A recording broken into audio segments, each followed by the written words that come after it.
Prologue. Autumn 1990.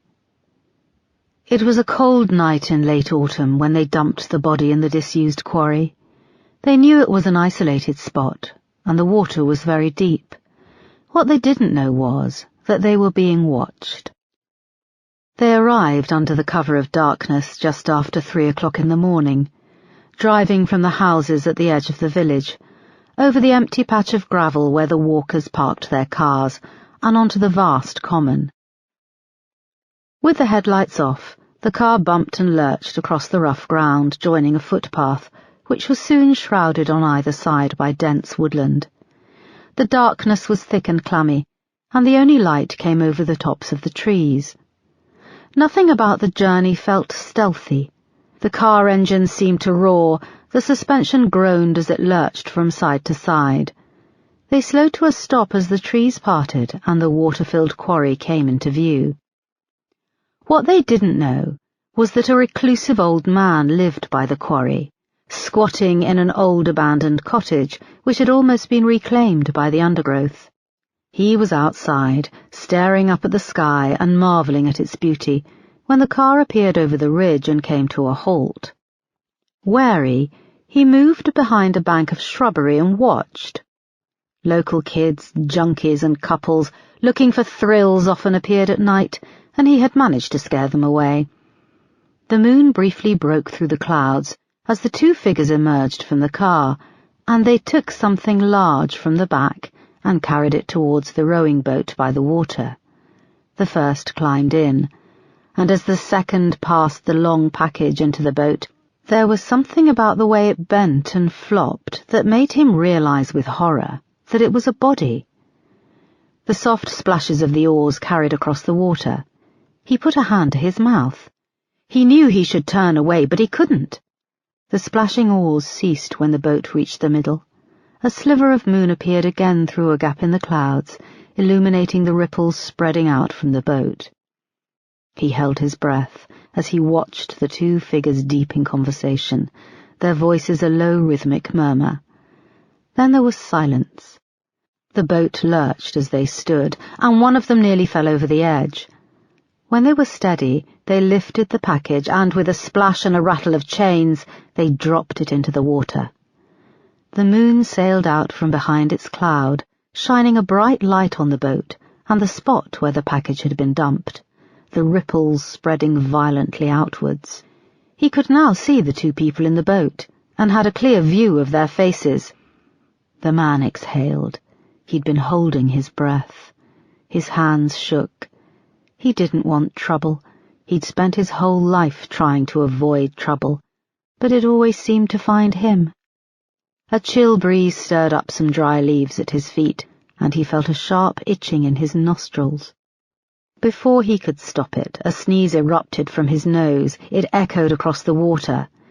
In the boat, the head snapped up and began to twist and search the banks. And then they saw him. He turned to run, tripped on the root of a tree and fell to the ground, knocking the wind out of his chest. Beneath the water in the disused quarry, it was still, cold and very dark. The body sank rapidly, pulled by the weights, down, down, down, finally coming to rest with a nudge in the soft freezing mud. She would lie still and undisturbed for many years, almost at peace. But above her on dry land, the nightmare was only just beginning. Chapter 1. Friday, 28th October, 2016. Detective Chief Inspector Erica Foster crossed her arms over the bulky life jacket against the icy wind, wishing she'd worn a thicker coat. The small inflatable Met Police marine recovery boat churned across the water of Hayes Quarry, dragging behind it a compact transponder, scanning the bottom deep below. The disused quarry was in the centre of Hayes Common, 225 acres of woodland and heath situated next to the village of Hayes, on the outskirts of South London. "Water depth is 23.7 metres, said Sergeant Lorna Crozier, the dive supervisor. She was hunched over a screen at the front of the boat, where the results of the sonar were beamed back and displayed in inky purple shades, blooming across the screen like a bruise. "So it's going to be tough to salvage what we're looking for?" asked Erica, noting her tone. Lorna nodded. "Anything beyond a depth of 30 metres is tough. My divers can only stay down for short periods. The average pond or canal is a couple of metres deep. Even at high tide, the Thames is 10 to 12 metres. "There could be anything down there," said Detective Sergeant John McGorry, who was squashed in the small plastic seat beside Erica. She followed his youthful gaze across the rippling surface of the water. The visibility couldn't have been more than a couple of feet before it became a swirl of dark shadows. "Are you trying to sit on my lap?" she snapped, as he leaned across her to peer over the edge. "Sorry, boss," he grinned, shifting back along the seat. "I saw this show on the Discovery Channel. Did you know only 5% of the ocean floor is mapped? The ocean occupies 70% of the Earth's surface. That leaves 65% of the Earth, excluding dry land, unexplored." At the water's edge, 20 metres away, clumps of dead reeds swayed in the breeze. A large support lorry was parked on the grassy bank, and beside it the small support team were preparing the diving gear. Their orange life jackets were the only dots of colour on the dingy autumn afternoon. Behind them, gorse and heather stretched away with a mix of greys and browns, and a clump of trees in the far distance were bare. The boat reached the end of the quarry and slowed. "Turning about," said P.C. Barker, a young male officer sitting at the rudder of the outboard motor. He performed a sharp turn, so that they could double back and cross the length of the water for the 6th time. "Do you think some of the fish or eels down there could have grown to, super proportions?" asked John, turning to Lorna, his eyes still shining with enthusiasm. "I've seen some pretty big freshwater crayfish when I've been on dives, although this quarry isn't a tributary, so whatever is down there would have been introduced," replied Lorna, one eye on the sonar screen. "I grew up down the road in St Mary Cray, and there was a pet shop near us that apparently sold baby crocodiles." John's voice tailed off, and he looked back at Erica, raising an eyebrow. He was always upbeat and chatty, which she could just about cope with, although she dreaded working the early shift with him. "We're not looking for a crocodile, John. We're looking for 10 kilos of heroin packed into a waterproof container." John looked back at her and nodded. "Sorry, boss." Erica checked her watch. It was coming up to 3:30. "What's that worth on the street, 10 kilos? asked P.C. Barker from his spot by the rudder. £4 million, replied Erica, her eyes back on the sonar image shifting across the screen. He whistled. "I take it the container was dropped in deliberately?" Erica nodded. "Jason Tyler, the guy we've got in custody, was waiting for things to quieten down before he came back for it." She didn't add that they could only hold him in custody until midnight. "Did he really think he'd get it back? We're an experienced dive team, and we're going to find this a tough one to salvage," said Lorna. "With £4 million on the line? Yes, I think he was going to come back for it," replied Erica. "We're hoping to lift his prints off the layers of plastic wrapping inside." "How did you find out he dropped it in here?" asked P.C. Barker. "His wife," replied John. P.C. Barker gave him a look only another guy could understand and whistled. "Hang on, this could be something. Kill the motor," said Lorna, leaning closer into the tiny screen. A small shape glowed black amongst a swirl of purple hues. P.C. Barker switched off the outboard motor, and the silence rang out, replaced by a swish of water as the boat slowed. He got up and joined her. "We're scanning an area of 4 meters each side of the boat," said Lorna, her small hand moving over the smudge on the screen. "So the scale is correct," agreed Barker. "You think that's it?" asked Erica, hope rising in her chest. "Could be," said Lorna. "Could be an old fridge. We won't know for sure till we're down there." "Will you dive down there today?" Erica asked her, trying to stay positive. "I'll stay on dry land today. I was on a dive yesterday, and we have to have rest periods," said Lorna. "Where were you yesterday?" asked John. "Rotherhithe. We had to recover a suicide from the lake at the nature reserve." "Wow, it must add a whole new level of freakiness finding a body deep underwater." Lorna nodded. "I found him, 10 feet down. I was searching in zero visibility, and suddenly my hands close around a pair of ankles, and I feel up, And there's the legs. He was standing on the bottom. "Jeepers, standing up underwater?" said John. "It does happen. Something to do with the composition of the gas in the body and the progress of decay." "It must be fascinating. I've only been in the force for a few years. This is my first time with a dive team," said John. "We find tons of horrible stuff. The worst is when you find a bag of puppies," added P.C. Barker. "Bastards. I've been a copper for 25 years and I still learn something new every day about how sick people can be." Erica noticed how they all turned to her for a moment. She could see them mentally working out how old she was. "So what about this anomaly? How quick can you get down there and bring it up?" she asked, drawing their attention back to the sonar on the screen. "I think we'll mark it up with a buoy and take another pass on it," replied Lorna, moving to the side of the boat and preparing a small orange marker buoy with a weighted line. She dropped the weight over the edge, and it quickly vanished into the deep, dark water, the thin rope playing out over the edge. They left the marker floating as P.C. Barker fired up the outboard motor, and they moved off across the water. Just over an hour later, they had covered the surface of the quarry and identified 3 possible anomalies. Erica and John had come ashore to warm up. The late October day was now fading as they huddled outside the dive lorry with styrofoam cups of tea. They watched the dive team at work. Lorna stood on the bank holding one end of a weighted rope called the jackstay line. It led down into the water and along the bottom of the quarry, where it resurfaced 20 feet from the shore.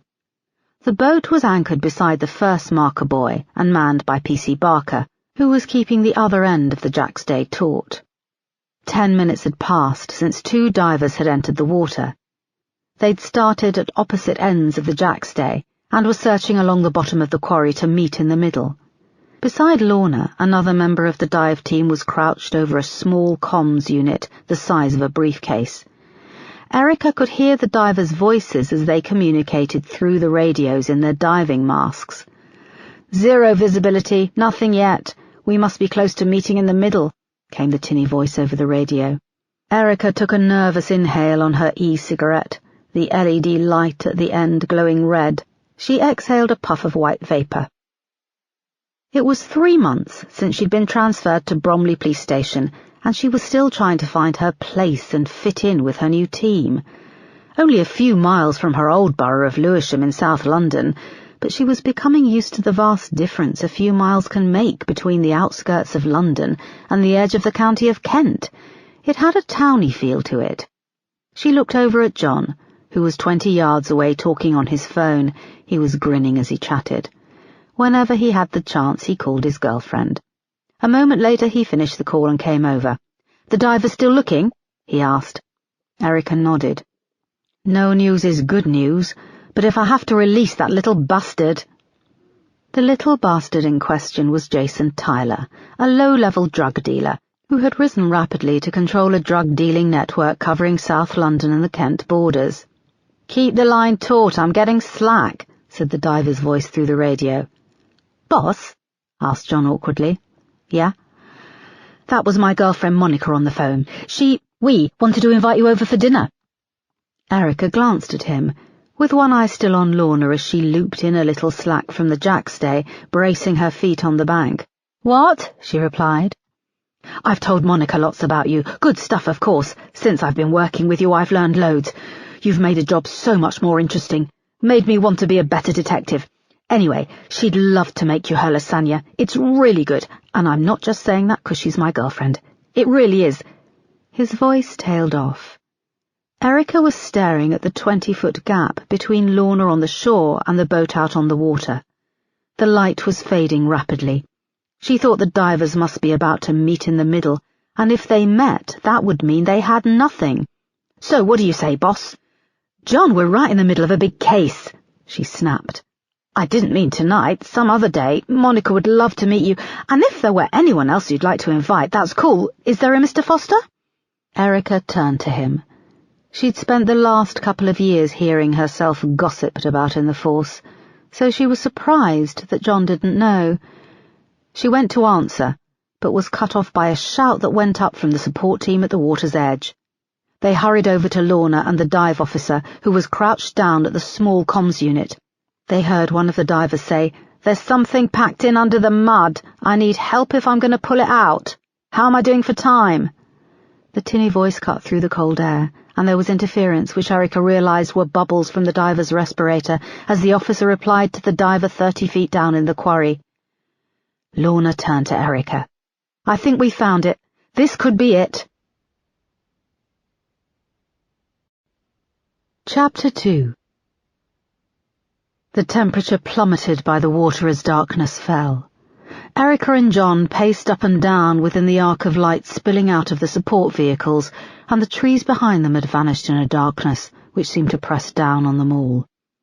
One of the divers, slick in his dry suit, finally emerged up the steep banks of the quarry, carrying what looked like a large moulded plastic suitcase streaked in mud. Erica and John moved over to join the dive team, helping him up and onto dry land. John held a small digital camcorder and began to film the diver with the box. It was placed on the grassy bank, on a square of plastic sheeting. They all stood back as John moved in and took several still images of the box intact. "Okay, boss," he said, "I'm filming." Erica had pulled on a pair of latex gloves and was holding a pair of bolt cutters. She knelt in front of the box and began to inspect it. "There's 2 padlocked latches either side of the carry handle, and there's a pressure equalization valve on the case," she said, indicating a mud-covered button underneath the handle. She clipped both locks with the bolt cutters as John filmed. The dive team watched from a little way back, illuminated by the arc of light from the digital camcorder. Erica gently turned the pressure valve, which was followed by a hissing noise. She unclipped both latches and pulled up the lid. The light from the digital camcorder shone inside, bouncing off rows of small neat packages, each filled with the rose-grey-coloured powder. Erica's heart leapt at the sight of it. "Heroin with a street value of £4 million, she said. "It's horrific, but I can't take my eyes off it," muttered John as he leaned in to get a close-up of the interior. "Thank you, all of you," said Erica, turning to the silent faces of the dive team, standing around in a small semicircle. Their tired faces grinned back. A crash of interference came through the comms unit from one of the divers still in the water. Lorna went over and started talking to the diver over the radio. Erica carefully closed the lid of the case. "Okay, John, put in a call to control. We need this moved securely to the Nick, and tell Superintendent Yale we need the fingerprint team ready to pull this apart the moment we get back. We're not taking our eyes off it until it's safely locked up. You understand?" "Yes, boss." "And get me one of the large evidence bags from the car." John went off as Erica stood up and stared down at the case. "I've got you, Jason Tyler," she muttered. "I've got you, and you're going down for a long time." "DCI Foster," said Lorna, coming over from where she'd been talking on the comms unit. "One of our divers was just doing a sweep of the area. He's found something else." 15 minutes later, Erica had bagged up the plastic case of heroin, and John was back with the digital camcorder, filming another diver as he emerged from the water. He had something dark and misshapen cradled in his arms. He brought it over to a fresh square of plastic sheeting which had been laid out on the grass. It was a mud-streaked bundle of plastic entwined in thin rusting chains which were looped through and weighed down by what looked like exercise weights. It was no more than 5 feet long and had folded over on itself. The plastic was old and brittle and seemed bleached of colour. "It was found 4 feet away from the plastic case, partially submerged in silt on the quarry bed," said Lorna. "It's not heavy. There's something small inside. I can feel it shifting," said the diver. He placed it on the square of plastic sheeting, and a hush descended over the team, broken only by the branches in the far-off trees creaking in the wind. Erica felt a cold dread pooling in her stomach. She stepped forward, breaking the silence. "Can I please have those bolt cutters again?" She tucked them under her arm, pulled on a fresh pair of latex gloves, then stepped forward and gently set to work, clipping the rusty chains, which were thin but woven over and under several times. The plastic was so brittle it had become rigid, and it crackled as she unwound the chains, and water began to seep out onto the grass from inside. Despite the cold, Erica realized she was sweating. The plastic was folded repeatedly and rolled over, and as she unwrapped the layers, she thought whatever was inside was small. It smelt only of pond water, stale and a little unpleasant, which set alarm bells off in her mind. As she reached the last fold in the plastic, she saw the team around her were completely silent. She had forgotten to breathe. She took a deep breath and unfolded the last roll of the brittle plastic. The light from the camcorder illuminated its contents. Inside lay a small skeleton, a jumble of pieces amongst a layer of fine silt. Little remained of the clothes, just a few scraps of brown material clung to a piece of rib cage. A small thin belt with a rusted buckle was looped around the spinal cord, which was still attached to the pelvis. The skull was loose and nestled in a curved pile of ribs. A few murky wisps of hair remained attached to the top of the skull. "Oh, my God," said Lorna. "It's very small. It looks like a child's skeleton," said Erica softly. They were plunged into darkness as John darted away with the camcorder and over to the banks of the quarry, where he kneeled down and was violently sick in the water. Chapter 3. It was raining hard when Erica climbed into the driver's seat of her car. It hammered down on the roof, and the blue light from the surrounding squad cars and dive lorry caught in the raindrops on the windscreen. The pathologist's van was the first to pull away from the edge of the quarry. The black body bag had looked so small when it was loaded into the back. Despite her years in the force, Erica felt shaken. Every time she closed her eyes, she saw the tiny skull with its wisps of hair and empty staring eye sockets. The question kept swirling around in her mind. Who would dump a small child in the quarry? Was it gang-related? But Hayes was an affluent area with a low crime average. She ran her hands through her wet hair and turned to John. "Are you all right?" "Sorry, boss. I don't know why I've seen plenty of dead bodies before. There wasn't even any blood." "It's okay, John." Erica started the engine as the two backup vehicles and the one escorting the case of heroin pulled away. She put the car in gear and followed. They rode in silence as the sombre convoy's headlights illuminated the dense woodland rolling past on both sides of the gravel track. She felt a pang of regret she was no longer in her old job on the murder investigation team at Lewisham Row. She was now working in conjunction with the projects team, fighting organised crime. It would be another officer's job to find out how the small skeleton ended up 30 feet down in the freezing blackness. "We found the case. It was where Jason Tyler's wife said it would be," said John, trying to sound positive. "We need to match his fingerprints. Without them we have nothing," said Erica. They left the common and drove through Hayes.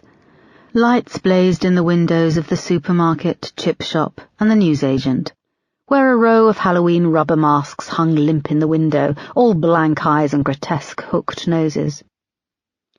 Erica couldn't seem to summon up any feelings of triumph about finding the case of heroin. All she could think about was the tiny skeleton. During her time in the force, she'd spent several years heading up anti-drug squads. The names seemed to change: Central Drug Unit, Drug and Organised Crime Prevention, the Projects Team. But the war on drugs rumbled on, and it would never be won. The moment one supplier was taken out, there was another ready and waiting to take his place, filling the vacuum with even more skill and cunning. Jason Tyler had filled a vacuum, and in a short space of time someone would take his place. Wash, rinse, repeat. Murderers, however, were different. You could catch them and lock them up. The squad cars in front came to a halt at a set of traffic lights by Hayes train station. Commuters carrying umbrellas streamed out across the road. Rain clattered on the roof of the car. Erica closed her eyes for a moment. The small skeleton lying on the bank of the quarry rushed at her. There was a honk from the car behind, and she jumped and opened her eyes. "It's green, boss," said John quietly. They crept forward slowly, the roundabout up ahead, still clogged. Erica looked out at the people hurrying past, searching their faces. Who was it? Who would do that? She thought. I want to find you. I'm going to find you. I want to lock you up and throw away the key. The car honked twice from behind. Erica saw the traffic had cleared and she pulled off around the roundabout. "You asked earlier if I was married," asked Erica. "I just wanted to know if you'd like to bring anyone for dinner. My husband was in the force. He died during a drugs raid 2.5 years ago." "Shit, I didn't know. I wouldn't have said anything. Sorry." "It's okay. I thought everyone knew. I'm not really into gossip, and you're still welcome to come for dinner. I mean it. Monica's lasagna is really good." Erica smiled. "Thank you. Maybe when this is over." John nodded. "The skeleton. It's a little kid, isn't it?" he said softly. Erica nodded. As they approached the roundabout, the pathologist's van peeled off ahead and turned to the right. They turned and watched as it drove away and vanished amongst the houses. The police cars carrying the heroin turned left, and Erica reluctantly followed. Bromley Police Station was a modern 3-story brick building at the bottom of Bromley High Street, opposite the train station. It was just after 7 p.m, and commuters were hurrying under the awning of Bromley South train station, torrential rain and the promise of the weekend to come hastening their rush. The first groups of Friday night drinkers were moving in the other direction. Young girls held tiny jackets over their heads to keep their even tinier dresses dry, and boys in shirts and smart trousers used free copies of the Evening Standard. Erica drove past the station and turned into the slip road that wound down to the police station's underground car park, following the 2 squad cars, their lights still flashing, and flanking the car carrying the heroin. The ground floor of Bromley Station housed the uniform division, and the corridor was busy with officers arriving for the night shift, pensive and gloomy at the prospect of the night ahead dealing with underage drinkers. Her boss, Superintendent Yale, met Erica, John, and the 6 uniformed officers accompanying the case at the main staircase leading up to CID division. He joined them as they climbed the stairs. He had a ruddy face, a shock of bristly red hair, and he always looked as if someone had stuffed him into his uniform. It was a size too small for his bulky frame. "Good work, Erica," he said, beaming at the case wrapped in the evidence bag. "The fingerprint technicians are waiting upstairs." "Sir, in addition to the case we found—" started Erica. Yale frowned. "Human remains, yes. Let's hold off talking about that." "Sir, the skeleton was wrapped in plastic sheeting. It was a child." "Erica, we're at a crucial stage here. Don't lose focus." They reached the door to an office where a plainclothes officer was waiting. His eyes lit up when he saw the uniformed officer carrying the plastic case in its evidence bag.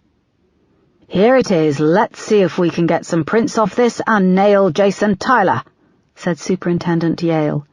He pulled up his sleeve to check his watch buried in his hairy wrist, adding, "We've got until 8:30 a.m. tomorrow. It's going to be tight, so let's get cracking." Chapter 4. There was relief and elation at 1 a.m. on Saturday morning when Jason Tyler's prints came back from one of the tightly packed bags of heroin in the case. They had a match. Erica's team worked through the weekend until Tyler's court appearance on Monday morning, where he was charged and denied bail. On Monday afternoon, Erica knocked on the door of Yale's office. He was just grabbing his coat and about to leave. "Coming for a drink, Erica? You deserve one. The first round is on me," he grinned. "I've just read the Jason Tyler press statement, sir," she said. "You omitted the discovery of the skeletal remains." "I don't want it to cloud our case against Tyler, and judging by what you found, it's a historical case. Nothing to do with him. The great thing is that it's not our problem. It's been passed to one of the murder investigation teams."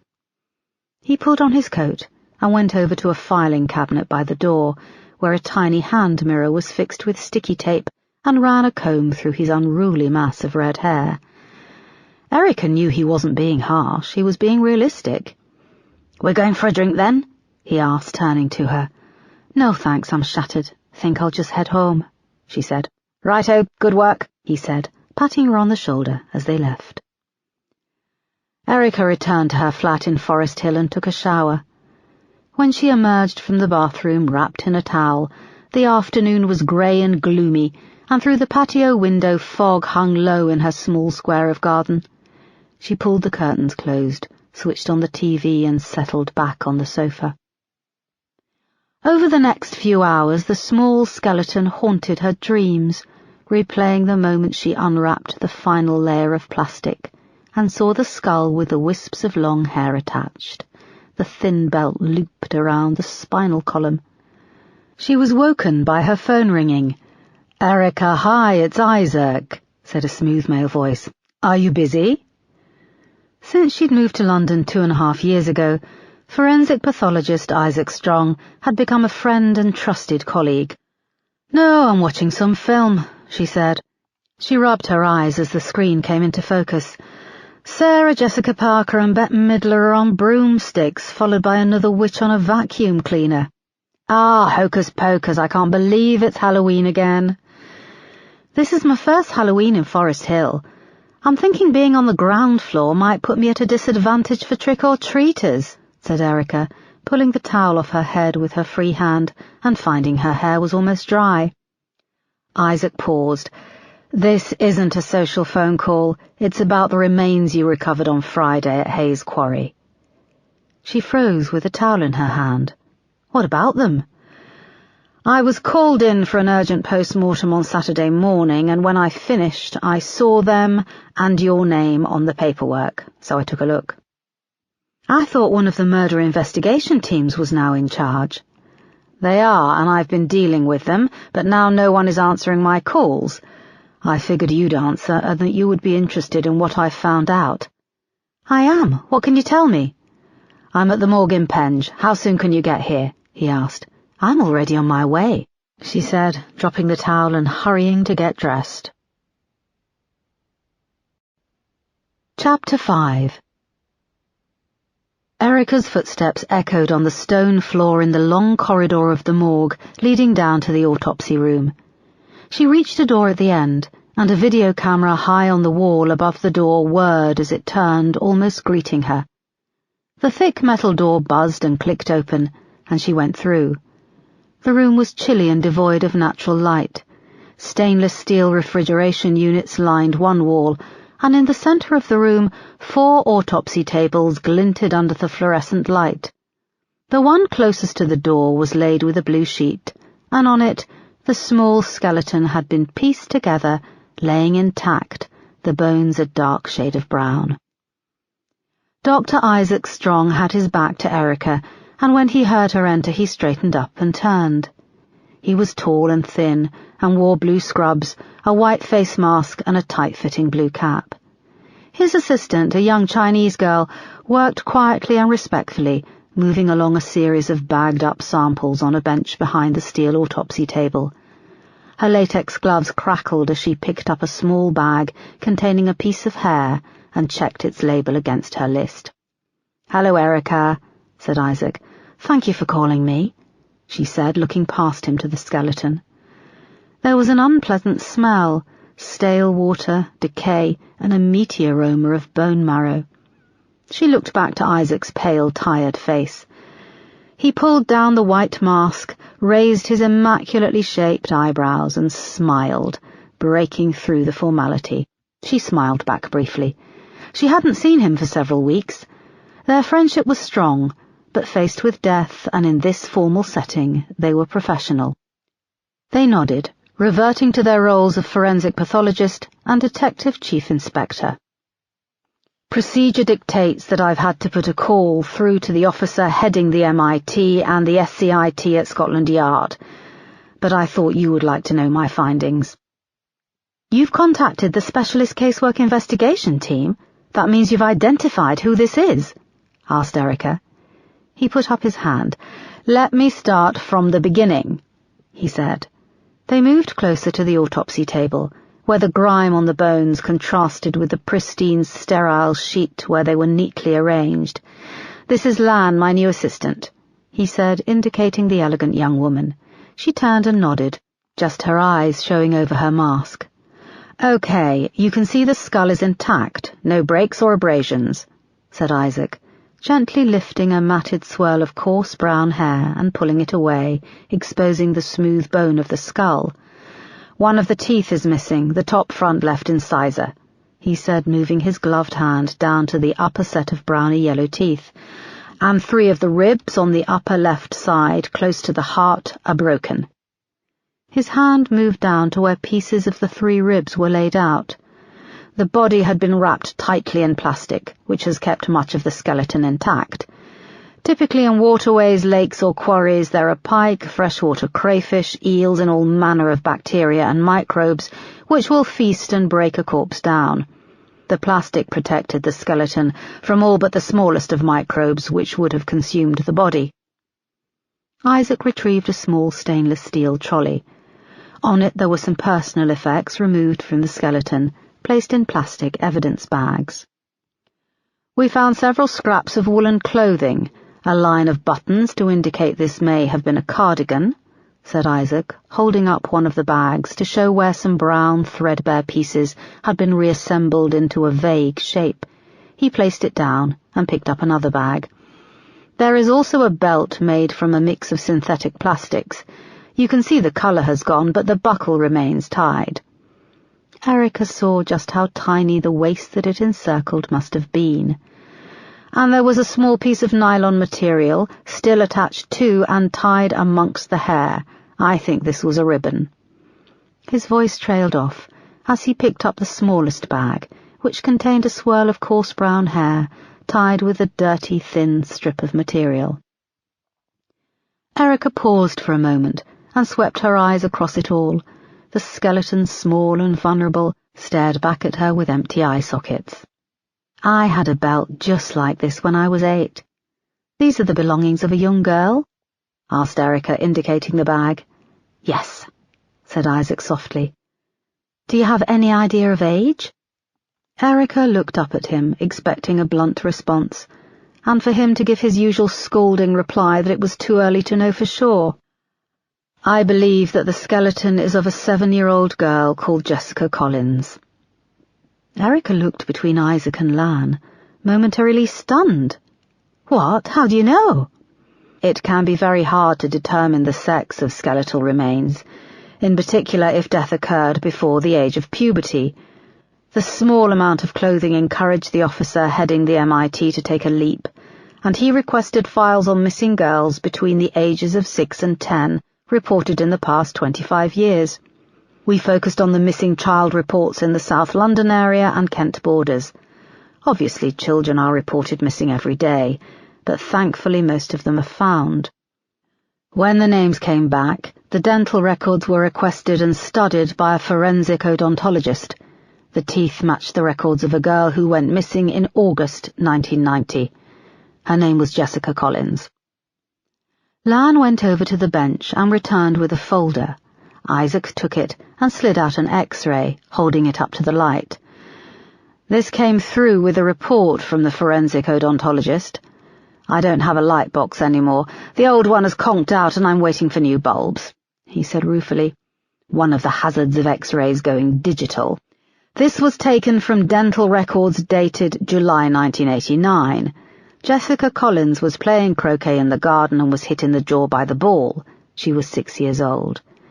If you can see here, there was nothing broken, but the X-rays showed that the front teeth are indented and slightly twisted, and the bottom set, too, is uneven. It's a perfect match." They looked back at the skeleton, the top teeth brown and crooked, the jawbone lying neatly beside it, giving up the secrets of the skeleton's identity. "During the autopsy, I managed to extract a small amount of bone marrow, and it's going off to the lab shortly, but I'm just covering all the bases. I can confirm this is Jessica Collins." There was a pause. Erica ran her hand through her hair. "Do you have any idea of cause of death?" "We have the 3 broken ribs on the left-hand side of the rib cage, clean breaks, and this could indicate blunt force trauma to the heart or lungs. There are no marks or scrapes on the bone, which would have told me that a knife or sharp object was used. We also have the front left incisor missing, but it's not broken off. The whole tooth came loose, but I can't confirm how this was lost. We could expect a 7-year-old to be losing milk teeth. So that's a no? That's correct, but coupled with the fact the body was wrapped in plastic and weighted down, we have to take foul play into account. Of course. When did you come to the UK? What year? He asked. It was September 1990, she replied. Do you remember the Jessica Collins case?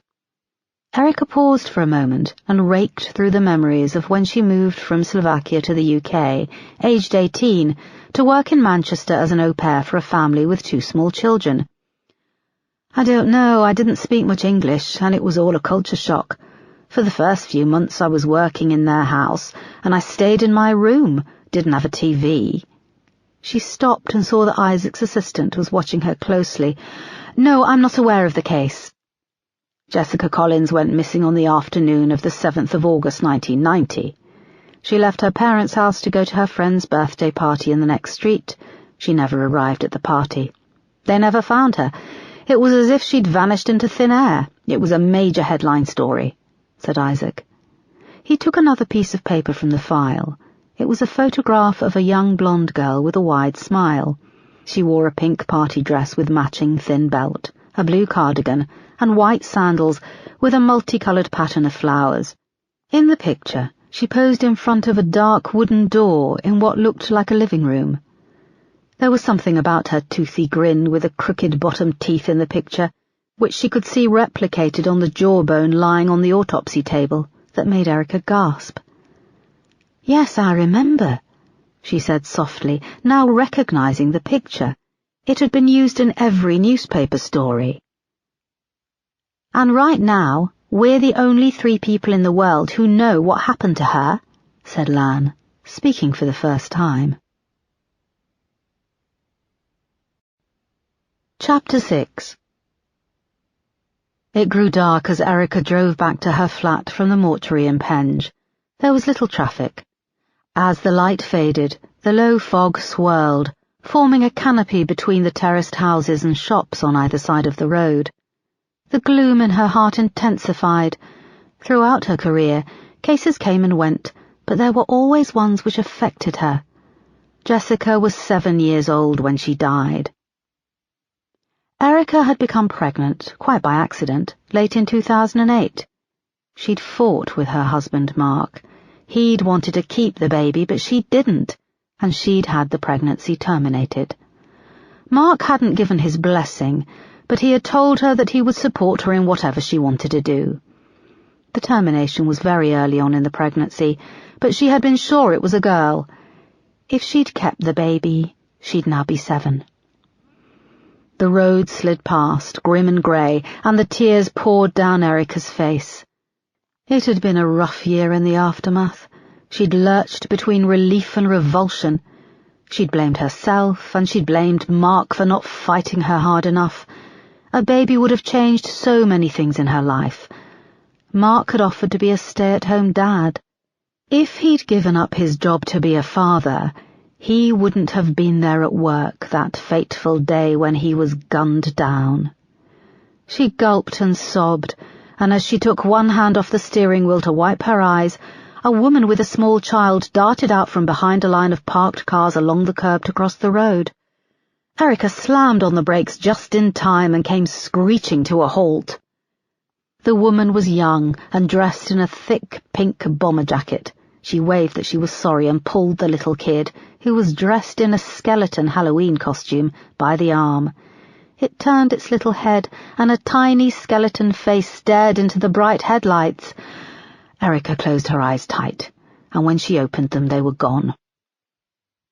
When she arrived home, she flicked on the central heating and kept her coat on as she made herself a large coffee and then settled down on the sofa with her laptop. She went straight to Google and typed in Jessica Collins missing girl. A whole page of results came up, and she clicked on the first, a Wikipedia entry. Jessica Marie Collins, born 11th of April 1983, disappeared on the afternoon of 7th of August 1990, shortly after leaving her parents' house in Avondale Road, Hayes, Kent, to attend the birthday party of a school friend. On the afternoon of 7th of August at 13:45, Jessica left 7 Avondale Road alone to make the short walk to a neighbouring house at 27 Avondale Road, where her friend's birthday party was being held. She never arrived. It wasn't until 16:30, when her parents, Martin and Marianne Collins, arrived to collect her, that they raised the alarm. The disappearance quickly attracted wide media coverage in the UK press. On the 25th of August 1990, 33-year-old Trevor Marksman was arrested by police and questioned, but was released 4 days later without charge. Police inquiries continued into 1991 and 1992. The missing persons inquiry was scaled back in late 1993. No further arrests were made and the case remains open. Jessica Collins's body has never been found and the case remains unsolved. Erica checked the location of Hayes Quarry on Google Earth. It was less than 2 miles from Avondale Road, where Jessica had gone missing. Surely the quarry must have been searched when Jessica went missing, said Erica to herself. She brought up results from Google Images and found a screenshot of the Met Police appeal made in August 1990. Jessica's parents sat behind the obligatory table at the press conference, pale and drawn, and flanked by officers from the Met. 26 years, said Erica. She closed her eyes. An image rushed at her. A skull and eye sockets, the jaw and teeth opening wider. She got up to make some coffee when her phone rang. It was Superintendent Yale. Sorry to cut in on your evening off, Erica, but I've just had an interesting chat with Jason Tyler's brief. Tyler's made an offer to name 4 of his associates and hand over emails and records of bank transfers. You make it sound like he's buying a house from us. You know the score, Erica. We can hand this over to the CPS knowing we'll get a result and probable conviction. It's a result you should be proud of. Thank you, sir. But the prospect of Tyler going down for a reduced sentence doesn't make me feel proud. But he'll go down. And what's he going to do when he's released? Start up a candle-making business? He'll be back dealing. Erica, where is this coming from? This is the result we wanted. He's out of action. We get to his associates, cut off supply to the dealers. What happens to his wife and the kids? They'll testify, probably via video link, and they get a new identity. His wife has an elderly mother and 2 aunts. And that's very sad, Erica, but she must have known the score when she hitched her wagon to Jason Tyler. Or did she think all the money coming into their fancy house was from a candle-making business? You're right, sorry, sir. It's okay. Erica paused for a moment and scrolled back over the Wikipedia article she'd been reading.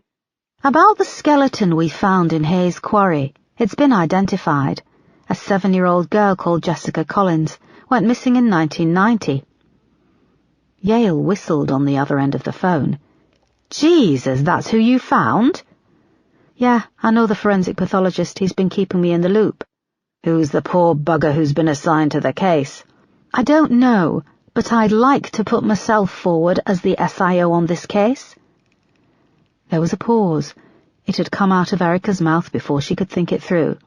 Erica, what are you talking about? Said Yale. You were assigned to me as part of the projects team, as part of specialist, organised and economic crime. But, sir, I discovered the remains. It's on our patch. The missing person case was originally led out of our borough, and a lot has changed since the 1990s, Erica. We don't deal with kidnap or murder. You know that.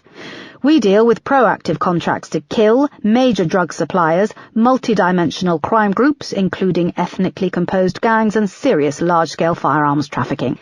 And when I joined your team, you said I was foisted on you like the aunt that no one wants to have for Christmas.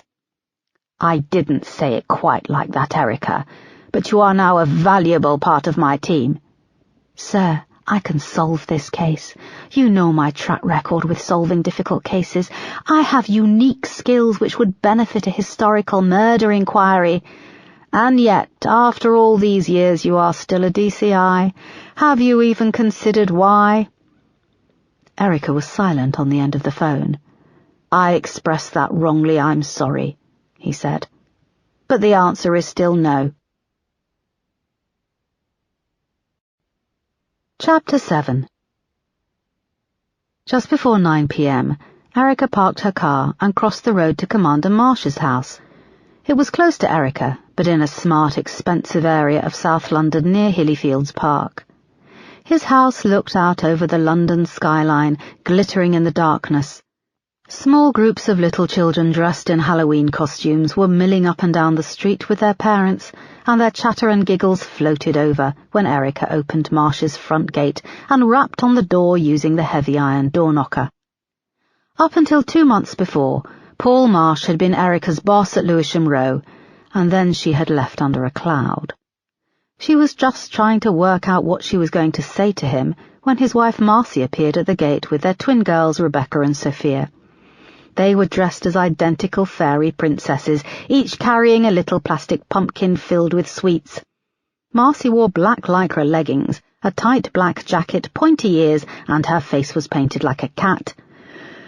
Erica couldn't help but feel irritated by the costume. "Erica, what are you doing here?" asked Marcy. The two little dark-haired girls looked up at her. Were they 5 or 6? Erica couldn't remember. "I'm sorry, Marcy, I know you hate me making house calls, but this really is very important. I just need to speak to Paul. He's not answering his phone." "Did you try the station?" she asked, squeezing past her to the door. Erica stepped back. "He's not answering there either." "Well, he's not here." "Trick or treat," cried one of the girls, holding up her pumpkin. "Trick or treat, we're allowed to stay up late tonight," screamed the other, bumping the first pumpkin out of the way with her own. Marcy had the door open and looked back at the girls. "Oh dear, I don't have any sweets," said Erica, fumbling in her pockets, "but here's something to get some more." She pulled out 2 5-pound notes and dropped one in each pumpkin. They looked between Erica and Marcy, unsure if this was allowed. "Wow, isn't Erica nice? Say thank you, girls," said Marcy, her face not matching the sentiment. "Thank you, Erica," they both squeaked. They were very cute, and Erica smiled back at them. "Just remember to brush your teeth after all those sweets." The girls nodded solemnly. Erica turned her attention back to Marcy. "I'm sorry, I really need to speak to Paul. Do you know where he is?" "Hang on." Marcy ushered the 2 tiny princesses in through the front door, telling them to go and get ready for bed. They waved to Erica and were gone as Marcy pushed the door to. "Didn't he tell you?" "Tell me what?" asked Erica, surprised. "We've separated. He moved out 3 weeks ago." Marcy crossed her arms, and Erica noticed the long black tail hanging down from the back of her leggings. It swayed in the breeze. "No, I'm sorry, I really didn't know. I don't work with him anymore." "Where are you now?" "Bromley." "He never tells me anything." "So where is he?" "He's been staying at the flat in Foxbury Road until we sort something." They paused for a moment, looking at each other. Erica was having trouble taking Marcy seriously dressed as a cat. A cold blast of wind wheeled round the side of the house. The girls shrieked from upstairs. "I have to go, Erica." "I'm really sorry, Marcy." "Are you?" she replied pointedly. "Why wouldn't I be?" "I'll see you around," said Marcy. She went inside with a swish of her tail and closed the front door. Erica walked back to the car, glancing back at the handsome house, the lights going on upstairs. "What did you do, Paul, you stupid idiot?" she said to herself as she climbed into her car. Chapter 8. Number 85 Foxbury Road loomed over Erica as she pulled up outside. It was at the end of a long line of terraced houses, 3 stories high, running down from Brockley train station. She peered up at the top window. 2 years earlier, she'd rented the top-floor flat from Marsh, living there during a long cold winter. As well as the shock of a new city and the loneliness of the sparsely furnished flat, a masked intruder had broken in and nearly killed her. "You know, you could save yourself a lot of hassle and answer your phone," said Erica when Marsh opened the main front door. He wore thick tartan pyjama bottoms and a faded Homer Simpson t-shirt. He looked exhausted, and his sandy hair seemed to have grown thinner on top. "Hello to you, too," he said. "Is this work-related, or did you bring a bottle?" Yes and no. He rolled his eyes. You'd better come in. The small flat hadn't changed much in the 18 months since she'd left. It had a smart chilliness with generic IKEA furniture. Erica avoided looking in the open bathroom door as she came through the hall to the living room. This was where the masked intruder had scaled the back wall of the building, punched out the extractor fan, and opened the window. That night she had very nearly died as he wrapped his hands around her throat. She had only been saved by her colleague, D.I. Moss. She thought of Moss. She missed working with her and her other colleagues in the murder investigation team at Lewisham Row. This sharpened Erica's resolve as Marsh indicated she should sit on the small sofa. He went to his phone and switched it on, then moved to the sink to wash a couple of the dirty teacups which were piled up. Late on Friday, I salvaged £4 million worth of heroin from the bottom of Hayes Quarry. We've linked it to Jason Tyler, yes I saw, and just a couple of months into your new job, good work. Thank you. The Marine unit also found human remains half buried in the silt on the bottom of the quarry. They're unrelated to the Tyler case. Erica quickly outlined what she knew so far. Jesus, you found Jessica Collins, he said. Erica nodded. I can sense that you are about to cut to the chase, he added, opening the tiny fridge and pulling out a bottle of milk. Yes, I need your help. I want to be SIO on the Jessica Collins case. Marsh paused with the milk, and then slowly opened the carton and began pouring it into 2 mugs. Have you spoken to your superintendent? Yes. He said no, didn't he? Erica nodded. Paul, you should have seen her, the skeleton, so small and vulnerable. 3 of the ribs were broken. She'd been wrapped in plastic and chucked in the water. We don't know if she was still alive when she went in. Her killer is still out there. Marsh poured hot water into a small teapot. I know one of the MITs have been assigned this, but the investigation hasn't really started yet. It's my borough. But with cutbacks, your superintendent is probably pushed to breaking point. Every department in the Met is pushed to breaking point. But this case has got to go somewhere. We have the manpower and resources at Bromley. I'm the senior officer who found the body. This isn't a stretch by any means. You're a commander now. You can make this happen. Marsh replaced the milk in the fridge. You know, Assistant Commissioner Oakley has just taken early retirement. I don't yet have the same rapport with his replacement. Who is his replacement? Asked Erica. It's not being officially announced until tomorrow morning. Come on, you can tell me. It's not as if I'll go and doorstep him. Marsh raised an eyebrow. I promise I won't doorstep him. The new Assistant Commissioner, is Camilla Brace Cosworthy. Marsh stirred the tea in the pot, then poured, adding, Erica, the look on your face says it all. Let me guess, she went to Oxford. Cambridge, joined the force on the accelerated promotion course. So she's hardly walked the beat. That's not what it's about these days. What do you mean? There are officers out there every day on the beat, cleaning up the shit and the problems. Once again, they've promoted someone to a high rank who knows nothing about life beyond the small sphere of public school and holidays in the home counties. That's not fair. You don't know her. He handed her a mug of tea, adding, You've got a chip on your shoulder. And I'm enjoying your rant. It's quite entertaining when it's not directed at me. He grinned. Look, Paul, I'm aware I can be an idiot. If I wasn't such an idiot at times, I know I could be a superintendent by now. Hell, I could even be a chief superintendent. Easy now. I've learned a lesson.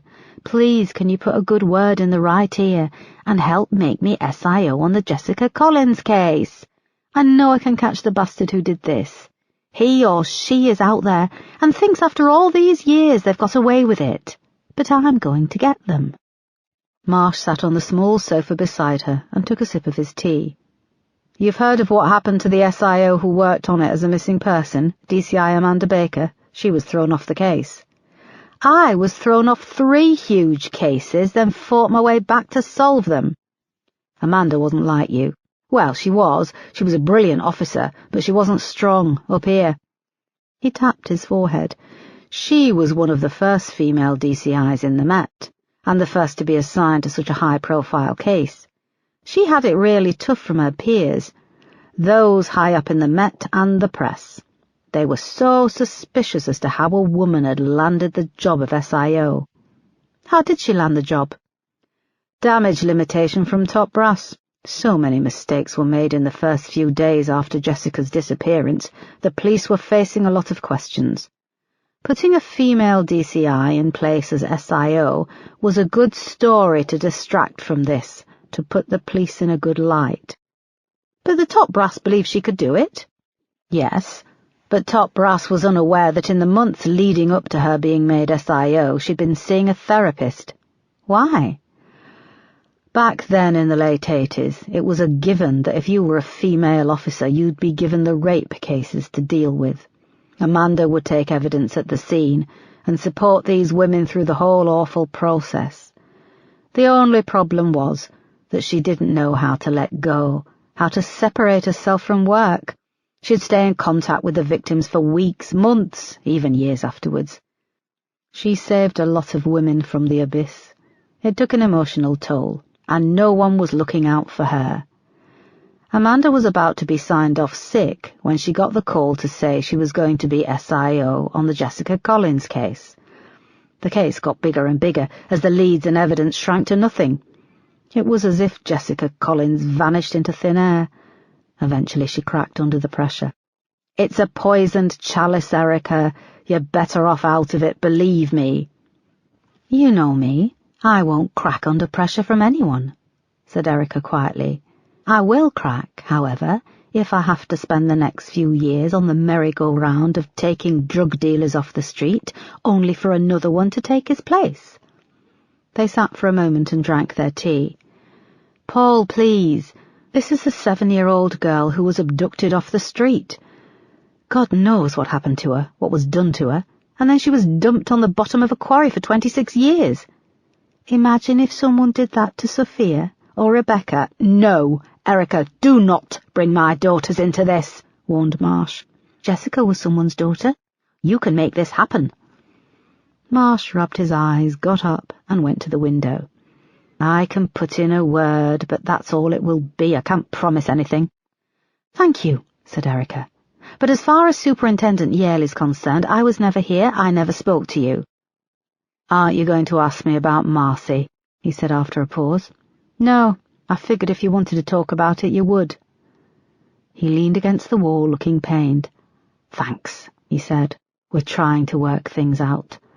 We're on a break."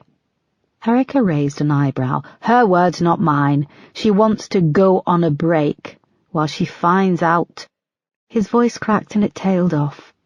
"She met someone else." "She's the one who cheated?" asked Erica, surprised. "Yes, some bloke from one of her art classes. He's 29. He goes to the gym. How can I—" "Paul, Marcy loves you. Hang in there. Don't let her forget that you love her." "Did you think it would be me?"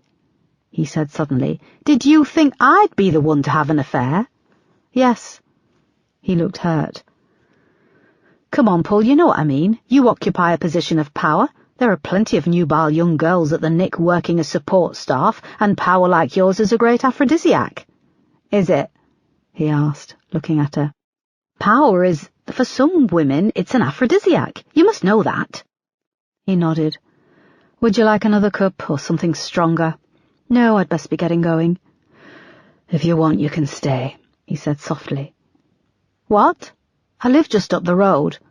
"I just meant that it's late and—" "No, Paul, I won't be staying," said Erica, standing and grabbing her coat from the back of the sofa. "You could be politer. You have 2 small children, and just because Marcy has decided that she wants to shop around doesn't mean you should do the same thing." His face was now red and angry. "I didn't mean it like that. I meant you could sleep on the sofa." "I know how you meant it. This sofa is barely 4 foot long, and this is a 1-bedroom flat." "Bloody hell!" Marsh began to shout. "It was a kind offer to a friend." "I'm not stupid, Paul." "You are. You're bloody stupid. How can someone be so smart at work and so stupid in life?" Erica got up, grabbed her coat and left the flat. She thundered down the communal stairs and came out of the front door slamming it behind her.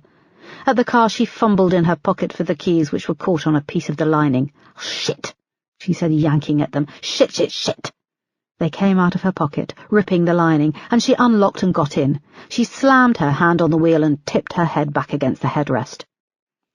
"I could have dealt with that much better. I must be stupid," she murmured. Chapter 9. When Erica arrived at Bromley Station early on Tuesday morning, she bumped into Superintendent Yale on the ground floor, coming out of the men's toilet with a copy of the Observer under his arm. "Erica, can I have a word?" he said. She nodded and followed him up to his office. He closed the door and moved round his desk, tucking his shirt in over his expanding belly. He indicated she should sit. He drummed his fingers on the desk and adjusted the framed picture of his wife and 2 small sons. His wife was petite and blonde, but his sons had both inherited his unruly red hair, which they both wore Orphan Annie style. "I've just had a call from our new Assistant Commissioner," he said after a pause. "Camilla Brace Cosworthy?"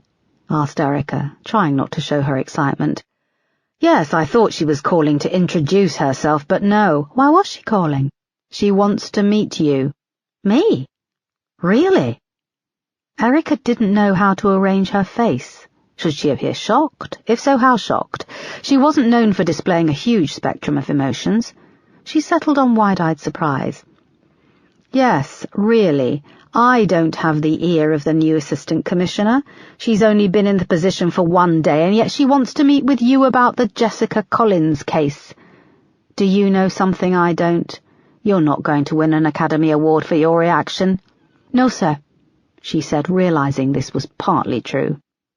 "I'm your senior officer, Erica, and we had discussed this. I told you we don't have the resources or time to deal with a major historical case such as this. Obviously it wasn't the answer you wanted, and now I'm getting cold calls from the Assistant Commissioner." Yale was angry now, his face redder than its usual hue. "I haven't approached her." "Who did you approach?" "No one." Yale sat back in his chair. "You seem to have 9 lives, Erica. I'd assumed with the amount of begging that went on from Commander Marsh, begging me to find a place for you on my team, that you and him have a special bond." Erica sat back and tried to stay calm. "We trained together, sir. We were officers on the beat at the same time. He was good friends with my late husband, and he's married." "Well, Commander Marsh will be attending this meeting too. Did you know that?"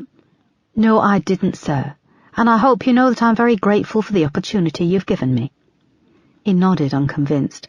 "They're expecting you at 11. You need to report to her office at New Scotland Yard." He didn't wait for her answer, but she could see that the meeting was over when he turned and started working on his computer. "Thank you, sir.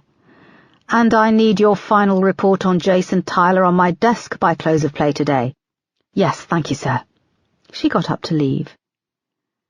"Erica, even cats run out of lives. Use the ones you have left wisely," he said, looking up at her for a moment before returning to his work.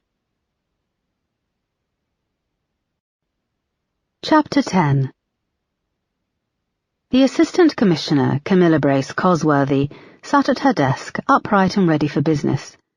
She was an elegant woman in her 50s, and in her prime. She wore the Met dress uniform with its white blouse and checked neckerchief. Her shoulder-length blonde hair was immaculately coiffed, and her makeup was camera-ready. "Come in, Erica, do take a seat," she said, her posh accent emphasizing the do. "Of course you know Commander Marsh," she added, indicating him beside her with a flutter of red nail-varnished fingers. "Yes, hello, sir," said Erica, taking the chair in front of the desk. "Congratulations on your new appointment, ma'am." Camilla batted the compliment away and slipped on a pair of large designer black-framed glasses. "Time will tell if I can live up to the hype," she said through magnified eyes. "So, the Jessica Collins case. You recovered her remains on Friday, and they've been officially identified?" "Yes, ma'am." Erica saw Camilla had a file on her desk and was flipping through it. You've worked on several murder investigation teams, both in London and in Manchester? Yes, Ma'am. Camilla closed the file and removed her glasses and tapped one of the stems on her teeth for a moment. Your move to Bromley was clearly a demotion. Why? Erica felt she was being overlooked, said Marsh. There was an opportunity for a promotion to superintendent for which I believe I was overlooked, corrected Erica. By your predecessor, Ma'am. This was at a time when I successfully caught the Night Stalker killer, who— Yes, went on quite the rampage, exclaimed Camilla. Erica couldn't tell if it was an exclamation of horror or admiration.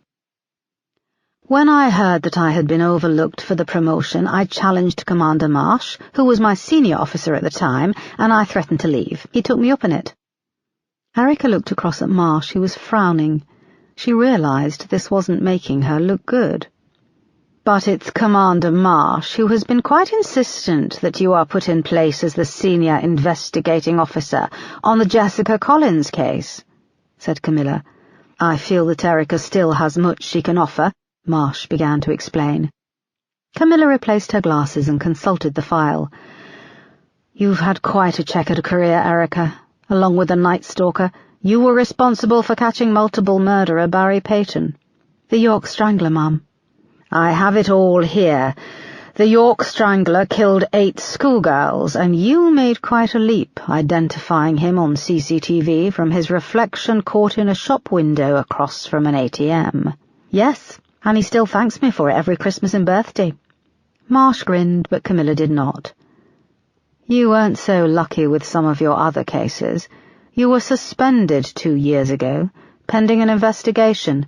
I was subsequently cleared, Ma'am. If you'll let me finish. You were suspended, pending an investigation. You led a drug raid on a house in Greater Manchester, resulting in the deaths of 5 officers, one of whom was your husband. Erica nodded.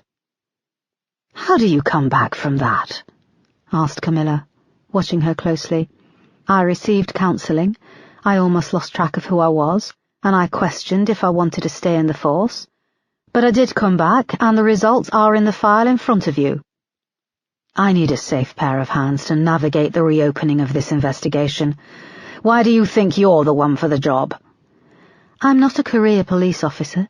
I dedicate myself totally to my cases. This was a vulnerable 7-year-old girl who disappeared, and someone dumped her like a bag of rubbish in that quarry. I want to find who did this. I want justice for Jessica. I want her family to be able to move on and grieve. Erica sat back, sweating. Justice for Jessica, we could use that, said Marsh. No. Camilla shot him a withering look. Erica, would you mind waiting outside? Thank you. Erica went back out to the waiting area and took a seat. So many times she thought her career was over, and here she was again at the start of something exciting. Was she at the edge of a step up or a precipice? Within a few minutes there was a chime from the secretary's phone behind the desk, and she was asked to go back into the office. Camilla was pulling her police jacket on and straightening her hair.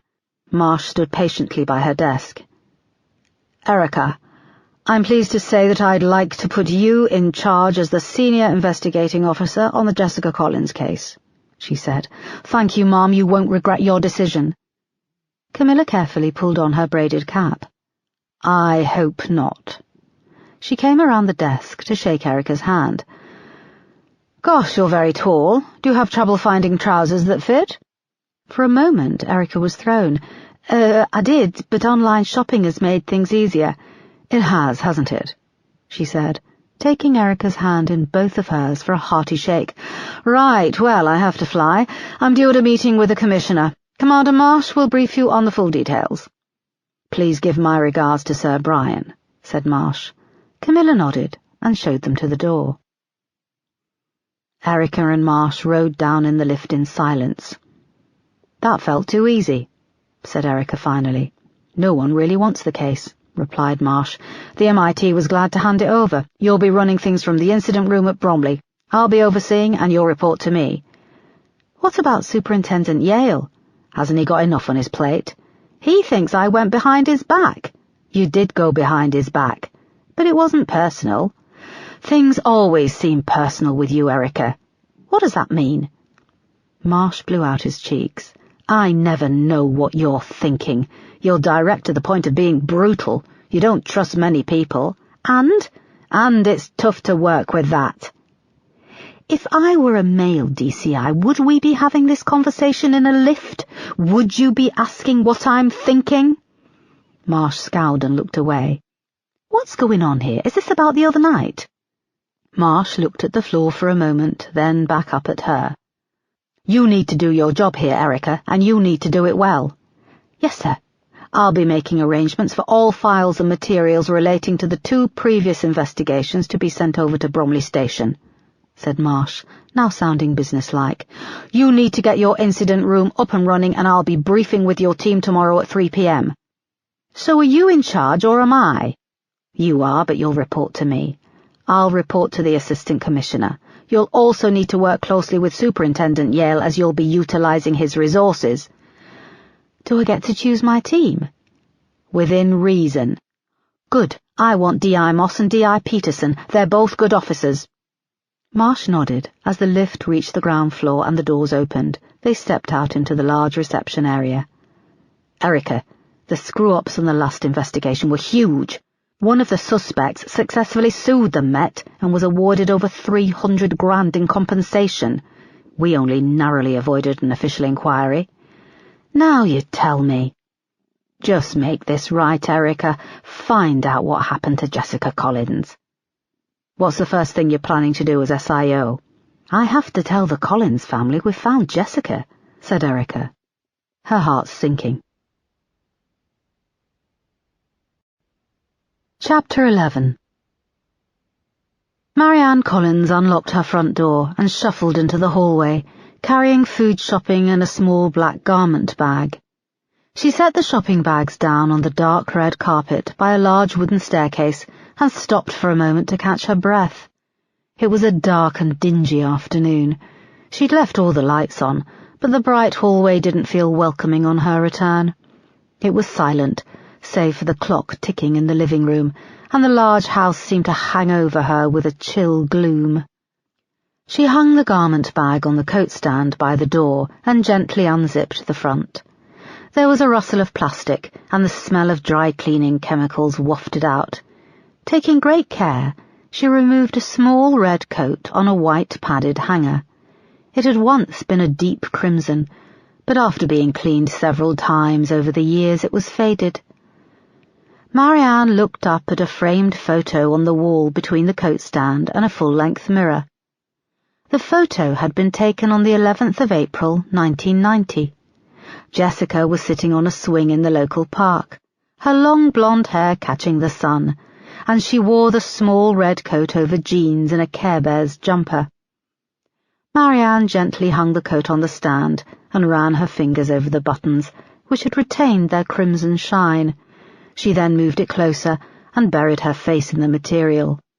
It had been Jessica's 7th birthday present, the last birthday they got to celebrate.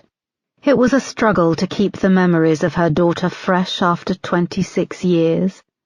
Upstairs in her dresser drawer, she kept one of Jessica's T-shirts in a vacuum-packed plastic bag, but over the years it had become stale and had taken on the aroma of Marianne's own hand cream. Time seemed intent on erasing all but her memories. She pulled away from the coat as the tears came. She wiped her eyes and slipped off the smart black shoes she always wore to the supermarket. She caught herself in the mirror. Her shoulder-length grey hair was parted and tied back at the nape of her neck, and seemed to drag her deeply lined face down at each side. She took off her jacket and hung it beside the small red coat. Behind her and reflected in the mirror was a large painting of the Virgin Mary. Marianne reached into the pocket of her skirt and felt her rosary beads, and she twisted the beads around her gnarled fingers. Words of prayer came to her lips, but she saw she had ice cream which needed to go into the freezer. She crossed herself and took the shopping bags through to the kitchen. She filled the kettle and put a tea bag in her favourite white mug. The past 26 years, The kitchen hadn't had much more than a lick of paint and the odd new appliance. This was the third fridge-freezer, though. Fixed to the door was a large square of white paper covered with a finger painting Jessica had made at nursery school when she was 4. Marianne opened the fridge-freezer and placed inside bacon, cheese, and ice cream. She closed the door and she paused to look at the finger painting. Small handprints in yellow, red, and green. Fine white lines and creases crisscrossed each tiny palm where the paint hadn't reached. The original was tucked away in a drawer, wrapped in tissue paper. After several years on display, and much to Marianne's horror and dismay, the paint had started to fade, so she'd had it scanned.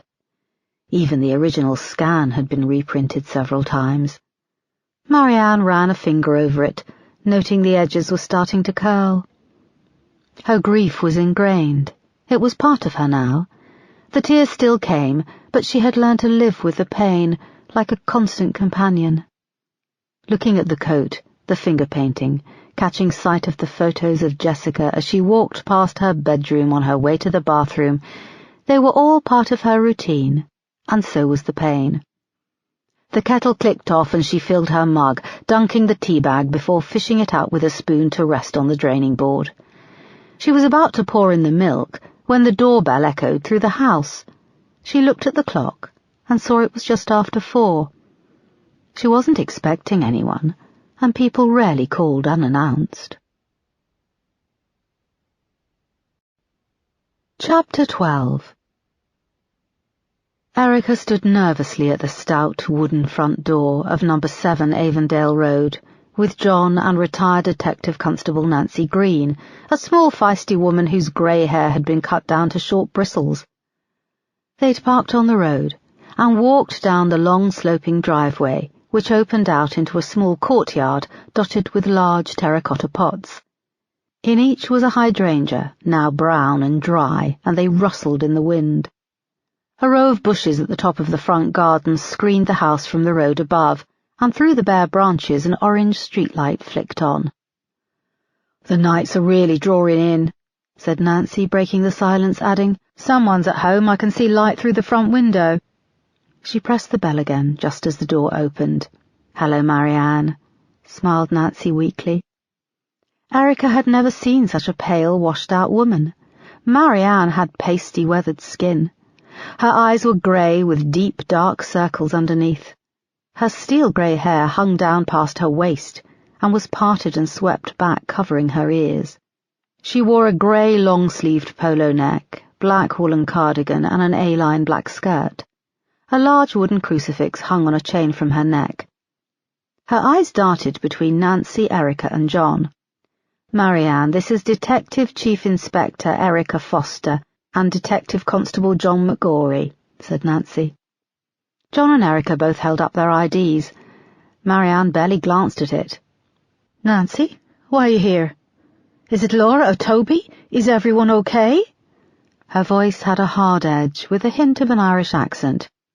"Everyone is fine," said Nancy. "However—" "Please can we come in, Mrs. Collins?" asked Erica. "It's very important that we speak to you in private. D.C. Green, Nancy, has kindly attended because she was your family liaison officer back when your daughter disappeared." "What is this? Tell me," asked Marianne, reaching out a hand to Nancy. "Marianne, can we please come inside?" said Nancy as she took the offered hand. She nodded and stood to one side to let them in. Marianne showed them through to a large living room. It was elegant but cold, with dark wood furniture, dark red wallpaper, and thick curtains in deep green which matched the furniture. "Please sit. Would anyone like tea? I've just made a cup," said Marianne, forcing herself to sound bright and happy. "No, thank you," said Nancy. They sat on the large sofa under the window. Erica noticed a large painting of the Virgin Mary above the carved wood fireplace, and with a glance around the room counted 4 crucifixes of varying size on the walls. There were gilt-framed pictures of Jessica on every surface, the small tables dotted around along the window-sill, and a large concentration on a baby grand piano in one corner. Despite this, there were no signs the room was ever used, no magazines, no television or books. Marianne stayed standing, twisting her rosary beads in her fingers. "We've tried to call your family, but we can't get hold of them," said Nancy. "They're all out in Spain. Toby and Laura have gone to see their father with his she's not his wife." "We'll need to talk to them," Nancy started to say. Marianne's fingers twisted faster, the rosary beads clicking, the small silver cross dangled and swayed against her skirt. Her bottom lip started to tremble and tears pooled in her eyes. "Let me make you some tea. Would you all like some tea?" "Marianne, please sit down," said Nancy. "I'll do what I fucking well like in my fucking house," she suddenly shouted. "Okay, please, Marianne, please calm down. I need you to listen to what I'm about to say," said Nancy, getting up and taking Marianne by the hands. "No, no, no. DCI Foster here phoned me earlier today because I was here for you when Jessica— No, don't say her name. You don't have the right." Erica glanced at John. He gulped and was very pale. Nancy went on gently. "When Jessica disappeared." "No, no." Nancy looked back and nodded to Erica to carry on. "Mrs. Collins, on Friday night, myself and D.C. McGorry were conducting a routine search of Hayes Quarry, and we found some human remains. A skeleton." Marianne was now silent, her eyes wide and glassy. She shook her head and started walking backwards until her back was against the wall. Nancy stayed with her. "The skeleton belongs—" "It was Jessica," said Erica softly. Marianne shook her head. Tears were flowing down her cheeks. "No, you've made a mistake. She'll come back. Someone will find her. She's out there. She probably can't remember who her real family is. I only just had her coat cleaned today." Erica and John stayed sitting. "I'm so sorry, Marianne. They found Jessica." Nancy had tears in her eyes too. "They've identified her from dental records." Marianne kept shaking her head, tears streaming silently down her face. "Mrs. Collins," said Erica softly, "we need to inform your husband, your daughter, Laura, and your son Toby. They're all in Spain, is that correct? Do you have a number we can call? We'd like the family to be informed before we make a statement to the press." "Yes," said Marianne softly. Her eyes were wide in disbelief. "What can I do, Marianne?" asked Nancy. Marianne turned her head to Nancy and suddenly pulled her hand back and punched her in the face. Nancy staggered backwards, blood pouring from her nose, and crashed onto the coffee table. "Get out of my house, all of you!" screamed Marianne. "Get out! Get out!" John and Erica leapt up and went to Nancy, whose face was a bloodied mess. Marianne was screaming and she sank down against the wall. Through the front bay window came the sound of cars arriving and lights began to flare. The press had heard the news and was descending on the house once again. Chapter 13. 10 miles away, in a small terraced house on a quiet residential street in Balham in southeast London, the television buzzed and flickered from the corner of a messy living room. The afternoon was fading behind low grey clouds, and retired DCI Amanda Baker sat slumped in a saggy armchair, her head flopped forward, sleeping. The lights were off, and the light from the TV screen played over her loose, jowly face, a burst of studio audience laughter failing to wake her. On a small table at her elbow was an overflowing ashtray and a half-full glass of white wine. This was all that was left of the second bottle she'd opened. She'd pulled the cork on the first at 9:30 a.m, when the breakfast dishes had been stacked in the sink and the shakes and sweats got too bad. Her house had been smart. It was decorated in a cold, elegant style, much like its owner had looked, but now, like its owner, it was shabby. A fake glow fire rippled in hues of red and orange in the hearth, and a dog's basket beside it was covered in a thick layer of dust. The phone started ringing in the hall, screeching above the sound of the TV until it went to answer phone. It was then that Amanda woke. "What was that?" she said absently. There was a barking sound, and she rubbed a hand over her face, heaved herself up from the chair and wobbled through to the kitchen, brain foggy and eyes bleary. She spent a few minutes rummaging through her cupboard full of tinned food, and then it came back to her. Her dog Sandy had died a few months ago. She stopped, leaning against the counter. Tears fell onto the crumb-covered work surface with a soft pat. She wiped her face with her sleeve, catching a whiff of her stale breath. The phone shrieked again from the hallway, and she shuffled through and answered, leaning on the banister for support. "Is this former Detective Chief Inspector Amanda Baker?" came a young female voice with an edge. "Who is this?" "I'm calling for a statement about Jessica Collins now that the police have recovered her body." Amanda rocked back on her heels for a moment, unable to speak. "Hello?" said the voice impatiently. "You were the lead officer investigating, until you were fired from the case. I took early retirement. On Friday, Jessica Collins' skeleton was found in Hayes Quarry. We searched that quarry a few weeks after she went missing. She wasn't there," said Amanda, more to herself than the woman on the phone. From her spot slumped in the hall against the banister, Amanda could see the television screen in the living room. Breaking news was rolling across the scene. A ticker-tape headline ran underneath, reading, "Remains belonging to missing girl Jessica Collins discovered." The sound was off, and the picture changed to show images of Marianne and Martin Collins at a police press conference in 1990, speaking into a microphone, supported by a much younger version of herself. Behind them was the old Met Police logo on white. "So, do you have a comment?" asked the voice. She sounded interested, could smell blood. On the TV, a tall blonde officer was reading from a statement. Her name flashed up at the bottom of the screen, DCI Erica Foster. "Do you have a comment?" said the girl, spelling it out, clearly now annoyed at the silence. "They found photos of Jessica in a local sex offender's house. You arrested him, but you let him go, though, didn't you?" "I had no choice. There wasn't enough evidence."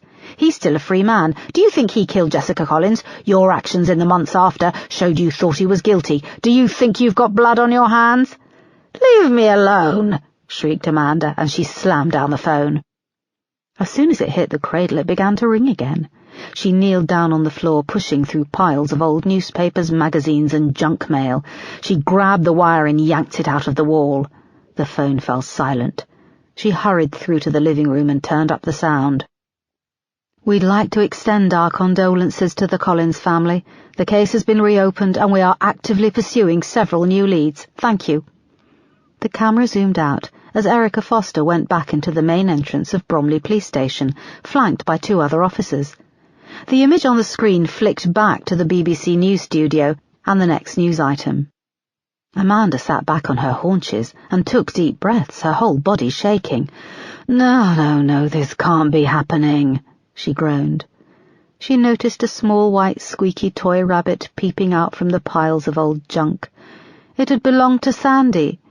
She reached out, picked it up and hugged it to her chest. She began to cry, for Jessica, for her beloved Sandy, and for the life she should have had. When she finally stopped, she wiped her face with her sleeve, went to the kitchen, and opened her third bottle of wine. Chapter 14.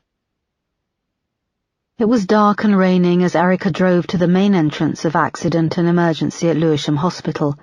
It had been a long, stressful day, and she felt like she hadn't stopped.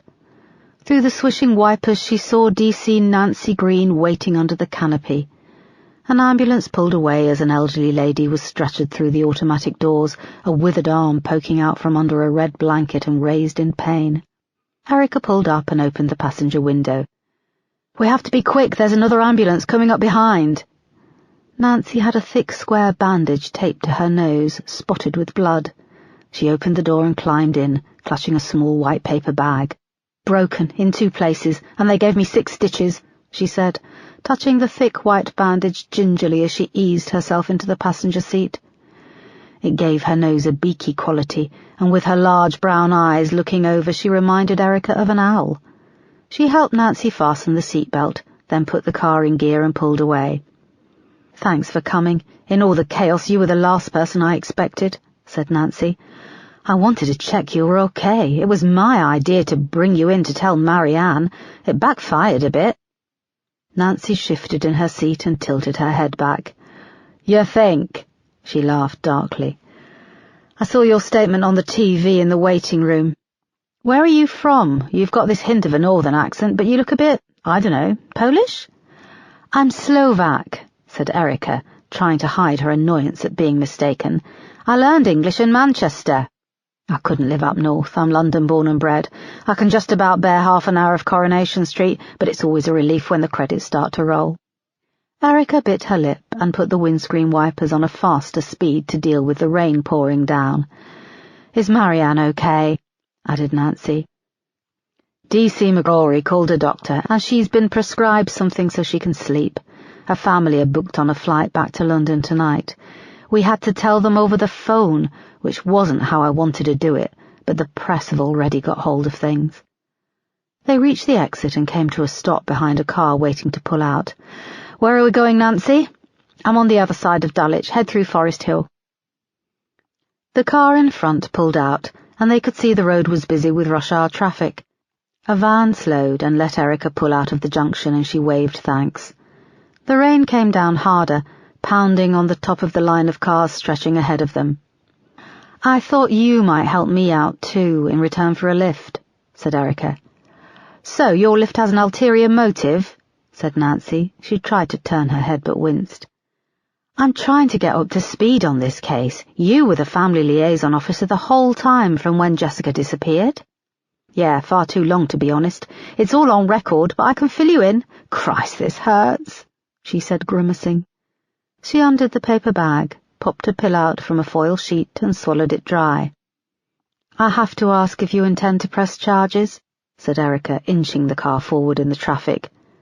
Against Marianne? God, no, that poor woman has been through enough, said Nancy, leaning back against the headrest. Although I would like to complain about those bloody doctors, they've given me a pitiful amount of painkillers. She punched you, and she had a string of rosary beads wrapped around her fist. A Catholic knuckle-duster, grinned Nancy. Marianne was never violent, in all the years through all the heartbreak. Sometimes with family liaison work you feel like a spare part. You want to be out there on the beat amongst the action, but you're making tea and answering the phone. Family liaison work is important. I know that, but in a strange way I'm pleased I was there today to take the punch. They never write in police reports about all the cups of tea you make or the advice you give. This will be documented. And it's closure. How long were you there with the family after Jessica disappeared? I spent the first few months, from the August of 1990 onwards, virtually living with them. Marianne and Martin were still together. When did they divorce? They're not divorced. You saw the rosary beads around Marianne's fist. Divorce doesn't exist in her world. They separated in 97. They lasted longer than I expected. When a couple loses a child, the strain nearly always rips them apart. But they had little Toby, who was only 4 when Jessica vanished, and for a time he was the glue that kept them from coming unstuck. Laura is a lot older. She'd already done her first year at university. She delayed going back for her second year, but she should have gone, really. She and Marianne drove each other mad, and Marianne just tuned out everything, poured her energy into trying to find Jessica. Toby was tiny, and Laura ended up having to look after him. How old is Toby now? 29. He's gay. Not surprisingly, Marianne has never really accepted it. Does Toby live locally? No, Edinburgh. Laura is married with 2 small boys, and they live in North London. Martin is in Spain. He let Marianne keep the house. He's a millionaire. I think he makes sure she's taken care of. She just rattles around in that big house all day, like she's Miss Havisham, heartbroken. Although, unlike Miss Havisham, Marianne always pushes the vacuum cleaner around. You saw, the place is spotless. What does Martin do in Spain? He builds holiday homes for rich expats, makes a fortune, lives in Malaga with his girlfriend, a younger woman, and their 2 small kids. Erica was pleased the line of traffic was inching forward. Nancy was a goldmine of information. Do you know how Martin and Marianne met? She asked. In Ireland. He's Irish. Marianne is British, but she grew up in Galway. She met Martin when they were in their late teens at a Catholic youth club. She fell pregnant at 17, and they had to marry. I knew I was getting close to Marianne when she told me that story. It was in Ireland in the late 70s. They had a tough start, but he worked his way up on the building sites, and then they made the move to London in 1987, just after Jessica was born. They did it at the right time, made a packet during the property boom. Laura was 14 when they moved, and I think it was tough for her. She had to leave her friends and her home in Ireland. Is that when the problems began? Nancy nodded, then winced again, remembering she was bandaged. The traffic was now moving faster, and they inched their way through a set of traffic lights. I think Laura found it tough to find her feet when they moved here. When she was growing up, they were dirt poor. It wasn't until Laura was in her late teens that they started making money. They were rich enough to spoil Jessica and Toby. They joined so many after-school clubs. Jessica did ballet. She was such a pretty little thing, Jessica. The traffic inched forward, past the clothes shops on Catford High Street. Only a West Indian supermarket was open, and beside it a betting shop. Through the condensation of the brightly lit window, they could see a group of old men standing around, peering up at a screen. "Do you really think you're going to solve it, after all these years?" asked Nancy. If Erica had any doubts, she wasn't going to share them. "I always solve my cases," she said. "Well, good luck to you. Just watch out. She went mad, that copper who was on the case before, Amanda Baker." "How did she go mad?" "Years in Borough CID dealing with rape victims. It got to her, and then the Jessica case. There were no witnesses. Jessica left the house that afternoon to go to her friend's birthday party down the road, and it was as if she vanished off the face of the earth. She never arrived, no one saw anything. The only suspect was Trevor Marksman, a local sex offender. They found photos and some video he'd taken of Jessica a few weeks earlier when she was in the park with Marianne and Laura. And they arrested him?" "They did, but he had an alibi, cast iron. He'd only just been released from prison and was living in a halfway house. And on the 7th of August, he was there all day. Multiple witnesses could vouch that he didn't leave, including 2 probation officers. But he was the person with the motive to abduct her. He had a previous conviction for abducting a young girl from the park. She was blonde too, and looked like Jessica. In the end, Amanda had no choice but to release him. They kept surveillance on him, and as time went on, she got frustrated and started to harass him. And in return, he enjoyed riling her up, taunting her about her failure to solve the case. In the end, she went too far and tipped off a group of local women, vigilantes. Middle of the night, they shoved a bottle full of petrol through his letterbox. He survived, but with hideous burns. And it came back on Amanda." Nancy nodded. "Trevor Marksman found a fancy barrister and sued the Met. Won 300 grand. He moved to Vietnam, filthy bastard. Amanda took early retirement, more than she deserved, really, but her legacy is she's a bent copper. The last I heard is that she's virtually dead from cirrhosis of the liver. Here, take the next left." Erica was disappointed that the journey had come to an end. She pulled off the main road where the traffic was moving normally. They passed a large pub and some kebab shops before the street became residential. "This is me, the flats," said Nancy. There was a gap in the row of terraces, occupied by a drab, squat concrete block of flats. Erica pulled up by the curb. "Thanks for the lift. I'm going to take one more of these strong ones with a nip of something," she said, undoing her seatbelt. It was still raining hard.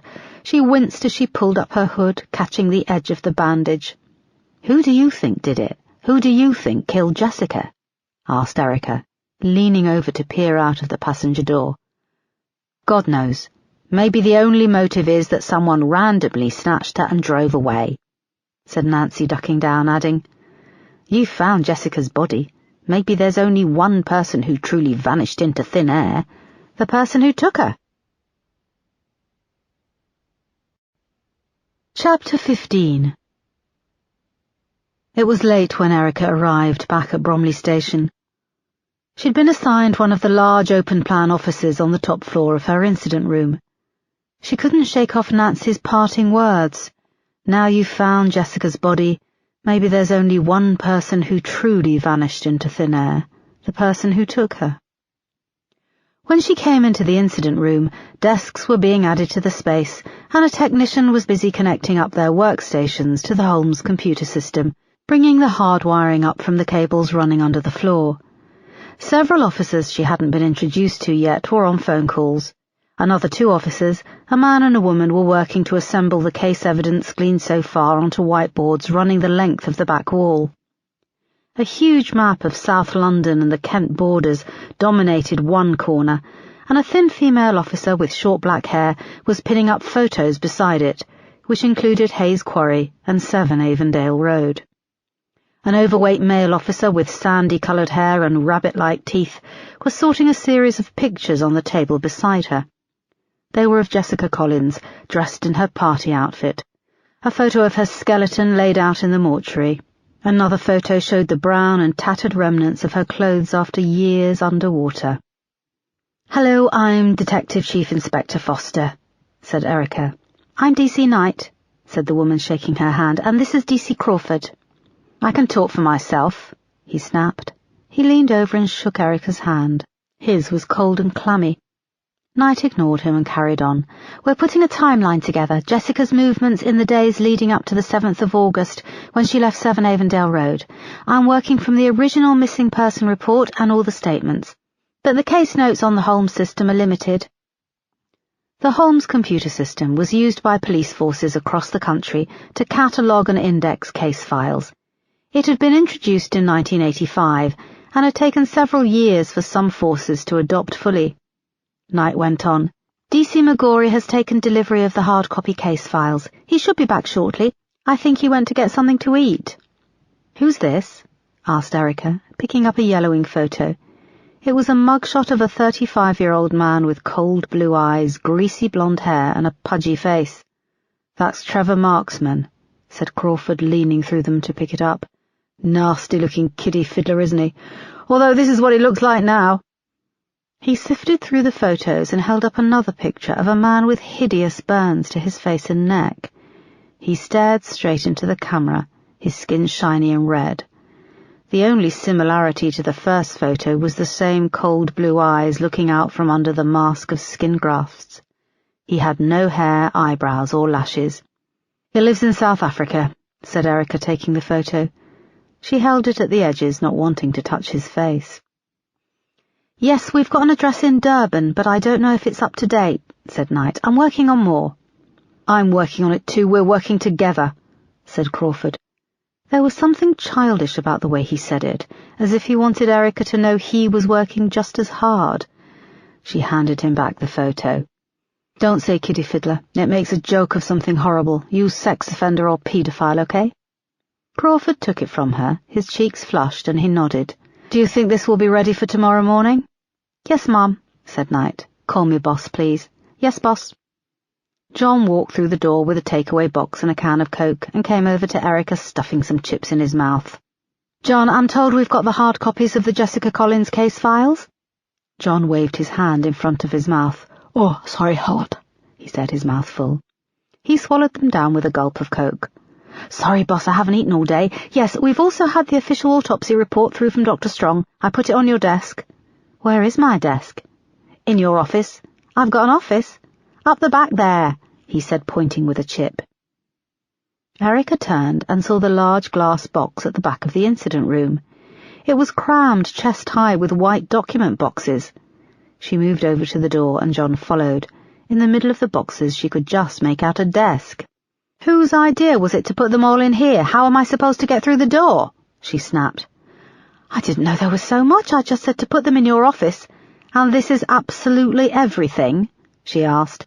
"Yes, the specialist casework investigation team sent everything over that they have in storage. Some boxes are marked in date order from 1991 up to 1995, and then some are marked up with the names of locations, and then there are a load with no label at all, where files have been stuffed in with no regard." The phone rang from inside Erica's office. John helped her to quickly slide a pile of the boxes out so she could lean through and pick it up. It was Marsh. "What have you got from the historical case files?" he asked without preamble. "I've just literally got them, sir."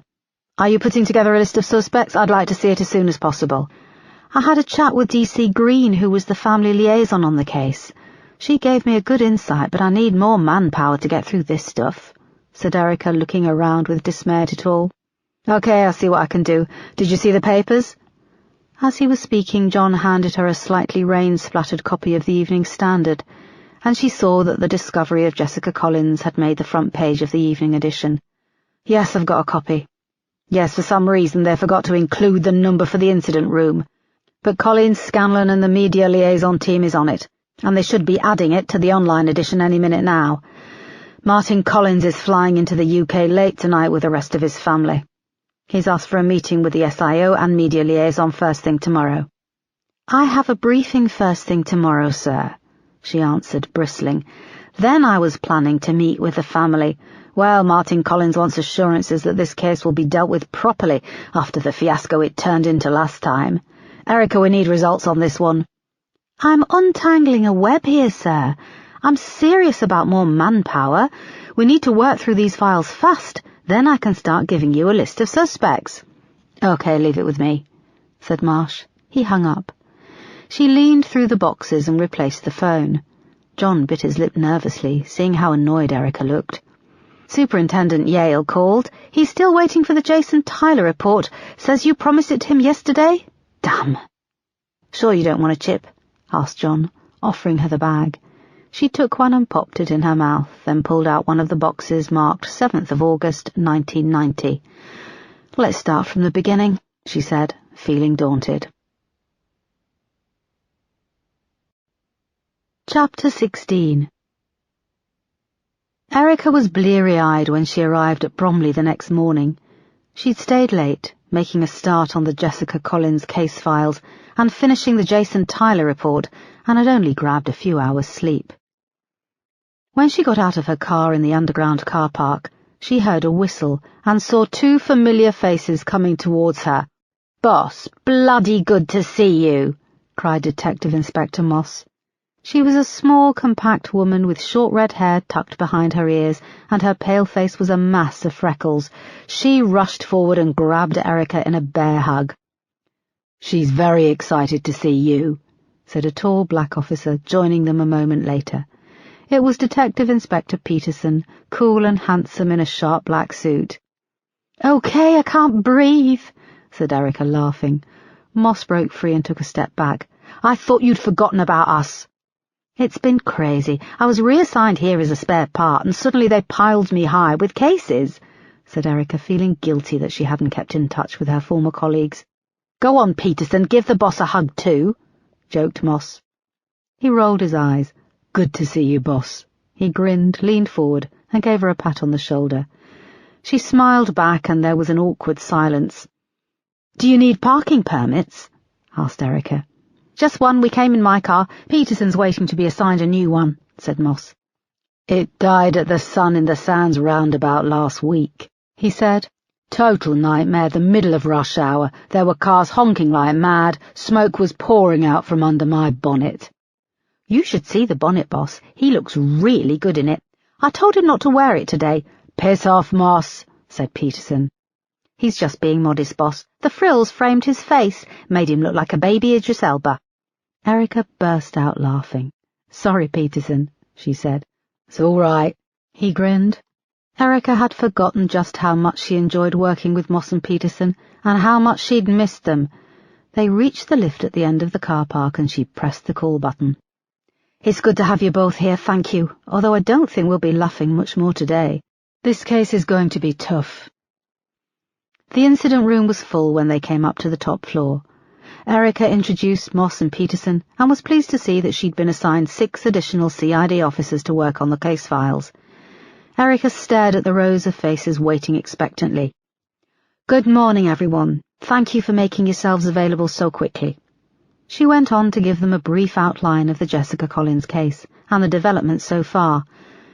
"With this case, we're opening a Pandora's box, or should I say many boxes," she added, alluding to the case files which were now piled high along the back wall. "What we all need to do is focus in on the facts pertaining to Jessica's disappearance. Ignore the fiction.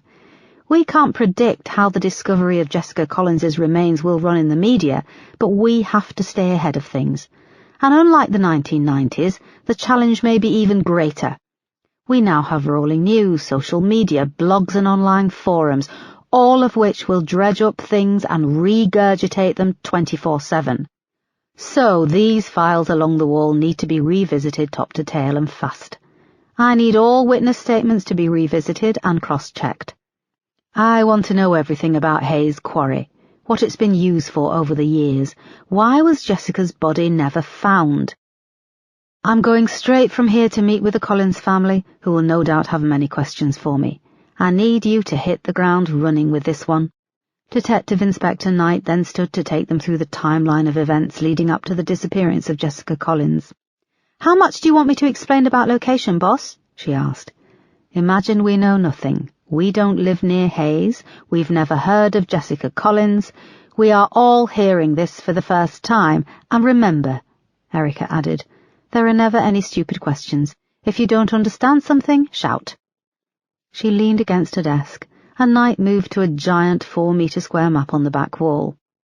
"This map covers an area of 20 miles from top to bottom. In the middle is central London, and the bottom of the map down south is the Kent borders. And here we are in Bromley," she said, indicating a large red cross on the map. "We're 2.6 miles from Hayes Village. It's a popular commuter belt village. Lots of people who live there work in the City of London.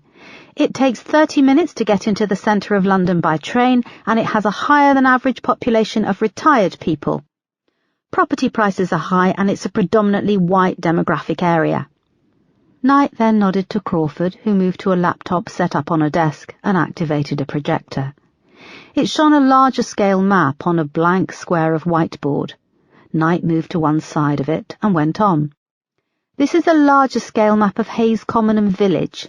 You can see the High Street and the train station. This vast area of green is Hayes Common. It's an area of woodland and heath, crossed by bridleways and footpaths and several roads. It's one of the largest areas of common land in Greater London, at 225 acres.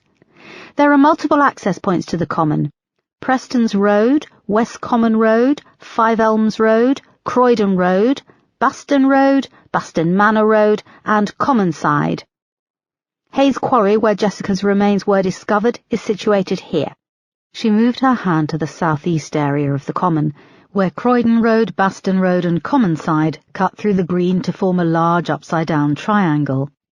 "The quarry was created between 1906 and 1914, when sand and gravel were excavated. Over the years it has twice been filled and cleared. During the Second World War there was an army base at Hayes Common and anti-aircraft guns.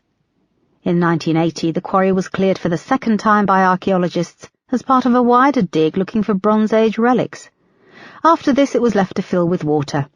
Bromley Council twice put forward applications to have the quarry used for commercial fishing, but on both occasions the idea was overturned, as the common is a site of nature conservation interest and is protected." She paused and moved to the other side of the map, the projection of the roads playing over her tired face like arteries. "I'll now move on to the timeline of events leading up to the disappearance of Jessica Collins. She lived here with her family in 7 Avondale Road, which is less than a mile from Hayes Quarry. The closest entrance being here on Baston Road. You can see the houses on Avondale Road are all detached with large gardens. It's an affluent area. On Saturday the 7th of August 1990 at 1:45 p.m, Jessica left her house to go to a birthday party for her school friend, Kelly Morrison, who lived at number 27 Avondale Road. It was only a short walk of around 500 metres, but she never arrived.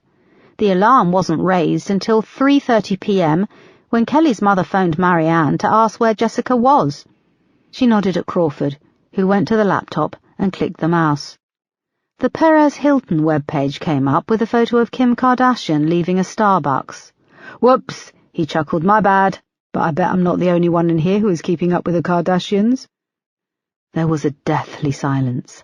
Smirks passed between some of the officers dotted around the incident room. Moss caught Erica's eye and raised an eyebrow. "Here we go," he said, blushing. The projection changed to a Google Street View image. Knight shot him a look and then carried on. "This is where Baston Road leaves the common and becomes Avondale Road." The Google Street View blurred forward in bursts, the image moving past the houses on Avondale Road. You can see that the houses are all large, 2 or 3 stories. They're all set back from the street and many of them have high hedges or trees masking them from the road. Here we are passing 7 Avondale Road, the Collins' house, and we're moving forward to number 27, Avondale Road. I'm trying to get hold of images of the street from 26 years ago." The Google Street View surged forward past better-appointed houses.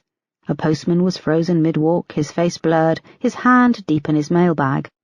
Further along, a woman was emerging from one of the driveways with a small dog. From the back, she had short, curly blonde hair. "There we are passing number 27, home of Jessica's friend, Kelly Morrison.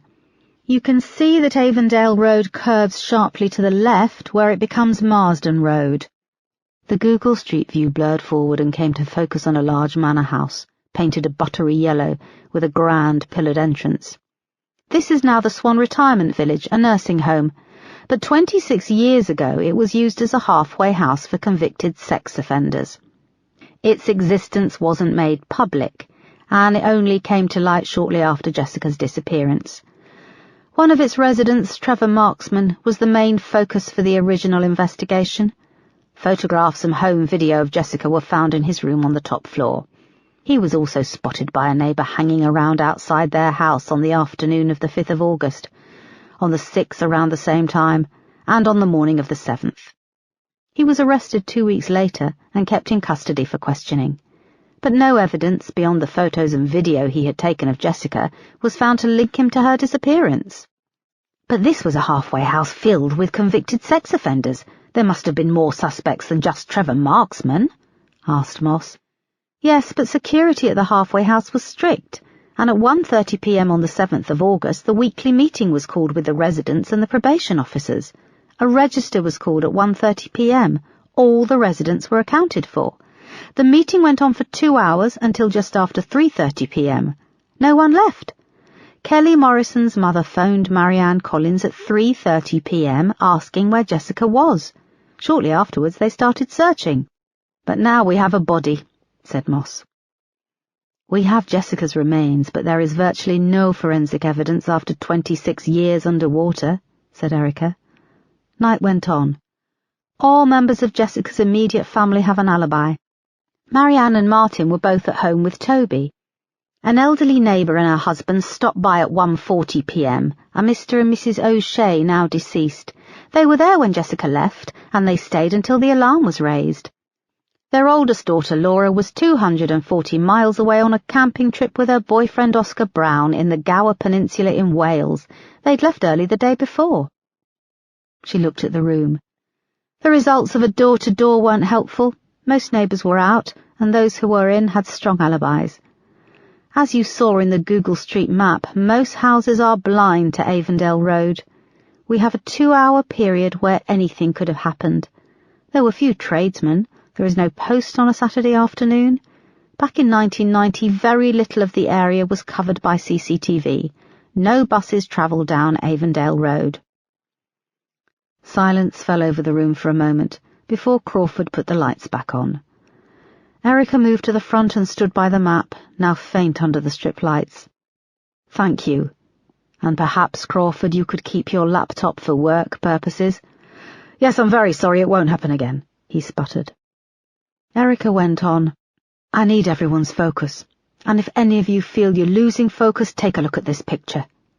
She indicated the autopsy photo of Jessica's skeleton, lying like a completed jigsaw on a blue sheet. "We're having to hit the ground running here with a huge amount of historical case files. However, this should be seen as a positive. The case files could yield much more. We also have the benefit of hindsight. I'd like you to divide the boxes up. D.I. Moss will be in charge of this.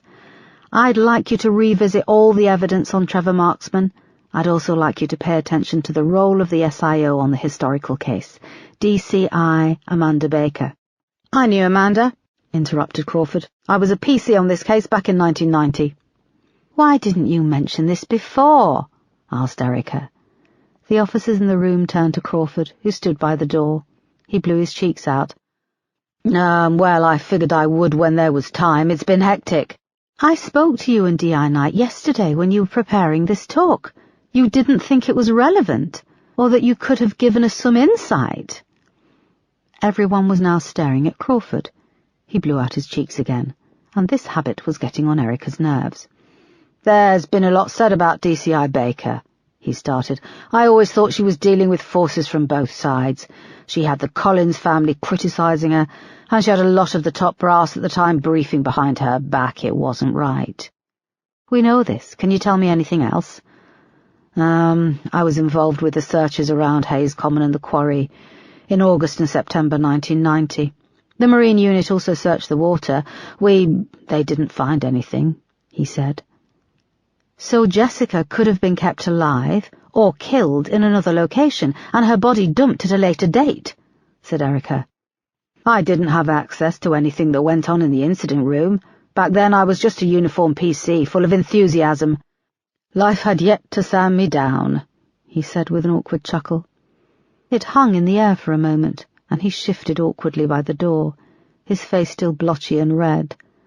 Erica made a mental note to pull his file. She figured he was in his late 40s. She hadn't seen him at Bromley Station in the 3 months she had been there. "Okay, everyone, I'd like your main priority to be reviewing the physical evidence. Once we get hold of what's in all of these boxes, we can move forward. We'll reconvene tomorrow morning for a progress report." The room leapt into life. Erica went over to where Moss and Peterson were sitting next to her office. "Peterson, you're with me. We're talking to the Collins family. Moss, keep an eye on things here, and—" She tipped her head towards Crawford, who was trying to untie a laptop charger which had become twisted in knots. "You want me to pull his file?" she said quietly. "Yeah, but be subtle." Moss nodded, and Erica left the busy incident room with Peterson. Chapter 17. A tall, lean, tanned man opened the door to 7 Avondale Road. His head was shaved. Just a shadow around the edges showed that he was bald on top, and his face had a smattering of black-grey stubble. He wore black chinos and a navy shirt, with the sleeves rolled up to show muscular forearms, and expensive black leather loafers. When he introduced himself as Martin Collins, it was a shock to Erica. He was a youthful and polished 60-something in comparison to Marianne, who looked every inch a pensioner. "We're all in the lounge," he growled. He still had a strong Irish accent. They followed Martin through, his expensive aftershave cutting through the fusty church-like smell of the house. Erica introduced herself and Peterson. Marianne sat at the end of the long sofa next to the fireplace. She was dressed head to toe in black, which accentuated her deathly pallor. She was clutching her rosary wrapped so tight around her right hand it dug into her skin. Next to her sat an attractive dark-haired woman in her 40s. She was heavily made up and wore a designer trouser suit in black with a white blouse. Her brown eyes were bloodshot and detached. "Hello, officers, this is my daughter Laura," said Marianne, indicating the woman. Laura stood and shook hands with Erica and Peterson. A handsome young man with dark features sat in an armchair beside the long sofa.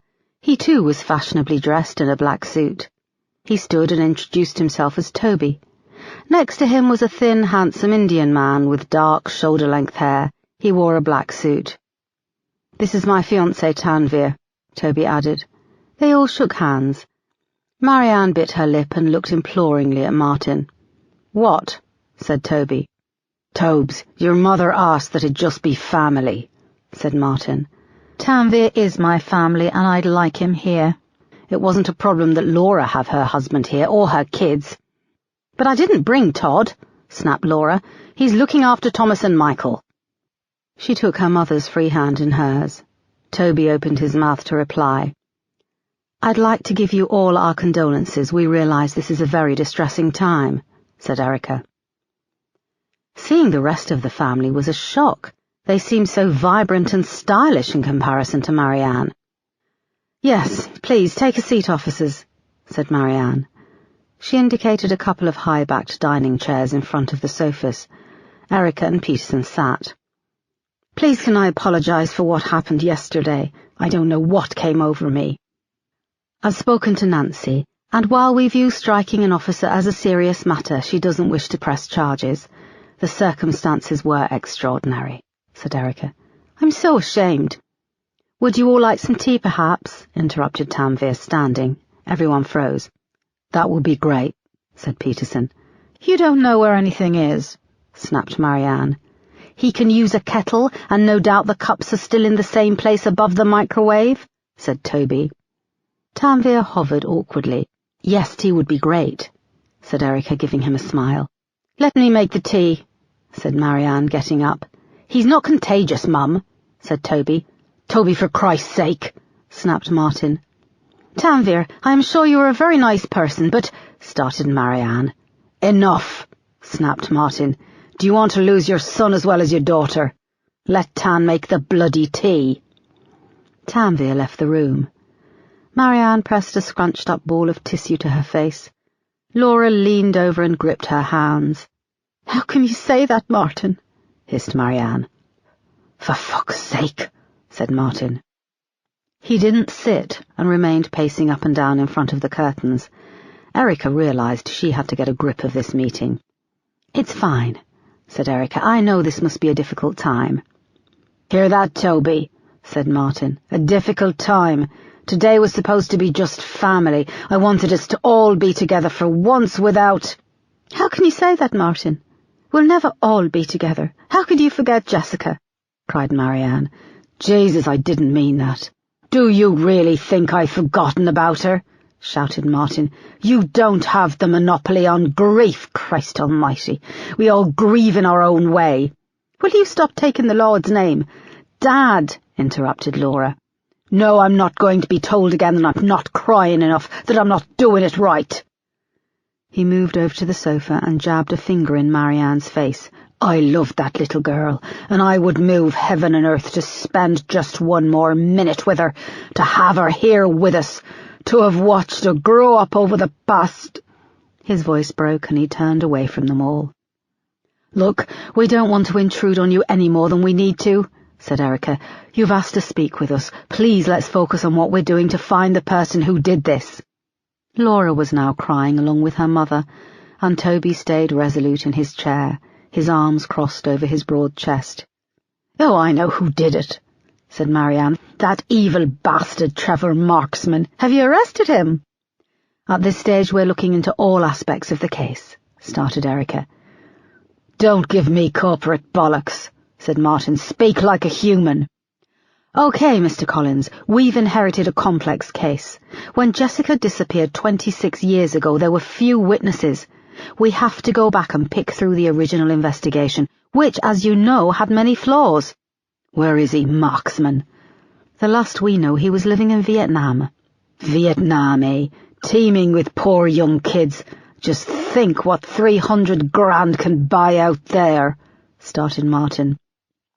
That man, that evil man, how is it fair that he gets to sue the police for all that money and he walks away scot-free? Said Marianne. There wasn't enough evidence at the time, started Erica. I've seen these shows on TV. Surely there is more you can do with forensics, said Martin. Things that couldn't be done back then. When we discovered Jessica's remains, she'd been underwater for many years. We are limited with what we can do with forensics. The family stared back at her, each processing the information that Jessica was dumped underwater. Erica went on. I've solved 2 historical abduction cases, and I've handpicked the best officers to work with me. I know many people have already given up on Jessica, but I'm not one of them. I'm going to catch this bastard and bring him to justice. You have my word. Martin looked between Erica and Peterson and nodded. OK, well, I'll hold you to that, he said, his eyes beginning to fill up. You look like a woman I can trust. He turned away and pulled a pack of cigarettes from his pocket and lit up. Are you going to screw her too? Said Marianne. There was silence. Did you know he was screwing that whore of a detective, Amanda Baker? Marianne, quiet, started Martin. No, why should I be quiet? You slept with that woman, a woman who comforted me, who I told private things to about how I felt. It was a long time after she joined the case, shouted Martin. And that makes it OK, said Marianne, standing unsteadily. And I'm supposedly the one in this family who everyone is ashamed of, said Toby, almost as an aside to Erica and Peterson. Shut up, cried Laura, all of you. This is about Jessica, our sister. She never got to grow up. She should be here, and all you can do is bicker and fight. Tears ran tracks down her cheeks through thick foundation, and she wiped at it with the back of her hand. "It's all right, my darling," said Marianne, putting her arms around Laura, who shook her off. "When can we see her? I want to see her," said Laura. "I would like to see her too," said Marianne. "So do I," said Toby. "Of course that can be arranged, but only when the forensic pathologist is finished. Then Jessica's remains will be returned to you," said Erica. "What are they going to do to her?" asked Laura. "He's running tests, trying to get as much information as possible to put together a picture of how she died." "Did she suffer? Please tell me she didn't suffer," pleaded Marianne. Erica took a deep breath. "Isaac Strong is one of the best forensic pathologists in the country, and as well as this he is very respectful. Jessica is safe in his care." Marianne nodded and looked up at Martin. He had his back to them, leaning against the wall, his head bowed. The cigarette had burned down in his hand. "Martin, come here, love," she said. He moved to the sofa, sat on the arm next to Marianne, and buried his head in her neck, giving a deep, muffled sob. "It's okay, it's all right," she said, placing her free hand on his back and pulling him tight to her. Laura turned into her mother too, and they sobbed. "I hardly remember her," said Toby with tears in his eyes, looking up at Erica and Peterson. Tanvir returned with a tray of tea and placed it on the large coffee table. Erica just wanted to leave this oppressive house with its dingy furniture. Coupled with the terrible atmosphere, the pictures of the Virgin Mary took on a sinister melancholy.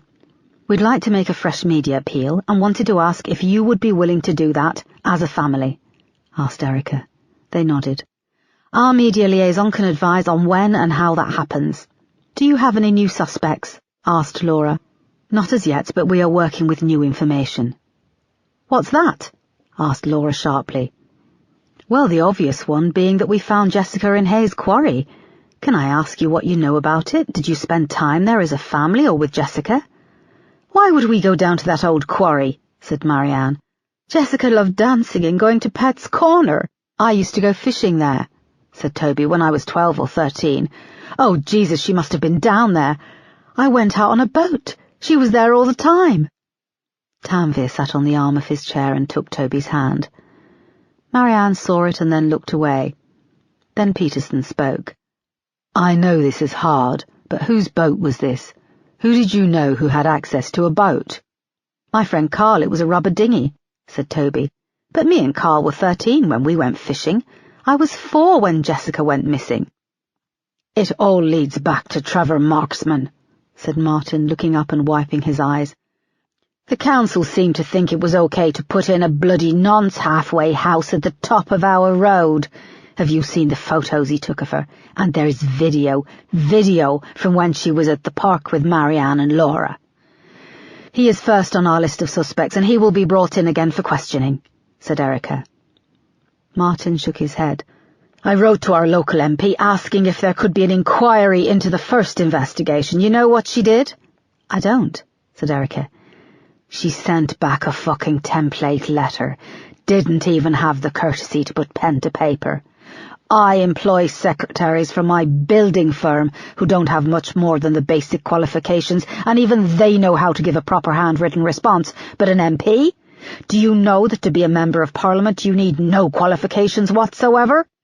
He was now pacing up and down the living room, watched by Marianne, Toby and Lara. "What qualifications do you both have?" "We're police officers," said Peterson. "Yeah, well, Marksman, the uneducated fucker, got himself a fancy barrister and legal aid and sued you all for 300 grand. "What happened was regrettable," said Erica. As she heard it come out of her mouth, she knew it would anger him even more. "Well, I've got money. I don't need legal aid. And did you know that Laura's ex-boyfriend is now a bloody good barrister himself?" "Dad," said Laura, shooting him a look, "Oscar Brown is a partner at the Fortitudo Chambers, and he's already said he's ready to work for me." "Oscar Brown," said Erica, remembering the case files she had seen. "He was your boyfriend at the time of Jessica's disappearance?" "Yes, he was," said Laura, wiping her eyes. "And you were both camping in Wales when Jessica vanished?" "Yes, we came home straight away when we heard. We saw it on the news." Her bottom lip began to tremble. "And you've kept in touch with Oscar?" Like me, he's married now with kids, but he's kept in contact. That kind of thing gives you a bond. Erica could see Martin was now pacing up and down and red in the face. Jessica's killer has been fucking running around laughing for the last 26 years, 'cause you lot, you useless fucking lot, have done nothing. You've let stuff slip through your fingers. How could she just disappear? She only went up the bloody road. It takes no time at all, and no one saw anything. With that, he flipped up the tray of tea. The cups and plates went crashing to the floor. "Please, you need to calm down, sir," said Peterson, moving over to Martin. "You don't tell me to calm down. You don't come into my house." "It's not your house anymore, Martin," screamed Marianne, "and you don't get to come back here and wreck things." She knelt on the floor and began to pick at the large slivers of broken china. "Mum, you'll cut yourself," said Toby softly, kneeling down with Marianne and gently pulling her hands away. Laura looked helplessly between her brother and mother, her father pacing up and down red in the face. Martin started kicking at the wall. Marianne screamed at him to stop. "Mr. Collins, if you don't calm down right now, I'll have to cuff you and put you into a police car," said Erica, raising her voice. "Do you really want that to happen? There is press outside, and they want nothing more than to find a new angle, and the guilty father will play right into that." This brought Martin up short, and he looked at Erica. "So you are going to calm down, please?" He nodded, chastised. "I'm sorry," he said, rubbing a hand over his head. "I can't begin to imagine what this has been like for your family," said Erica. "It ripped us to shreds." He started to cry again, and Marianne moved to comfort him, followed by Toby and Laura. Tanvir stood to one side watching with Peterson. "Okay, I think we'll leave it there. You need to spend some time together. We will be going over all witness statements again, and we may like to talk to you about certain aspects. One of my officers will be in touch," said Erica. She signalled to Peterson, and they made a swift exit. Chapter 18. After their meeting with the Collins family, Erica and Peterson sat in the car on the street outside 7 Avondale Road. "That was terrible," said Peterson, rubbing his eyes wearily. "How did it help, us being there?" "They're all knotted together with grief. I couldn't even tell them when they could see Jessica's remains. This case is—" Erica stopped herself before she said unsolvable. "So, Martin Collins was sleeping with Amanda Baker, which adds another layer of complications," agreed Peterson. "You must be so pleased I requested you for this case," said Erica ruefully. "I've missed you. I've missed working with you, on cases, with Moss too, of course," said Peterson, quickly correcting himself. Erica looked at him for a moment and then turned back to stare out of the car windscreen. "Jessica went missing just here." She indicated the street lined with huge bare oak trees, their branches reaching up above them against the grey sky. "It's cold, isn't it?" "Do you want the heater on?" asked Peterson. "No, the street, the area. It feels cold, unwelcoming. All these smart, expensive houses hidden from view." The group of photographers remained outside on the grass verge. They'd taken photos of Erica and Peterson entering and leaving the house. A short greying man started to make his way down the drive, so Erica briefly activated the car's blue lights and siren. He jumped back, noticing them in the unmarked car. She left the blue lights on and put a call into the station asking for a uniform officer to come down to the house. The photographers trained their lenses on the car for a moment, and then turned back to the house. "Did you think Martin Collins was a bit theatrical in there?" asked Peterson. "How do you mean?" asked Erica. "There was just something hokey about that whole flipping up the tea tray. If he'd thrown something or, I don't know, hit one of us, I would have expected it." "You think he has something to hide?" Peterson shook his head. "How much did the last investigation look into him, his business dealings?" "He made quite a lot of money very quickly from the housing boom in the 80s. The Collins family came over from Ireland in 1987 virtually penniless, and by 1990 they were living here." "You think someone kidnapped Jessica?" "I don't know. There was never anything about a ransom." No, she just vanished, and everything disintegrated in the aftermath. Her family, the Met investigation.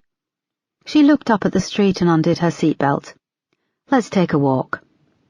They got out of the car. This briefly caught the attention of the journalists, who snapped away at them with their cameras. Erica and Peterson walked off in the direction of number 27. The houses to their left were lower than the road, each driveway sloped down.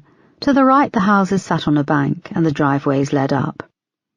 That's it, we're here. Took 2 minutes, said Peterson.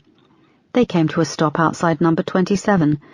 It was a cream-coloured 2-storey house with faux pillars out front. The driveway had just been resurfaced, and drops of rainwater clung like mercury to the unblemished surface. The house has its second lot of new owners since 1990, said Erica. They stood for a moment and looked up and down the street. The halfway house where Trevor Marksman lived is just up here, she added.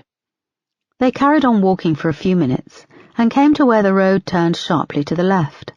A large 3-storey manor house sat on the other side of the road, nestled in the crease. It was painted a buttery yellow, and its window frames in the pillars out front gleamed white. There was a white-painted swing sign on the manicured lawn, and large black letters told them this was now the Swan Retirement Home. The windows gleamed and reflected the grey sky, giving the place a blank stare. A large black crow landed on the sign. His coat gleamed like the painted letters, and he let out a mournful cawing. They turned and were afforded a clear view of the whole street sloping away and down to their car parked on the curb in the distance, where the photographers milled around. The high hedges formed a long wall on each side of the street. I just imagined Jessica out here, so close to home but all alone. Did she scream? Did anyone hear her from behind the thick hedges when she was taken? Said Erica. Why dump her in the water less than a mile from her home? What if it was someone on this street? These are big houses. They must have big basements. I read in the case files that the houses on this street and the surrounding streets were searched. Pretty much everyone allowed the police in to look around. So she did just vanish, said Peterson. The crow cawed again, as if in agreement. What now, boss? I think we should pay Amanda Baker a visit, said Erica. They set off and started to walk back. When they reached the car, the uniformed officer that Erica had called pulled up beside them at the curb. He rolled down his window, and Erica and Peterson went over to speak to him. They didn't notice, standing amongst the group of journalists with a camera slung around his neck, there was a tall, dark man wearing a long wax jacket. Unlike the rest of the journalists, he wasn't interested in the Collinses' house. He was intently watching Erica and Peterson, trying to work out their next move. Chapter 19. Amanda Baker lived in an end terrace house in a residential street in Balham, southwest London.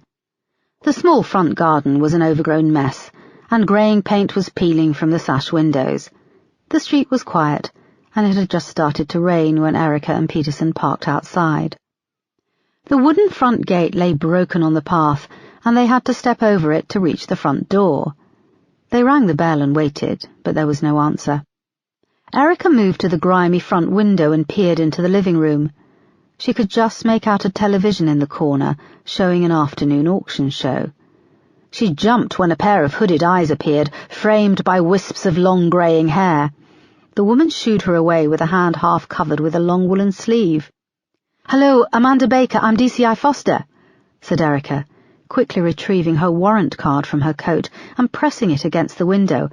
"I'm here with my colleague, DCI Peterson. We'd like to talk to you about the Jessica Collins case."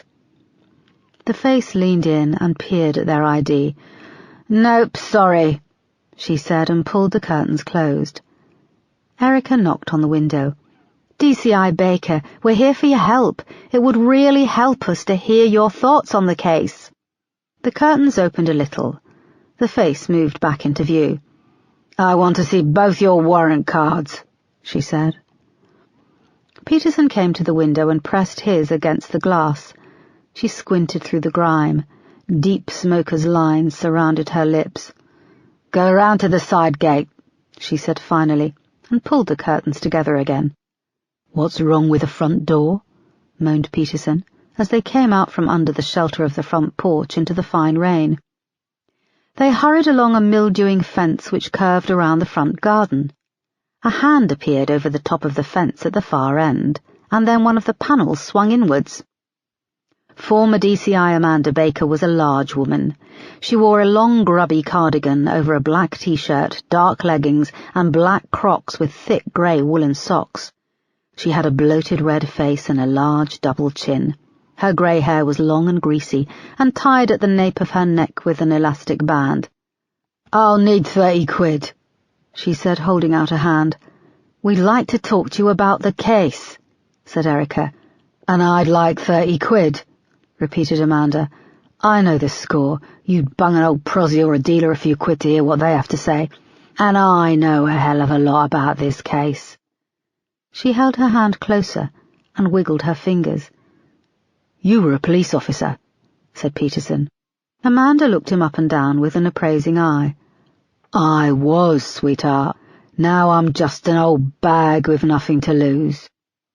She went to close the gate. Erica put out her hand. "Okay," she said, and tipped her head to Peterson. He rolled his eyes and took out his wallet and handed Amanda a 10 and a 20.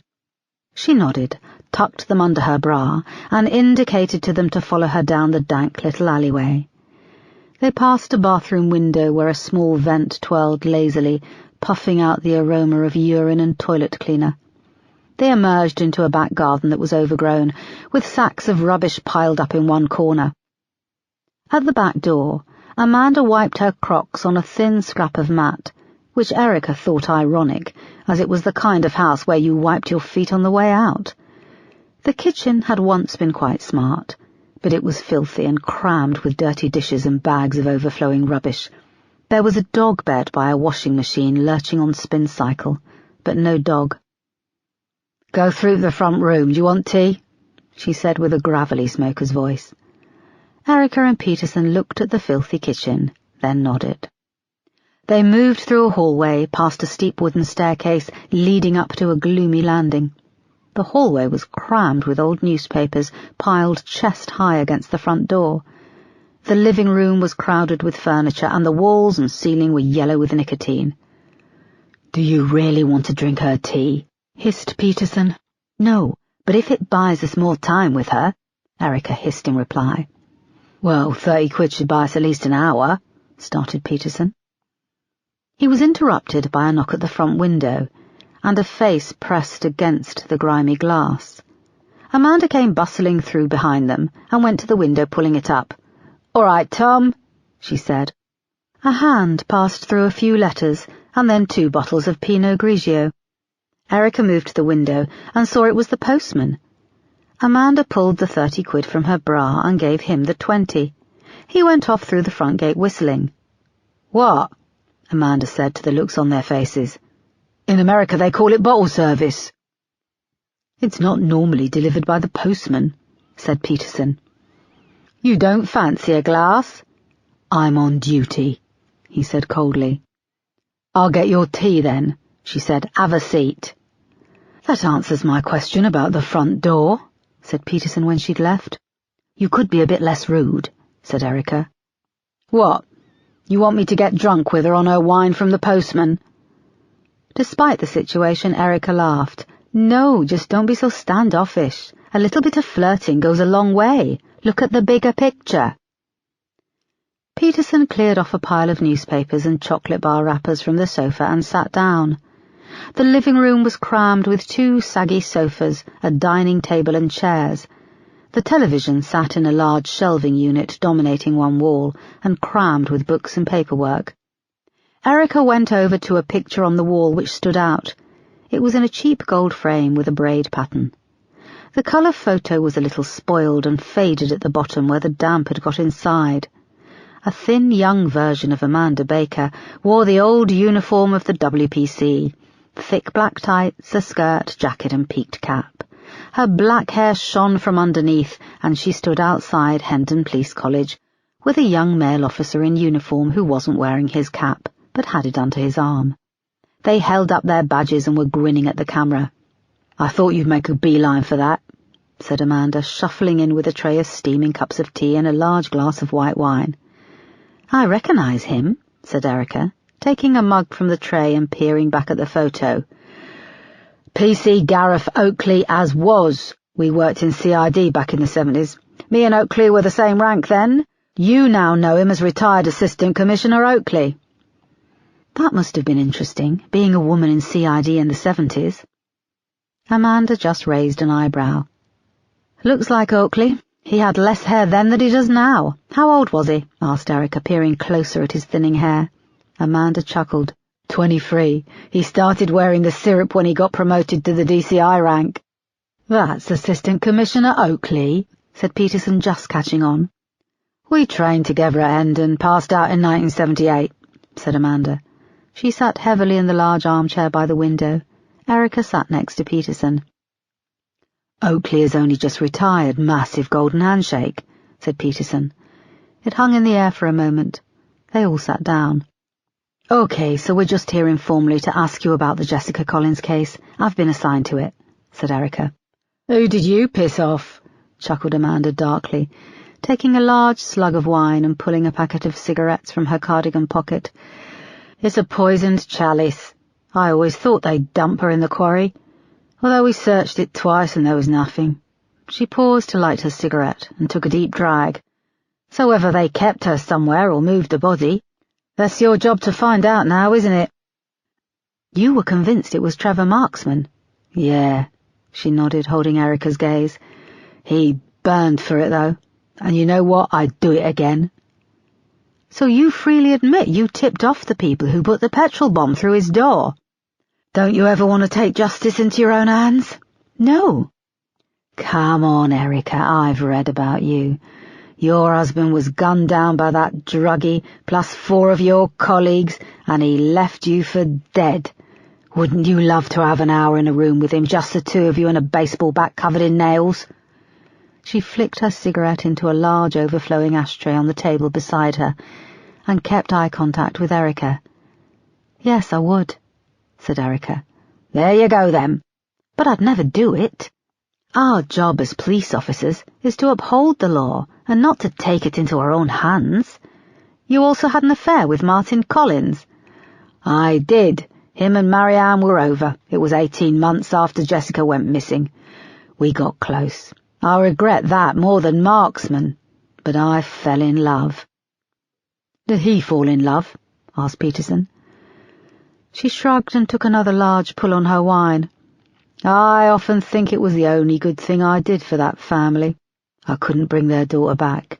I made Martin forget, at least when he was with me. Now we've found Jessica, do you still think Trevor Marksman did it? Asked Erica. Amanda took another drag of her cigarette. I always think that if something is so bloody obvious, then it has to be true. He had someone working with him, though, and I think that when he took her, he kept her somewhere. You had him under surveillance? Asked Peterson. We did, but there was a week or so in between her going missing and us getting eyes on him. I think he did it then. I had a look at your file, started Erica. Oh, you did you? Said Amanda, squinting through the smoke. After the Jessica Collins case, you were moved to the drug squad, and you were charged with selling on cocaine. I was a bloody good copper. I paved the way for women like you.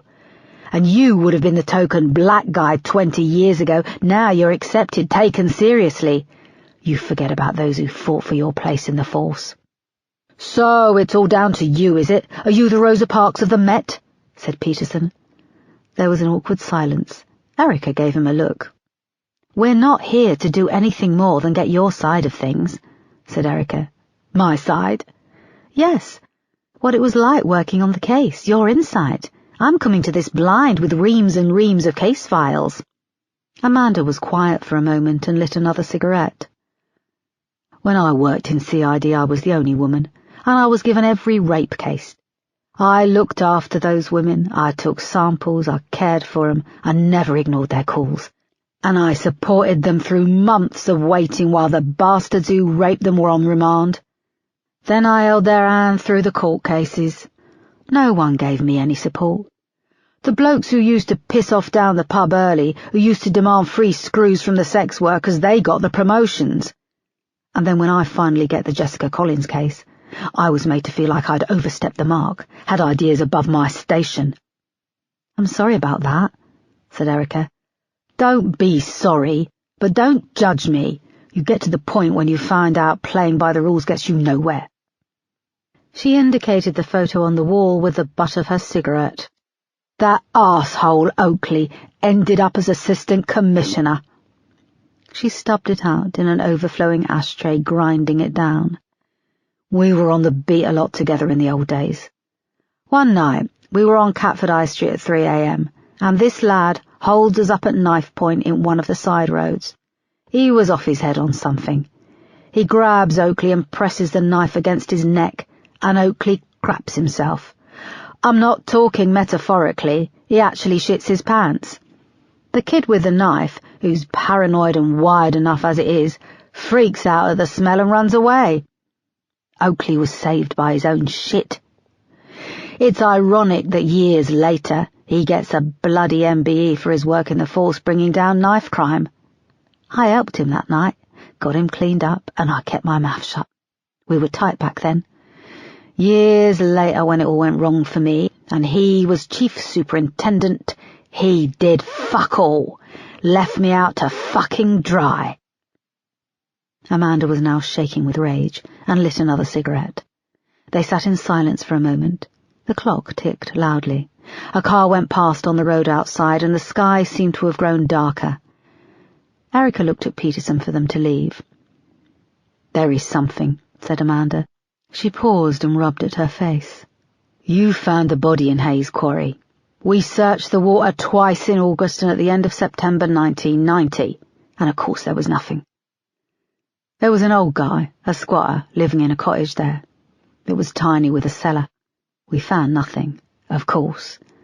Then a few months later, he hung himself. And? Asked Erica. I don't know. If Trevor Marksman was working with someone, it could have been him. Do you remember his name? Old Bobby called himself. He wasn't right in the head, but didn't seem violent. They'd shut down one of the local psychiatric hospitals a couple of years before, and he'd been turfed out onto the street. He seemed, well, just a bit happy-go-lucky, simple. Then for him to go and drink poison and then hang himself, that stood out for me. He drank poison, too? Asked Erica. Yeah. Erica's phone rang, and she apologized and answered it and started talking. Sure I can't interest you in a glass of wine, maybe a beer? Asked Amanda, squinting at Peterson through her cigarette smoke. No, I'm on duty, said Peterson. You don't want to pump me for more information? She said, her eyes going wide. Peterson was pleased when Erica came off the phone. That was Crawford, she said. Crawford, Detective Inspector? Asked Amanda, her eyes brightening up. Yes, he was on the case back in 1990, wasn't he? Yeah, annoying little shit. Sort of begs for approval, but does nothing to earn it. Likes to look busy.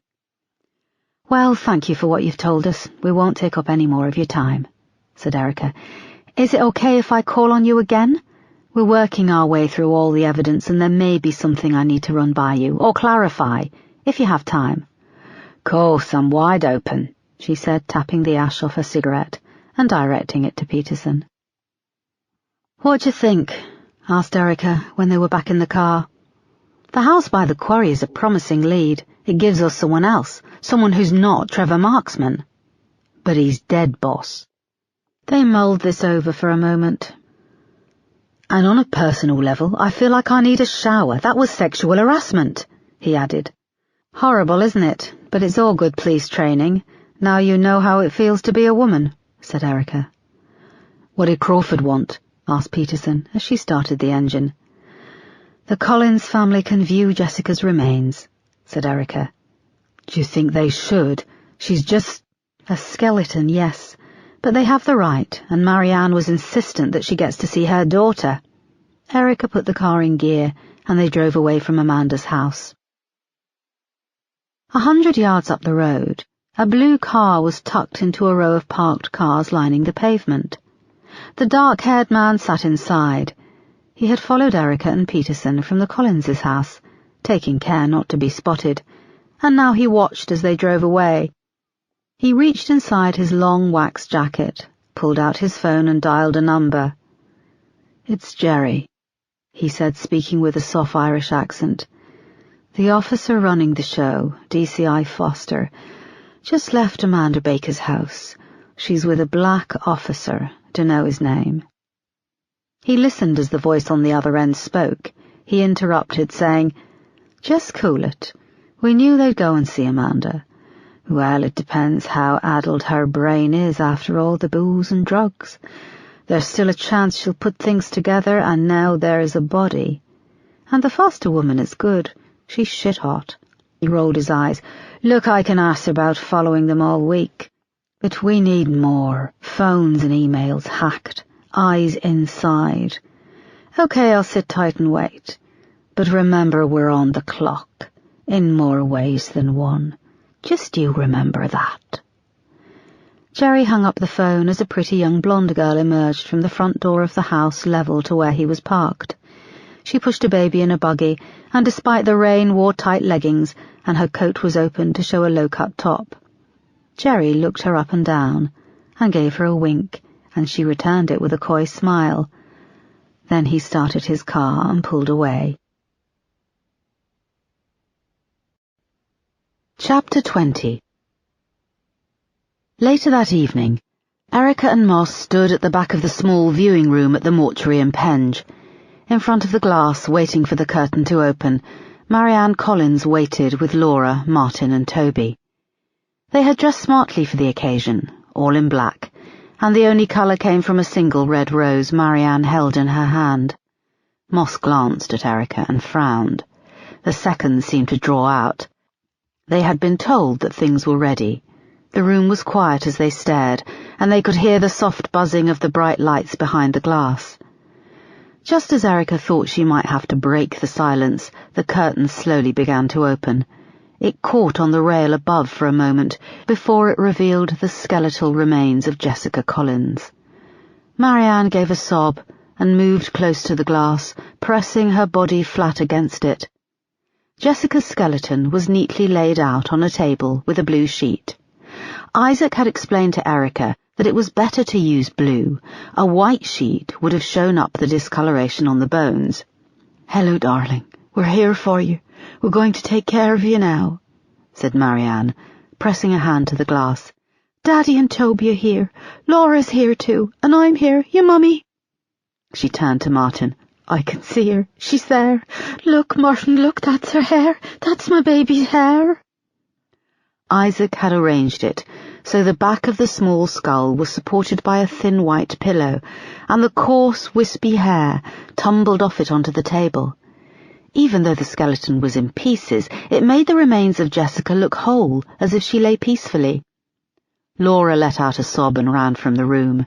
Toby and Martin turned to see where she'd gone, then moved to the glass with Marianne, who was now whispering a prayer, her breath creating an arc of condensation on the glass. Erica nodded to Moss to stay with them, and she went outside. Laura's husband, Todd, was waiting on one of the seats in the corridor with their two small sons. He was a pleasant-looking man with dark hair and soft brown eyes. Laura had her back to Erica, squatting down and hugging the boys one under each arm. She was sobbing and kissing them, saying, "You're safe, you're mine, I won't let anything happen to you, I promise." Their confused faces looked up at Erica as they were pummeled with Laura's affection. Toby's partner Tanvir returned with cups of coffee from the drinks machine and handed one to Todd, who took it with a smile. "I will never let you out of my sight. You are too precious," said Laura, hugging the boys together. "Laura," said Todd, leaning over to release her grip on them. "Gently, you'll scare them." Erica realized from his accent he was American. Laura released the boys and noticed her standing in the corridor. "What's in that room, Mummy?" said one of the boys. Erica saw they were twins. "The police found Jessica's—" "Laura, we said no details," interrupted Todd. "No details, Todd? Details? Jessica is not just a bunch of details. "We're not going to airbrush her out of existence," cried Laura, standing. "Honey, I didn't mean that," said Todd. He stood and took Laura in his arms. She buried her face in his chest and began to howl. The two little boys looked up at Erica with scared, wide eyes. Erica crouched down beside them and smiled. "Hello, I'm Erica. What are your names?" "Thomas and Michael," said one of them. "I'm Thomas and this is Michael. He's shy." They both nodded sagely and then looked up at their father. They wore identical blue jeans and green jumpers. "It's okay, boys. Mommy is really upset, but we're all okay," said Todd, stroking the back of Laura's head. "Do you boys like chocolate? There's a machine around the corner," said Erica. Todd nodded his thanks over Laura's back. "Yeah, I've seen that machine, lots of yummy chocolate," said Tanvir. They moved along the cramped corridor and rounded a corner at the end. There was another group of chairs and a vending machine. The twins moved to the glass and started to choose what they would like to eat. "Mine's a Mars bar and is number B4, said Thomas. "I'll have the same," said Michael. Tanvir fed the change into the machine and pressed the buttons. "What a time to meet the in-laws," he said. "You've never met Toby's family?" "I met Laura and Martin, Kelly and the kids in Spain." "Kelly is Martin's?" "Yeah, she's Martin's. She's very nice. They'd love to get married, but Marianne, well, you've met her. She's a very strict Catholic." "What has Toby told you about Jessica, if you don't mind me asking?" He leaned down to get the Mars bars out of the bottom of the vending machine and gave them to the boys. "He feels guilty." "He was only 4 when she vanished." "He feels guilty that he has so few memories of her. He remembers the arguments that Laura and his mother had, nasty, sometimes physical." "Who was physical?" "They both were. Have you seen the kitchen in their house?" "Briefly." "There's a big pantry in the back. It used to be a cold room, and it had a refrigeration unit to make it into a huge walk-in fridge. Toby says that one night he came downstairs to get a drink, and he heard sounds coming from the cold room. He opened the door and found Laura. Marianne had locked her inside." "He's sure?" Tanvir shrugged. "He told me one night. It was about a year ago. We'd had a few drinks and he opened up to me about his parents." "Does he have a good relationship with his father?" "Yeah, very. You wouldn't know to look at Martin. You'd think he was a football-loving homophobe, but he's been cool with me. He's cool with Tobes. His girlfriend is lovely." "Why are you telling me this?" asked Erica. "I don't know. Maybe I'm sick of our lifestyle being invalidated by Marianne on the basis of her religion, and that she's the better person." "Was she ever cruel to Toby?" "God, no. He was and is her baby boy." "What's this?" asked a voice. Toby appeared around the corner and was watching Tanvir with Erica. The boys were now sitting on a bench further down the corridor making a mess of eating their Mars bars. "DCI Foster was just asking about your mum, if she's going to be okay. She had the police worried that she might be having a breakdown." Erica was surprised that Tanvir was lying, but she didn't let on and went along with him. "There are lots of support groups out there. I have the details," she said. "Mum's got the church. She says they're all she needs." "Tan, will you come in and see Jessica? I'd like you to." "Okay, and your mum?" "We all lost Jessica, not just her," said Toby. They went off, and Todd came back to get the boys with Laura, whose eyes were red and puffy. "The secret seemed to run deeper the more I look into this case," thought Erica. Chapter 21. It was late, but Amanda Baker couldn't sleep. She sat in her armchair with a pen and an A4 notebook. After her visit from the detectives, she had started to think about the Jessica Collins case again. Not in terms of bitter resentment, but how to solve it. She had made a start by writing down everything she could remember, and she had already filled half the notebook. The television was on in the background, but muted, and for the first time in years she felt alive and filled with purpose. She had almost total recall from her time on the case. It was the past 15 years she struggled to remember, which had passed in a haze of alcohol and frequent dabbling in drugs. She'd even paced herself with the wine, noting as she looked up from her writing that she was only on her 3rd glass. There was a soft knock on the front room window. She removed her glasses and heaved herself up out of her armchair. Moving to the window, She pulled the curtain to one side and saw a familiar face at the glass. When she pulled it up, the air was crisp and there was a fresh smell of ozone. Crawford squinted at her from the light spilling out of the living room. "I got your voicemail," he said. "You look like shit," she replied with a grin. "You should see yourself." She gave him a gravelly chuckle and held out her hand. "Climb through. The front door is bust." He grabbed her hand and hoisted himself up onto the windowsill, his face turning red from the effort of squeezing through the gap. When he was inside, he stood for a moment in the middle of the living room, catching his breath. "It's been a while," he said. "Years since we've—" She nodded in agreement. Where the light hit the top of his head, she could see the last few sandy-coloured hairs clinging to the top like spun sugar. "You want a drink?" she asked. "Yeah, I could do with one. It's been a hell of a day." He rubbed at his face nervously. She went out and returned with the bottle and another glass. "You've let this place go," he said, taking the glass. "You've let yourself go," said Amanda, clinking his glass and downing hers in one. He nodded in agreement and downed his wine. She took his glass and placed them both on the small table by her armchair. She turned and fixed him with a stare. "My wife left me," he said. "Sorry to hear that." "She's got the kids, the house." "Shh, kills the mood," said Amanda, moving towards him and pressing a finger to his lips. She half pulled off his coat, trapping his arms down by his side. He looked up at her with slack-jawed desire. She moved her hands down over his protruding belly and back under to his waist where she unbuckled his belt. "Oh," he said, and she unzipped his trousers and slid her hand into his underwear. He closed his eyes and shuddered. "Oh, Amanda." She pulled down his underwear and pushed him back onto the sofa. "Just sit back and be quiet," she said, kneeling on the floor between his legs. Crawford put his head back and started to breathe heavily. It was all over a few minutes later. Amanda rose with difficulty from the carpet and grabbed her cigarettes from the table. "I needed that. You've still got it. You give the best head," said Crawford, pulling up his underwear and trousers. "Got any more wine?" "Sure," she said. She picked up the bottle, topping up his glass. He took it from her and sat back, sated, and took a long drink. "I hear you're on the Collins case," said Amanda, lighting up. "For my sins," he replied, rolling his eyes and taking another pull on his wine. "I like it here, Amanda. I feel I can relax. My wife, she was so uptight about mess." "What's happening with the case?" asked Amanda. Crawford laughed. "You know I can't tell you that." Amanda took another drag on her cigarette.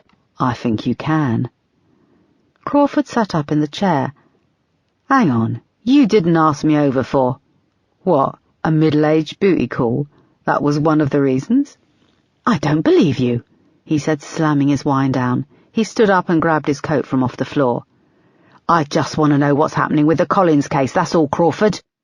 "Why don't I ever learn? You are just a manipulative bitch." "Now I'm a bitch. A minute ago I was the best." "Yeah, well, now I see clearer."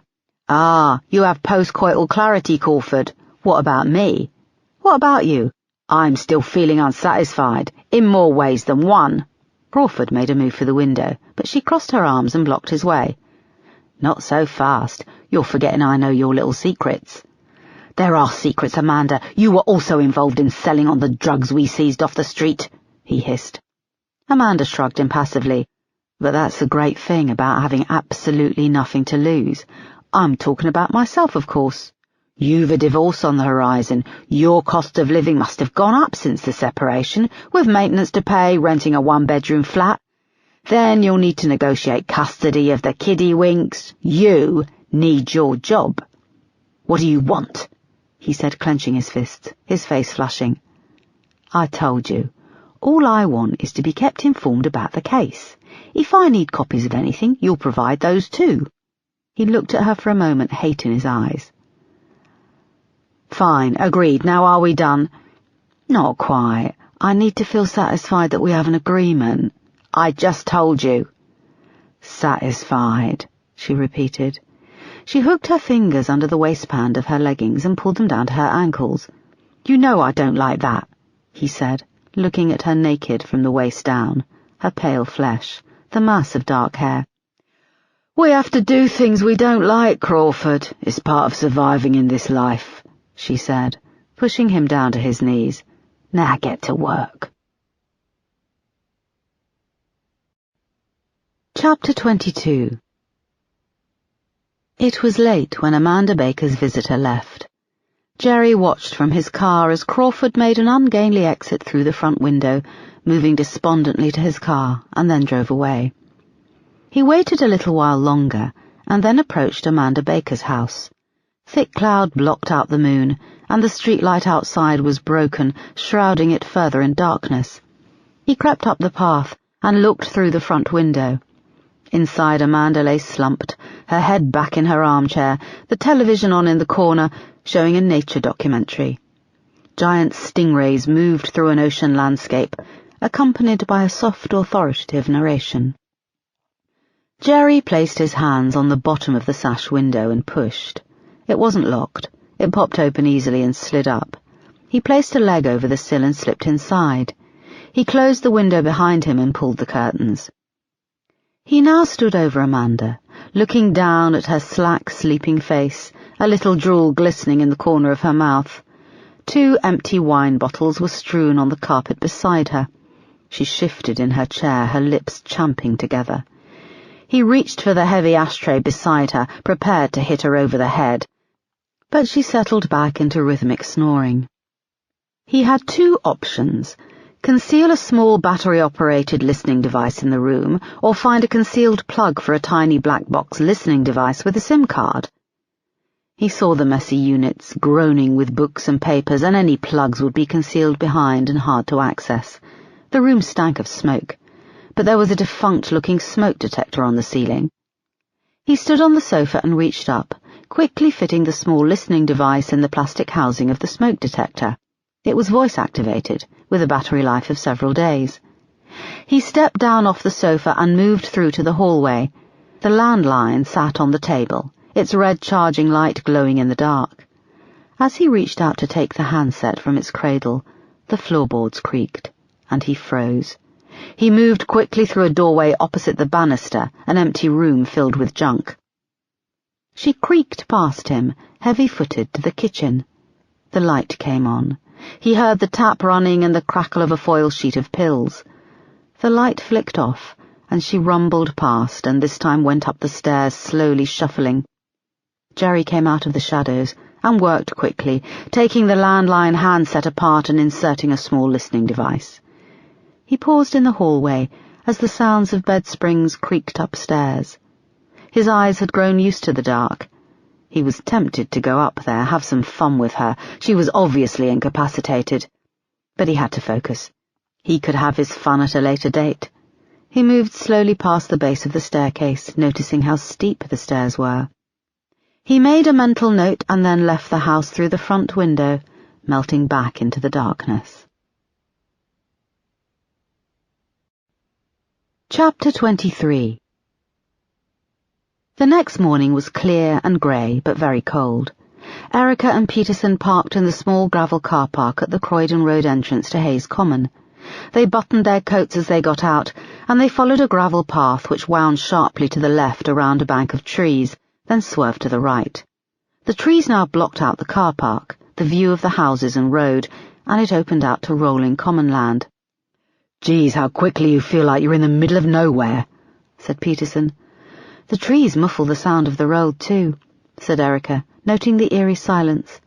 Their feet crunched on the gravel as they moved past tall, bare trees on either side, set so close together that the woods inside were dark.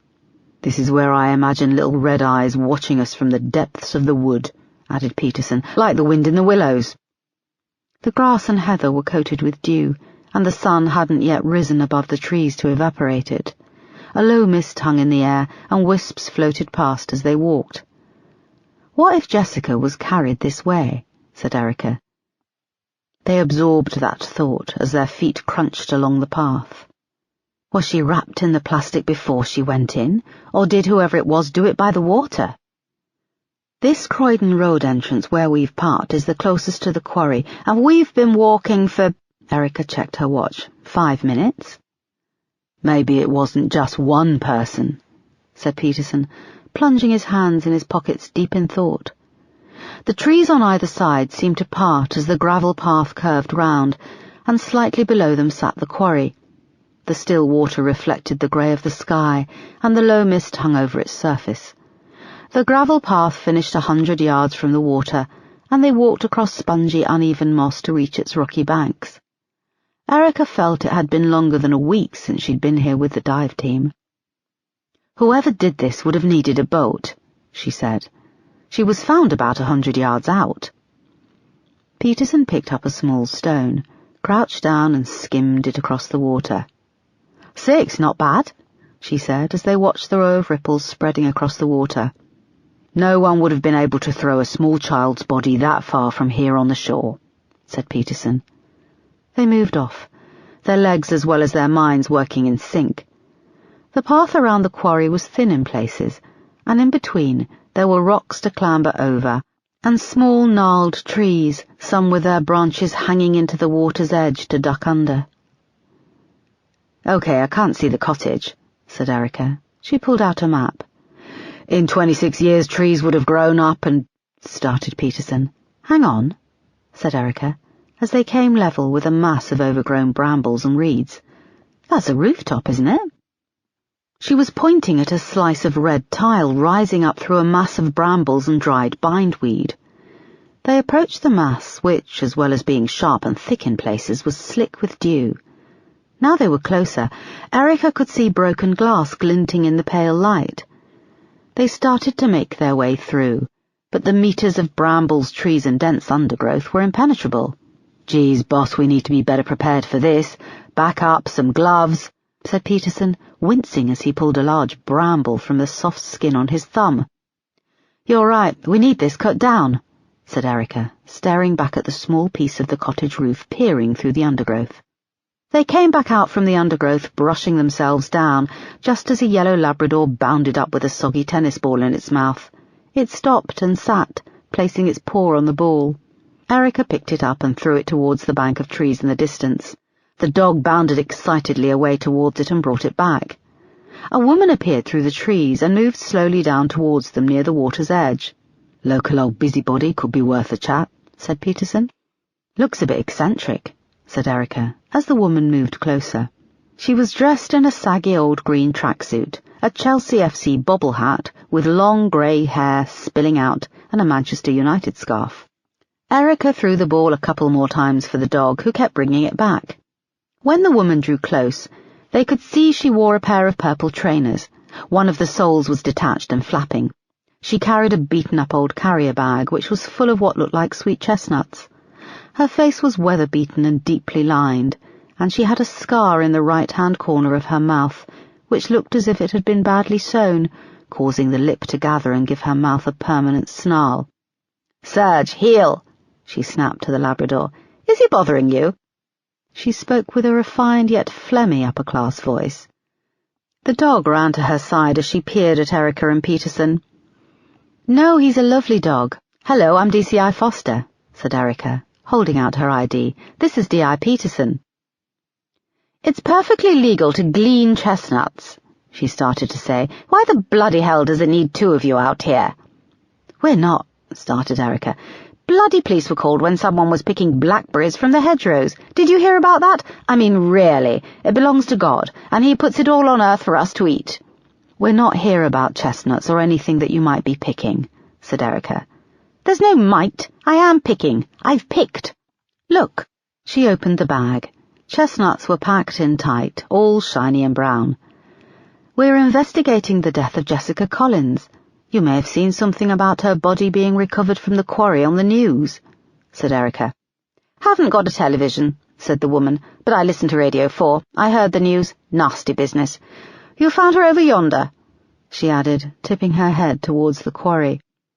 "Yes, have you lived around this area for long?" "I've lived here my whole life, 84 years.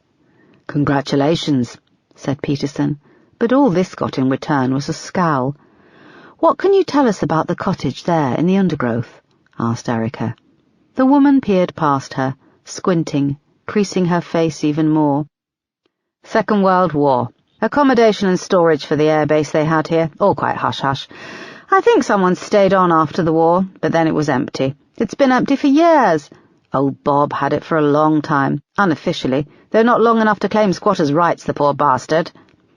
A look passed between Erica and Peterson. "Do you know where he is now?" asked Erica, fishing for more information. "A few years back, they found him in there dead." She tilted her head towards the cottage. "Do you know what his name was?" "I told you, old Bob." "His legal name?" "Bob Jennings." "And what's your name?" asked Erica. "Why do I have to give you my name? You don't need my name for me to answer questions." "There are few, if any, witnesses to the death of Jessica Collins. She was only 7 when she was dumped in the water. Her body lay weighted down in plastic and left in the silt for 26 years. We don't know if she was still alive when she was thrown in." The old woman was taken aback. "The poor child."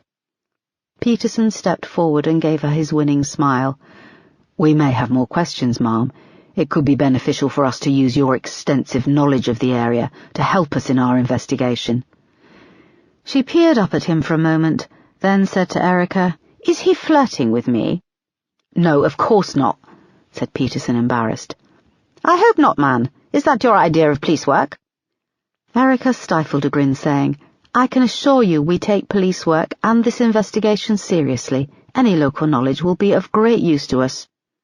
The old lady's face creased even more as she gave both of them the once-over. Erica went on. "There were reports of a dark-haired man seen around Jessica's house on the day she went missing. The police never tracked him down, but after the discovery of her body here, we have reason to think it could have been this Bob Jennings." "Bob? Involved in a murder? No. He was a queer soul, rather simple, but murdering a little girl? No, never." "How can you be so sure?" asked Erica. "Because I've lived here all my life. I know a bad egg when I see one.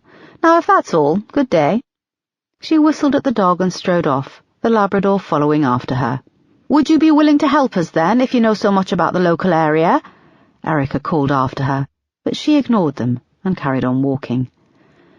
They watched as she disappeared round the bank of trees, the sole of her shoe flapping. "Flirting," muttered Peterson. "She's flattering herself." "No, she knows more than she's letting on," said Erica. She hurried off to the trees, closely followed by Peterson. When they rounded the corner, there was no one there. "Where did she go?" asked Erica. The thin path between the trees stretched out in front of them. Wisps of fog still hung in the air, and the eerie silence came over them again. "Maybe she was a ghost," said Peterson. "The dog, too?" They stopped for a moment. Erica pulled out her phone. "Moss, it's me. See if you can track down whether a boat was kept at Hayes Quarry. Look to see if there is any record of a boat being removed by the council. They love to get all pedantic about stuff like that. Also, can you find out exactly what the quarry was used for, the type of sand or gravel that was removed? Maybe something from its history will give us a lead. It's a long shot." "Sometimes a long shot is all you need," said Peterson when she came off the phone. He turned and looked back to where the quarry was masked by the heather and grass. "To think she was here all this time, less than a mile from home," he said. Chapter 24. That night Erica slept fitfully. In her dreams she was sinking down into the freezing dark waters of Hayes Quarry. The moon was full, and as she slowly sank down, the bottom of the quarry stretched out, lit up like a moonscape. She swam along the bottom, her arms and legs numb, her lungs screaming. The silt billowed up around her, clouding her view, but then it cleared. She saw Jessica standing on the bottom of the quarry, but she wasn't a skeleton. She was dressed for her friend's birthday party, her long blonde hair floating around her head like a halo, the fabric of the pink dress billowing lazily in the gentle undercurrents. Her patterned sandals hovered above the silt. Under her arm, she held a wrapped gift, a small square of black and white polka dots. Jessica smiled. One of her front teeth was missing, and tiny bubbles escaped through the gap. She moved off, floating, without having to move her arms or legs, the gift still tucked under her arm. Erica could now see that further out on the bottom of the quarry were a row of familiar houses. It was Avondale Road shrouded in silt, the oak trees in a dark and shadowy line. A light far up ahead blinked once, then twice, and Jessica started to move faster up the underwater avenue. Erica kicked and flailed and swam to catch up, the silt billowing around her. She reached Jessica, grabbed her arm and started to swim for the surface. But as her fingers closed around Jessica's tiny arm and they started to move upwards, the skin on Jessica's arm began to fall away, exposing the bones underneath. The skin then fell away from Jessica's face, exposing the skull and gaping eye sockets. By the time Erica broke through to the surface, Jessica was just a skeleton.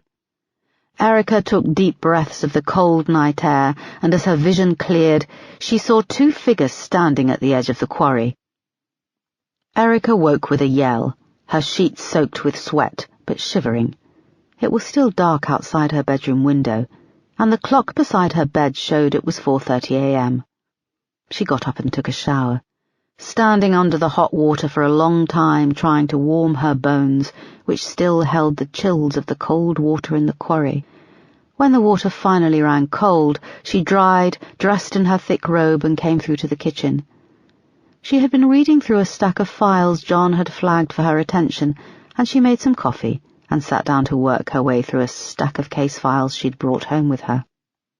Erica arrived at Bromley Station just before 8 a.m. and came out of the lift on the ground floor to a commotion. A group of uniformed officers stood around an old shopping trolley which contained a dummy they'd made for Guy Fawkes Night. It consisted of a comedy policeman's uniform stuffed with old newspaper. The head was a balloon. A mournful face with large eyes had been drawn on in permanent marker. It was topped by a policeman's helmet, where a curly red fright wig poked out from underneath. It looked like the group of officers had been stopped by Superintendent Yale, who was standing at the front of the trolley and was giving them a bollocking. "So instead of worrying about the terror alert being raised to severe, you've decided to spend your time pizzing about with this?" "Sir, tonight is Guy Fawkes Night and we're collecting for Great Ormond Street," said a small female PC, dressed in her stab vest and high-vis jacket. "What if top brass were to come in and do a spot check, eh? And they saw all of you standing around with this?" "We've all just come off shift, sir. We thought if we stayed in uniform we could collect more money," said another officer. "Would you have time to explain that?" Erica realized the guy had an uncanny resemblance to Superintendent Yale. "Wasn't Guy Fawkes a terrorist?" asked a tall, thin officer with a boyish face, who had both hands tucked under his stab vest. "We could sort of talk about terrorism, too, like a teaching tool." "Do you want a warning?" snapped Yale. "Now bugger off, get this out of here." They turned the trolley and sloped off, the tall officer muttering, "Guy Fawkes tried to blow up the Houses of Parliament, didn't he?" "Good morning, sir," said Erica, trying to keep a straight face. "Is it?" he snapped. She opened her mouth, but he didn't wait to hear her answer. "Jason Tyler's legal team are tying us and the CPS in knots. He's now going back on a deal to reveal the location of computer records unless we press for a recommended suspended sentence." "Bloody hell," said Erica. She wanted to remind him that this is what you get when you start to negotiate with drug dealers, but she didn't. He shook his head and went off down the corridor, muttering. She took the stairs up to the incident room on the top floor. She was impressed to see that most of her team were already in. It was a Friday, and she was conscious that it was now a week since they had discovered Jessica's remains, and that they had been working flat out for 7 days. Phones rang and nearly every desk was full. DC Knight was updating a corner of the whiteboard containing all the information and a profile of Amanda Baker. "Morning, boss, can I have a word?" asked Moss, jumping up from her desk and intercepting her on the way to her glass office. She followed Erica into her office, shoving a piece of donut in her mouth and washing it down with a gulp of coffee. Erica put her bag on the desk, noticing another pile of case files had been prepared for her. "How are you finding the team, Moss?" "Good bunch. DC Crawford is a bit of a tit, although I've seen bigger tits." Erica rolled her eyes. "Not in the mood for humour, boss?" "Not really," she grinned. "You had a couple of messages late yesterday from the secretary of an Oscar Brown QC. He wants to meet with you in his chambers." "Which case is this concerning?" she asked, sitting at her desk. The Jessica Collins case, boss. Hang on, said Erica, realizing. Oscar Brown. Is this Laura Collins' ex-boyfriend? The one she was away camping with when Jessica disappeared? Yeah, they were at university together. He went off and is now a high-profile barrister. And why is he calling me? He wants to talk. About what? He's asked if you could talk face-to-face. I pressed him, but he wouldn't say any more. Erica looked out of her office at the incident room. She felt she had hit a dead end already with this case, and she was sure the pile of files on her desk would taunt her further with her inability to find a suspect. See if he can do later this morning. Get me anything we have on him from the case files. He must have made a statement at the time. He had an alibi, though. He did. He and Laura were away camping in Wales. Marianne waved them off on the day before Jessica went missing. There's a statement from a bloke who worked at the campsite who saw them arrive. Says he remembers Oscar because he was the only black guy he saw all summer. Erica raised an eyebrow. There was a knock on the door and John entered with some paperwork. Morning, boss. I found some stuff on Bob Jennings, the man who was living in the cottage next to Hayes Quarry. He lived in the Bromley area all his life, spent some time in and out of various mental institutions in Kent. He did have a criminal record, but mostly for petty theft, really petty. In 1986 he stole 6 bananas from a greengrocer. In 1988 he nicked a necklace in a display case from Ratner's. There is no history of violence. The council tried to house him on 3 occasions, but every time he refused. So can we presume that's why he ended up squatting in the cottage by the quarry, said Erica. I'll keep looking for more, said John. Is that our main suspect, a dead guy who stole 6 bananas and a crapo necklace? Asked Moss. Erica ignored her. Okay, boss, I'll get that meeting set up with Oscar Brown. And you look like you could use coffee? Thanks, Moss. Erica sat back and rubbed her eyes. This case seemed to be blossoming out of control in all directions. Chapter 25. That afternoon, Erica took the fast train from Bromley, arriving half an hour later at London Victoria. The Fortitudo legal chambers were housed in a red brick building a few minutes' walk from the station, a few doors down from the Apollo Theatre. It felt serious. The stern woman on the front desk, the imposing opulence of the reception area of carved stone and moulded high ceilings. Erica was shown to Oscar Brown's office on the top floor, which had a sweeping view of the London skyline. Detective Chief Inspector, he said, rising and moving round his desk to welcome her. They shook hands. Can I get you anything? Tea, coffee, some water? No, thank you, said Erica. He was a tall, distinguished man, with the beginnings of salt and pepper in his dark hair. He wore an expensive tailored suit and shoes. He had been 18 at the time of Jessica's disappearance, which now made him 44 years old. She sat on the comfortable armchair in front of his desk. It was the office of an expensive lawyer, thick rugs, dark polished wood, and the all-seeing secretary. Erica imagined she had been carefully chosen. She was not too easy on the eye to distract the male partners, but attractive enough to show the company was young and dynamic. He waited until the secretary had left, then spoke. I was very sad to hear that Jessica's body had been recovered. In some ways, 26 years has gone so fast. On the other, it seems like only yesterday. His voice had a theatrical richness, which Erica was sure he used to maximum effect in court. I don't think it's gone quickly for the Collins family, she replied. No, of course not. Do you have any leads, suspects? Erica tilted her head and looked him square in the eye. I'm not here to tell you if we have any leads or suspects, Mr. Brown. In fact, why am I here? He smiled. His teeth were dazzlingly white. I'm still in contact with the Collins family, and I witnessed at first hand how the previous investigation unfolded. It was distressing and damaging for the family. I'm aware of what happened. I've been asked by the family to act as their spokesperson. But you're a barrister, not a PR. Correct. Then you must see that there is a conflict of interests. You were a potential witness to the events 26 years ago. I could also be a suspect, he finished. Erica paused. Am I a suspect? He grinned. Mr. Brown, I won't be discussing the case with you. Then can I speak to you as a concerned citizen? He asked. Of course. During the first Met investigation, things spun out of control. It seemed that the bad guys won, and they were left with questions, in particular whether the investigation was mismanaged, if things were missed. You were away with Laura Collins, weren't you? So you have an alibi? He bristled at this. An alibi? He sat back and gave her a disarming smile. I gave the officer at the time a full statement along with Laura. We were both away camping. The Gower Peninsula in Wales? Yes, it's a beautiful part of the country. What made you choose Wales?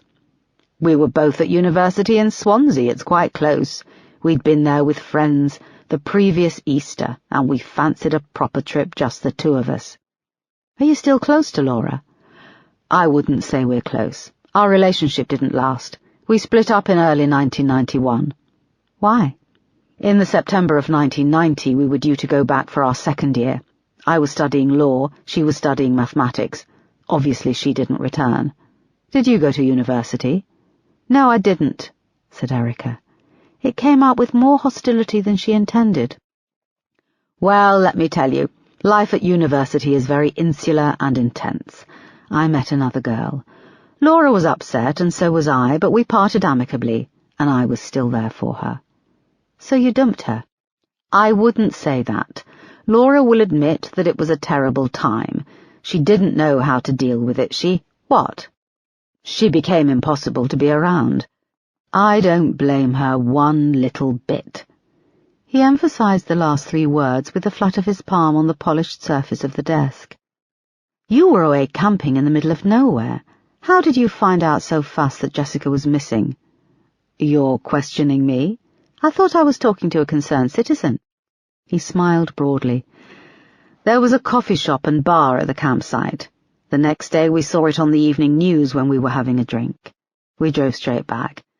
As I said, I gave all of this in a statement. You could have saved me a journey with us doing this over the phone. I like to meet people face to face. I have spoken several times on the phone with Marianne. She's worried that you won't be willing to re-examine Trevor Marksman's role in Jessica's disappearance. Worried that the civil suit he won against the Met will scare you away. I will call Marianne personally and assure her that we are looking at everyone. Trevor Marksman is now living in Vietnam. Is he? Where? Erica scrambled in her mind for the exact location. We have an address in Hanoi. Are you also aware that he recently spent 16 months in jail in Vietnam for child sex offences? Erica paused. We have been working through historical case files. We haven't yet been able to access that information, she said, trying to hide her annoyance. Are you also aware that Marksman is now back in the UK and living in London? What? So you're not aware. Erica struggled to maintain her composure. He reached into his drawer and pulled out a large manila envelope and dropped it on the polished desk in front of her. It's all in there, his address, his temporary address in Hanoi, and he's just incorporated a new company to deal with his real estate assets. He's quite a wealthy man. Erica pulled the file towards her. How did you get this? I did some research. I'm a barrister. This is what I do for a living. You see why I thought it best not to do this over the phone. But if you do need to contact me, I'll give you my direct line. He took a compliment slip from his desk, and with a sleek black fountain pen underlined the phone number for his office, twice. Erica could barely disguise her irritation at this. He held her gaze for a moment, and then offered his hand.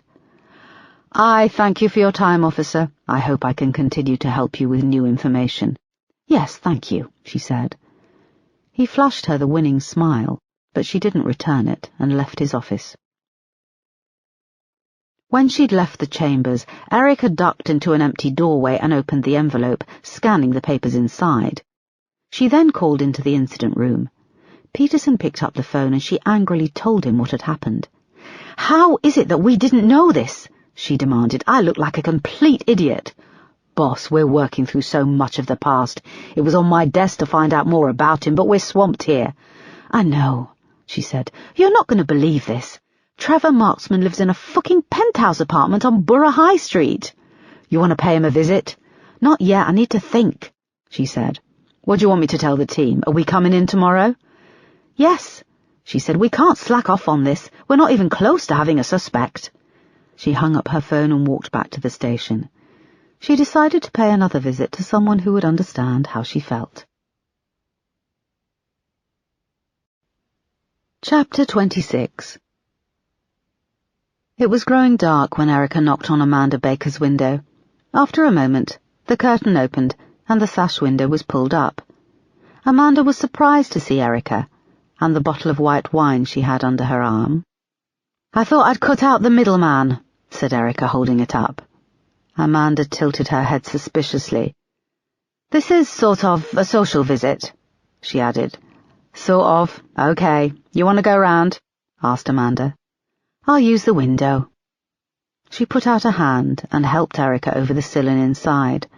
Erica took a seat on the sofa, and Amanda went off to make tea.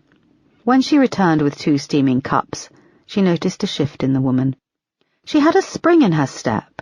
Her clothes were clean, and her long greying hair had been washed and was fastened up in a twist with 2 pencils.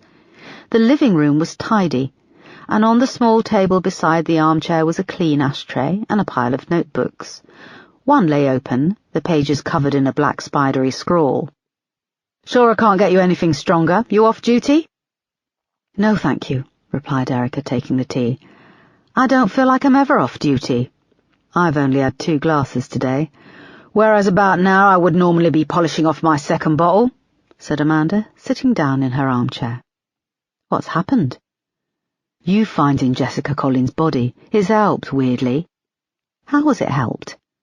"Not finding her has haunted me. Weeks, months, and then years went by and I had nothing. There was no evidence. Things started to unravel. At one point, I thought it was all an elaborate joke. Did you ever see that hidden camera show, Candid Camera, when they used to play tricks on people?" Erica nodded. "Sometimes I wondered if a guy with a microphone was going to pop up one day with Jessica in tow and say, 'Ta-da, DCI Baker, we got ya.' And she would give me a hug, and the lads of the Nick would crowd round, we'd have a laugh and then go to the pub. Jessica would get to go home to Martin and Marianne." "It's probably the hardest case I've ever worked," said Erica. "I can deal with complexity, or tracking someone down, but there's nothing. I've been reading your case files. Of the 60 houses on Avondale Road, 29 of them were away on holiday, and the residents of a further 13 houses were out on the afternoon of the 7th of August.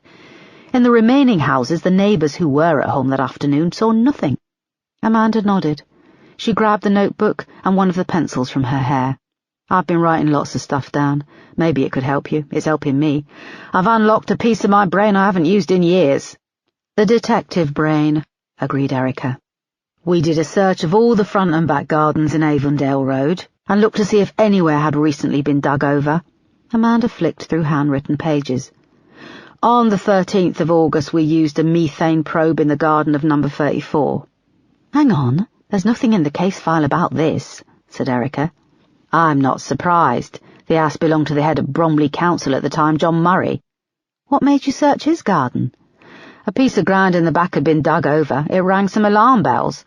"Why isn't this in the case files?" "Local government. They wield more power than you think. A few things went missing." "You think this John Murray was involved in Jessica's disappearance?" "Nah, he was trying to protect his reputation. The methane probe registered something in his garden, so I had the whole thing excavated. All we found was the body of a decaying cat, a stray that their housekeeper had buried 3 weeks earlier without their knowledge. The newspapers got hold of it. They published photos of a digger in his garden. We had to pull up paving slabs, a gazebo. His wife had just had it all landscaped." She lit a cigarette. "They were able to claim on insurance, but his name was linked to Jessica going missing. John Murray had also done the deal with the local authority for the halfway house, and he kept it quiet." "There's nothing about him in my case files."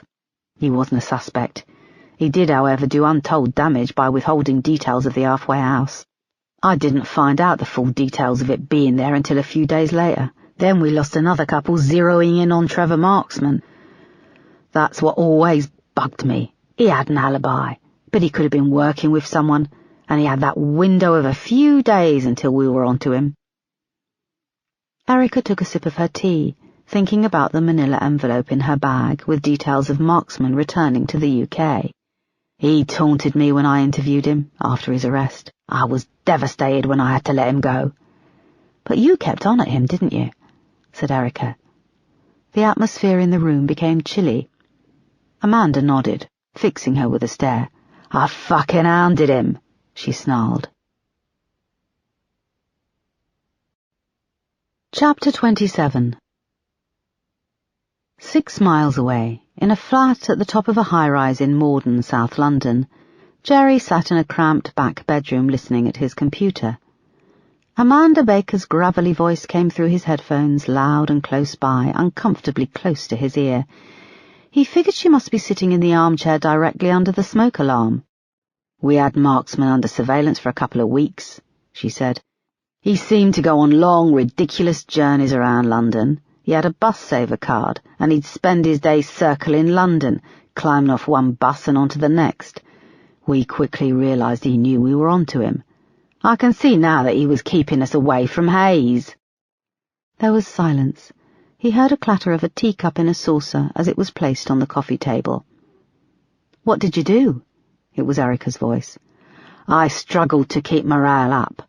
None of my officers wanted to follow Marksman on his wild goose chases, but we had to keep on him, had to be sure that he wasn't doing this to shake us off.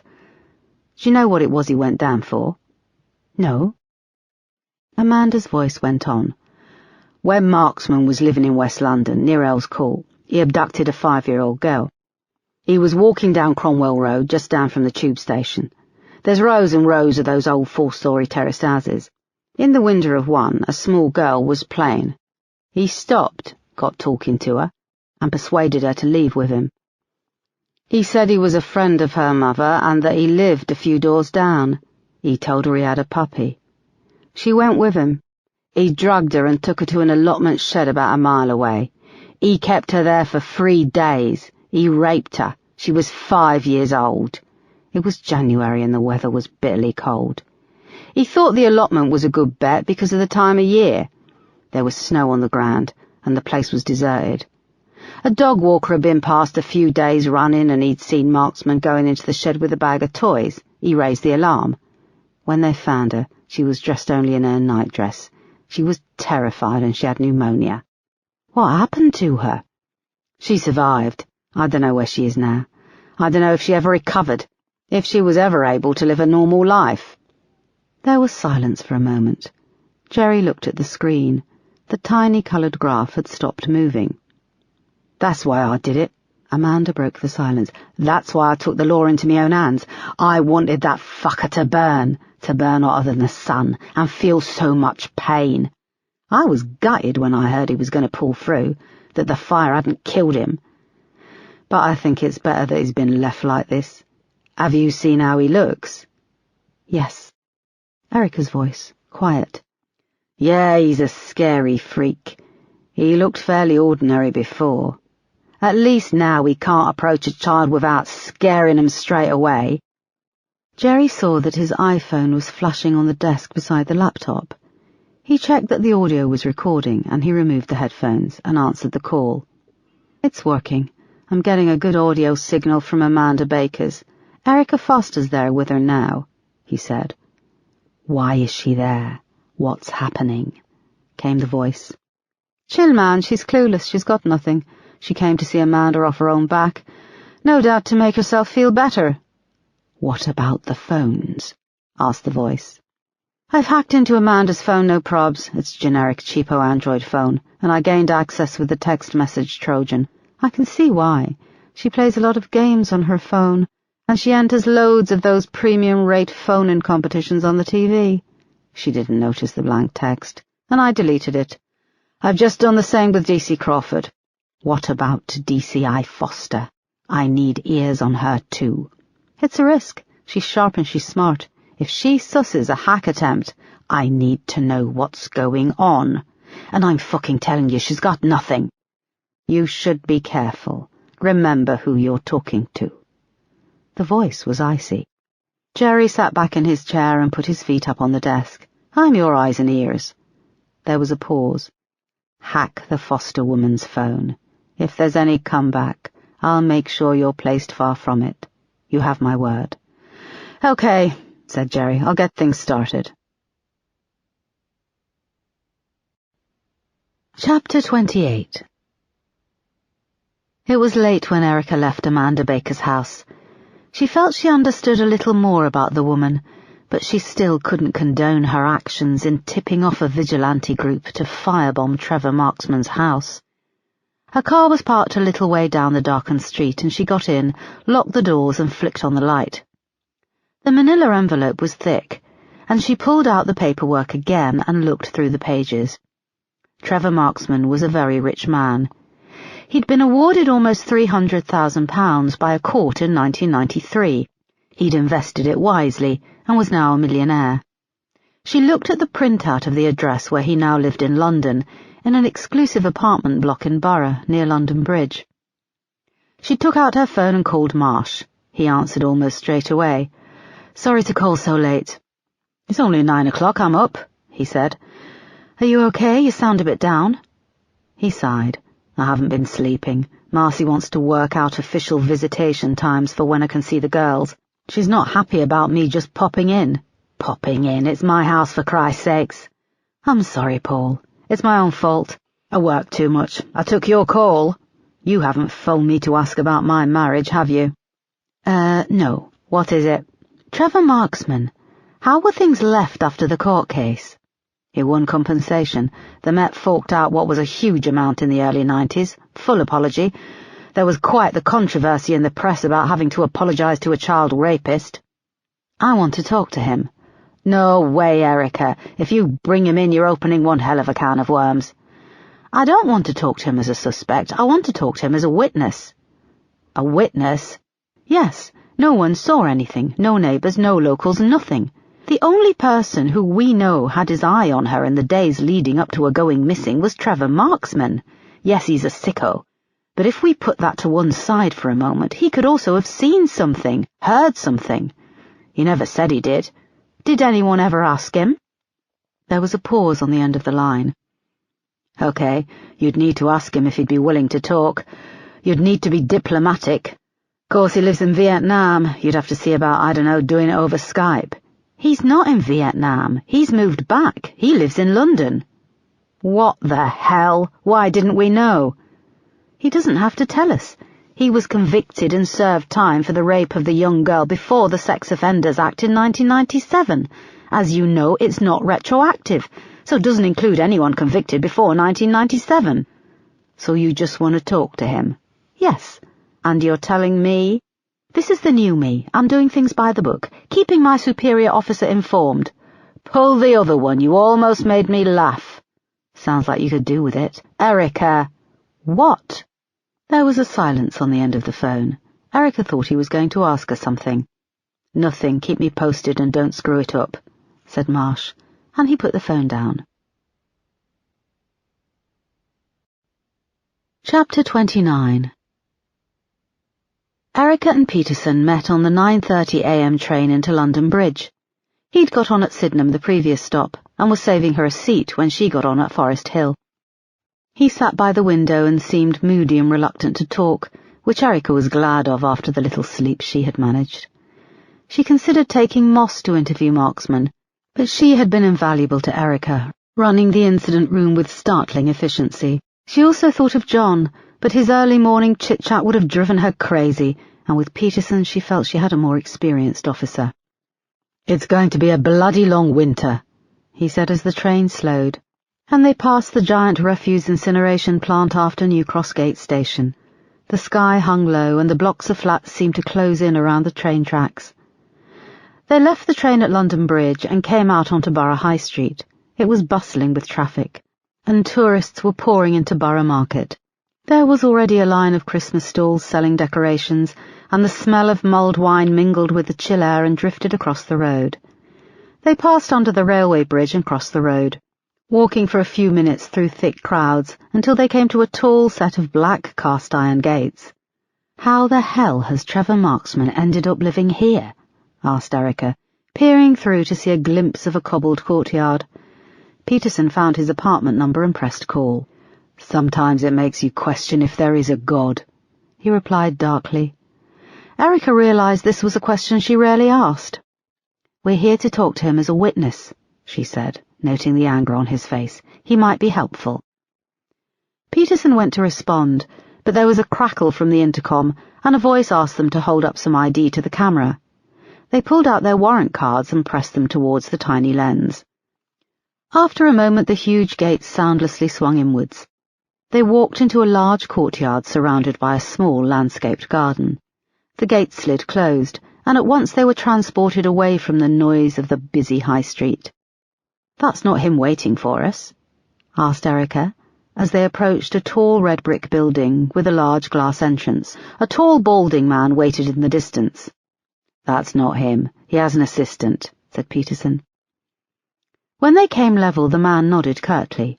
He had pale skin and a bald, shiny head. A pink scar wove its way across his forehead and vanished behind his left ear. "Good morning, officers. May I see your IDs again?" he said politely. He had a clipped South African accent, and Erica could see that underneath his suit he carried considerable bulk. They showed their warrant cards, which he studied carefully, glancing up between them. Satisfied, he smiled and nodded. "Please come in." They came out of a lift onto the top floor, where there was a small hallway. A large black lacquered table sat between two gleaming blue front doors. On it was a tall and slender white vase with a delicate pattern of roses. It had an almost sinister elegance to it, and it made Erica think fondly of the hallway in her own building. A tiny table, covered in copies of the local free newspaper and takeaway leaflets. "What's your name?" asked Erica. The man had been silent as they travelled up in the lift. "I'm Joel," he replied. His eyes were grey and distant. "Please remove your shoes," he added, as he opened the blue front door to the right. The front door opened directly out to a large open-plan living area with a beautiful pale blue carpet edged in cream and white roses.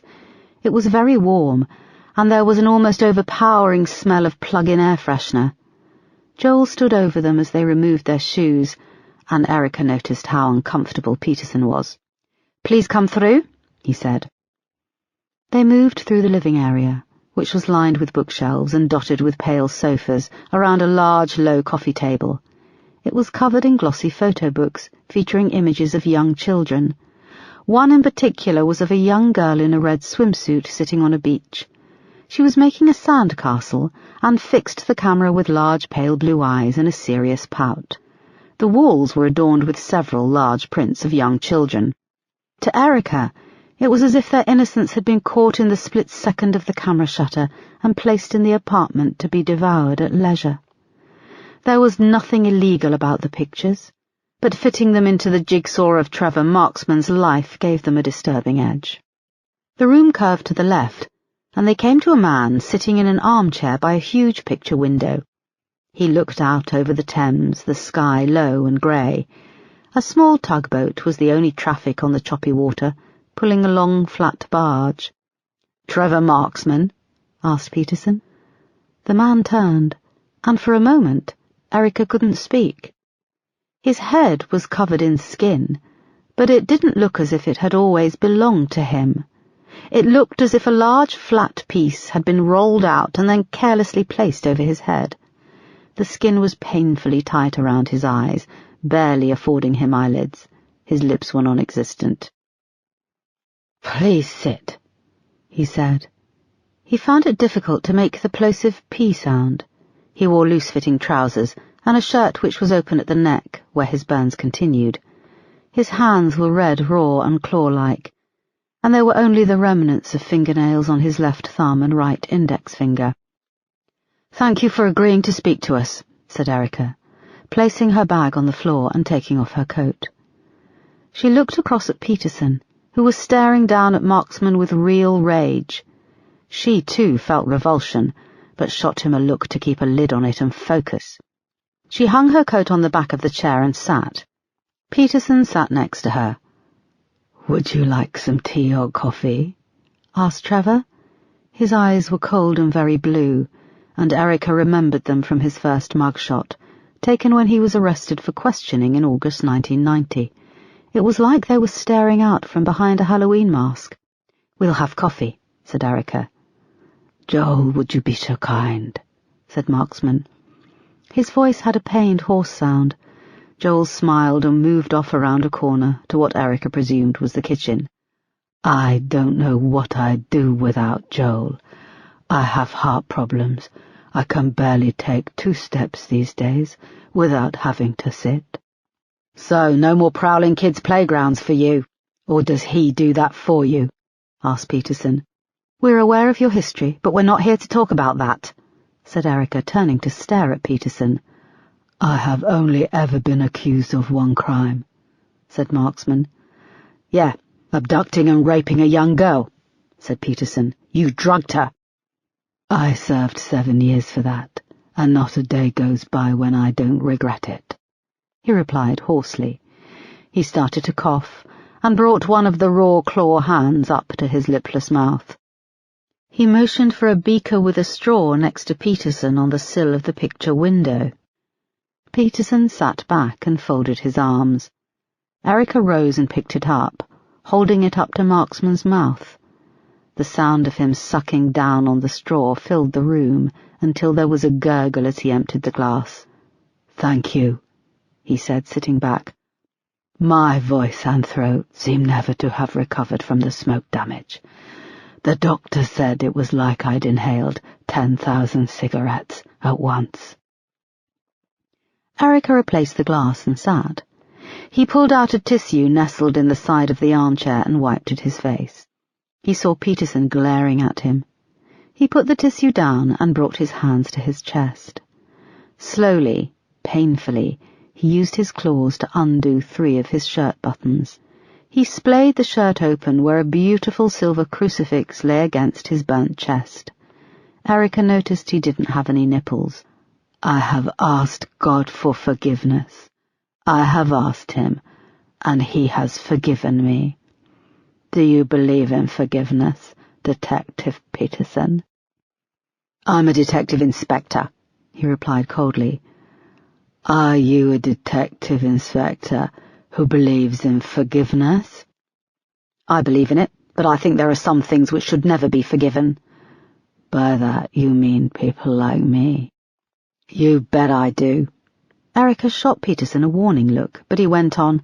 My sister was raped by our local priest when she was 6. He threatened to kill her if she said anything. Marksman nodded sagely. The priesthood attracts the best and the worst. Did he repent? Did he repent? Did he ask for forgiveness? I know what it means, shouted Peterson. He did it. He raped my sister when she was a child. Words and prayers can't take that away. Marksman went to speak, but Peterson was now in full flow. He died on his own terms, natural causes. He was never brought to justice. My sister, well, she didn't have the luxury of a peaceful death. She killed herself. Peterson, we're here to ask Mr. Marksman questions as a witness, said Erica evenly. Now sit down. She had spoken to him before the meeting, telling him to keep his cool. Peterson was breathing heavily and eyeballing Trevor Marksman, small and hunched in his chair. I'm sorry for your loss, said Marksman, with an almost maddening calm. Like the photo Erica had seen of him, the skin grafts seemed like a mask, and his cold blue eyes peered through from underneath. His skin crinkled above one eye, and Erica realized he was raising what used to be an eyebrow. Peterson leapt up, his chair tipping back with a crash, and he had Marksman by the shirt collar before Erica could react. Marksman was lifted out of his chair, but he betrayed no fear and hung loosely in Peterson's grip. What was her name? Asked Marksman softly, his face up close to Peterson. What? Your sister, what was her name? Repeated Marksman with infuriating calmness. You don't get to ask her name, said Peterson, shaking Marksman hard.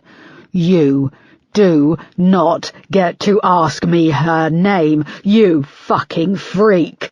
Peterson, James, let him go now, said Erica, placing her hands on his arms, but he carried on shaking Marksman. We don't choose to be like this, you know, croaked Marksman, his head flopping back and forward. Suddenly Joel was at Erica's side, and he had a powerful forearm wrapped around Peterson's upper body. Let him go or I break your neck, he said calmly. We are police officers. We need to calm down here, said Erica, moving to look directly at Peterson. This constitutes an assault and I'd be within my rights, said Joel. No one is going to do anything. Peterson, let go and you take your hands off him, said Erica. There was a brief standoff, and then Peterson let go of Marksman, who slumped back in the chair. Joel released Peterson but stood close, his nostrils flaring. Back off, said Peterson. No way, mate, said Joel. Peterson, I'd like you to leave. I'll call you. Go, now, said Erica. Peterson glowered at them all and then left. Moments later the front door slammed. They settled back down. Joel moved to Marksman and buttoned his shirt, and helped him get comfortable. Then Marksman motioned with his hand and Joel left. I apologize for that, said Erica. I came here to ask you questions as a witness, and I expected you to be treated that way. He nodded. You are kind. No, I'm doing my job. I've looked over the statement you gave, and the transcripts of police interviews in August 1990. You stated that you followed Jessica on the 5th and 6th of August, and you were watching her on the morning of the 7th outside her house? Yes. Why? Marksman took a ragged breath. I was in love with her. I can see you grimace, but you have to understand. I can't control how I feel. I'm repulsed by my desires. I cannot control them. She was a beautiful little girl. I first saw her at the newsagent in Hayes, shortly after I was released from prison. She was with her mother. It was maybe early spring in 1990. Jessica was wearing a blue dress, and her hair was tied back with a matching ribbon. Her hair was luminous, and she was holding her little brother's hand. She was tickling him and laughing. Her laugh, it was like music. I heard her mother say their address when she was paying the newspaper bill. I started to, watch them. And how did the Collins seem as a family? Happy-go-lucky, although... What? On 2 occasions, I was in the park, watching Jessica with her mother and sister. Laura? Dark-haired girl? Asked Marksman. Yes, that was Laura. Jessica was playing on the swings, and the mother and Laura were sat at a bench rowing something chronic. What about? I don't know. I couldn't hear from where I was. Where was that? A bench on the opposite side of the park. That's where you took the pictures of Jessica? And video, too. I won a camcorder in a competition at the co-op. His eyes lit up, and for a moment he smiled at the memory, the skin around his eyes tightening. The argument got quite vicious. Marianne slapped Laura across the face. I also saw Marianne slap Jessica on the legs quite frequently. But I suppose it was a long time ago. These days people would be shocked. Back then it was usual to slap your children, and those Catholics know all about meting out punishment. Laura had just turned 20, and her mother slapped her around the face. Marksman nodded, and then rested his chin on his chest, the scar tissue bunching up like crepe paper. Although she slapped her mother back, gave as good as she got. He gave a wheezing laugh at the memory. What happened to your videos and photos? They were seized by the police. Did you make copies? Asked Erica. No, and they were never returned to me. I don't know why. It was just a video of a park. Did you see anyone else suspicious? He laughed. Apart from me? Trevor, I'm asking for your help. I don't know. There were always scores of people in that park. Parents, children. There was the occasional blackie, but they soon saw which way their bread was buttered. Don't use that word. Have you seen Hayes? Very affluent. It's probably just as milky white as it was back in the 90s. Can we? There was a local loon, Bob Jennings. Erica sat up a little more. Bob Jennings? Trevor nodded. What was he doing? You've heard of him? Please just tell me what he was doing." "He was a council gardener. Bit slow, so the council got him cheap, no doubt." He gave a wheezing laugh. "What's so funny?" "He used to like wanking himself off in the bushes at the park. He had a thing for matronly old ladies with big tits." "Was he ever arrested?" Trevor shrugged. "God knows. I know he was already on his 3rd or 4th job with the council. He'd been a road sweeper, bin man. His sour-faced old bitch of a sister always used to have a word in the right ear. Got things brushed under the carpet. The family is from landed gentry.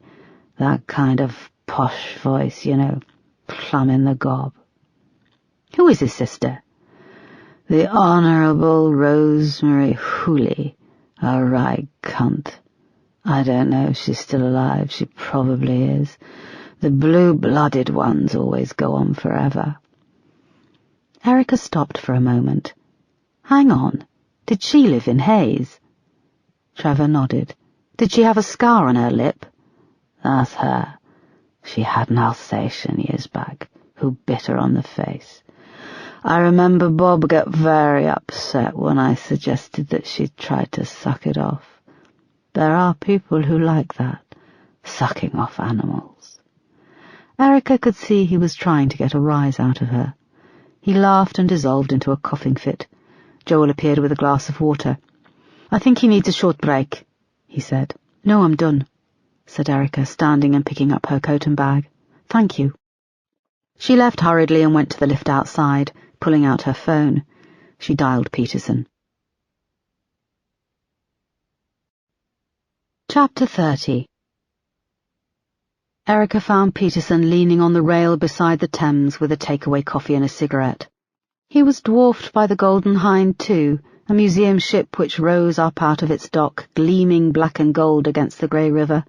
A cold wind roared past, and Erica was glad of it after the clingy, cloying atmosphere of Trevor Marksman's apartment. "I got you a coffee," he said, reaching down between his feet and handing her a takeaway cup. "Might be cold." "Thanks," she said, taking a sip. "Did you drink his coffee, Marksman?" "No." "Good. Give me a cigarette, would you?" "I thought you'd given up," he said. "I'm starting again." He pulled out his pack of cigarettes, and she took one and lit up. "I'm sorry. I shouldn't have asked you to come and speak to him. I didn't think," she said. "It's okay. He's not worth it." "No. He did give us a lead, and he did it without realizing." He turned and looked at her, and for the first time that morning his eyes brightened. They walked along the Thames embankment, and Erica filled him in on the rest of the meeting. They grabbed a sandwich at Charing Cross and took a direct train to Hayes. Typically the train company had only put on a couple of carriages. "Why didn't that old woman mention that Bob Jennings was her brother?" said Erica, speaking in a low voice. Every seat was taken, and they had to stand, packed in at the back of the crowded carriage. "She didn't want to give us her name either," said Peterson. "But she knew we just found the skeleton of you-know-who in the you-know-where," said Erica. A short woman was crushed in beside them with a magazine, but she was staring. She looked away when they both turned to her. "I want to talk to her, and I don't care if she's from the landed gentry. I hate all that nonsense," said Erica. "Slovakia has many problems, but thankfully we've escaped having a bloody class system." It was a short walk up from Hayes train station to the address they'd been sent by Control. Rosemary Hooley lived in one of a row of posh-looking cottages next to the Croydon Road entrance to Hayes Common. They overlooked a gravel car park and the common, and were all set back from the quiet road with large gardens. There was a faint smell of wood smoke, which grew stronger as they approached the old vicarage where Rosemary lived. Erica opened the small white front gate.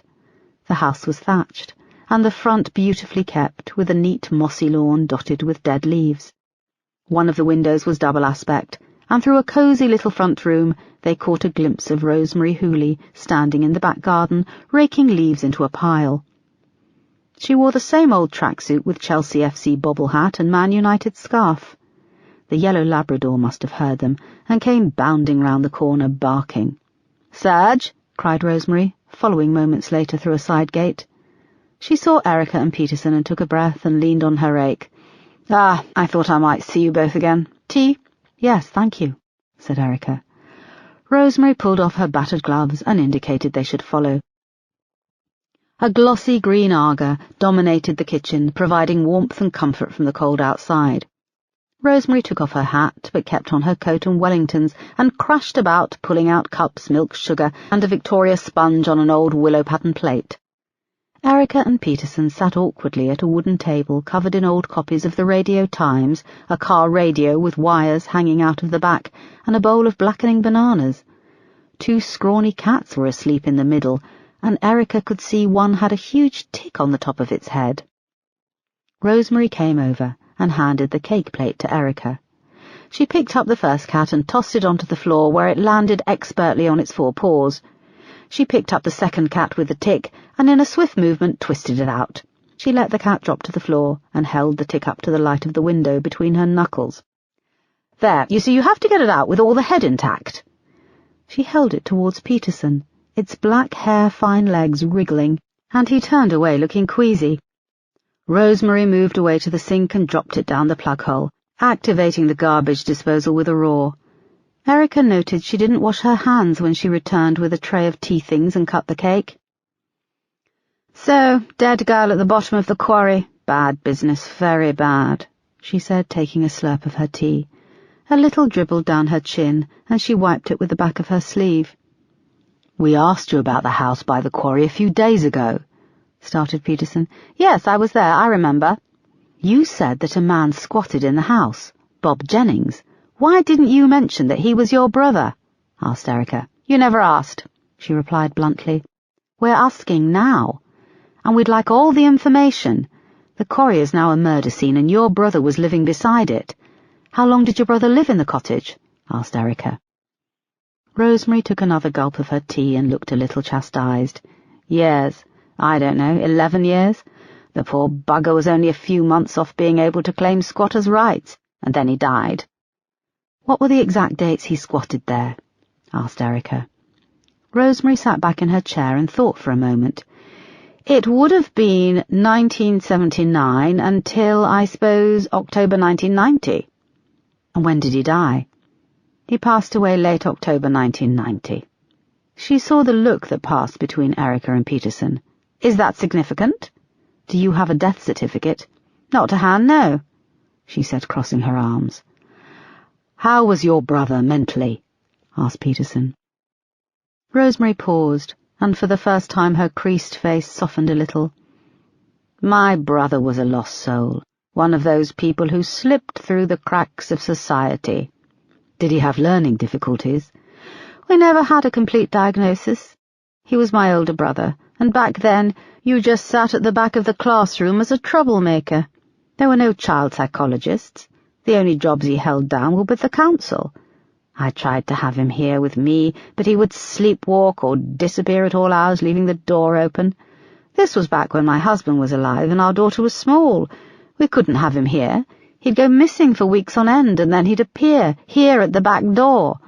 I'd feed him, give him money. He went to prison twice for thieving, silly stuff. He'd see something bright and shiny in a shop, fall in love with it and slip it in his pocket. No malice." "I'm sorry to have to ask this, but was he ever a suspect in the disappearance of Jessica Collins?" asked Erica. At this suggestion, her manner changed completely. "How dare you? My brother was many things, but a child killer? No, never. He didn't have it in him. And even if he did, he could never have masterminded something like that." "Masterminded?" asked Peterson.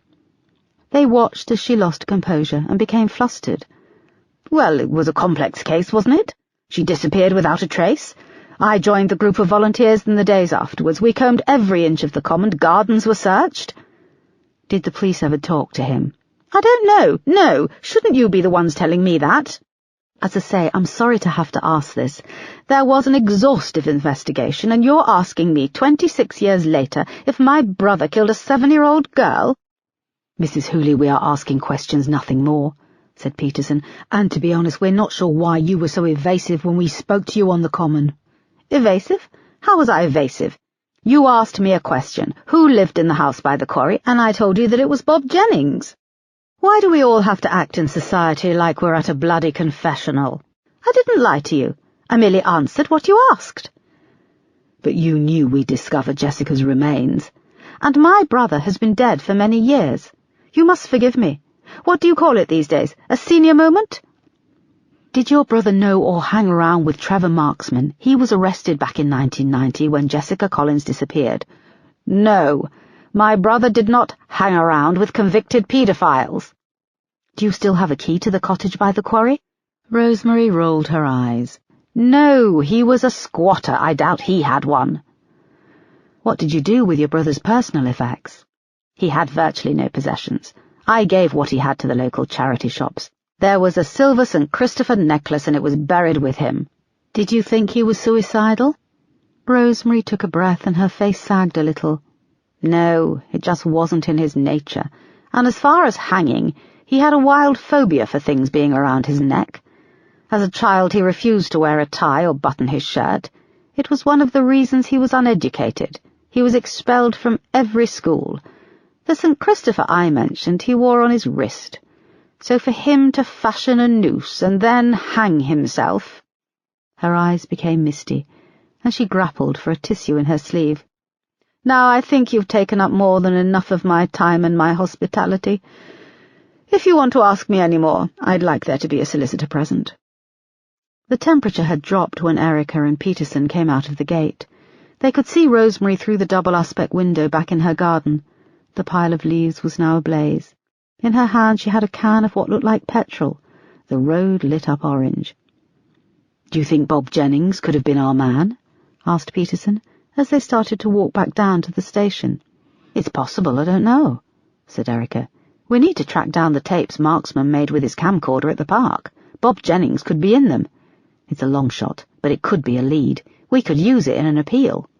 If he is our man, it would mean we have to prove a dead guy killed Jessica," said Peterson. "I want to find out when he died. I also want to see a death certificate." "You think he's still alive?" "I don't know what to think," said Erica. Chapter 31. On Sunday, Erica gave her team its first day off in over a week. She'd tried to unwind a little at home, knowing she'd feel refreshed by a little rest. But by late morning she was climbing the walls. She arrived at Bromley Station just after lunch and tried to track down the videotapes which had been seized by police from Trevor Marksman. She spent several hours going through every case file in search of tapes, DVDs, or even a memory stick, but there was nothing. She then went down to Bromley Station's vast evidence store. The tapes had originally been seized in the borough, and they could have remained gathering dust in the basement of the station. All she had was the evidence number. She was about to go downstairs when Crawford arrived. "I wasn't expecting to see you here," he said. "I can say the same for you," she replied, giving him the once-over. He was dressed in jeans and a jumper with his coat. She stood waiting for an answer. Sweat glistened on his forehead. "I left my mobile behind." Just as he said it, a phone started to ring in the pocket of his coat. He pulled it out and cancelled the call. "My second phone," he added. "Okay," said Erica. She left with her tea, and he followed her up to the incident room. She busied herself with some paperwork, watching him out of the corner of her eye as he searched the floor under his desk. "I thought I'd dropped it, but it's not here." "The cleaner was in this morning. What does it look like?" It's a Samsung smartphone, older model with a cracked case on the back." "I'll look out for it." He stood for a moment longer and then left. She waited by the window and watched as he emerged from the front of the station and crossed the road, talking intently into his phone, making a mental note to keep her eye on him. She left the station just after 6, after a long, dusty search in the evidence store in the basement of the station, which went nowhere. She'd put a call through to the specialist casework investigation team and gave the young girl on the end of the phone the evidence number for the tapes which was listed in one of the case files, but the girl on the end of the phone didn't fill her with hope when she said she'd follow it up. She stopped by her flat, took a shower, changed, and went to keep a long-standing engagement she'd been looking forward to, dinner with Isaac Strong. She arrived at Isaac's just before 8. He lived in a smart terraced house in Blackheath, which had an effortless elegance that always made her feel calm. She was planning on staying over so they could drink and put the world to rights. Isaac answered the door in jeans, t-shirt and a blue apron. A delicious smell of roasting chicken mixed with rosemary wafted out. "Hello. Okay, before I let you in, let's do a doorstep quality control." He grinned. She held up the 2 bottles of red wine she'd bought, and he peered at the labels. "Slovak wine, interesting. This will be a first for me," he said. "This is from the Radoshina vineyard. It's delicious, and it's drunk by the British royal family, so you could say it's fit for an old queen like yourself." "Cheeky," he said, giving her a hug. She followed him through to the kitchen, which was pale and elegant, with a French rustic theme, hand-painted white cabinets, work surfaces of pale wood. He pulled an ice bucket from the heavy butler sink in white ceramic, where there nestled a bottle of Prosecco. "Let's have something fizzy first," he said, pouring her a glass. She looked around the kitchen and wondered, as she always did, if, as a forensic pathologist, Isaac deliberately steered clear of stainless steel. She studied his face as he poured her a glass. "How are you doing?" she asked. She hadn't had time to talk to him about anything more than the case. "Fine," he said automatically. "A toast to friendship," he added, and they clinked glasses. "Are you sure? It's not good to keep it all buttoned up inside," said Erica. She was referring to the death of Isaac's boyfriend Stephen a few months earlier. "I'm finding it difficult to mourn him without feeling angry. It was all a bit one-sided. I loved him, and I don't know if he really cared much for me," said Isaac softly. "I think you gave him the stability and love he needed," replied Erica. Emphasis on the word gave. All I did was give, and I got nothing in return. There was an awkward silence, and he moved to the stove and placed a pan on the gas. "I appreciate you not feeding me with bullshit, but my way of dealing with it is to just not talk about it. I know it's not healthy." "There are no rules," said Erica. "I'm here for you always." "Thank you. Now let's change the subject." "Okay, what do you want to talk about?" Isaac stirred the contents of the pan and placed the spoon in the spoon rest by the hob. "I didn't want to talk shop tonight, but there's something that's come back on the bone marrow sample I took from Jessica Collins," he said. "What?" said Erica, putting her glass down. "There were very high levels of a chemical compound called tetraethyl lead present in the bone marrow sample I took from Jessica Collins's right tibia." "Say that again." "Tetraethyl lead. It's an organic lead compound, an ingredient which was added to petrol to improve performance. It's now illegal, and it's been phased out of petrol since 1992. "When petrol became unleaded," finished Erica. "Yes, I know you never get the chance to switch off, but I thought you would want to know," he said. He came over to the table and sat topping up her glass. "Why would so much be showing up in her bone marrow? Obviously I haven't had any tissue or blood samples to work with, but the conditions in which the body was wrapped and left at the bottom of the lake has preserved the bones. She was a healthy young girl, and she was eating well, and from what I've read, she was a well-cared-for child. These levels indicate she could have been exposed to high levels of lead petrol before she died, or that it contributed to her death. Which puts more credence to my theory that she was abducted and kept in captivity for a period of weeks before her body was dumped in the quarry. She could have been exposed to fumes whilst she was in captivity," said Erica. "That's up to you to find out." "I hate it when you say that." "Always a pleasure to help," he grinned wryly. She took a long drink, placed it down, and traced her finger over the condensation clinging to the glass. "What state is a body in after being buried for 26 years? "Buried how?" he asked. "In a grave, conventionally, in a coffin." "It depends." "On what?" "The type of casket, conditions of burial. Sometimes we can see corpses in surprisingly good condition after many years underground. Mahogany, lead-lined caskets often slow the progress of decay. The cheaper coffins will erode away, leaving the body at the mercy of the earth and the organisms. Why? Are you thinking of digging someone up?" He got up and went to the counter, bringing back a bowl of roasted almonds. "I don't know. Possibly. I'd have to justify, obviously. I'd be looking to prove the cause of death." Erica took a handful and popped them in her mouth, savouring the crunch and the sea salt. "Was the cause of death proven?"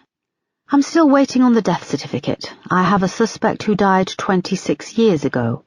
She quickly told him about Bob Jennings. His cause of death was down as suicide, but his sister says it was a surprise that he took his own life. If it involved poison or broken bones, then traces can remain, but after 26 years you'd be risking upsetting family members for no reason. He hung himself. That was the documented cause of death.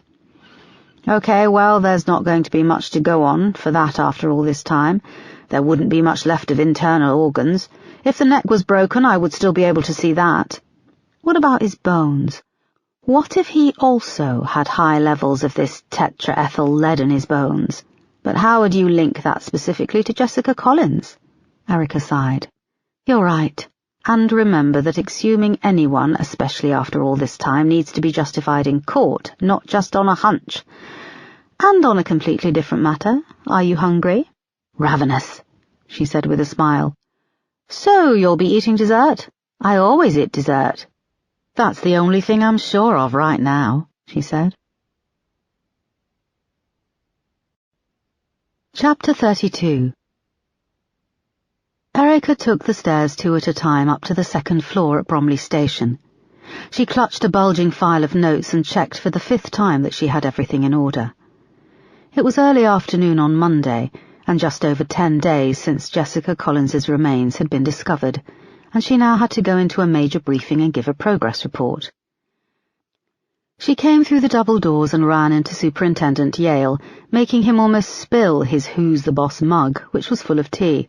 "Whoa, steady on, Erica," he said, jumping back so that the spillage avoided his shoes and hit the carpet. "Sorry, sir," she said. "You're looking smart," he said, taking in her black suit.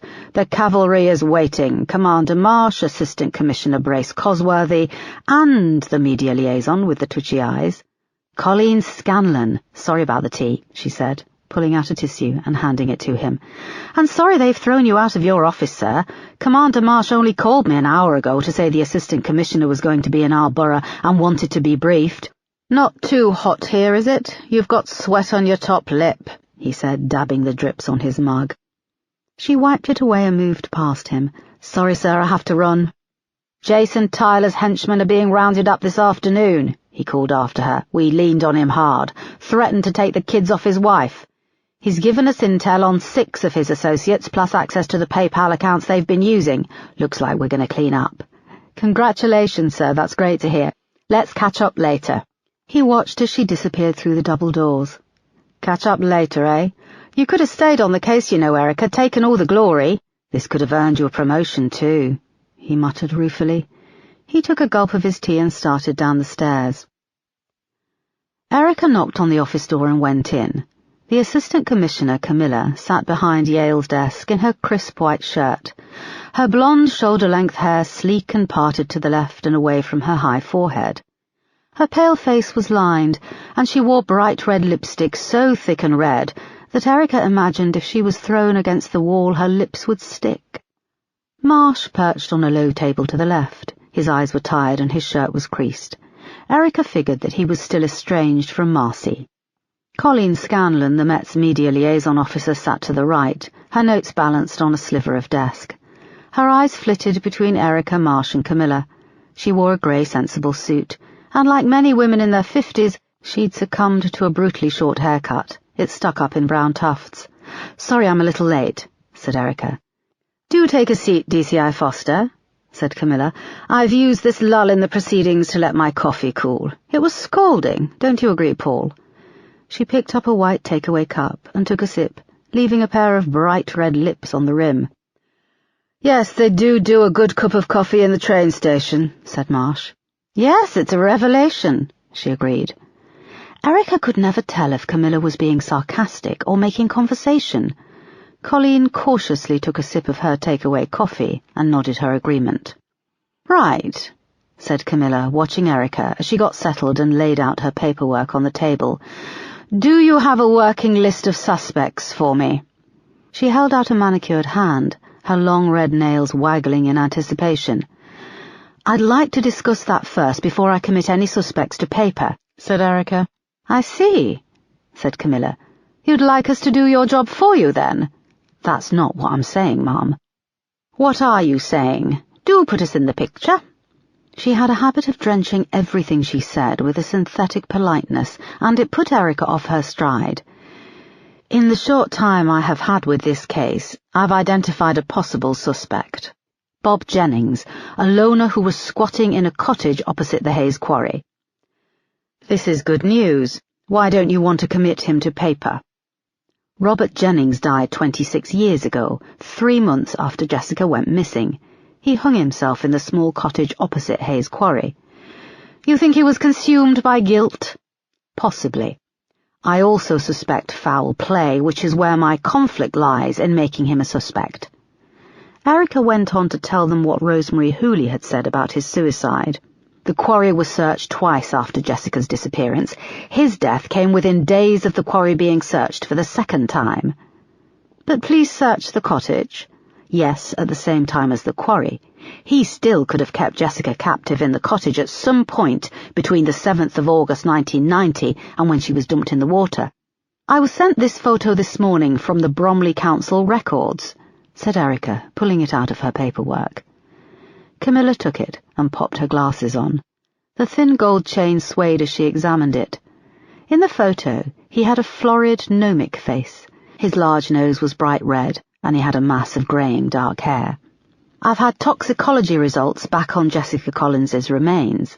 They were unusually high concentrations of a chemical called tetraethyl lead in samples taken of her bone marrow.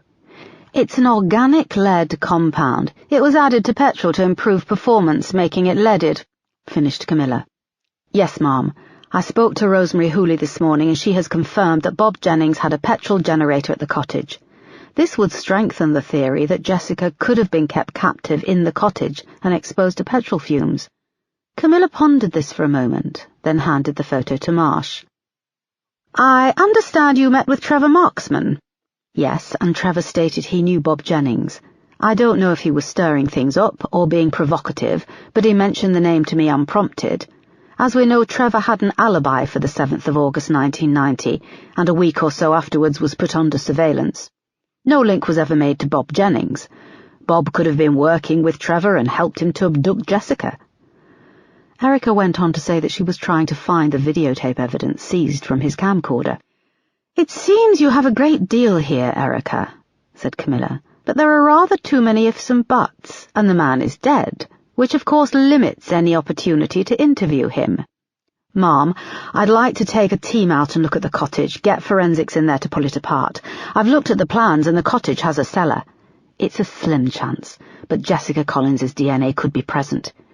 If it was, then we could put forward a request to have Bob Jennings's body exhumed, again in the hope that there is a trace of something. Both are long shots. The latter is a very long shot, Erica, but keep me posted. Keep pushing forward with this. Keep your investigation pacey. Camilla turned her attention to Colleen, who sat up looking flustered. I'd like to move for a press conference with the family in the next few days, make a fresh appeal for any historical information. People's memories may be jogged. Erica, if the lost Trevor Marksman video footage could be found in time, it could be something valuable to add to the appeal, said Camilla. Yes, Ma'am, said Erica. Colleen, can you make do with Commander Marsh for the appeal? I'll be away for the next few days. Perhaps he can give his shirt an iron before he goes on camera. Marsh looked down and smoothed his shirt. Yes, Ma'am, said Colleen. I was planning on using the whole Collins family. Very good. Unity and family values always play well. I'll be away, but I'll be watching. When the meeting had finished, Erica walked with Marsh back down to the underground car park. They chatted for a moment, and then were shocked to see Camilla emerge from the lift, wearing full motorbike leathers and carrying her briefcase. She moved to a gleaming silver and black Yamaha motorbike, slipped her briefcase into a carrier at the back, and pulled on a black and silver helmet and a pair of thick gloves. She flipped up the visor and swung her leg over. Beats the traffic every time, she shouted, as the engine roared to life. With a wave, she sped off past them and down the ramp to the slip road. She didn't invite you to ride pillion, said Erica. Very funny. Riding pillion would be a promotion. She's quite a character, he said. There's something quite predatory about her. I can imagine her organising those swinger parties where everyone throws their keys in a fruit bowl in the middle of the carpet. She's married to a High Court judge, said Marsh, unlocking his car and opening the door. "Then they're the ones who probably throw the parties." "Get the job done. She doesn't mess about, Erica." "Yes, sir. I'll be in touch about the search of the cottage at Hayes Quarry, and next time, iron your shirt." He rolled his eyes and got into his car, making a far less impressive exit from the car park. Chapter 33. "So what are you doing here at the end of the line?" asked the dark-haired girl. She leaned on the rail of the balcony, holding a cigarette. She flicked her long hair over her shoulder and turned to Jerry. He stood at the other end by the rail, wearing just a pair of tracksuit bottoms. She moved her eyes appraisingly down his muscled chest to the dusting of dark hair by his belly button. "Morden, it's the end of the tube line," she added. "It's not the end of the line," he said, his voice low and menacing. "It's all about perception. It's the start of many." He looked at the girl he'd picked up at the supermarket on Morden High Street. He hoped she was legal. She certainly looked it. All she wore was a white t-shirt of his, and it barely covered her backside. It was a good arse, he thought, staring. All of her was pretty damn good. She knew it, though. He felt his dick harden. "Do you always talk in riddles?" she grinned. "What'd you do? What's your job?" She took a final draw on her cigarette and flicked it over the balcony. They watched it slowly fall and land, still glowing, on the roof of a BMW. "Shit, that's not yours?" she asked with a giggle, flicking her long hair again. "No, it's not mine." She walked over to him. If her bare feet were cold on the concrete, she didn't let on. He hadn't offered her any shoes or slippers. She turned to him and slowly pulled up the t-shirt. Her bare breasts rose as she lifted her arms and slipped it over her head. One of her nipples was pierced with a metal bar. The other nipple had the markings of a piercing and a small scar. He wondered if she liked it rough. She smiled at him for a moment, enjoying how his eyes played over her naked body. Then she held the t-shirt over the balcony and let it go. "That is mine," he said, as it soared down and joined the cigarette butt on top of the car. "It's just a t-shirt." He slapped her hard across the face. "It's not just a t-shirt," he said. She put her hand to her lip, but her fear quickly vanished, and she pressed herself against him. "Fuck me here," she hissed. "No." "No?" she sighed. "You sure?" She turned and pressed her arse into his groin. "You can do whatever you want." She grabbed his hand and pulled it round her waist and pressed it between her legs.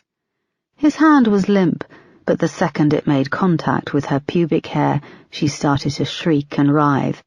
He pulled his hand away. "What?" she asked. "All that stupid porno shit, the screams and moans, it's fake. It makes me want to slap you again." She turned, crossed her arms, and the sexy act fell away. She was just a cold, naked girl on the balcony. "Do you want me to go get your t-shirt?" she asked. "I just want you to go." She looked at his chest, leaning into the warmth of his body. He saw that she was lonely and she wanted to stay. "But I've just got here," she whined. He punched her in the face, then grabbed her by the hair and held her face to his. She breathed quickly and looked at him, dazed. A little blood was seeping from her nostril. "Now do you get the hint?" he said. He pushed her away and she ran inside. He lit another cigarette and watched through the open door as she dissolved into bloody tears, quickly gathering up her jeans and her underwear from where it was strewn around the sofa, pulling her clothes on. With one fearful eye on him, she quickly dressed and was gone with a slam of the front door. He went back out on the balcony and waited a few minutes. She emerged from the stairwell at the bottom, running away into the darkness, the click-clacking of her heels fading away. "Shit," he said. It was 4 a.m. He hoped this wouldn't come back on him, that the stupid girl would get home without a hitch. When he had finished his cigarette, he walked slowly down the piss-stinking stairwell of the flats, past the graffiti on the walls, the broken glass and rubbish on the landings, and he retrieved his t-shirt from the top of the BMW. It was a nondescript white t-shirt, but he'd worn it on 2 tours of Iraq. It was his lucky t-shirt. He pulled it on and trudged back up the stairs.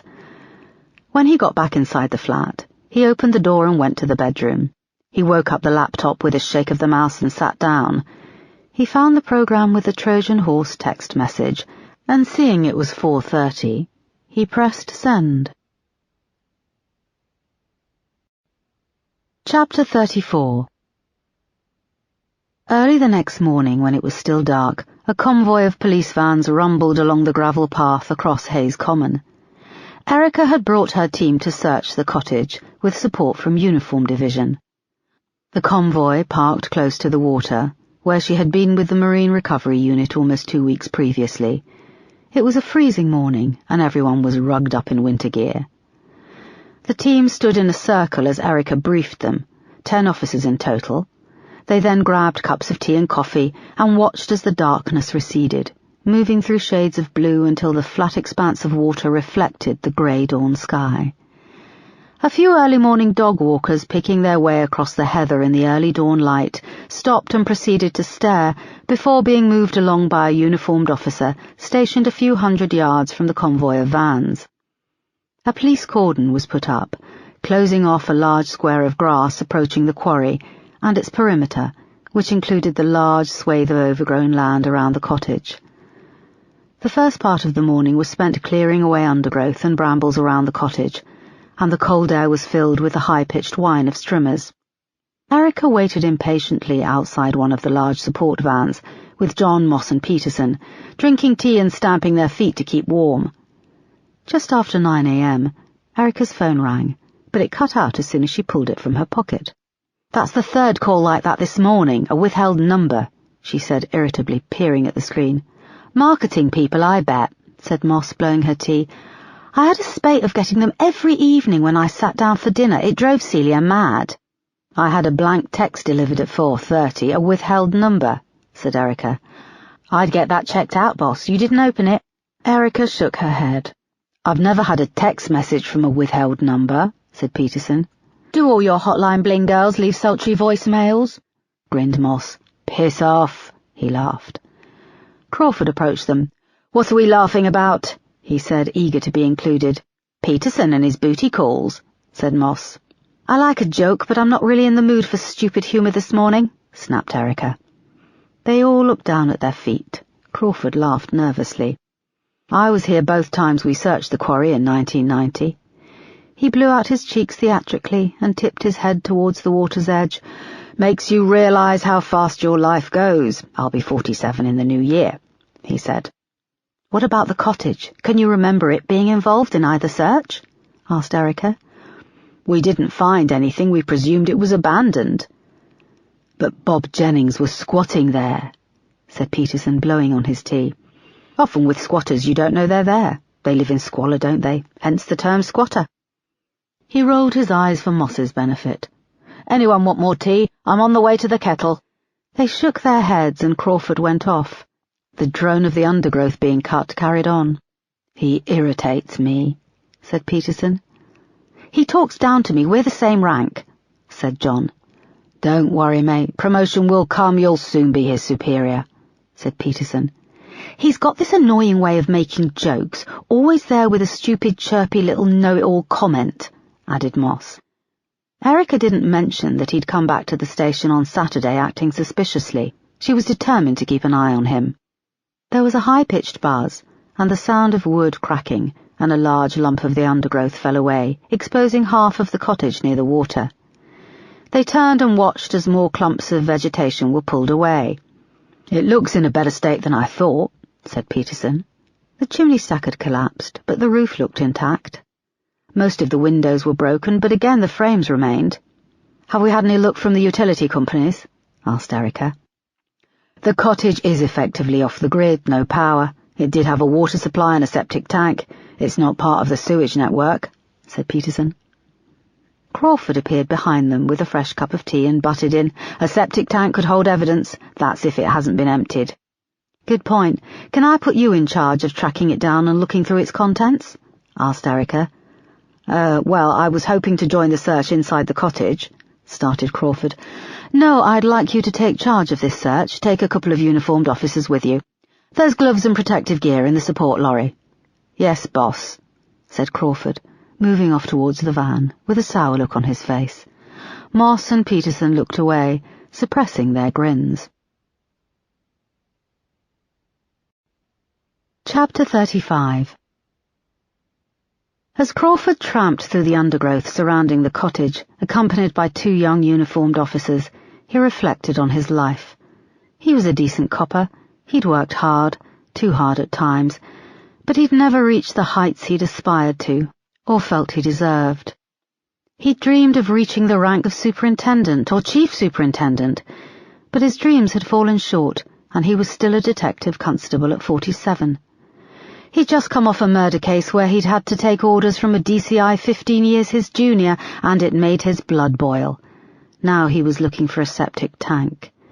He paused at a ridge in the soil, a uniform line next to where a thin tree trunk had been hacked back, its pulpy inside glistening with moisture. He kicked at the soil, thinking he'd found the lip of the tank, but the soil flattened under his boot. He sighed and looked back at the support vehicle, where Moss, Peterson and D.C. McGorry stood with DCI Foster. John McGorry was 20 years younger than him, and was in line for promotion. He could see it. Crawford had lost interest in policing years ago, and did just enough work to get by, but he still felt he was entitled to more. He'd been involved in selling drugs seized from the street for many years. It was a lucrative perk, he reasoned, a way of getting what he thought was owed to him, and he was careful to do it in moderation, careful to make just enough money on the side for a few luxuries without drawing attention. It was Amanda Baker who had got him involved in it 15 or so years back. His wife had never found out that he'd been sleeping with her, and their relationship had fizzled out. But now Amanda was back on the scene, like a thorn in his side, calling in favours and threatening to shop him. He'd helped her out of several parking fines over the years, and had twice quashed a DUI, which would have resulted in her losing her licence. His phone rang in his pocket and he pulled it out. He saw that he had moved quite far from the 2 uniformed officers who were searching closer to the cottage, and was now on smoother, rocky ground. The phone showed it was the woman herself, Amanda Baker. "Where are you? What's that droning noise in the background?" she said. There was no hello, how are you, or any kind of deference in her tone. She still spoke to him like she did when she was his boss. "I'm at work," he hissed. "I can't talk to you." "Is she close by, DCI Foster?" "No." "Then you can talk. I need those videotapes, the ones from Trevor Marksman." "We've had no luck tracking them down." "That's why I'm phoning. I've been going back over things in my mind, and I just remembered something. I had someone at the Nick in Croydon look at those tapes, and they were sent over. Get someone to look in their evidence room. They might still be there. I want you to get them copied first, before you hand them over to Foster." "What do you need them for?" he asked. "I have a hunch. I'm not going to tell you what, but when I do get to the bottom of it, I will let you have it exclusively, and you can take all the glory. Maybe you'll finally get that promotion," she added with a mocking, phlegmy laugh. He looked back at the cottage. It had now been cleared, and a group of crime scene officers had arrived and was shaking hands with Foster, Moss and Peterson. "Even that little idiot John McGorry gets to be amongst the action," thought Crawford, "and she's got me looking for a bloody sewage tank." He gripped the phone and turned his back on them. "Okay, I'll see if I can get you the tapes," he hissed, "but it better be worth it." Chapter 36. Forensics went into the cottage first, and the morning passed as Erica waited, pacing up and down by the water. The sun remained behind the clouds, but the water had an eerie beauty, framed by the dry reeds and a bare tree. She watched as a light breeze pressed the water into creased patches, and as a group of 6 ducks landed on the water in unison, 12 neat lines trailing the flat surface behind them. She felt guilty enjoying the beauty of the quarry. "They found something. They want us inside," said Moss's voice behind her. Erica quickly wiped the tears from her eyes and then turned.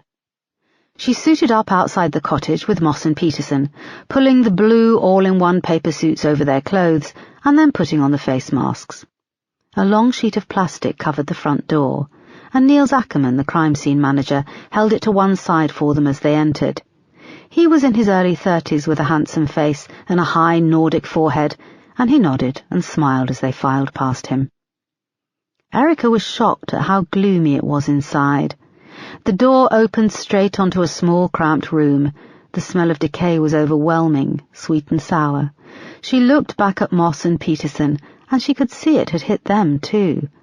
The floor was an uneven pattern of black and white and littered with broken glass. "The floor, it's bird shit, tons of it," said Niels. "We've scraped a little away at the edges. There's parquet floor underneath." He spoke with a slight Swedish accent under his perfect English. "Some people pay a fortune to get a floor to look like that," muttered Moss. Above them, rotting beams were inlaid in a crumbling ceiling, where water stains bloomed across the plaster, adding to the damp. A sagging lump in the centre of the room was covered in more bird droppings, old newspapers and broken glass. Rusting springs protruding in several places showed this was the remains of a sofa. One of the CSIs worked intently under a bright light, where she had stripped away a layer of bird droppings and the cover from a thinning cushion, attempting to examine the foam underneath. The sofa steamed lightly under the hot light. In a corner, next to a filthy cracked window, was a table covered in some old mugs and the remnants of where someone had tried to light a fire. There were 2 other places where a fire had been lit, one against the back wall and one by the front door. Black scorch marks streaked up the wall, and around them were the remnants of drug paraphernalia, slivers of blackened foil, a syringe, bent teaspoons. Erica moved across the sticky floor to where the wall was streaked with brown dots. "Blood spatter, junkies most probably, but we've taken samples," said Niels. "What's upstairs?" asked Moss, glancing at the sagging ceiling.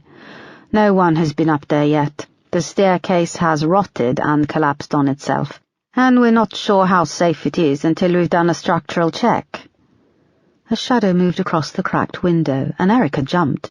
"Shit," she said when she realized it was just the outline of one of the uniformed officers working outside. Niels led them through a low doorway to the back of the cottage. The kitchen was old and just as filthy as the living room. A low counter ran the length of one wall with its doors missing, exposing cupboards, and apart from a couple of old dusty saucepans and another blackened scorch patch, they were empty. Matching cupboards had been attached to the wall above the counter, but they had fallen off and lay in pieces in the middle of the room. The rawl plugs still hung out of the holes in the wall. The light fitting was gone. Just a few wires hung from a hole in the ceiling. "What's that smell?" asked Peterson, putting the back of a gloved hand up to his face mask.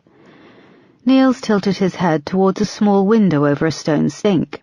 There was a sizable hole in the glass, blocked by dried blood, and the rotting body of a pigeon that had tried to escape. Erica moved closer, and the smell became overpowering. "Is that—" she started, as she noticed the sink filled with piles of a dry brown substance. "Shit," finished Niels. "Perhaps from the druggies." The ceiling was slightly higher than the living room, and an exposed support beam crossed the length of the room. "Could this be where Bob Jennings hung himself?" asked Moss. "I can't be sure, but I found this," said Niels. He took them to a tall doorway in the back corner of the room. The door lay rotting on the floor. A strong lamp had been clipped to the doorframe, illuminating a cramped, filthy staircase leading down into darkness where thick dust swirled. The few stairs they could see were covered in piles of a hard brown substance and mixed with bird droppings and rubbish. Niels stepped through and pointed up with a gloved hand. There was a loop of frayed, decaying rope attached to a hook in the ceiling at the top of the stairs. "This could be from a hanging," said Niels. "I'm going to have what's left of the rope removed for tests." On finding a hanging body, the police always ensure the noose is seized and cut with the knot intact for evidence. Niels went on. "I want you to follow me. Please mind where you walk, keep to the outside of each step," he said as they followed him through the doorway and down the creaking stairs. The cellar was small and cramped, with a low ceiling, and made Erica feel panicky. Another lamp on a stand was trained in one corner, and despite its brightness, parts of the cellar were in shadow. The walls were a dark brown and clogged in the corners with cobwebs. There was an uneven earth floor. From above they heard muffled creaks, as Niels's CSIs worked. "It's bloody warm," said Moss. "As we approach winter, the soil releases stored heat," said Niels. As with the upstairs, there were several small scorched areas where fires had been lit, small piles of burnt foil and wood. The soil floor was a light brown and it was compact. Dotted around were several large blackened areas. Two CSIs were on their knees sifting intently where they had dug out some small sections of the blackened soil. "These areas of the soil are saturated," said Niels. He took an evidence bag full of soil and handed it to Erica. She put her nose to it, and even behind her mask she knew what it was. "That's petrol," she said, handing it to Peterson. "You think there was a generator down here?" "Perhaps. It looks like the junkies have been lighting fires too. Could be lighter fluid," said Niels. Peterson passed the bag of soil to Moss. "If a generator had been placed down here, there's no ventilation. The fumes would have been overpowering." A look passed between the three of them. "I think I've got something here," said one of the CSIs, his voice muffled by his face mask. He turned to them with a small hard object held in a pair of tweezers. It was embedded in the soil here. Niels was ready with a small plastic bag, and it was dropped in. He held the bag up to the light, and they all craned to look at the contents. It was a small tooth. There was a moment's silence, and Erica looked over at Moss and Peterson. "When we recovered Jessica Collins's skeletal remains, one of her front teeth was missing. I want this fast-tracked with toxicology," said Erica, trying to keep her voice even. Niels nodded. Erica looked around the dank cellar and shuddered at the thought of being trapped down there. "If we can match this tooth to Jessica's skeleton, then we're close to solving this," she said. Chapter 37. After the elation of finding the tooth, they had come back up and joined in the search with Crawford for the septic tank, but found nothing. The area around the house was overgrown, and over the years soil and all kinds of rubbish had been dumped there, on top of which trees and years of vegetation had grown. After Niels had left with his team of CSIs, taking with them the tooth they'd found in the cellar, Erica felt they were so close and yet so far. The tooth could be a major breakthrough. It could also be from one of the junkies and squatters who had been in the hellhole cottage over the last 26 years. She would have to wait. At 7:30 p.m. they called it a day. The convoy packed up and left the banks of the quarry. Erica rode back in a minibus with Moss, Peterson, John, Crawford, and two other CID officers who joined them for the day. A phone rang again. She pulled it out and saw it was the withheld number.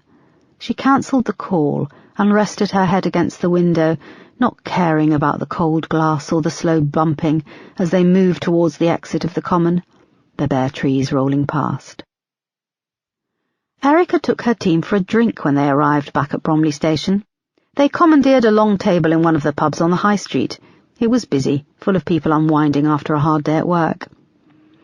"It has to be the cottage at the quarry," said Erica, tracing a pattern in the condensation of her glass.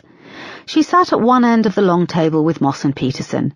"Whoever grabbed Jessica had so little time. She could have been buried there first, in that cellar. And forensics are going to excavate it, boss. We have to be patient," said Moss. Erica looked at the rest of the team, talking and laughing, and lowered her voice. "I want to talk to Crawford tomorrow. He was on the original case. He could potentially answer so many of our questions about missing files and evidence. The problem when you don't take people seriously is that you don't notice them. I've dropped the ball." "Don't beat yourself up, boss. Did you pull his file?" "Yeah, he's had an unremarkable career. He's irritating and he coasts, but there's no black marks against his name." Erica took a long pull on her lager. "If that tooth doesn't come back as belonging to Jessica, we're screwed. Even if it does, I have to prove she was killed by a man with no prior violent behaviour who died 26 years ago. If it was him, think what you'll be saving the prison service," said Peterson. They sat and drank in silence for a moment. "Sorry, boss, wasn't funny." "That's okay. We should all be trying to unwind for a couple of hours. I'm not much fun." "You're never much fun," said Moss. "That's what I like about you. There's no pressure to have a good time. I can be miserable around you. In fact, you have saved me from getting a hell of a lot of wrinkles. I look 3 years younger from lack of smiling." Erica laughed. "Damn it, here come the wrinkles," added Moss with a laugh. Her phone began to ring and she pulled it out. "Oh, this is Celia. Will you excuse me?" She squeezed past them and went outside. "For what it's worth, I love working with you. I've really missed you," said Peterson. Erica looked at him, feeling a little light-headed, and noted this was her third drink. "You haven't, have you?" Well, maybe just a little bit. He winked. He held her gaze for a moment and she returned his smile. He went to say something else. I think I'm going to use the bathroom, interrupted Erica, suddenly panicking. She squeezed past him and went to the bathroom, locking herself in one of the cubicles. Sitting on the closed lid of the toilet, she took a deep breath. She felt guilty that she was out drinking when Jessica Collins's killer was still out there on the loose. Guilty that she had lost her grip of the investigation. She also felt guilty that Peterson had been flirting with her. Had he been flirting? And did she secretly hope that he was flirting? You need to get a grip, she said to herself out loud. What? Came a voice from a cubicle further down. Nothing, sorry, she muttered. Erica pulled out her phone and saw 2 more voicemails from the withheld number. Who is this? She muttered. She dialed her voicemail but had no signal. She sat for a few more minutes, listening to the sound of the toilet flushing and the hand dryer whirring. Her mind went back again to Jessica Collins. She'd be 33 if she was still alive. What if she hadn't gone to that birthday party all those years ago? What if she'd left the house a few minutes earlier or later? She could be one of those women down in the bar, having fun, playing the Who Wants to Be a Millionaire machine and laughing with her friends. And then Erica thought about her past. What if she and Mark had decided to stay in bed the fateful day of the drug raid? Her life would be so different. She'd be at home with him right now, watching TV or making love or talking about her day. I'm a widow, she thought. But I'm only 44. I could still have children, couldn't I? I've heard of women having children in their 40s. She grabbed at the toilet roll holder and pulled out a wad of tissue, dabbed at her eyes and made her mind up that she was going to go home. 3 drinks were her limit. When she came back out, Peterson sat alone at the long table with their drinks. How long was I in there? Did I enter a time warp? She asked. No, John's girlfriend called, asking where he'd got to. Celia called Moss because Jacob has a temperature and she's worried about him. The uniform lot just cleared out and went on to the Weatherspoons. Right, she said, slipping into the seat opposite. There was an awkward silence. I hope I didn't embarrass you earlier, he said. He sat back in his chair, his shirt sleeves rolled up, and a lopsided smile on his handsome face. I just wanted to say I've missed you. I don't expect you to do anything with it. I just wanted you to know. No, not at all. It's a compliment, so thank you. She lifted her glass to him and they clinked, downing the last of their drinks. Would you like another? Asked Peterson. No, I should get going. I need to be in early tomorrow. I have to track down the video footage, beg forensics to move fast on the tooth. Good point. As they got up to leave, Crawford came back from the busy bar with a tray full of drinks. Where is everyone? I've been queuing for ages to get a round in. Everyone's gone, mate, said Peterson. They paused awkwardly. Thank you. I'm sorry I can't stay, said Erica. Me either, thanks, mate, though, said Peterson. They said good night and left him standing with his tray of drinks. Arseholes, muttered Crawford. He sat at the empty table and picked up one of the drinks. Chapter 38. When Erica and Peterson came out onto the high street, it was buzzing with people moving between the pubs. They walked down to the train station in silence. A single black cab sat outside, its engine idling. Were you going to get a cab? Asked Peterson. Yeah, I'm over the limit. Me too. They looked up and down the road. There was no other traffic. The first spots of rain fell and quickly became a torrent. Are you going somewhere or not? Asked the driver, pushing down his window. He was a miserable-looking old man, with wispy grey hair barely clinging to his head. Peterson opened the door and they both got in and sat on the seat with a gap between them. Where to? He asked. She's first, Forest Hill, then Sydenham, said Peterson. No, you're first. We need to go through Sydenham to get to Forest Hill, said the cab driver. Let's do her first. She's my boss, joked Peterson. The old man rolled his eyes and pulled away. They rode in silence, the rain hammering down on the cab roof, the darkness slipping past. There was little traffic. Erica stole a glance over at Peterson. For once she didn't want to be weighed down by life, by grief and responsibility. She wanted to have someone to hold her as she fell asleep. She wanted to wake up next to someone without feeling desolate and alone.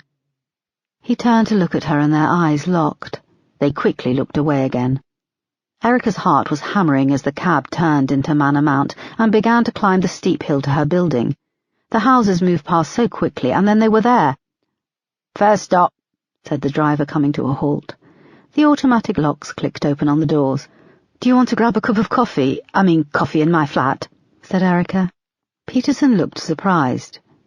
"Okay, yeah, a cup of coffee would be great." They paid the miserable driver and got out, dashing across the car park. Erica could see that the lights were on in the communal entrance, and there was a blonde-haired woman inside with some kids. At the door she scrabbled in her bag for her keys, and Peterson slung his arm round her, pulled her against his body and kissed her cheek. She turned to him and smiled. She was about to say something when she heard a voice shriek, "Erica!" The door to the communal entrance opened, and a tall blonde-haired woman came dashing out. She looked similar to Erica, with a pretty Slavic face and almond-shaped eyes. Her long blonde hair hung down wet over her shoulders, and she wore a long black coat over skin-tight blue jeans and a low-cut top. Behind her, a small dark-haired boy and girl hung off an expensive buggy where a baby slept. She grabbed Erica in a bear hug and then stood back. "I'm so pleased to see you. I've been calling you all day," she cried. "Who's this?" asked Peterson, taken aback. "This is my sister Lenka," said Erica. Chapter 39. Erica helped Lenka with the suitcases, the buggy, and with getting her niece and nephew into her flat. Through the window of the communal entrance she could see Peterson standing by the curb in the pouring rain, his suit jacket hitched up over his head, trying to hail a taxi. She'd asked him to come in and wait while he called for one, but Lenka was talking to her in rapid-fire Slovak, and then the baby had started to cry, so he left with a quick awkward wave. Her niece and nephew, Jacob and Carolina, looked very tired, and despite everything her heart lifted when she saw them. They were 5 and 7 now, and she was shocked to see how much they had grown up. Erica switched on the lights and the central heating, and asked them to go through to the living room, saying she would be back shortly. She rushed back out into the hallway and out into the rain, her head down as she ran up the gravel path, the rain pelting down. The pavement was empty, and she could make out the red lights at the back of a taxi turning the corner at the bottom of the hill. She stood for a moment, rainwater pouring down her face. She felt like she'd lost someone. But it was Peterson. She would see him tomorrow. When she got back inside the flat, the bathroom door was shut. Jacob and Carolina sat on the sofa with the baby in between them, her tiny hand grasping Carolina's index finger and giving them a gummy smile. She wore a little pink hat with a cluster of coloured buttons sewn on the front. "How is little Erica?" "We call her Eva," said Jacob. He sat back with his hands clasped over a Man United football top. "Mummy's on the toilet," said Carolina, looking up shyly. "How are you two?" said Erica, going over to them. Carolina let Erica give her a kiss, but Jacob shied away with a giggle. "I've missed you both." "Is London always so rainy?" asked Carolina. "Yes," Erica smiled, tickling the baby under her chin. Jacob pulled out his phone and started to expertly swipe through to his games. "Is that new?" asked Erica. "Yeah, it's the latest," he said nonchalantly. "What's your Wi-Fi password?" "You have to pay for it," said Erica. 2 kisses for an hour's access." "What?" he laughed. "That's what it costs." He rolled his eyes and held up his face. "Mwah, mwah," said Erica, kissing him. "Password is I'm the Dibble 1972. He wrinkled up his little face, and she helped him with the unfamiliar English words. Carolina pulled out her iPhone too, which Erica noted was the latest model, and she helped her put in the password also. "Would you like a drink?" They nodded. Erica went to the cupboard and found the blackcurrant cordial she had bought for them the last time they had visited. She poured them each a glass. When she brought it to the coffee table, she realized Jessica Collins's autopsy photos had been left out, and she managed to get the file off the table before they noticed. The toilet flushed, and Lenka came back. She looked pale and stressed. "Why didn't you tell me you were coming?" asked Erica. picking up the baby and giving her a hug. I tried to. I called you, left you messages, but you didn't pick up. Hang on. Have you got a withheld number? Yeah? Why? It's been withheld for a while now, said Lenka evasively. I have a job, a very stressful job, and I'd appreciate a heads up. Have you seen how tiny my flat is? And I did give you a heads up. You didn't answer. Even if I had answers, you didn't give me much notice. I'm your sister. There was a slurping sound as Jacob took a sip from the glass, his eyes still on his iPhone. Carolina took one eye off hers and asked, Who was that big black man? What? Oh, a colleague. He's a police officer. I work with him. Carolina looked at Lenka, who raised an eyebrow, saying, He had his arm around you. It's almost 10 o'clock. Let's talk about this later, Lenka, said Erica pointedly. You bet we will. I want to hear all about him. Erica grinned. Underneath it all, she was glad to see her sister. Now, who's hungry? She asked. Who wants pizza? The kids grinned and put their arms up in the air. Good, I've got some menus in the drawer. They ordered pizza, and then Erica made up the sofa bed in the living room and tied it up, while Lenka showered the kids and gave the baby a bath. Any annoyance she had with Lenka evaporated when she heard the shrieks of laughter as her niece and nephew helped to bathe the baby. The flat felt different with the sounds of her family, the smell of her sister's perfume. It felt like home. The pizza arrived an hour later, and the kids dug in, pulling out the steaming slices, leaning in to catch the strings of cheese in their mouths. Lenka had bought a DVD of Tangled, and she put it on and fed the baby sitting in the armchair by the patio window. When the kids were fed, they settled back on the sofa bed and fell asleep in front of the film. I only saw them a few months ago, and already they look older, said Erica, watching their flushed, sleeping faces. Eva had fallen asleep after her feed, and Lenka put her in the buggy under a blanket. Erica leaned over and kissed them all, pulling a blanket over Jacob and Carolina. Carolina has got so tall, said Erica.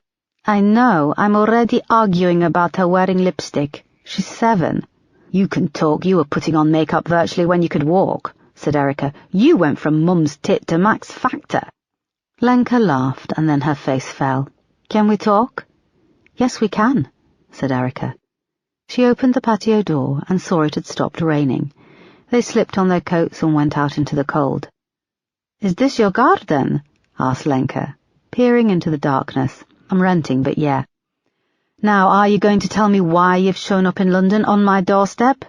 I told you. I tried to ring, but you didn't pick up the phone or listen to my messages. I should have listened, I'm sorry. Why are you calling from a withheld number? Lenka bit her lip. Things at home are tough. I needed to get away, and the kids haven't seen London in a while. Come on, this is term time. You've taken them out of school to come to London in early November. Where's Marek? Her eyes began to fill up. Marek has had a bit of trouble with business. His business being organised crime? Don't say that. What do you want me to say? Mafia? Or are we just going to pretend that he runs the most lucrative ice cream kiosk in Eastern Europe? It's a real business, Erica. I know it is. And why couldn't you just both be content with that? You know what life is like back home. You left all those years ago and you never came back. Where is Marek? He's gone away. Where? To the High Terrace. One of the local guys thinks Marek has been stealing from him. Local mafia guys? Lenka nodded. And has he? I don't know. He doesn't tell me anything. Last week he made me change this SIM card on my phone. This morning he told me I had to go. Leave until things have calmed down.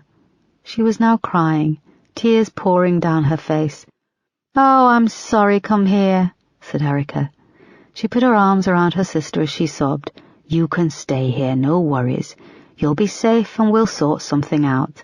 Thank you, said Lenka. A little while later they were lying side by side in Erica's bed. Jacob and Carolina were fast asleep in the living room. Erica lay against the window so that Lenka could have the baby beside her on the floor. That guy earlier is a colleague, Peterson. James is his first name. I was going to invite him in for coffee, said Erica. Just coffee? Asked Lenka. Yes, maybe. I don't know. He's handsome. I know, but it isn't just that. I wanted to wake up with someone, not be alone every morning. I had a few drinks. I'm glad you were here. It would have been stupid to jump into bed with him. We have to work together. You worked with Mark? That was different. We got together before we joined the force, and we were husband and wife when we started out as police constables. Everyone just took it as a given.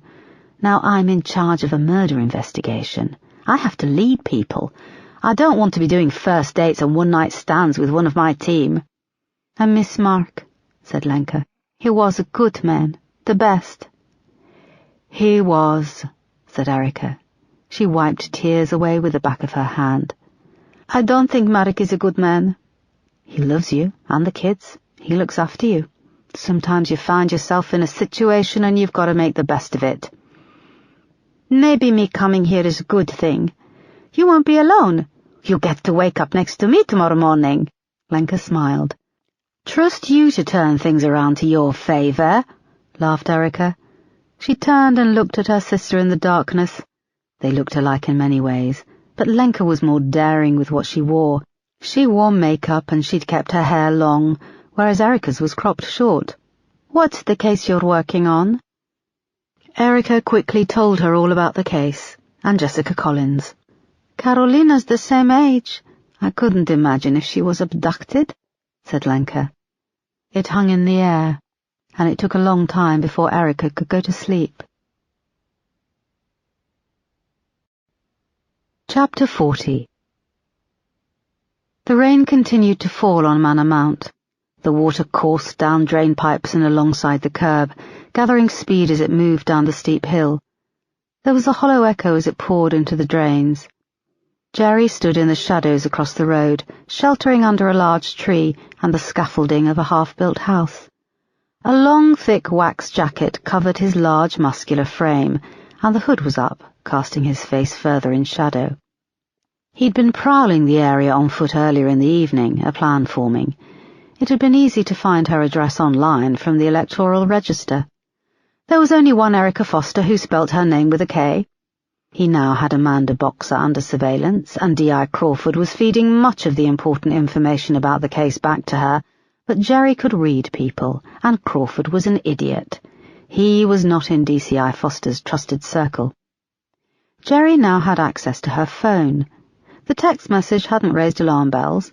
It had been a stroke of luck that her sister had left those voicemails from a withheld number, but he needed her landline, and he needed to hear if she talked to anyone at home. Earlier, he'd seen a black guy, one of her officers from her team, getting into a cab.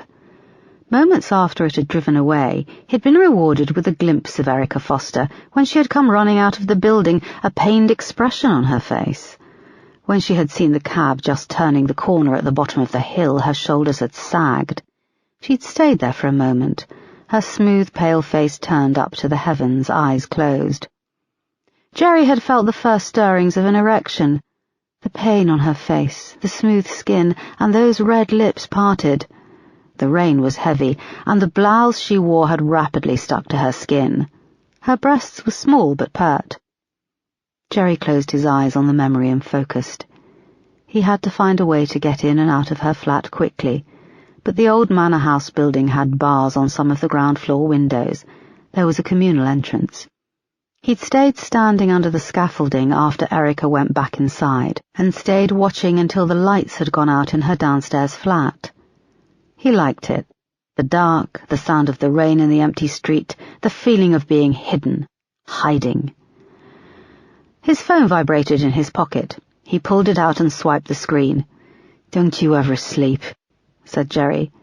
"You now have access to Erica Foster's phone," said the voice. "Yes? What does she have?" "Forensics found a tooth in the basement of the cottage by the quarry, and deposits of soil saturated with petrol." There was a pause. "The tooth is human?" "Course it's human." "Whose is it?" "They don't know. Forensics are doing whatever they do. It doesn't matter. Bob Jennings could have done all sorts of stuff down in his basement with local kiddie-winkies. It could work in our favour." "You're acting as if this is a game," said the voice, low and menacing. "It's my happy-go-lucky Irish nature," replied Jerry, unfazed, and I know it's not a game. Just remember, if I go down, so do you, and you won't get paid. Maybe the latter matters to you more. The man on the end of the phone hung up. Fuck you, spat Jerry. He slid his phone back in his pocket and stepped out from under the thick branches of the tree. He turned his face to the sky for a moment, enjoying the prickling sensation on his skin. He then turned and walked off into the rain. Chapter 41. When Erica woke, it was still dark, and when she saw Lenka pacing the small bedroom with Eva in her arms, it took her a moment to get her bearings. "What time is it?" she asked, flicking on the light. Eva made small clucking sounds and gave a tiny sneeze. 5:30, replied Lenka. "Sorry, I didn't mean to wake you up." "It's okay, I need to be up early." Erica sat up and rubbed her face. "What are you going to do today? I've got a big day at work." "You got some spare keys?" "Yeah." "Is there a park nearby?" "There's the Horniman Museum just up the road. It's quite nice for a walk." "Isn't that where you found the girl in the ice?" "Well, yes.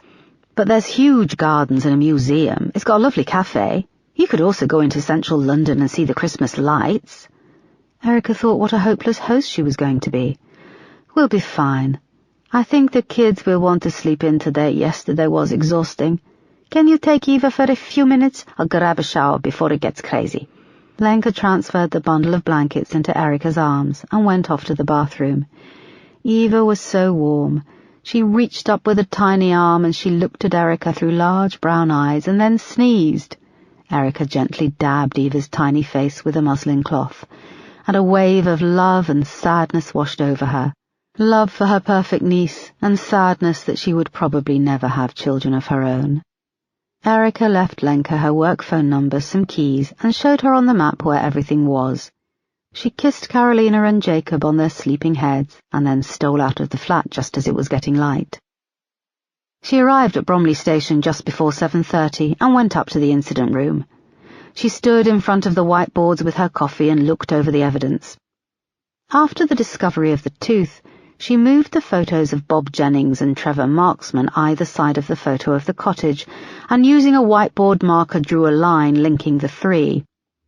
Then her phone rang, and she saw it was Niels Ackerman. "We've had a chance to compare the tooth recovered from the cellar with Jessica Collins' dental records," he said without much preamble. "I'm sorry, it's not a match. It's not Jessica's tooth." Erica's heart sank. She had to sit down on the corner of her desk.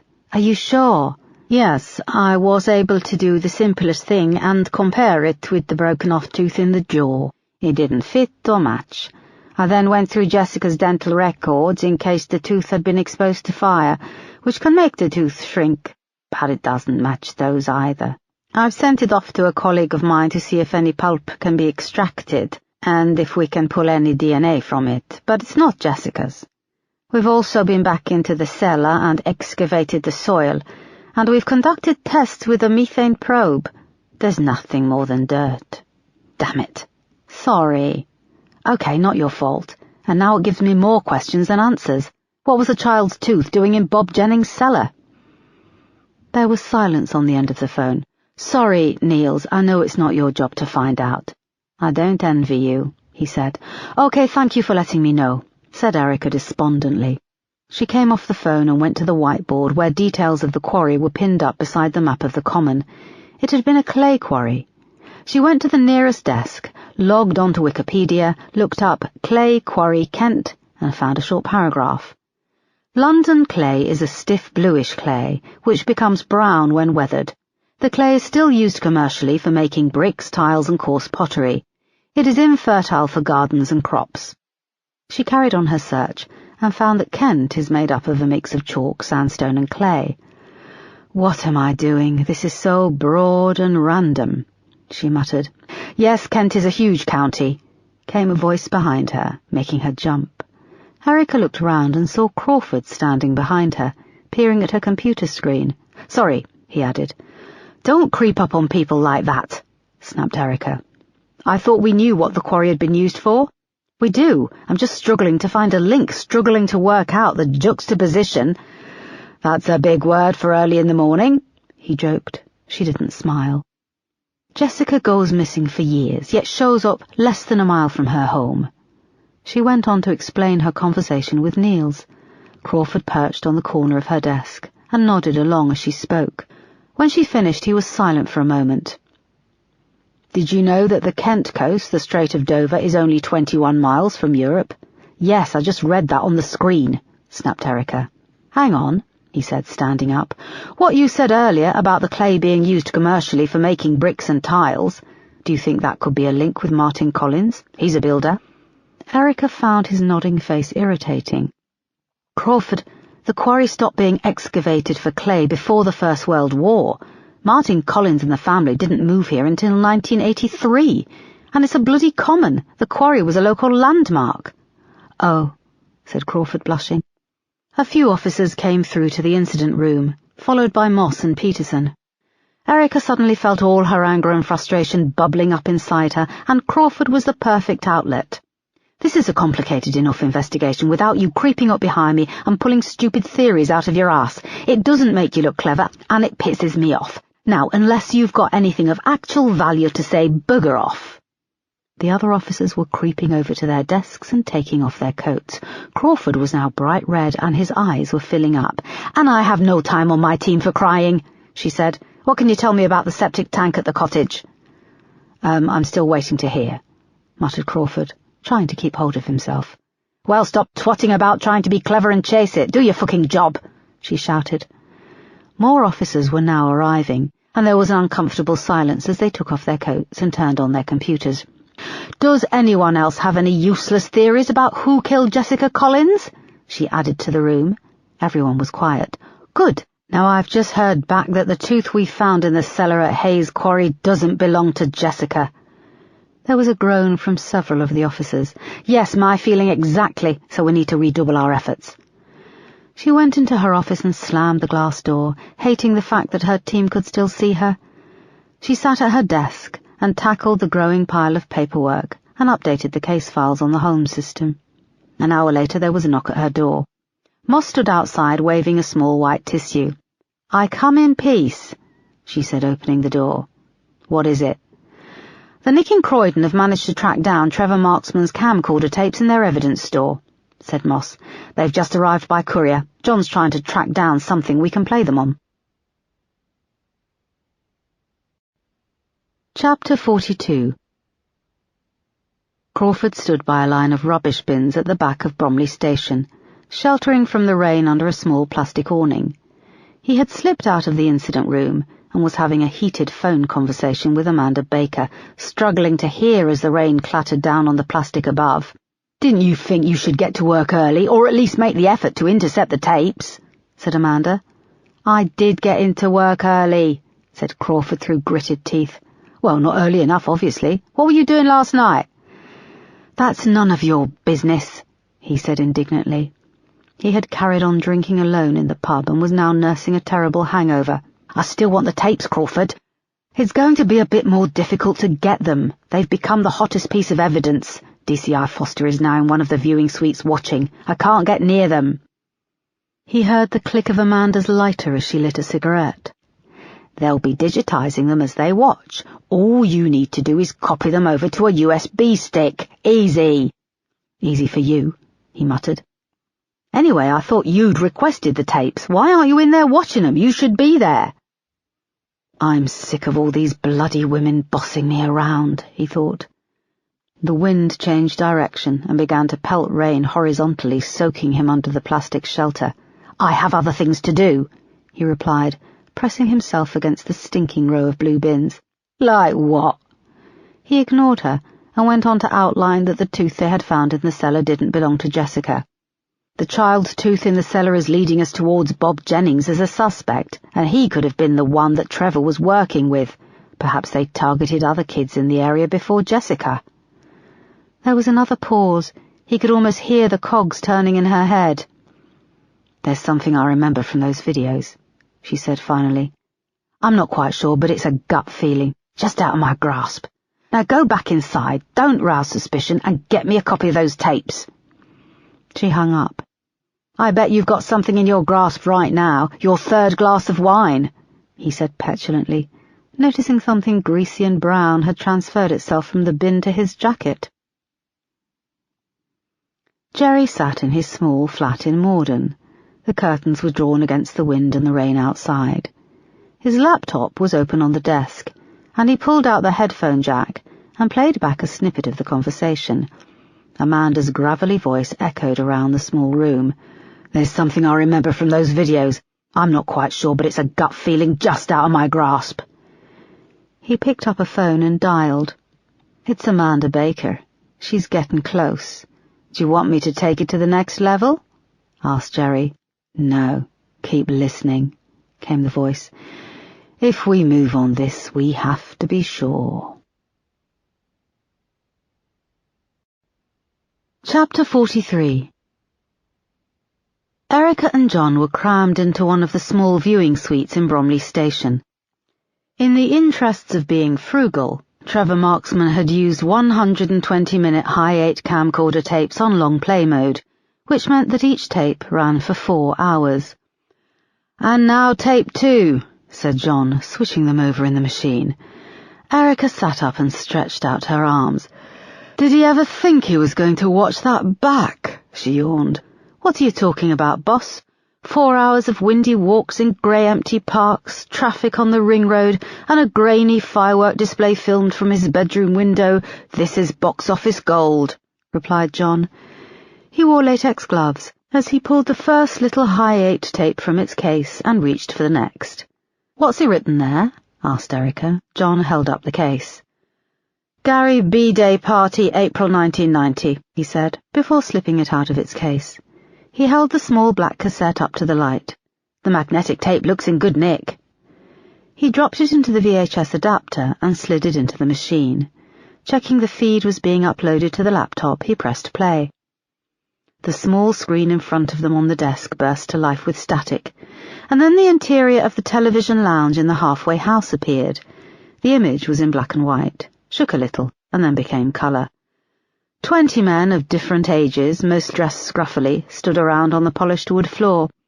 Several couches and sofas were dotted about, old and ripped, and a small TV was bolted high up on the wall.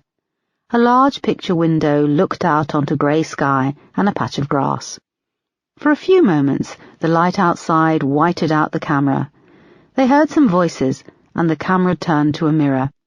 Staring back was the reflection of Trevor Marksman holding the video camera. His skin was smooth, he hadn't yet been burnt.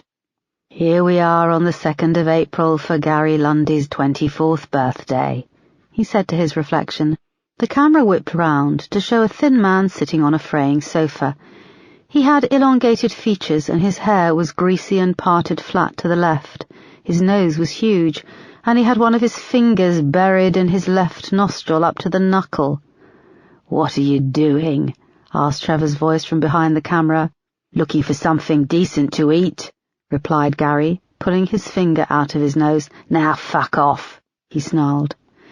The image spun away as the camera moved across the room, past a sad and creepy group of men hovering around a saggy buffet table covered in plastic bowls of crisps and a small round iced cake studded with Smarties. One short round little man wore a party hat. The elastic dug into his 3 chins, and his long grey hair flowed from underneath. "Jesus, all these bloody nonces were living just up the road from the Collinses," said John as they watched. Back on screen, the fat little man in the party hat was looking into the lens. "Can I have a go?" he asked, reaching up smiling, showing he had only 2 teeth. "No," said Trevor, his hand appearing in shot, and tartly slapping the fat man's hand as it grabbed for the camcorder. "Go on, I've never seen one before." "Get your fucking hands off," whined Trevor. His hand swooped round and clouted the small man hard around the head. He went down on the floor, the elastic snapping on his party hat. He got up and charged at the camera. There was a jerky tussle, and then the image went black. "Bloody hell, we're going to have to watch the whole party, aren't we?" said John. Erica nodded grimly. The screen then burst back into life. The party again, but a little later. Music was playing, and some of the men were dancing awkwardly. The camera swung back over to Gary, still sitting in the corner picking his nose. He pulled out his finger and put it in his mouth. "That's disgusting," said John, turning away from the screen. "It's all right, he's gone," said Erica. The camera swung round to show the small, fat man wearing a new party hat and sitting in a corner by an old upright piano. He was stuffing his face from a plate piled high with food. Another plateful waited on the lid of the piano beside him. "What's up with him?" asked a voice out of shot. "He's being a dick, wanted to use my camera," said Trevor's voice, as he cruelly zoomed in close on the fat man's feasting little mouth.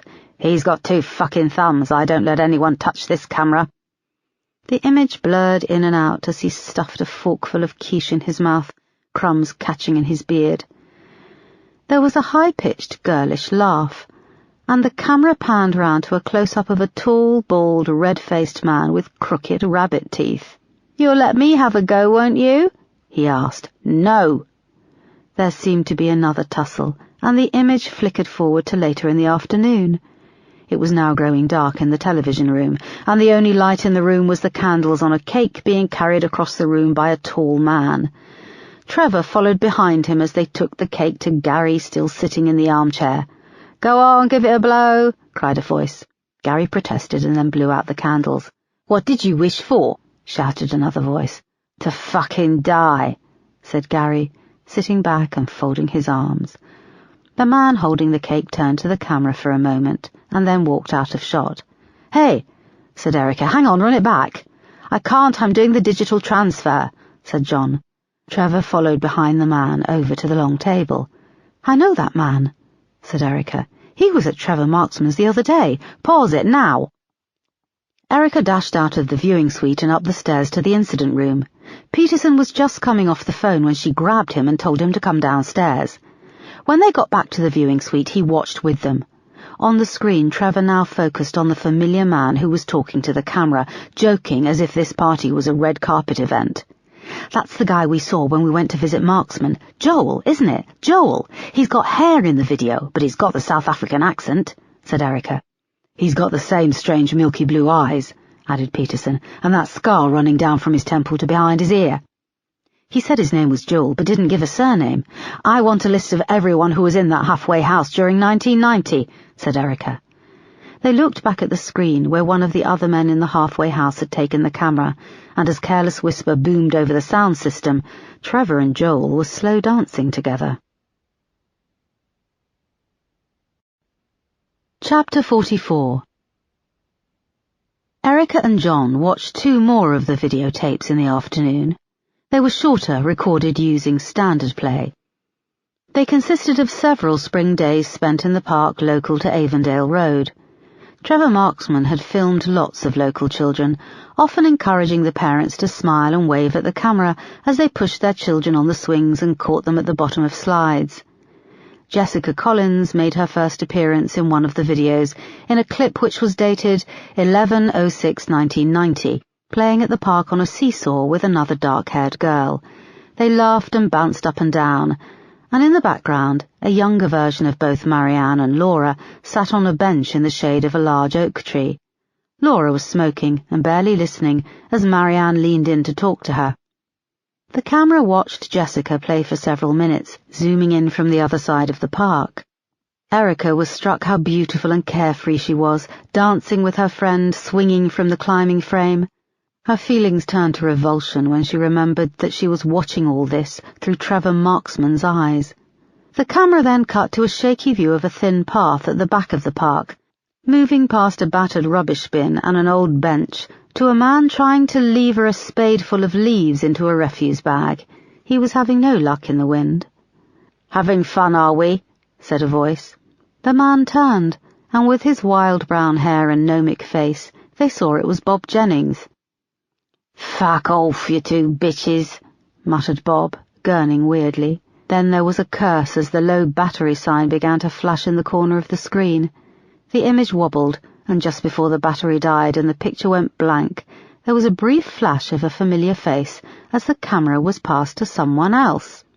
"Bloody hell, that was Bob Jennings, and that other face just as the tape ended. Can we run it back?" John took out the tape and pulled the laptop towards him on the desk. They now had a digital recording. He found the last few minutes of the tape and ran it back, past the encounter with Bob, and then as the battery signal flashed in the corner of the screen, it took a few attempts, as the face was only on screen for a fraction of a second. But when they had the image, it was Trevor Marksman. They stared at it for a few minutes. This means that the camera was passed from someone over to Trevor. He wasn't filming in the park all the time.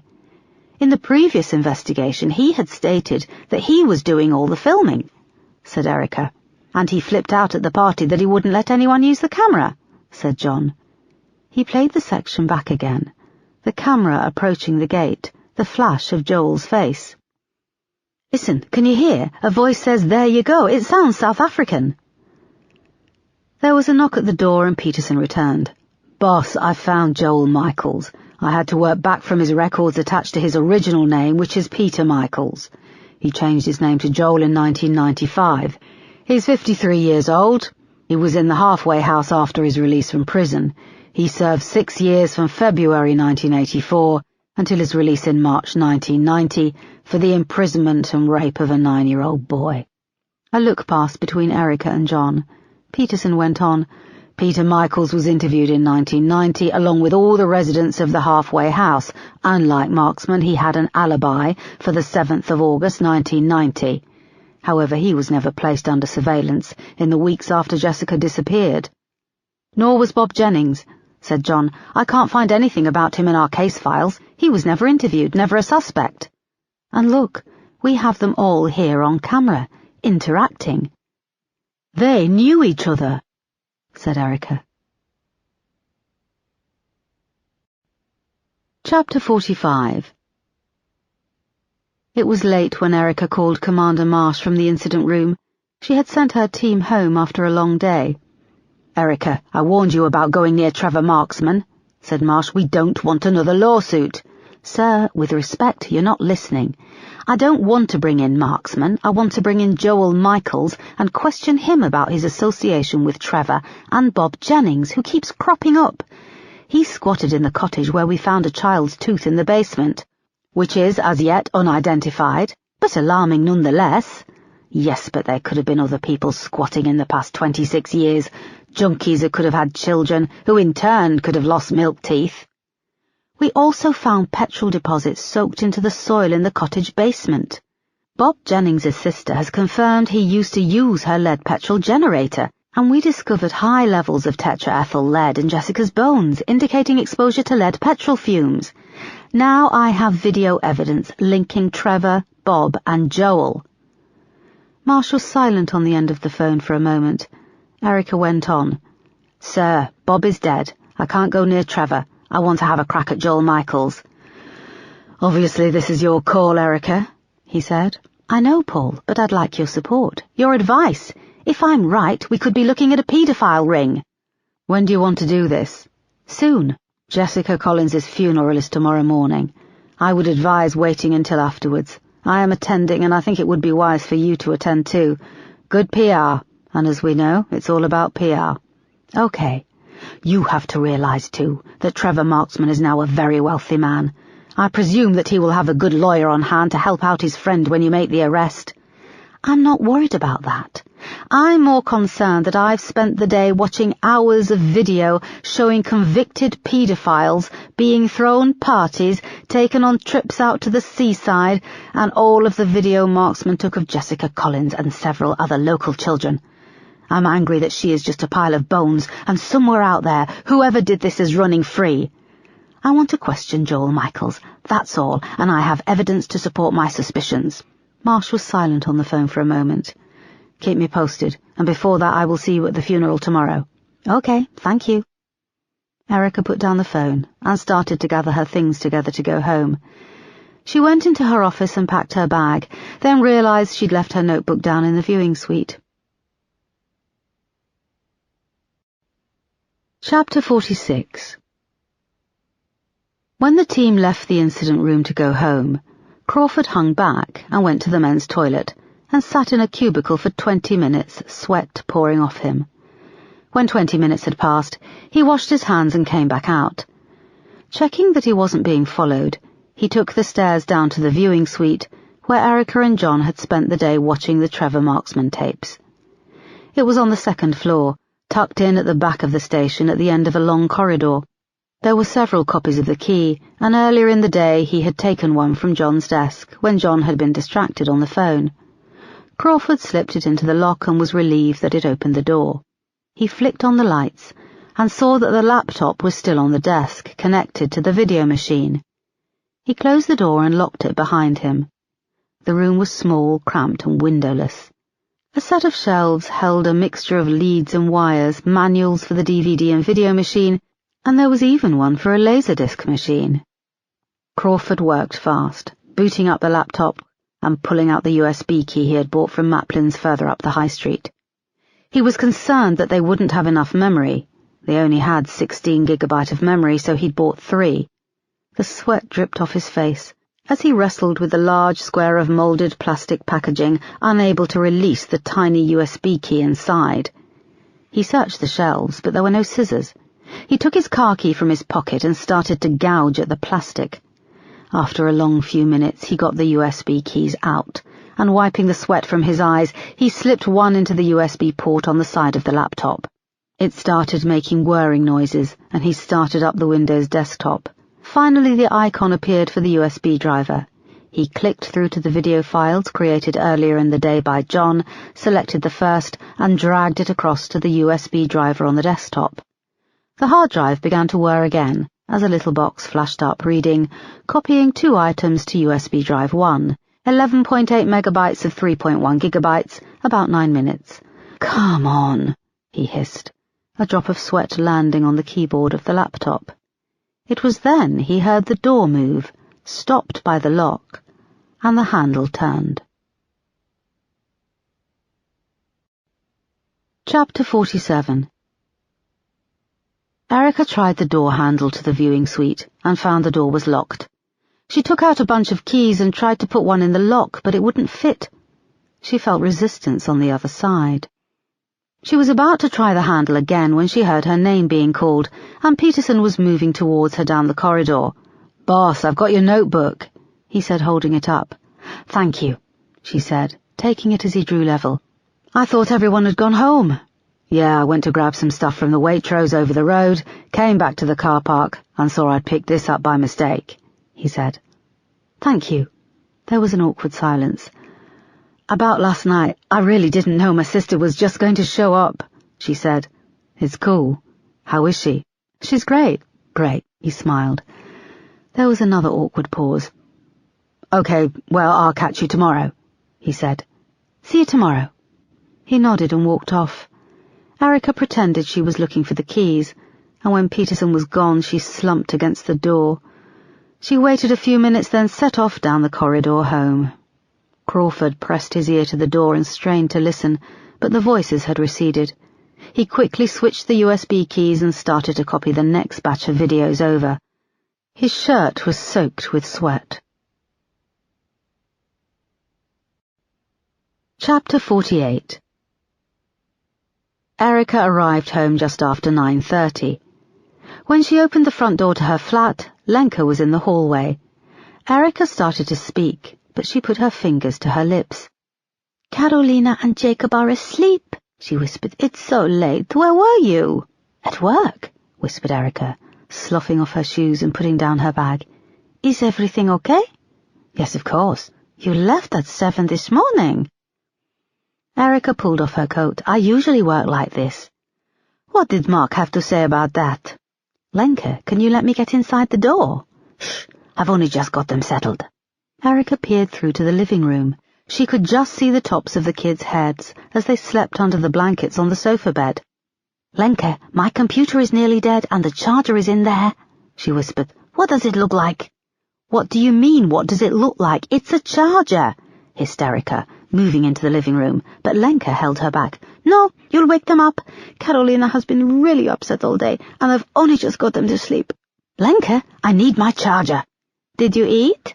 "I had lunch." Lenka crossed her arms and rolled her eyes. "You should at least eat. I cooked. You take a shower and I'll look for your charger." Erica went to protest, but Lenka pushed her into the bathroom and closed the door. When Erica emerged from the shower, she was hit by the delicious smell of smoked meat, potato and pickle. The microwave beeped, and Lenka came out with a steaming plate of franzuska zemiaki, a dish of potato, egg, gherkin and smoked sausage, sliced very thin, stacked in a casserole dish and baked. "Oh my God, it smells delicious, just like the one Mum used to make," said Erica, her mouth watering. They came into the bedroom, which was stuffed with Eva's buggy, a pile of nappies, and the dressing table had been converted into a changing table. The gilt-framed photo of Mark had been pushed to the back. His handsome face stared back at her with its perpetual smile. Erica sat on the bed and tucked into the steaming plate of food. "My God, this is amazing, thank you." "I went shopping," said Lenka. "It's nice round here, but lots of different people. Indian, black, Chinese. The kids were a bit scared by everything. Your garden is nice, and we met a couple of neighbors. A woman upstairs with 2 little girls. Jacob went knocking on all the doors until he found them, and they came and played." "They did? How did you talk to them?" "I know a few words in English. The mother was nice. What's her name?" Erica shrugged. "You've lived here for 5 months, and you don't know your neighbors?" "I'm busy," said Erica through a mouthful of food. "What happened today with the handsome guy, Peterson?" "Nothing really. We didn't talk about it." "Do you think anything will happen? He's lovely." Erica shrugged. "You could invite him over. I'd cook something." Erica gave her a look, and through a mouthful of food said, "Give it a rest." Lenka went to the dresser and pulled open the top drawer and started to stuff in the mat from the changing table and several blankets.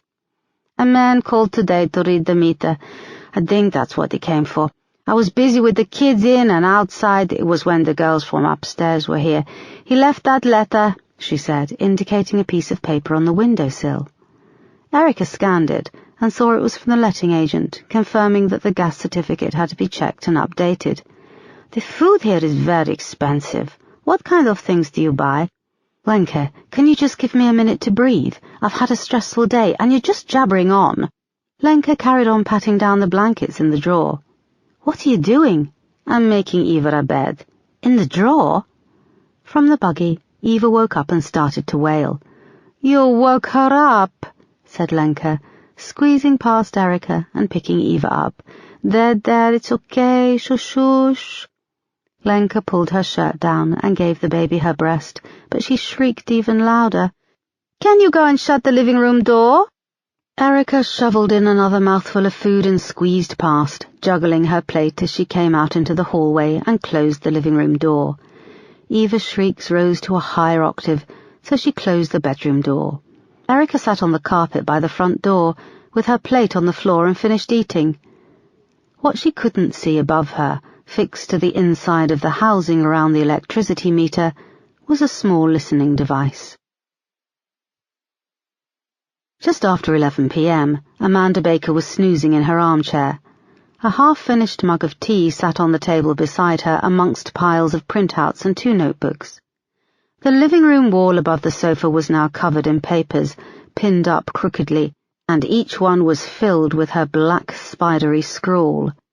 In the middle of it all was an A4 printout of Trevor Marksman's mugshot, along with photos of Joel Michaels and Bob Jennings. On the opposite wall next to the television was a picture of Jessica Collins. There was a soft knocking, and she woke up from her doze. Heaving herself up and out of the chair, she came to the window. Crawford was standing outside, his face red and glistening with sweat. She pulled up the window, and a cold draught rushed in. "I've got them," he said, turning to look at the road behind, which was deserted. "You've got all of them for me?" she asked. He nodded and shifted on his feet. "Can I come in?" "It's late and I need to get my sleep. It's Jessica Collins's funeral tomorrow," said Amanda. Crawford peered past her and saw a black dress on a hanger waiting on the back of the living room door. "You're going to go?" "Yeah," she said. She held out her hand. "Can I come in just for a drink? It's been a hell of a day," he said. "I'm not drinking, and I don't want you to compromise my sobriety," she said, her hand still outstretched. "You're kidding, you've given up?" 3 days and counting." He pulled a small envelope from the inside of his jacket and handed it over. "Thanks," she said, taking it. She closed the sash window and pulled the curtains across. Crawford stood outside for a moment, staring at the back of the curtain, and then trudged back to his car. Chapter 49. The vigil for Jessica Collins was held in the Church of the Holy Virgin Mary in Bromley. The small room was decorated simply. It smelt of incense and floor polish, and candles flickered in the gloom. Jessica's coffin was the finest dark mahogany that Marianne and Martin had been able to find. It sat on a wooden frame, not small enough for a baby, not big enough for an adult. Marianne had arrived at first light, to be there when it was delivered from the funeral home. She sat and stared at her daughter's remains, the bones neatly placed, small and vulnerable, on the satin inlay of the coffin, covered by a thin layer of lace gauze. The red coat that had been Jessica's birthday present was neatly folded and had been placed beside the satin pillow. Martin, Laura, and Toby arrived a little later. They knocked softly at the heavy wooden door, and Marianne rose to open it. They halted at the doorway in stunned silence. "It's an open casket," said Martin, staring at the skeleton, which had been arranged as if Jessica's bones had just climbed in and settled down to sleep. "I thought we agreed it would be closed." "We didn't agree. You told me," said Marianne darkly. "I want to see my baby. I want to touch her. I want to be here with her." Toby looked at his father and then Laura. "Dad, it doesn't seem right," he said. They moved to the thin lace gauze covering, and Martin put out his hand. "Oh, Jessica," he said, pressing his hand against the lace to touch the skull. Laura remained with a hand up to her mouth, her eyes filled with a look of horror. "Come over, touch her," said Marianne. "It's Jessica, your sister." Laura moved closer, her eyes still wide. Marianne leaned over and took her hand. She tried to pull away, but Marianne's grip was strong, and she placed her hand so that it lay on the forehead of Jessica's skull. "Feel her hair, Laura. Do you remember how it felt to brush her hair?" "No!" shrieked Laura, yanking her hand away. She ran from the room. Marianne barely noticed what had happened and kept staring at the coffin. "Toby, I want you to touch her. I want you to touch your sister," she said. "No, Mum, I want to remember her differently. I'm sorry," he said. He looked at his father, who seemed hypnotized by the skeleton in the coffin, then followed Laura out into the corridor. "All I ever wanted was another daughter, and all I wanted was for her to be safe and happy," said Marianne, looking up at Martin. "Was this our punishment for what we did?" "We said we'd never talk about it," said Martin, looking back at her. "I agree, but this is the end, isn't it?" "No, it's not. She was taken from us, but she's with the Lord, and we'll see her again. We shouldn't question why you took her when you did. Just take comfort that now we've found her, and she can rest in peace." "Oh, Martin," said Marianne. He came round and held her tightly in his arms, in a way that he hadn't for years, and they cried out their loss and their guilt. When Martin was gone, Marianne was left alone. The candles burned down, and a square of coloured light cast by a small stained glass window slowly moved across the wall. She spent the day in prayer, hunched over her daughter's tiny skeleton. Her prayers were well-versed, almost automatic after years of practice. But when she uttered the words, "Forgive me, Father, I have sinned," it always felt as if she was saying them for the first time. Chapter 50. After the Mass, the congregation in the coffin moved to the vast graveyard for the burial. Erica and Marsh attended this last part of the service, joining the large group of mourners by the freshly dug grave. The air was crisp, and it looked as if a storm was moving in. The sky was slowly turning dark blue in the distance. Erica always found attending the funerals of murder victims uncomfortable. They were technically on duty, and finding the balance between being respectful and looking around at the mourners was difficult. It was often the only time you got everyone in the same place at once.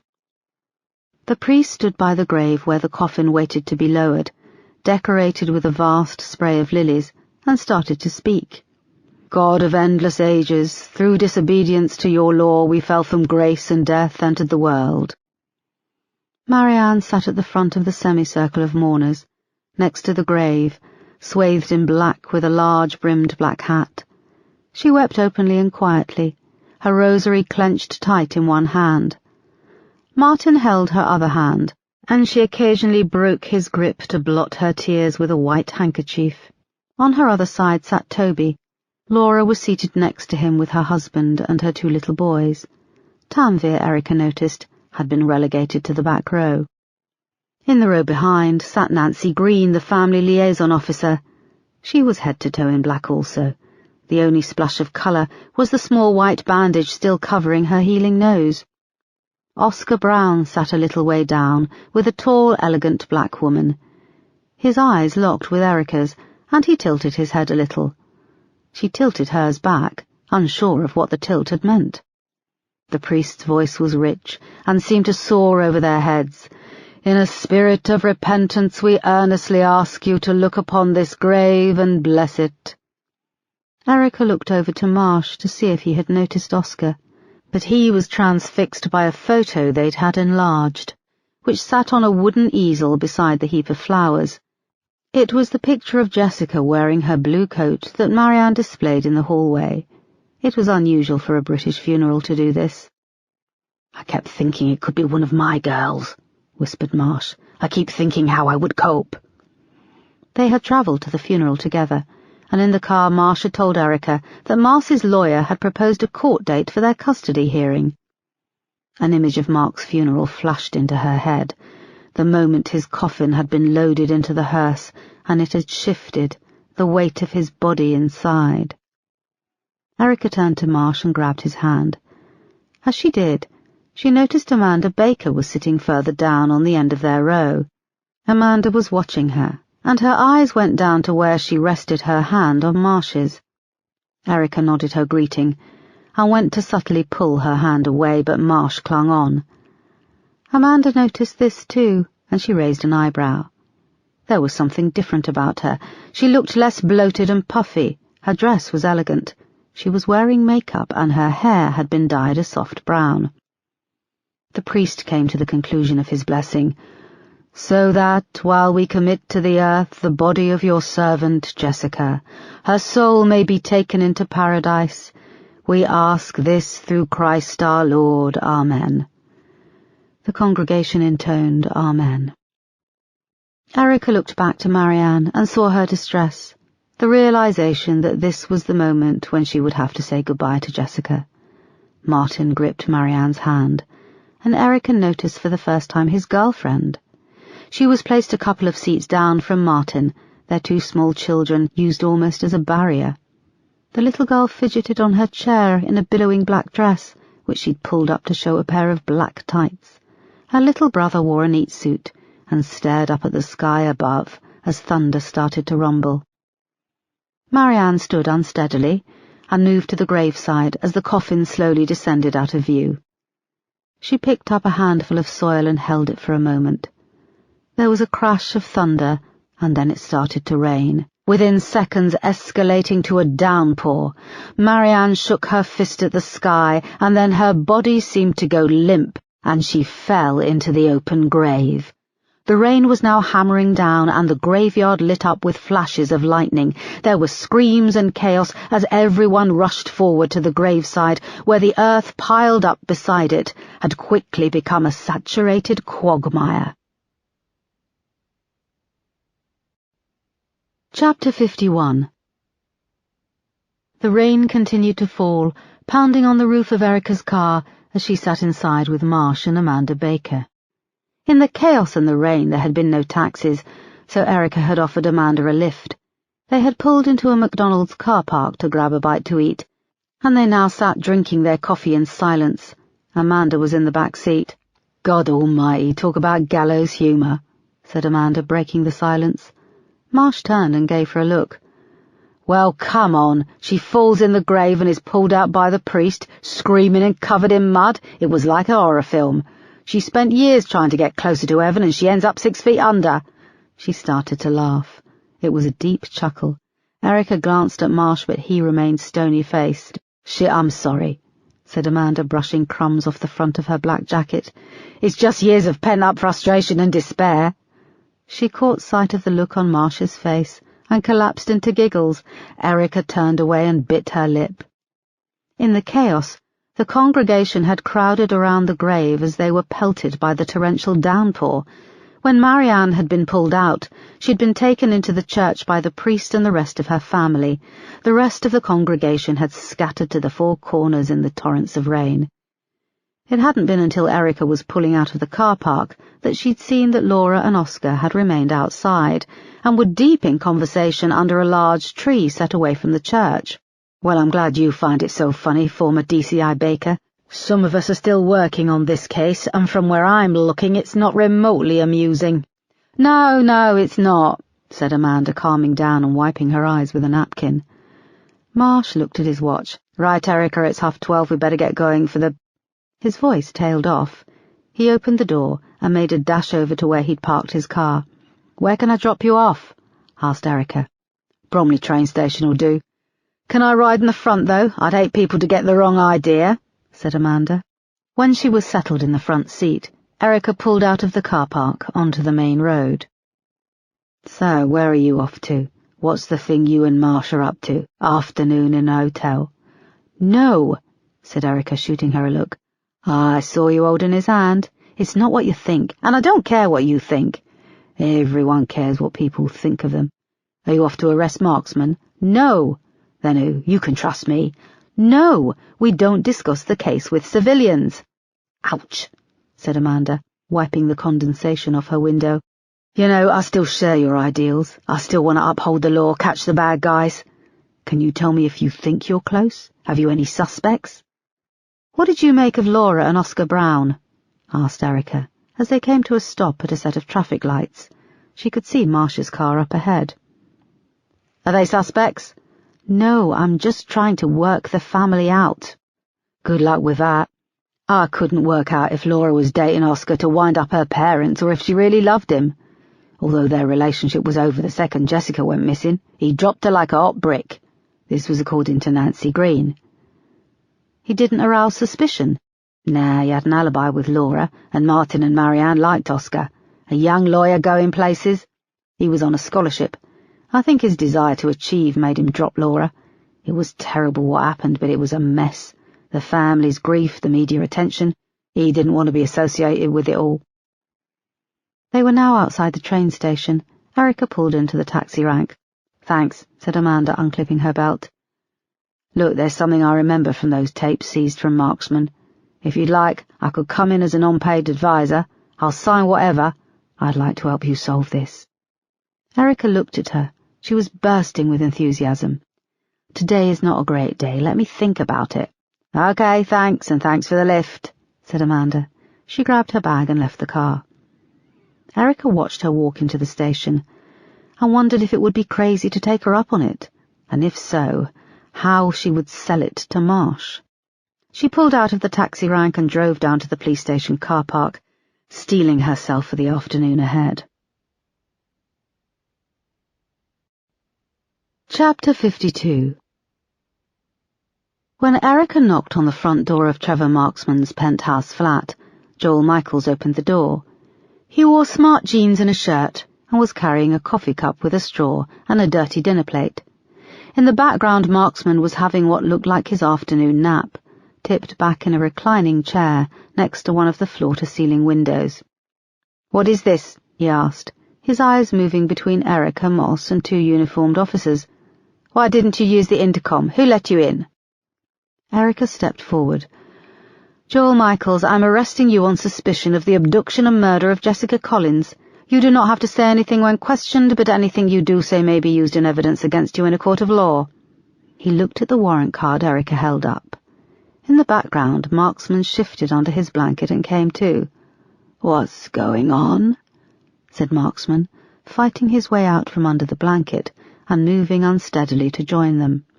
Joel put the plate and cup down on the coffee table and went to take his arm. One of the officers grabbed him, and he turned and pushed him away. "Hey, easy," said Moss.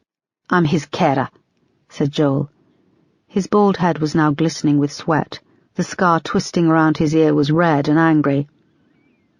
"Joel hasn't done anything. Take me instead," said Marksman, who was now level with them, holding on to the back of the sofa for support. He looked at Erica. "I'm serious. Take me instead." The raw skin around his eyes creased in pain.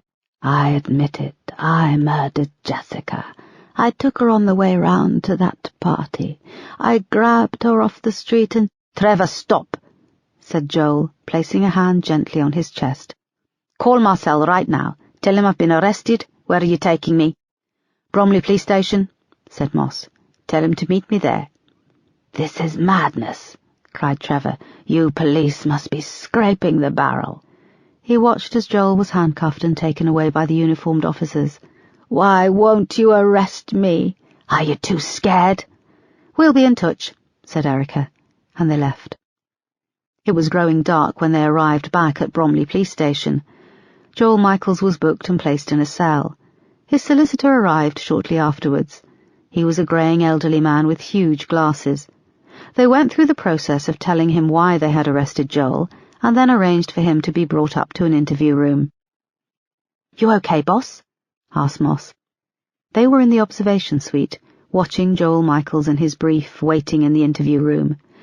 Joel seemed unperturbed and sat at the bare table with his arms crossed. His brief sat next to him, with a folder and paperwork on the table, leaning in and talking earnestly, gesturing with his pen. "Yeah, this doesn't feel right, though. I don't feel like I'm going in there with enough—" "When have any of us ever felt like that?" said Moss. "Let's hope he's caught off guard after so many years away from the police. The bastard never had to sign the sex offenders register. He's never had that pressure on him." Erica nodded. "Until now." They went into the interview room, and Moss sat opposite the solicitor. Erica sat in front of Joel, laying her folder on the table. "It's 5 p.m. on Thursday, the 10th of November.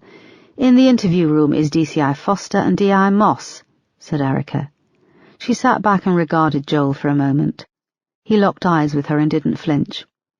"I went to Jessica Collins's funeral today. She'd have been 32 years old if she'd lived." "That's very sad," said Joel. Erica opened her folder and took out a photo of Bob Jennings and slid it across the table. "What do you know about this man?" Joel kept staring at Erica.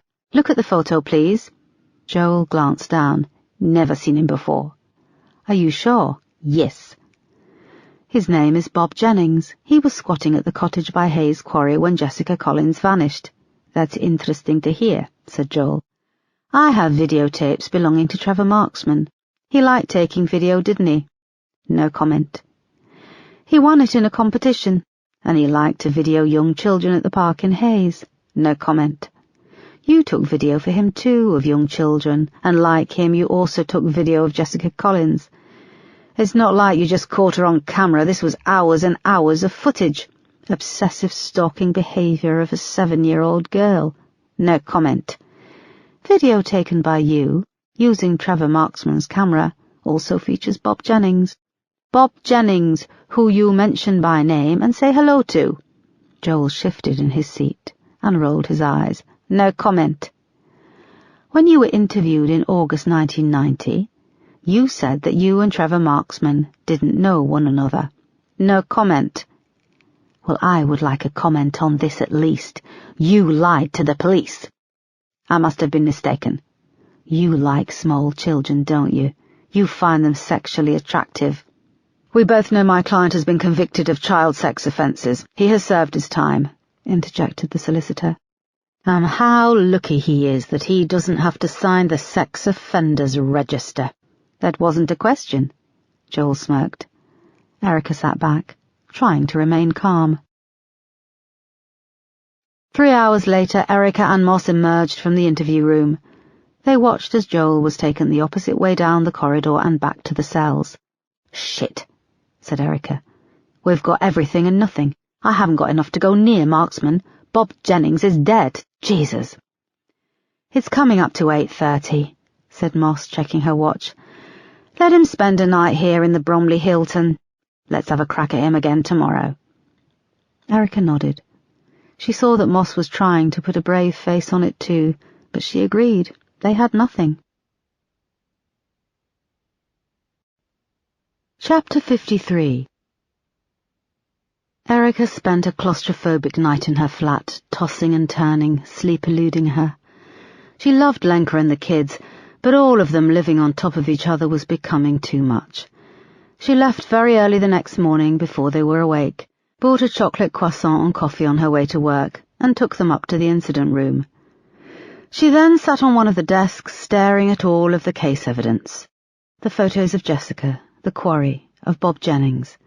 The case seemed to move further from her grasp.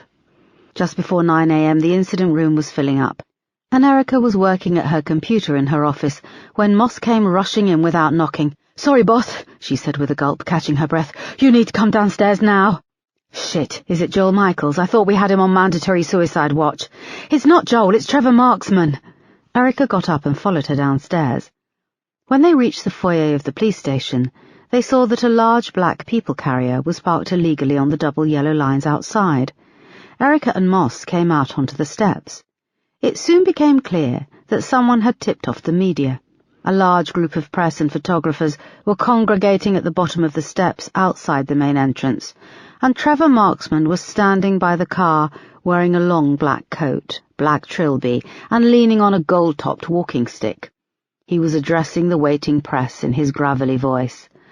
"Arresting Joel Michaels, merely for being my carer, is once again a bullying tactic by the Metropolitan Police.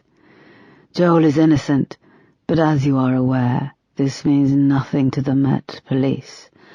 I took them to court in 1995, after one of their officers leaked my home address to a vigilante group who put a petrol bomb through my door.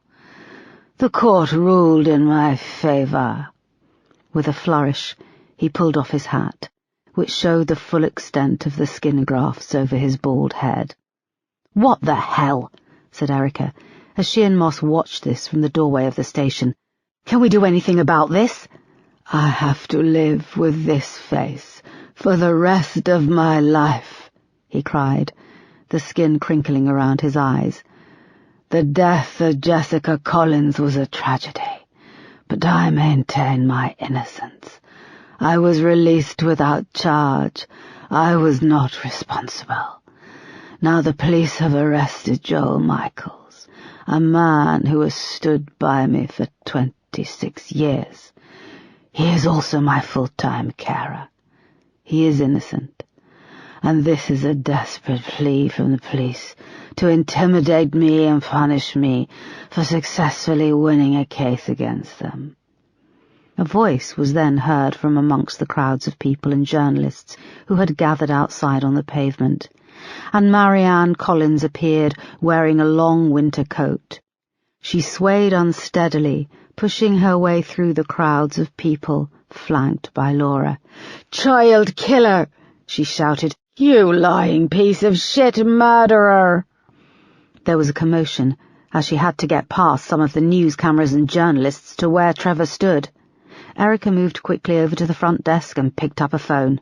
"We've got a situation developing outside the front entrance of the station. Yes, Bromley, this station. I need all officers who are on site to attend urgently at the front desk." When Erica came off the phone, she went back to the front entrance. Marianne and Trevor stood very still a few feet from each other. Marianne had a wild-eyed hatred in her eyes. Trevor had both of his claw-like hands up in front of him in a gesture of peace. The crowd had swelled in size, and as well as the press, many of the younger people in the crowd were videoing it all on their phones. "You took my daughter, and you killed her with your disgusting friends, and now you're laughing at us," Marianne shouted, her voice cracking. "Please listen to me," said Trevor. "I have always wanted to have the opportunity to talk to you." "Don't you tell me to listen. You never get to tell me anything," screamed Marianne. "You killed her, you evil bastard. You killed my girl and you dumped her in the water. I had to bury her yesterday, and all that was left were her bones." Tears were now pouring down Marianne's face. The crowds around watched in rapt silence. They had now swollen, spilling off the pavement and into the road. Cars started to honk at them, blocking the 2 lanes. "Come on, where are the fucking officers?" shouted Erica. The woman behind the front desk picked up her phone again. Erica turned back, and she noticed Laura by Trevor Marksman's car, standing silently, tears rolling down her face. The atmosphere changed in the crowd, as suddenly Marianne was wielding a large kitchen knife. The crowd scattered as she held it up, spilling out into the main road amongst the traffic which was now honking madly. Marianne lunged at Trevor Marksman, slashing from side to side with the knife, gouging into the flesh of his forearms, which he raised instinctively to protect himself. Laura's eyes were wide, and she was now screaming at her mother to stop. "Shit!" cried Erica. "Where are my uniformed officers?" She and Moss dashed outside and pushed their way down the stairs. Seconds later they were joined by 6 uniformed officers. They managed to grab Marianne Collins and knock her to the floor. Her face was wild and covered in blood. 3 large patches were soaking into the front of her white blouse, and a splash daubed her left cheek. A young male PC wearing an anti-stab vest managed to get hold of Marianne's arm and twisted it so she dropped the knife. He kicked it away where another officer trapped it under his shoe. Marianne was now screaming, a terrible raw scraping sound. A female PC placed her boot in her back, and Marianne fought her as she handcuffed her hands behind her back. Erica ran to Trevor Marksman, who lay on the pavement. He was covered in blood, which pumped out of the 3 gaping wounds in his forearms. She could see that one was slit right down to the bone. Erica sloughed off her thin suit jacket, knelt down beside him, and started to wrap it around his bleeding arms. "We need an ambulance! This man is bleeding!" she shouted above the mayhem. Crowds were gathering on both sides of the pavement as people streamed out of the train station on the opposite side of the road and found themselves caught up in the drama. Marianne Collins was dragged away screaming and covered in blood, just as an officer came running from the main entrance of the station with a first aid kit. Throughout all of this, the press cameras took photographs and recorded video of the chaos. Chapter 54. The Assistant Commissioner Camilla Brace Cosworthy turned from the large television on the wall in her office to where Erica was standing in front of her desk.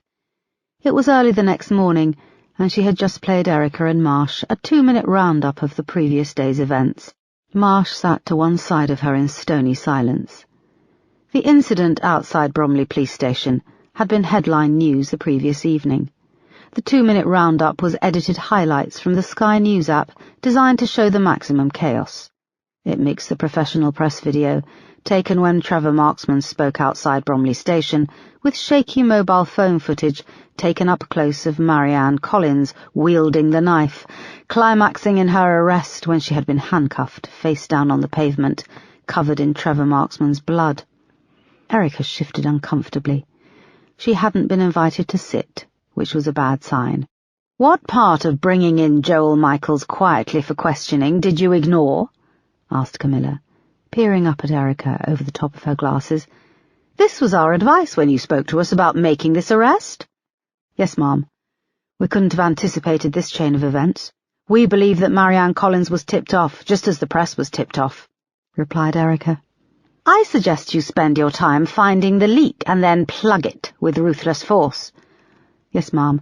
My officers are looking into this with urgency." "So where does this leave our case?" "Trevor Marksman is in hospital. He lost a great deal of blood, but will make a full recovery. Due to the nature of his skin grafts, he will have to spend time in intensive care." "What about Marianne Collins?" "She was arrested and charged. She was released on bail." "And Joel Michaels?" "I have 2 more days until I have to release him," said Erica. Camilla sat back and stared at Erica for a moment. "Of course, DCI Foster, this is your case, but if I were you, I'd release Joel Michaels." "But, Mom, I have evidence that he was involved in stalking Jessica, videoing her. He's a convicted paedophile. He lied about knowing Bob Jennings. I believe that Jessica was kept in captivity in the Hayes Cottage cellar." "You found a tooth in the cellar, but it doesn't match Jessica Collins." "That's correct, but it was a child's tooth, and the petrol deposits we found in the cellar floor are leaded petrol. There were high levels of lead found in Jessica's bones." Camilla put up her hand.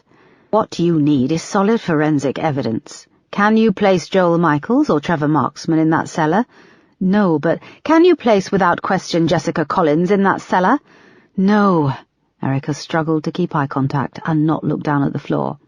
"We were planning on doing a television appeal with the Collins family," said Marsh, speaking for the first time, "but I don't think this will be something we can pursue.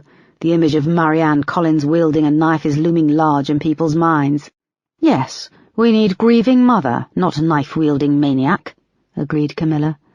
She took off her glasses and chewed on one of the stems for a moment. Erica could feel the sweat trickling down her back. "You've been here before several times, haven't you, DCI Foster?" she said. "I've been here once before, Mum." "I'm talking metaphorically," she snapped. "You seem to lurch between brilliance and bone-headed stupidity." "In my defence, when Marianne Collins pulled out the knife, I had officers on the scene immediately. It happened on the steps of your Nick, which is manned by anything between 5 and 50 uniformed officers each day." "Don't give me bullshit," shouted Camilla, slamming her hand down on the desk. "On the same fucking steps where Superintendent Yale launched his knife crime initiative and knife amnesty." Camilla composed herself and put her glasses back on. Erica opened her mouth to speak, but she put her hand up. "I'm in no doubt of what a good officer you are, DCI Foster, but we now have the media spotlight firmly on a tricky case. Do you believe you could find enough evidence to nail Joel Michaels, Trevor Marksman, or Bob Jennings for Jessica Collins' murder?" "Yes, I would like to put forward that we exhume Jennings's body." "Absolutely not," said Camilla. "After 26 years underground, what would you expect to find? Toxicology and evidence of broken bones, foul play, which could prove that he didn't commit suicide. And then what? The forensic evidence would be negligible, and forensics have already been over the cottage and found virtually nothing." "We found a tooth," said Erica, but she knew she'd lost. She just couldn't stop and back down. It could have been knocked out or fallen out. People who spend their time squatting in abandoned properties aren't prized for their oral hygiene. I strongly suggest you release Joel Michaels.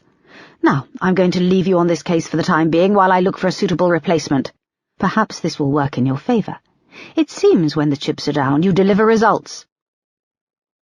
When the meeting was over, Marsh caught up with Erica at the lifts. "It could have been far worse." "How could that have got any worse?" she said, turning to him. "It could have been Oakley," he said with a shrug and a smile. "I could deal with Assistant Commissioner Oakley. He was a bigoted old git. He rose to the bait. I could outsmart him. She's bloody good. Yes, speaking as your friend and not your superior officer for a moment, she does make my testicles leap into my abdomen." The lift doors opened and they got in. Marsh pressed the button for the ground floor, and Erica felt her stomach lurch as they zoomed down the 12 floors of the new Scotland Yard building. "Paul, this is the first case where I feel—" She stopped herself and looked down at her feet. "What?" he asked. "Where I feel I'm not going to solve it." Marsh looked as if he was going to put his arm around her, but the lift came to a stop and a group of officers got in. Erica turned to the wall and tried to keep her emotions under control. When they came out of the building onto the pavement, traffic was roaring past, and the sky was threatening rain again. They started to walk towards the tube station.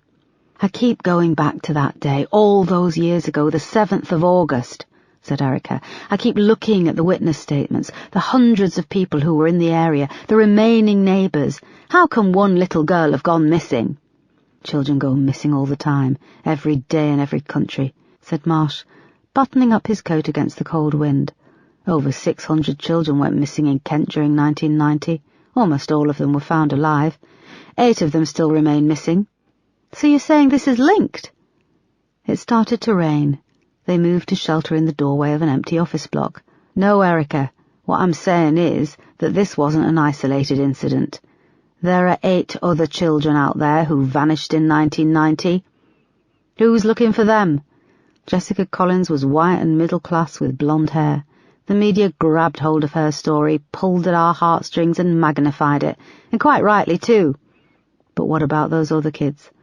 Like Madeleine McCann, Jessica is the girl who's stuck in people's minds. I hate to say it, but we can't solve every case. Please don't look on your inability to solve this as a personal failure." Marsh put his hand on her shoulder and smiled. "That's all very easy to say, Paul. The only thing I can do is be a police officer. I'm not a wife. I'll never be a mother. This is my life." "And what happens in 10 years when you're being pushed towards retirement, Erica?" he said. "You need to find a place for yourself in the world, a place where you can be happy that doesn't involve being a police officer." Chapter 55. Erica watched from the window of the incident room as Joel Michaels walked out of the station a free man. He crossed the road and stopped on the pavement in front of the train station. He turned and looked, staring at her in the window. She resisted the urge to duck out of sight and matched his gaze. He smirked and then turned back, disappearing amongst the crowds that began to stream out from under the station awning. Erica wondered where he was headed. Was he going to see Trevor in hospital? "You still think he did it?" said Moss, joining her at the window. "That's the problem. I'm not sure," said Erica. She spent the rest of the afternoon in her office, trying to focus, trying to make sense of the case, and if she even had one. At 5:30, after spending a couple of hours listlessly flicking through the case files on her computer, she grabbed her coat and left. Erica found herself driving towards Hayes, and then she pulled into Avondale Road. It was quiet, there was no one around, and just a couple of cars parked. She stopped outside number 7. Locking her car, she walked down the long sloping driveway, and saw there was a short, round-faced woman at the front door, and a grey-haired man with a camera slung around his neck. A muffled voice from inside was telling them to go away. "This is private property, who are you?" she asked, pulling out her warrant card. They both turned. "Eva Castle Daily Mail," said the woman, looking her up and down. "We're only asking to get her mother's side of the story." The door shot open an inch, stopped by the chain. "My mother isn't here, she's in hospital," said the voice, which Erica heard was Laura's. "She did slash a local paedophile with a knife, in public," said Eva, leaning into the gap in the door. "Where is she, the loony bin? This is your chance to tell her side of the story and we'll pay." "Come on, piss off," said Erica, putting out an arm to move them away. The photographer lifted his camera and started to fire off some shots. Erica reached out and pushed the lens down. "I think that's police brutality," he said with a glint in his eye. His voice had a high, raspy register. "I could arrest you both for harassment. You're on private property," said Erica, her hand still holding down his camera lens. "And I can make sure we take up plenty of time processing you, taking DNA swabs, the works. I'll also confiscate your camera. What with all the bureaucracy, you probably won't get it back for quite some time." "Come on, Dave," said Eva with a sneer. She pulled out a business card and pushed it through a gap in the door. "Call me if you change your mind, Laura." Erica watched them until they had moved off and up the driveway, then turned to the door. Laura's face stared through the gap. "Can I come in and talk?" asked Erica. Laura took the chain off and opened the door. "What about?" she asked, her face sagging fearfully. She was dressed in tight blue jeans and a white blouse tucked in at the waist, showing off an enviable figure. Her face was bare and free of makeup, and Erica was shocked how old she looked without it. "Your mum, and what happened outside the station?" "I gave the police a statement. Please, Laura, it might help us with the case. I've just had to release Joel Michaels." "Okay," she said, standing to one side. Erica wiped her feet and came through the door. Laura led her through the hallway and into the kitchen. "Would you like some tea?" Erica nodded. Laura moved and filled the kettle, and her hands were shaking. "What's going to happen to Mum?" "She's been charged with attempted murder, but as you know, she's also been detained under the Mental Health Act at Lewisham Hospital. She'll need to be assessed by doctors. She doesn't have a previous criminal record, so she may be tried for ABH or wounding. I would think the courts might show some lenience. It's a very sorry state of affairs." Laura carried on making the tea. "Where are the rest of your family?" "Dad's with his girlfriend and the kids at my place in North London. I just came back to do the last of the tidying up after the wake." "Laura, who tipped you off about Trevor Marksman being in Bromley?" "Mum had a phone call," said Laura, placing the kettle down. "When?" "Early yesterday morning." "Who was the call from?" "I don't know, I was outside in the garden." "So your mother answered the phone?" "Yes, she answered the phone and then she came through here to tell me." Laura opened the cupboard and pulled a couple of teacups out. "I thought you just said you were out in the garden." Laura dropped one of the cups and it shattered across the floor. "Sorry, "It's okay," said Erica, spying a dustpan and brush on the radiator by the door. She retrieved it and kneeled down to help clear up the pieces. "I was out in the garden. I meant to say that she came out and got me," said Laura, carefully picking up 2 long shards of broken china. "And it was her idea to go and confront Trevor?" asked Erica, sweeping the tiny bits of cup into the dustpan. Laura nodded. She picked up the last of the big pieces and stood, moving over to a pedal bin. "And you thought that was a good idea?" "Of course not." "Did she say who the person was who called?" "She said it was a journalist," replied Laura, emptying the pieces into the bin. "I don't know his name." "The journalist was a he." Laura became flustered again. "She didn't tell me the name of the journalist, or if he was a he or a she. There's been so many over the years, spying and fishing. They're usually male." Laura filled the teapot with her back to Erica. "Did your mum explicitly say what she was going to do?" "She said she wanted to see Trevor and she wanted to ask him once and for all if he did it." "Didn't you realize it was a bad idea, Laura?" Laura placed her hands on the work surface and bowed her head, nodding. It was the day after the funeral and the wake. She'd had a lot to drink and said she was going to drive into town with or without me. Where was everyone else? They'd gone home the night before. I stayed with Mum here to keep her company. "Did you know your mother had picked up a knife?" "No, and I wouldn't have taken her if I knew what she was going to do, okay? What's going to happen to her?" Laura started to cry. "Have you been in touch with Oscar Brown?" "What do you mean?" she answered sharply. "He's an excellent barrister. I presume he could help your mother's case." "Yes, I see what you mean," said Laura. Her hands were still shaking. "No, I haven't heard from him. Well, I saw him at the funeral, obviously." "How is your relationship after all these years?" "We don't really have one. We broke up. He's not on my radar, really. I have my kids and my husband. He has his." "Okay. I'm going to request your phone records. We'll see if we can track down this journalist," said Erica. Laura nodded, her brow furrowed. "Do you still want tea?" "No, thank you. I need to get going." They moved through the living room, where the curtains were drawn, and to the front door. When Laura opened it, Oscar Brown was on the doorstep about to ring the bell. He was surprised to see Erica. "DCI Foster was just here to ask about Mum," said Laura quickly. "Ah, right, of course," he said. He seemed to stand taller and become more formal. "That's what I'm here about. Laura got in touch about her mother's legal defense." "Yes, I did," said Laura quickly. "Sorry, my mind is like a sieve at the moment." There was an awkward pause. "Okay, well, look after yourself," said Erica. "Thank you for checking in on her, DCI Foster," said Oscar. He moved inside and held the door open for Erica. When Erica came back up onto the street and got into her car, she was confused by the interaction between Laura and Oscar. The case was making her head hurt. She was bombarded with information, but still couldn't get a hold of it all. She needed a good night's sleep and a drink. She started the car and drove home. Chapter 56. When she came through the front door, Jacob and Carolina were playing a game of chase, yelling and running through the flat. "Hi, Auntie Erica!" they shouted on their way past.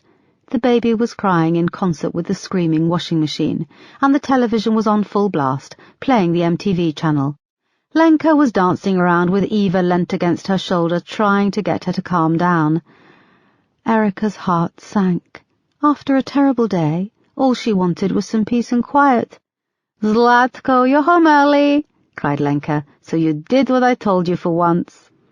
Erica went to the fridge and opened the freezer box, and Carolina and Jacob came tearing up and circled her legs, trying to catch each other. "Where's my vodka?" said Erica.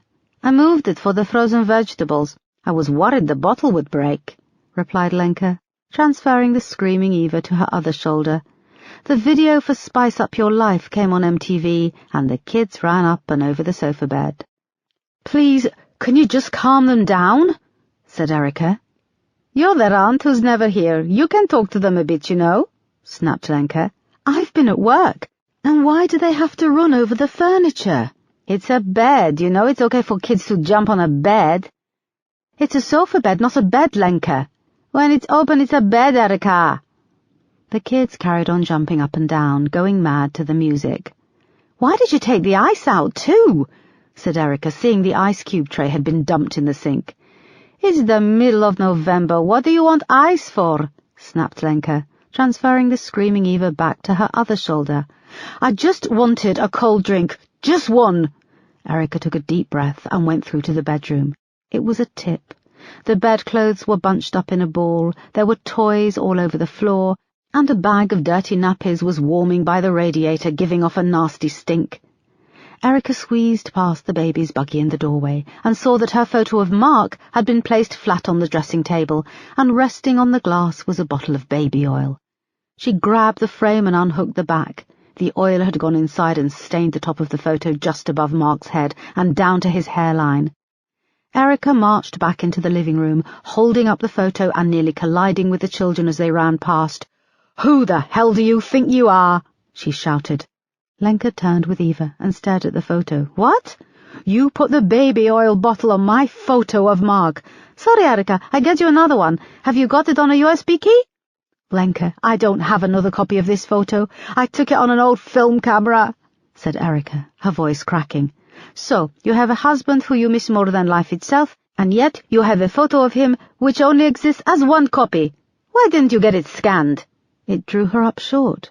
She was right. Why hadn't she had it scanned? It was so simple. "You are fucking careless and messy," she shouted.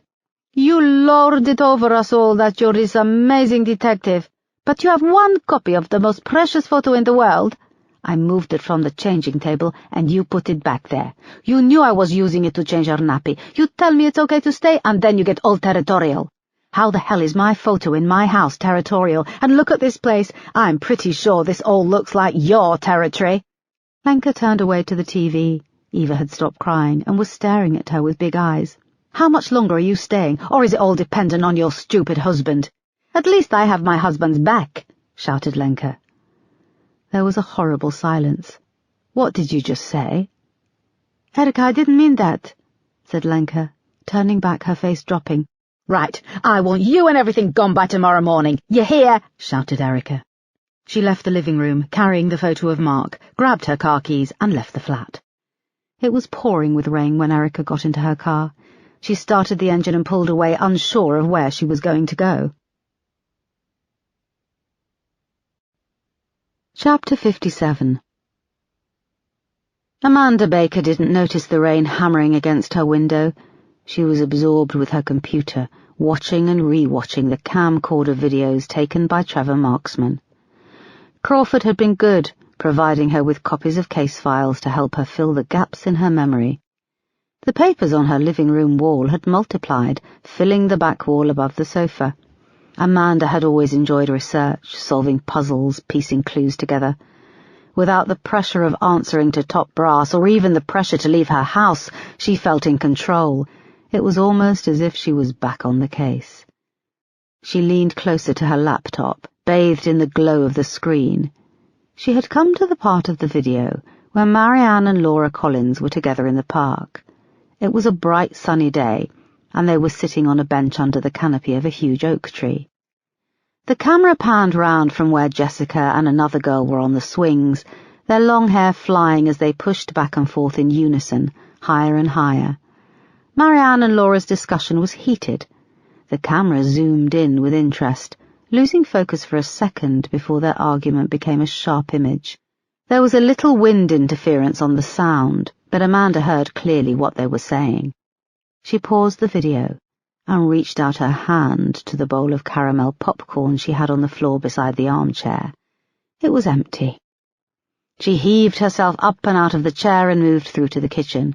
She was determined not to drink, and sugar seemed to help the cravings. When she opened the freezer, she saw she'd eaten the last of the ice cream. The cupboard where she kept biscuits and chocolate was also bare. She went to the small pantry, pulled the door open, and using her smartphone as a light, she scanned the shelves looking for something to eat. The light played over the tins, spices, bags of rice and pasta. She was sure there must be something sweet in the dark recesses.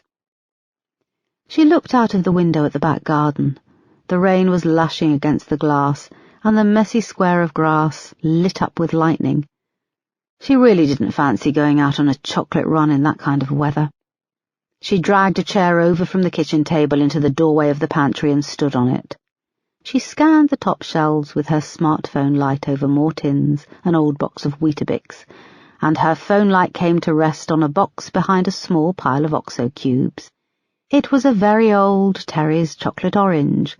The blue box was covered in dust, and she could see through the little plastic sphere that the orange foil-wrapped chocolate inside had broken down and seeped through the foil. However, she didn't notice this. It was what was written on the box that made her stop in her tracks. "It's not Terry's, it's mine," she said, reading the old tagline. She picked up the box, stepped down off the chair and walked back through to the living room. "It's not Terry's, it's mine," she repeated, almost in a trance.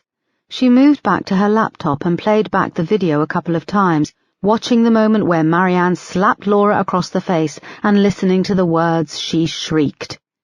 She reached for her phone and dialed a number, but all she got was an answer phone. "Crawford, it's me," she said. "Jessica Collins' murder. I think I've worked it out. Call me as soon as you get this. I need help checking something." Across town in his high-rise flat in Morden, Jerry lay in front of the TV. The alarm signal he'd become used to hearing beeped out, and he paused the show he was watching and went to his laptop to listen. Chapter 58. Peterson stood in the kitchen of his flat, wearing only a small hand towel around his waist. He peered into his fridge. All he had were a half-full can of spaghetti hoops and some mouldy bread. His flat was a small ground-floor rental in a decent area of Sydenham. His neighbours were mostly made up of office workers who left early and arrived home late, and a couple of old ladies who were always a little twinkly-eyed when they saw him. They'd discovered he was a policeman a few weeks after he'd moved in, and they were comforted by the fact they had a man of the law in their midst, and as his mate Dwayne had remarked, they probably fancied him too. As he sighed and closed the fridge, his buzzer went. He thought it might be one of the old ladies in question. He'd had a note pushed through his front door about coming to a neighbourhood watch meeting. However, when he opened the door, Erica stood outside, dripping wet. "Boss, hi," he said, picking up his underwear and socks, which lay on the floor by the bathroom door. "Sorry, have you got company?" she asked. Her eyes flicked down to where a silver St. Christopher necklace hung between his smooth pectorals and the dusting of hair on his washboard's stomach. "No, I'm just a slob," he grinned. "Sorry, I was just out of the shower," he said, pulling on the white t-shirt and nearly losing the tiny towel in the process. "Do you want to come in?" "I'm sorry, I shouldn't have come," she said, turning to leave. "Boss, you're soaked and it's freezing. Let me at least give you a towel. I've got another one," he added, looking at the one wrapped around his waist. He showed her through to the living room as he went off to the bedroom.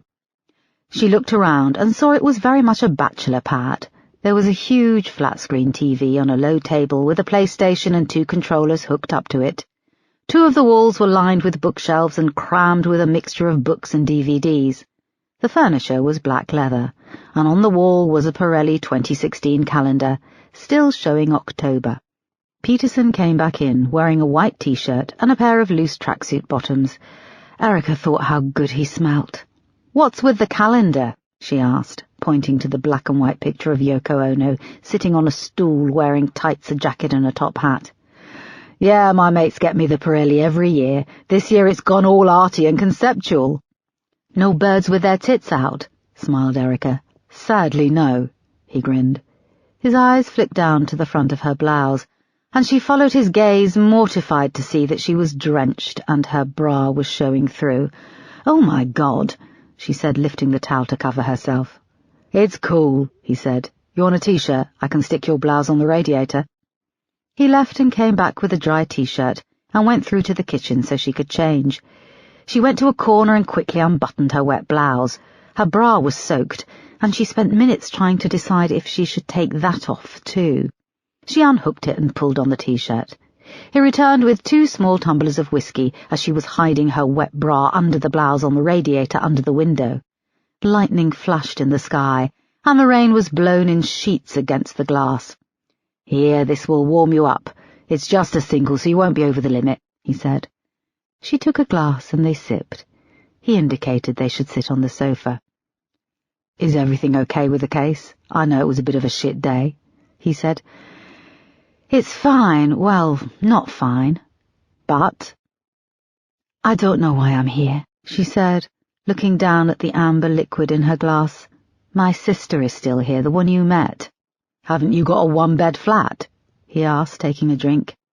Erica nodded. "The tension came to a head tonight, and I stormed out. Sorry to hear that." They both took another drink. The whiskey was now warming Erica's stomach and making her feel more relaxed.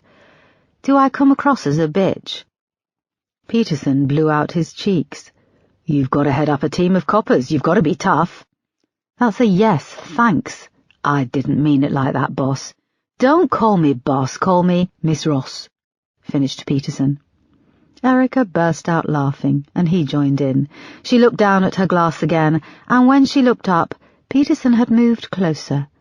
He took it from her hands and placed it on the table in front of them. He leaned over and gently cupped her chin and kissed her. His lips were soft and warm and sensual, and there was just a light flicker of his tongue. He tasted of whiskey and man, and she began to melt. Erica reached up and ran her hands down his firm, muscular back and hooked her fingers under his t-shirt. His skin was warm and smooth. His hands found their way under the t-shirt, and his fingers moved slowly up her back. "You came here with no bra?" he murmured. "It's on the radiator," she said indignantly. He moved his hand round and gently squeezed her nipple. She moaned and lay back as he moved on top of her, their lips now pressed together. Suddenly Mark's face came rushing at her, an image so clear she cried out. "What, are you okay? Did I hurt you?" said Peterson, moving back. She stared into his beautiful brown eyes and burst into tears. She leapt up and went to the tiny bathroom and locked herself inside. She sat on the edge of the bath and cried, huge heaving sobs racking her body. She hadn't cried like this for so long, and it felt good and bad at the same time. When her sobs had subsided, there was a soft knock at the door. Erica, you okay? I'm sorry if I was out of order," came Peterson's voice. Erica moved to the mirror, wiped her face, then opened the door. "You didn't do anything." "I did, I kind of grabbed your boob." "I'm trying to be serious here," she said, closing her nose on a tissue. "It's hard to be a widow. Mark was my life, he was the love of my life, and he's gone. He's never going to come back, and yet I spend every day thinking about him, and it's exhausting. It's exhausting grieving and living with this huge gap in my life. But I'm only human, and I'd love nothing more than to just, with you. But there's this guilt. Mark was such a good, loyal man." She shrugged and wiped her eyes. "Erica, we can just chill. Look, I can give you a minute. I'll go and whack off to that picture of Yoko Ono." She looked up at him. "Too early for a joke?" he added. "No," she smiled. "A joke is what I need." She stood, and with a smile she looked at him leaning against the doorway. She grabbed him and began to kiss him again. They moved off him, stumbling backwards, feeling their way together along the hallway until they found the bedroom door, and they collapsed onto the bed. And this time she didn't let him stop. Chapter 59. Lenka lay awake in the darkness of Erica's flat, staring up at the bedroom ceiling and listening to the rain pelting down outside. Beside her in the bed, Eva clucked and snuffled in her sleep. She reached out a hand to check she was okay, stroking her soft head and fine hair. The argument she'd had with Erica played heavy on her mind. She'd waited up until well after midnight, sitting in the dark living room with the children sleeping. Then she'd tried to call Erica's phone. It gave a muffled ring from Erica's coat hung on the back of the chair. Lenka fished it out of the pocket, but the battery died mid-ring, and in the darkness she couldn't find the charger. Lenka sat back and looked over at Jacob and Carolina, and she felt very far from home. She knew that Erica had a friend who was a forensic pathologist, but she couldn't remember his name. And she knew Mark's dad was called Edward Foster, and that he lived near Manchester. She worried for her sister. It was unlike her to be so reckless, and leave without saying where she was going. Erica lay with her head on Peterson's chest, and felt his warmth and the calm rhythmic beating of his heart. He stirred and pulled her close to him with his strong forearm. She felt shock and a mixture of excitement and guilt that they'd had sex. Twice. The first time had been intense and fast, and then almost straight away they'd done it again, slow and sensual. They'd fallen asleep soon afterwards, but she'd woken an hour ago, and her mind had been whirring as she watched the digital clock in his bedroom. It was now 3:04 a.m. She snuggled into the crook of his arm, closed her eyes and willed herself to sleep.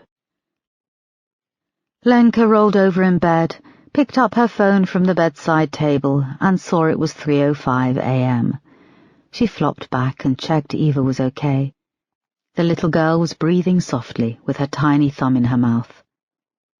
Lenka froze as she heard a noise, like the cracking of plastic. It came again, and then there was a clink, which sounded like something hitting the carpet in the living room. She moved swiftly out of bed and scanned the room. The vacuum cleaner lay in the corner, its pipe coiled round and the metal bar detached. She grabbed it and ran through to the living room.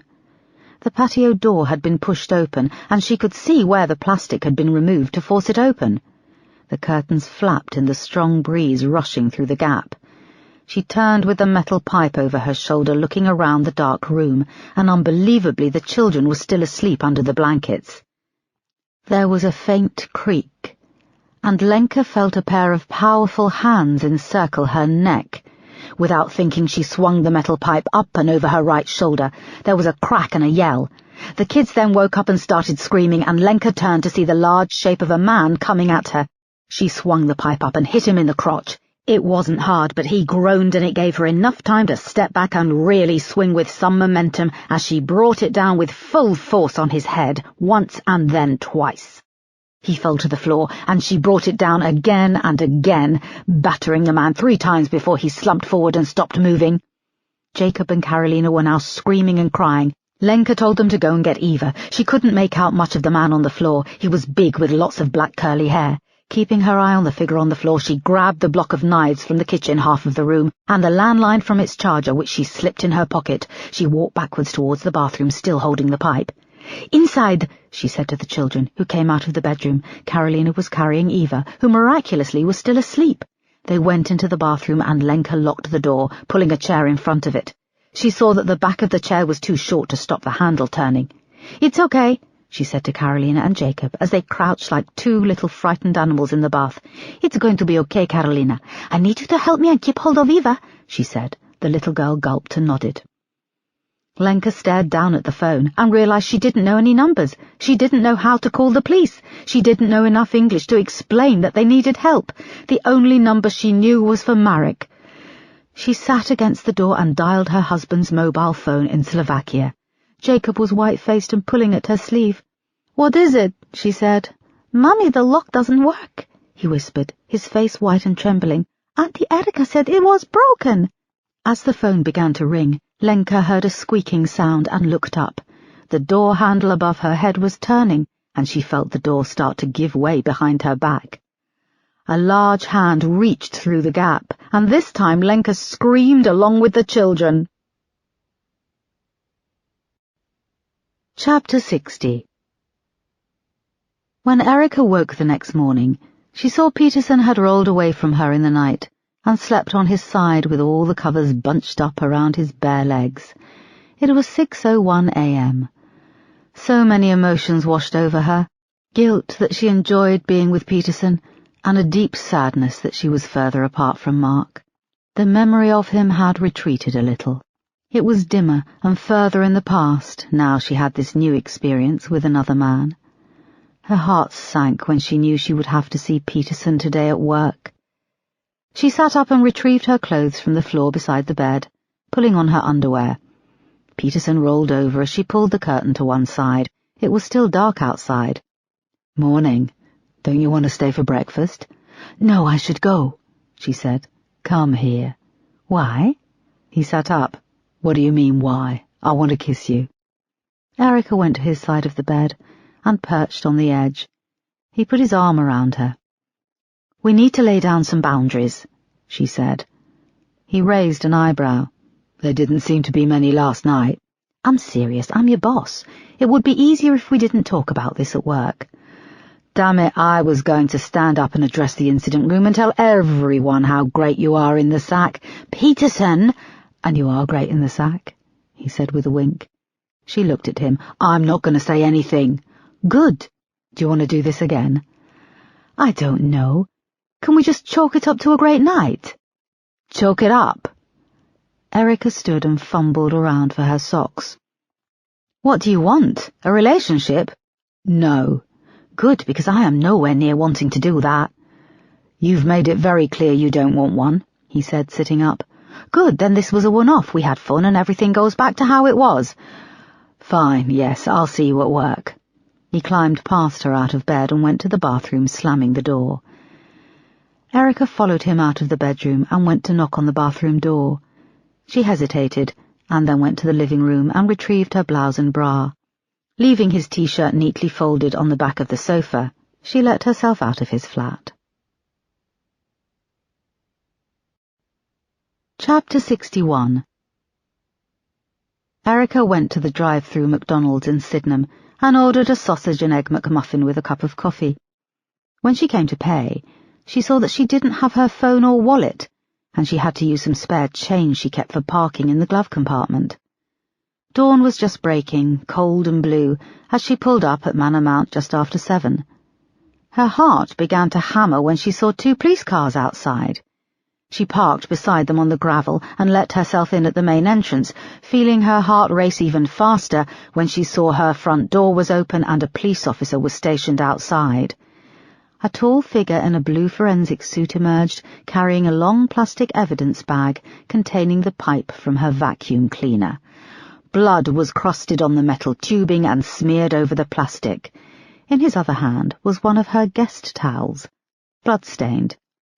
"Sorry, who are you?" asked the police officer, putting out his hand to block her path. She saw he was very young, with a thin face, and had terrible razor rash. "This is my flat. Where is my sister and her kids?"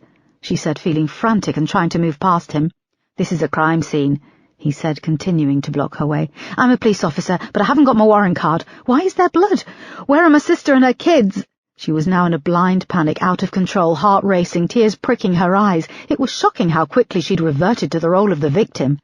And then the last police officer she wanted to see emerged from the doorway wearing blue scrubs. Superintendent Sparks pulled down the hood of the scrubs to reveal a greasy helmet of hair combed back from his high forehead. His pale, acne-scarred face regarded her for a moment. "Erica?" "Sparks, what's happening? This is my flat. Where are my sister and the 3 kids?" she said tearfully. She didn't care about their past differences, and only wanted to know the truth. "Your sister and her kids are fine," he said. "They're upstairs with a neighbour. We managed to get a translator half an hour ago. They're shaken up but unharmed." "Oh, thank God," said Erica, wiping tears away with the back of her hand. "What happened?" Sparks led her back out into the communal entrance. "There was an emergency call logged at 3:30 this morning from your landline. The operator didn't understand at first what was being said, but by a miracle one of the operators spoke Slovak." Sparks went on to say that an intruder had broken in through the patio window, and Lenka had attacked the person with the metal pipe from the vacuum cleaner. She locked herself and the kids in the bathroom and called 112, which luckily goes through to 999 emergencies. Whoever broke in was bleeding badly. They tried to get into the bathroom, left a lot of blood on the door, but for some reason they fled the scene. When we arrived just after 4 a.m, there was no one." Erica slumped against the wall. "Was anything taken?" she asked. "Not as far as we can see." "Sparks, my bloody phone is in there, my warrant card, my bag, my laptop." She put her head in her hands. He stood over her, unsure of what to say. "You know the score. It's a crime scene." "Sparks, I know we've had our differences, but can we put them aside just for a couple of hours? I'd do the same for you. Can you see if things can be fast-tracked?" I just told you, this is a crime scene. No one was hurt, you can wait. Why are you here anyway? Said Erica. I thought this would be a little below your rank. I came to a home invasion with a suspected dead body, Eastern European woman in distress. Cherry-picking the high-profile cases still, are we? You always were a lazy bastard. Sparks took a step back. I don't think that's the correct way to speak to your superior officer, DCI Foster, he sneered. I'm just plain Miss Foster this morning, the victim whose tax pays your wages. Now where is my sister? Erica had never met her neighbour on the top floor, a cheerful, blousy woman called Alison. She was in her 40s and had a mass of messy curls. Hello, she said when she opened the door to Sparks and Erica. Your sister and the kids are in the lounge, right shook up they are. She spoke with a soft Welsh accent and wore a flower print dress. Her flat was larger than Erica's and comfortably decorated with rustic wooden furniture, books on every wall and pictures of family. She took them through to the living room, where Lenka sat on the sofa with Eva sleeping in her arms. She was talking in Slovak to a tall, thin man wearing a green corduroy suit who was perched on the coffee table opposite. Carolina and Jacob were at either end of a long sofa. Between them was a huge elderly Rottweiler, asleep with his head on Carolina's lap. Erica, said Lenka, seeing her. Erica went over and hugged them. I'm sorry. I'm so sorry for leaving like that and not coming back, she said. I'm sorry for what I said. I didn't mean it. It's fine. We're all fine. Everything is good and I love you, said Erica. They hugged again, and then Erica went to the kids and asked if they were okay. They nodded solemnly. Carolina rubbed at the dog's big ear, and Jacob tilted his head where Erica was blocking his view of the cartoons on the TV. Who's that creepy man? Looks like a vampire, asked Lenka in Slovak, tipping her head towards Sparks, who stood in the corner glowering in his black suit. He looks like the man from Hotel Transylvania, said Jacob. What are they saying? Snapped Sparks. The translator opened his mouth to speak, but Erica put a hand on his arm. It's fine. I can take things from here. I was just asking if they were okay. She turned to Lenka and, switching to Slovak, said, He's the asshole I told you about. You know, we're in England and we should all be speaking English, said Sparks. Kokot, said Lenka, nodding in agreement. I'm smart enough to know that wasn't a pleasant word, said Sparks. You obviously seem fine and my officers have taken statements, so I'll be off, he said, and excused himself. Lenka thanked the translator, who left shortly afterwards. Do you want a cup of love? Asked Alison. Thank you, yes, said Erica. Just give Duke a shove if you want to sit down, she added, indicating the Rottweiler. He's harmless, spends all day sleeping and farting. He didn't hear your intruder. Thanks for letting them stay here this morning, said Erica. Sorry, I never came up to introduce myself. Alison batted her apologies away. It always takes a crisis to bring people together. I'll get you that tea. She left, and Erica perched on the coffee table and grabbed Lenka's hand. Did you get a look at whoever it was? Just a glimpse of his face. Big bastard he was, with loads of hair, said Lenka. She sighed and went to speak, but stopped herself. What is it? Anything you can remember, however small? You know, I said the other day a man came to read the gas and electricity meter. Yes. I can't be sure, and it was dark, but it looked like the same man. Chapter 62. After the break-in, Erica's flat was a crime scene, so they booked into a hotel on the outskirts of Bromley. Erica had stayed there previously. It was close to Bromley town centre, but set amongst fields overlooking a golf course. Lenka booked a suite for herself and the kids, and an adjoining room for Erica, despite her protestations. No, it's on me. I've been restrained with Marek's credit card, said Lenka, but he can foot the bill for a few nights of luxury. Did I tell you that I phoned him from the bathroom the night that Nutter broke in, and that he didn't ring me back until the next morning? It was the middle of the night, said Erica. I've been sleeping with my phone on, in case he needs me. I thought he would do the same, if not for me, at least to know the kids are okay. Did you tell him what happened? Yes, he was worried, but he didn't offer to fly over. He's too busy with lawyers and trying to dodge bullets, metaphorical and real. The suite comes with an optional butler service, said the receptionist. Erica translated. Yep, we'll take him. And what's your most expensive spa procedure? Asked Lenka. She says the colonic irrigation, translated Erica.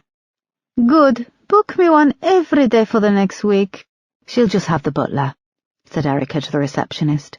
They took their keys and then checked into their rooms, which were beautiful. Erica managed some sleep, but she couldn't share the excitement of Lenka and the kids. She was still in case mode and glad to get back to work on Monday morning.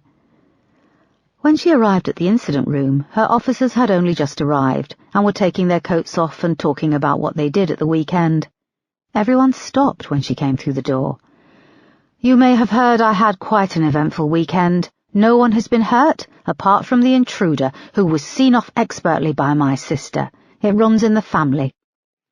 She looked around the room at her officers, at John, Moss, and D.I. Knight, who all gave her a nod and a smile, and then she saw Peterson, who just stared back at her. It's business as usual. We still have a case to solve, so let's get to it. She went to her office. Moss followed after her. Boss, your iPhone is back from forensics, with your laptop and warrant card. They found nothing on it, no prints. Oh, and Sparks says hi. Erica looked up at her. I'm kidding, boss. Very funny. I thought Superintendent Sparks would already be working some high-profile case at Lewisham. That's his problem. He's only on the lookout for the high-profile ones, which is like an actor only wanting to be in the award-winning films. So he's still good at palming the cases off that don't interest him. Moss nodded. I think he was hoping to land something juicy when they answered your sister's emergency call, but he ended up with my sister, grinned Erica. Which reminds me, can you get one of our e-fit artists to go and talk to her with a translator? There's something bugging me about this break-in. Yes, boss. Moss went off, and Erica opened the clear evidence bag which housed all her belongings. She retrieved her warrant card and slipped it into her pocket. The iPhone battery was dead, so she hooked it up to the charger she kept in her office and switched it on. A stream of voicemails and missed calls came through. Several were from Lenka, but she was surprised to hear the first voicemail was from Amanda Baker, saying she had some important information for her regarding the Jessica Collins case, and to call her back urgently. Amanda had called her a further 5 times, leaving other messages. Erica pressed call, but Amanda's mobile went straight to voicemail. She logged onto her computer and pulled up the phone directory and put in Amanda's address. She tried the landline number, but it rang out. Erica opened her office door and called John over. Can you keep trying these 2 numbers? They're both Amanda Baker. When she answers, can you put her through to me straight away? Yes, boss, he said, taking the piece of paper where she'd scribbled down the numbers. Erica went back to her desk and tried to get her head back into the Jessica Collins case. She looked through the notes she had made over the last few days, taking in the arrest of Joel Michaels. There was a knock on the glass, and Peterson opened the door. He held a cardboard tray with 2 coffees from the Starbucks at the top of the high street. He moved to her desk and placed one in front of her. What's this? She asked. I got you a coffee. I didn't ask for one. You look like you could do with one. Erica pushed it across the desk towards him. Peterson, what are you doing? Can't I get you a coffee? Erica lowered her voice. Are you getting me a coffee as your boss or as your, I don't know, one-night stand? That's not fair. I'm just getting you a coffee. Read into it what you will. And for the record, the other night was special. We are not talking about that here in the bloody incident room. Moss reappeared at the door with a knock. I was just going to run across the road for coffee. Do you guys... Her voice tailed off. Oh, did I miss the coffee run? I've just been, said Peterson. You went all the way up to Starbucks, she said, seeing the cups. She then looked between Erica and Peterson and grinned. Oh, I see. Have you two... Moss, can you come in here and close the door behind you? Said Erica. She waited until the door was shut. I don't know what Peterson has told you, but this is not a dating game. I don't want to hear my or Peterson's private life discussed here. There's no office romance to follow or be part of... There was silence. Peterson hadn't told me anything, but now I can see something has occurred between the 2 of you.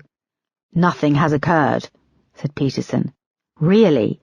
Look at this Starbucks coffee. You've gone to the trouble of getting brown and white sugar, a napkin. You've even balanced one of those little stirrer sticks on the top. That's so sweet." "Piss off, Moss," said Peterson. "Your secret is safe with me. But for the record, I couldn't be more pleased." "Just get back to work, both of you," said Erica. When they'd gone, she stared at the coffee for a moment, and then relented and took a sip. There was a knock at her door again. It was John. "What, did you get through to Amanda Baker?" she asked. "No, boss, but there's been an emergency call-out to Amanda Baker's house. It's the postman. He called 999 because he thinks he can see something through her front room window." "What?" John swallowed nervously. "He thinks he can see her feet hanging above the floor in the hallway." Chapter 63. A police car was waiting outside Amanda Baker's house when Erica and John arrived. Two uniformed officers, a man and a young woman, were talking to the postman Erica had seen on her previous visit. He looked shaken. "Hello, I'm DCI Foster, this is DC McGorry," said Erica, as they approached and showed their IDs. A couple of neighbours further down the street watched from their front gates. "I'm PC Desmond and this is PC Hewitt," said the young woman. "No one has been inside the property. We did try to force the front door, but it won't budge." "She's got newspapers stacked up against it on the other side," said the postman, his face ashen. Erica went to the front window and peered through the small gap left in the curtains.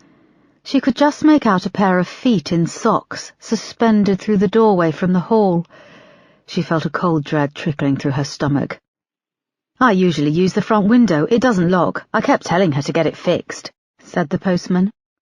"This could be an entry point. I don't want to disturb any forensic evidence," said Erica to John in a low voice. "But, boss, it looks like she's killed herself," he said. Erica peered back through the window. Something was wrong. Amanda hadn't seemed suicidal. She'd been positively brimming with life and enthusiasm when she'd dropped her off after the funeral. "Let's go around to the back," she said. They managed to get the side gate open, and then went down the passageway and into the garden. The back door stood wide open. "Shit," said Erica quietly. She led with John and the two uniformed officers close behind, and they went into the kitchen. It had been cleaned. Everything was neat and tidy. The door to the hallway was closed, and they made their way towards it slowly. The sound of a creaking floorboard made them stop. It was coming from the other side of the closed door. The uniform officers pulled out their batons. "This is the police. Come out with your hands raised," said Erica. There was silence for a moment. The creaking came again, louder. Then there was a ripping sound, a snap, and an almighty crash shook the floorboards. It was followed by the sounds of debris crashing down the stairs. They stood for a moment longer as the silence rang out. Erica looked back and gave a nod. She opened the door swiftly. Amanda Baker's body lay at a gruesome angle on the hall floor at the bottom of the stairs. She wore just a white patterned nightgown with blue socks. Her left arm and shoulder were trapped under her back, and her right leg was dislocated at the knee.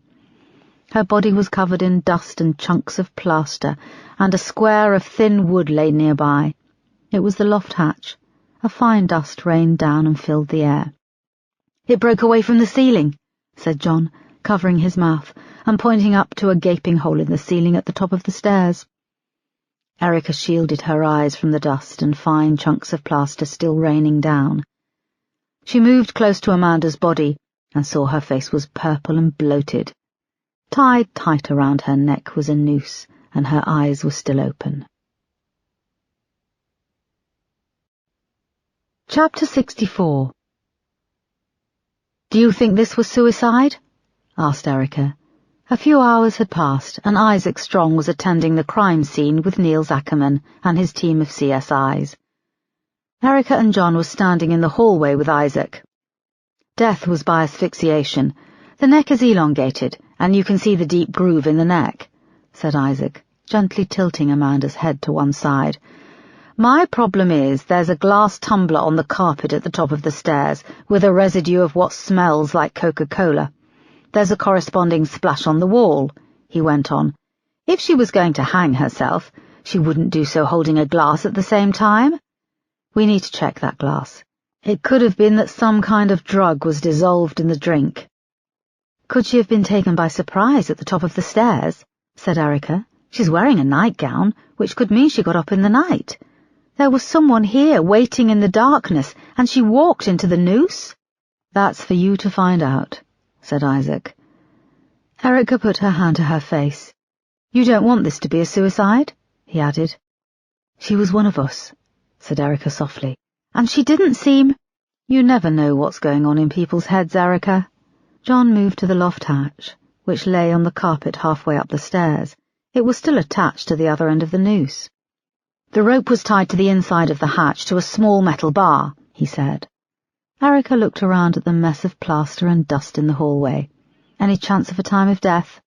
I'll know more when I've had a closer look, he said. The crime scene photographer came through the living room door and started to take photos. Amanda's open eyes caught the glare of the flash. Niels appeared in the doorway behind them. I think you'll want to take a look at this, he said. They followed him through and saw that the living room was tidy, but the wall behind the sofa was filled with papers tacked up. There were maps from Google, pictures of Jessica, Trevor Marksman, and some pictures that had been printed off of Marianne and Laura sitting in the park. This is the video. These are stills from Trevor Marksman's video, said Erica, looking to John. How did she get hold of these? Where is her computer? It was here, said Niels, moving to a metal computer stand in the corner. There's only a laptop case and charger. There's an inkjet printer at the bottom, he said, indicating it on the base of the stand. No sign of a mobile phone, and the landline in the hall has been removed, he added. Her purse is still on the counter in the kitchen beside the kettle. It's got £200 inside and all her credit cards. So this wasn't a robbery. There's no sign of forced entry, added Niels. The kitchen door was wide open when we arrived, said John. But if the person came through the kitchen, they would have seen the purse there. Erica noticed something on the top of the computer stand, and she went over, pulling a pair of latex gloves from her pocket. She picked up a small Terry's chocolate orange box. She saw that the chocolate inside was well past its use-by date. It had solidified and was oozing out of the orange foil. She hasn't opened it, said Erica. And look, the slogan on the box has been underlined with a permanent marker. It's not Terry's, it's mine, said Niels, joining them and reading over Erica's shoulder. This is very old. They don't use that slogan anymore. I eat at least one chocolate orange a week. I'm an addict. How do you keep so thin? Asked John, looking up at Niels's tall, slim frame. Niels shrugged. I have a very fast metabolism. Erica ignored them and turned the box over. Best before end 11th November 2006, she read. Why underline the writing on the box? John and Niels looked back at her and shrugged. When Erica and John came back out to the car, they sat for a moment watching as the body was brought from the house in a black body bag on a metal stretcher. I want her internet history, access to her phone records. I want to see what she was looking at and who she was talking to before she died, said Erica. And I want to know about everyone who had access to the Trevor Marksman videos. Find out if someone had emailed her stills or even given her the bloody footage. Yes, boss. Erica looked down at the Terry's chocolate orange nestled in a plastic evidence bag on her lap. It's not Terry's, it's mine, she repeated, looking at where it was underlined. There's something wrong here. Amanda called me several times. She left messages to say she'd found something and I was to speak to her urgently. Erica pulled out her phone and dialed her voicemail. You have no new messages, came the automated voice. What the hell? Erica tried again and got the same. I had 3 messages from Amanda on here just a few hours ago. You didn't delete them by mistake? Asked John. No, I didn't. They've been removed. Chapter 65. Later that afternoon, Erica was back in the incident room. Her mobile phone had been biked over to the Met's cybercrime department in Tower Bridge, and details of Amanda Baker's phone records and internet history had been requested. Erica stood over a laptop with Moss and Peterson, reviewing CCTV images. "This is from last Wednesday afternoon, 9th of November, said Moss. The screen showed a static black and white image of the corridor outside the video viewing suite in the station. "This is you, boss, and DC McGorry going in to view the tapes," she added, as they zipped past in the sped-up video. "A few hours later, Peterson makes a little cameo," she added, the minutes zooming past as she fast-forwarded. "And there you are, leaving just before 7 and locking the door." "That's just before I dismissed everyone for the day," said Erica. "Right, now this is just after 7 p.m. on the same day," said Moss. She now played the video feed at normal speed. The corridor was empty, and then Crawford walked into shot and along, glancing around. He stopped to listen outside the door of the viewing suite, then unlocked it and went inside. "He could have gone in for an innocent reason?" said Erica. Moss went on. "OK, so he's inside. Let me run it forward a few minutes. Here you are, boss, at 7:12 p.m. You go and you try the door." "And it was locked with Crawford inside," finished Erica, watching herself on the screen. "Oh, and here is Peterson again. He's got some shopping and he's carrying—" "That was my notebook," said Erica. They watched as Erica and Peterson were talking awkwardly. "Can we run this forward?" said Erica. "No worries," said Moss, giving her a look. Back on the screen, the sped-up image showed Peterson leaving first, and then a few minutes later Erica walked off along the corridor. "And here we are, 7:36 p.m, almost 20 minutes later, Crawford emerges," said Moss. On the screen the door opened a little at first. His head poked around the door, and then he moved swiftly out, locking it and hurrying down the corridor. They all pondered this for a moment. Then John appeared from the back of the incident room. "Boss, I've just been going through Amanda Baker's phone records. There aren't many numbers. She didn't seem to call a great deal of people, but Crawford's number features on there a lot. She's been ringing him several times a day over the past 2 weeks. So this brings me on to the question, where is D.I. Crawford?" finished Erica. She looked around the room at her officers. John shrugged. "I don't know, boss." "Well, can you use your brain and phone him?" she snapped. It was raining yet again, and the sky was growing dark when Erica and Moss drove from Bromley to where Crawford lived, between Beckenham and Sydenham. They had tried his mobile and landline, but he hadn't been answering either. A call to his wife had come back blank. She hadn't seen him for several days. "I have a bad feeling about this," said Moss when they arrived outside his flat. "Is this it?" asked Erica, peering up out of the car windscreen. They were on Beckenham Hill Road. It was crammed with a long row of pound shops, newsagents, betting shops, a few crummy laundrettes, and an Iceland supermarket. It was busy with traffic. "I can't park outside. There's a couple of buses behind me," said Erica. She drove a little further up and pulled into a McDonald's car park. They hurried out and had to wait for a couple of minutes to cross the busy road. Crawford lived in a flat above a payday loan shop. It had a white front door which opened directly onto the street. They found his flat number in the long row of doorbells and rang a couple of times, but there was no answer. A man came out of the door and he held it open for Erica, and Moss slipped inside. A staircase with a grubby carpet wound its way up 4 flights. Crawford's flat was on the top floor. When they reached the 3rd floor, a door was open, and they could hear the sound of a Chinese lady shouting. A grey-haired man came to the door, followed by the lady who was small and ferocious. "You plumber, but you not fix this leak?" "I told you it's coming from the flat above, and the person isn't in," he said to her wearily. "Hello, I'm DCI Foster, and this is D.I. Moss," said Erica as they flashed their badges. "There's no one answering upstairs." "That's what he just say," snapped the woman. "There's leak in my kitchen, big leak. It's spread since last night all across ceiling." Erica looked at Moss and then made for the stairs. It took just 2 attempts for them to kick down the door. Crawford lived in a studio apartment. The bed was unmade under a window looking down onto the main road, and there were flies buzzing above dirty pots and pans in the kitchenette in the corner. On one wall was a picture collage of Crawford with 2 kids, a boy and a girl, who were in their early teens. There was a large wet patch on the carpet outside a door in the corner. It was slightly ajar, and they moved slowly across to it. Erica pushed it open. It was a tiny, grotty little bathroom. Crawford's naked body floated in the water, which was stained pink. Gouts of blood spattered the wall behind the bath in a huge smear 4 feet high, and it had run down the opposite side, where Crawford's arm lay limp and mingled with the pools of water on the floor. They could see he had slashed his wrists. Chapter 66.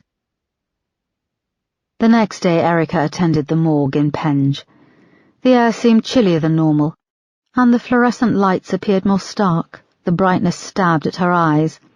Amanda Baker and Crawford were laid out side by side on the stainless steel mortuary tables, and seeing colleagues, 2 police officers, brought back memories Erica would rather forget.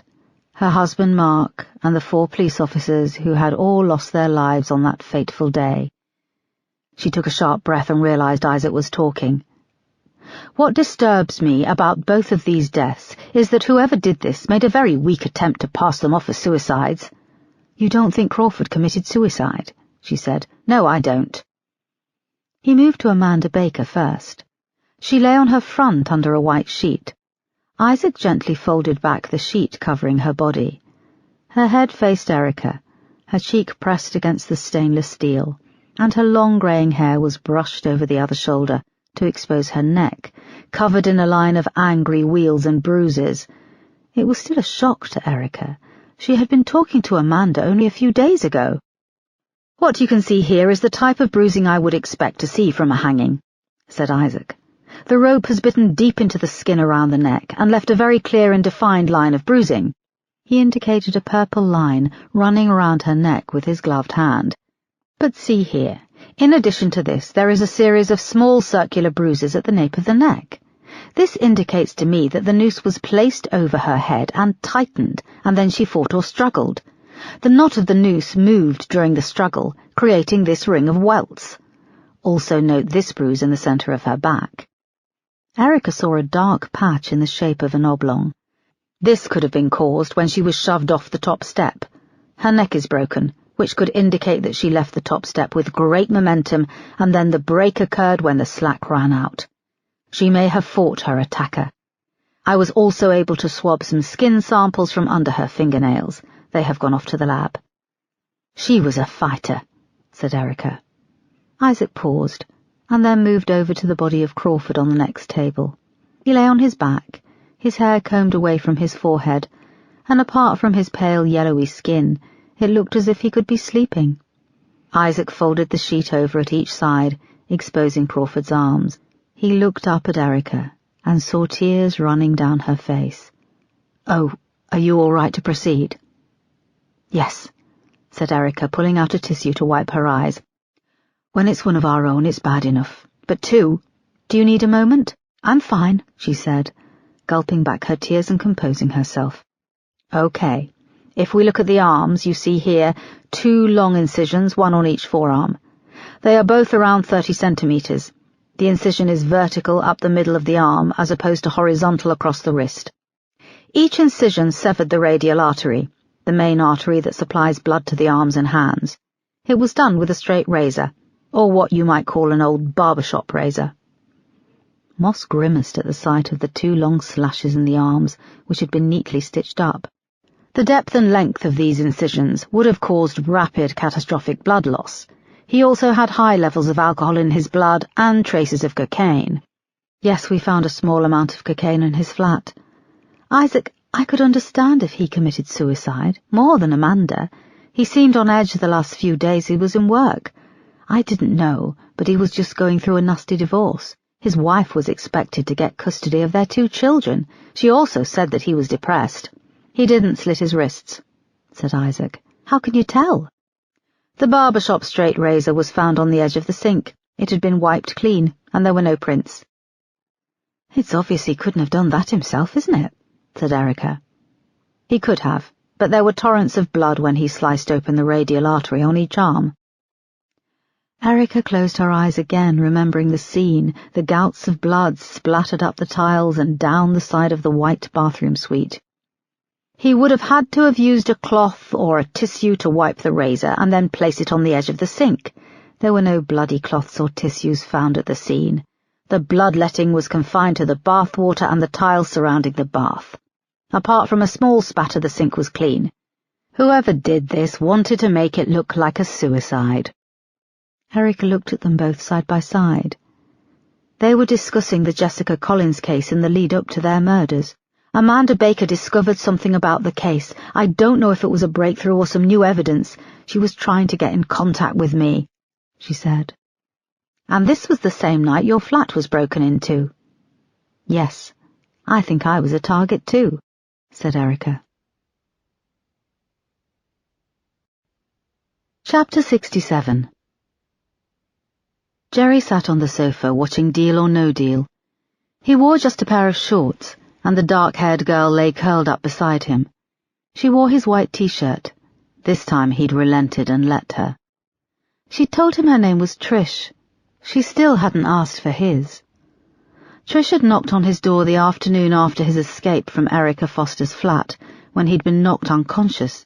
Trish had refused to leave until he unlocked the door and let her in. They'd stood on each side of the threshold staring. The bruise on her eye was a mere shadow compared to his. "You look hurt bad," she'd said, reaching out a delicate hand towards the swelling and crusted blood on his forehead. He'd done a rough job tacking together the 3-inch cut on the side of his head with surgical glue, and the iodine he'd swabbed over it, against his cappuccino-coloured skin, had a green tint. He'd grabbed her hand and pulled her inside, slamming the door. Lifting her up, he took her into the bedroom, where they remained for the rest of the night. On the TV, the contestant playing the Deal or No Deal game was down to his last box. He was a thin man with a face like a potato with beady eyes. "What's his name?" asked Jerry. "It's written on his name tag," grinned Trish, tilting her head up from his chest. She went to kiss him, but he pushed her away. "You think I can fucking see clearly with a bashed-up face?" Jerry snapped, pointing to the swelling on his face. "His name's Daniel," said Trish quickly.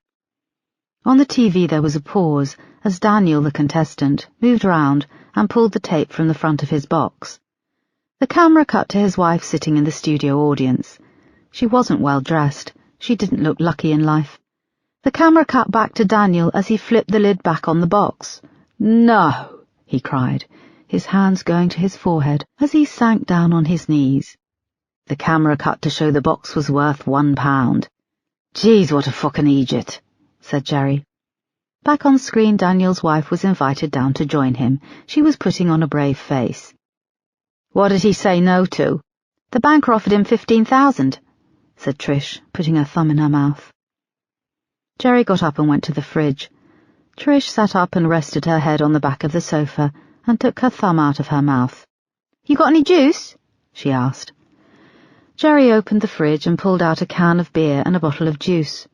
A small round wooden table was between him and Trish, where she sat on the sofa. On it was a Glock 17 handgun and £25,000 in unmarked banknotes. He stood for a moment with a bottle in each hand, looking at her. Her eyes glanced at the gun and the money, but she looked away quickly. "Good girl," he said, "you keep your eyes on me." He went back and chucked the juice on the sofa cushion beside her and opened his beer. Trish sat up and took a long drink from the juice. "Do you want to watch Hollyoaks later?" she asked. His mobile phone rang. He picked it up off the coffee table and went out to the balcony, closing the glass door. "Where the fuck have you been?" came the familiar voice. He was silent. "Are you there?" "I'm here," he replied. It was now dark outside, and the rows of orange stretched out below him in a grid. "You were supposed to do all 3 of them. 2 suicides and a home invasion. The Foster woman is still alive." Jerry paused on the phone. He thought back to Daniel's face on Deal or No Deal. "I'm out," he said. "What do you mean, you're out?" "You need to finish the fucking job. I won't pay you a penny more." "Keep the rest of the money, I'm out." "It's not just the money, you know." "You know what? You've been holding this over my head for so long and I've had enough. Can you see what's happening? You're not going to keep a lid on this. The lid is off, and if I go down, so will you. I just realise I've nothing to lose by walking away." With that, Jerry ended the call. He turned over the phone opened the back, and took out the SIM card, breaking it neatly into 4. He now had to move fast. He figured he had a day, maybe less. He downed the rest of his beer and went back inside. Chapter 68. It was late afternoon, and Erica sat across from Superintendent Yale in his office. He looked exhausted. His face was pale, and he had large dark circles under his eyes. They were waiting for Marsh, who had called to say he was a little delayed. "Sir, I don't need you to divert any more resources my way," she said. He held up his hand. "Erica, I don't think that stationing a police car outside your hotel would break the bank. We've already had a stabbing in broad daylight on the front steps of the station, and one of my officers has been found dead in suspicious circumstances."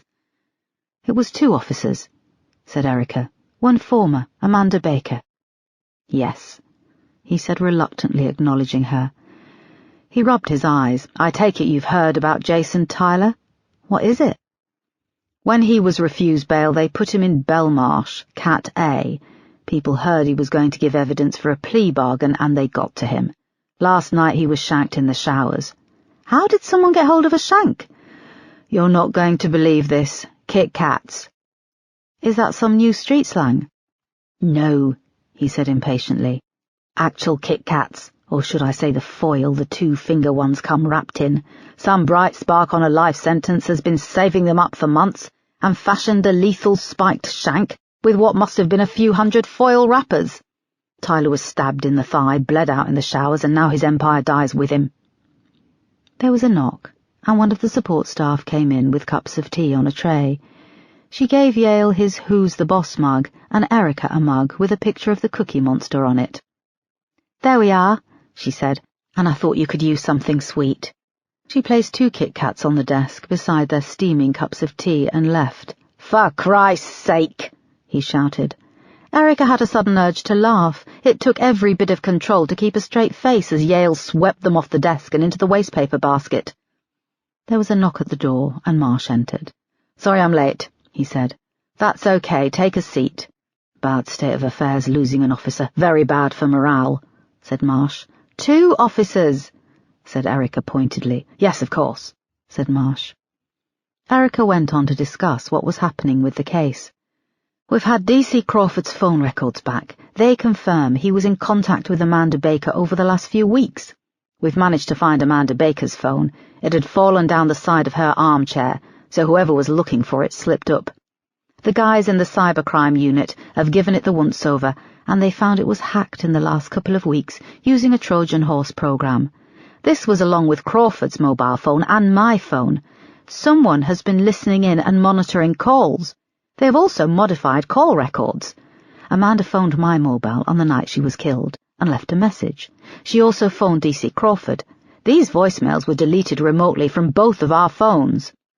"Jesus, Erica," said Marsh. "So our whole investigation could be compromised." "Yes, sir. I have to report back to the Assistant Commissioner, and with respect, I have to live in a hotel because someone broke into my house. We are dealing with someone who is strides ahead of us, and has been for the past few weeks." "So you don't think this is anything to do with Joel Michaels?" "Joel Michaels has spent the past few days at the bedside of Trevor Marksman, who is still in intensive care. According to the nursing staff, he only leaves his bedside to use the toilet. Marianne Collins may have appeared a knife-wielding maniac, but she has been sectioned under the Mental Health Act and remains in a secure ward. I can't go near her, I can't question her, and the one bloody officer who seemed to be ahead of us, well, she's dead. And as I said, whoever this is steps ahead of us." Yale and Marsh was silent for a moment. "Oh, and I had some of my officers go back and search Amanda Baker's. It seems she was working on case files of her own. There were paperwork and printouts. We're going through it all. They also found a small listening device in her smoke alarm." "Who the hell are the Collins family?" asked Marsh. "I'm not giving up on this," said Erica, "and I hope that you and the Assistant Commissioner will allow me to continue and refocus my efforts." Marsh sat back for a moment. "For now, yes, but I'll let you know what the Assistant Commissioner has to say when I brief her later." After the meeting, Erica went to the ladies' toilets and splashed her face with cold water. She looked at her tired face in the mirror. Her toilet flushed, and a young woman came out of a cubicle and went to the sink. Erica recognized her as one of the officers who had been collecting money for Guy Fawkes. She was ready for her shift and wearing a Kevlar stab vest over her uniform. "You okay, Mom?" she asked, moving to the sink and washing her hands. Erica saw the vest and immediately stopped feeling sorry for herself. "Yes, it's just been a long, hard day." "It's been a long, hard week, Mom," she said. She dried her hands and went to leave. "Be careful out there, won't you?" Erica found herself saying, "PC Claremont." "PC Claremont, keep your wits about you." "I always do, thanks, Mom," she replied, and then left. Erica washed her hands and then went back up to the incident room. Chapter 69. Erica briefly stopped by the hotel in the early evening to grab a shower and a change of clothes. She then knocked on the adjoining door. Lenka answered it, holding Eva. "Everything still okay with you?" she asked. "I'm sorry I've hardly seen you over the past few days." "The kids are in their element. We've got room service and the pool, and the hotel is hardly busy. I've almost forgotten I have a husband waiting at home for me," Lenka replied, adding, "Are you okay?" "Yes, I'm just taking a break and then it's back to the station." "Are you staying vigilant, keeping your eyes peeled?" asked Erica.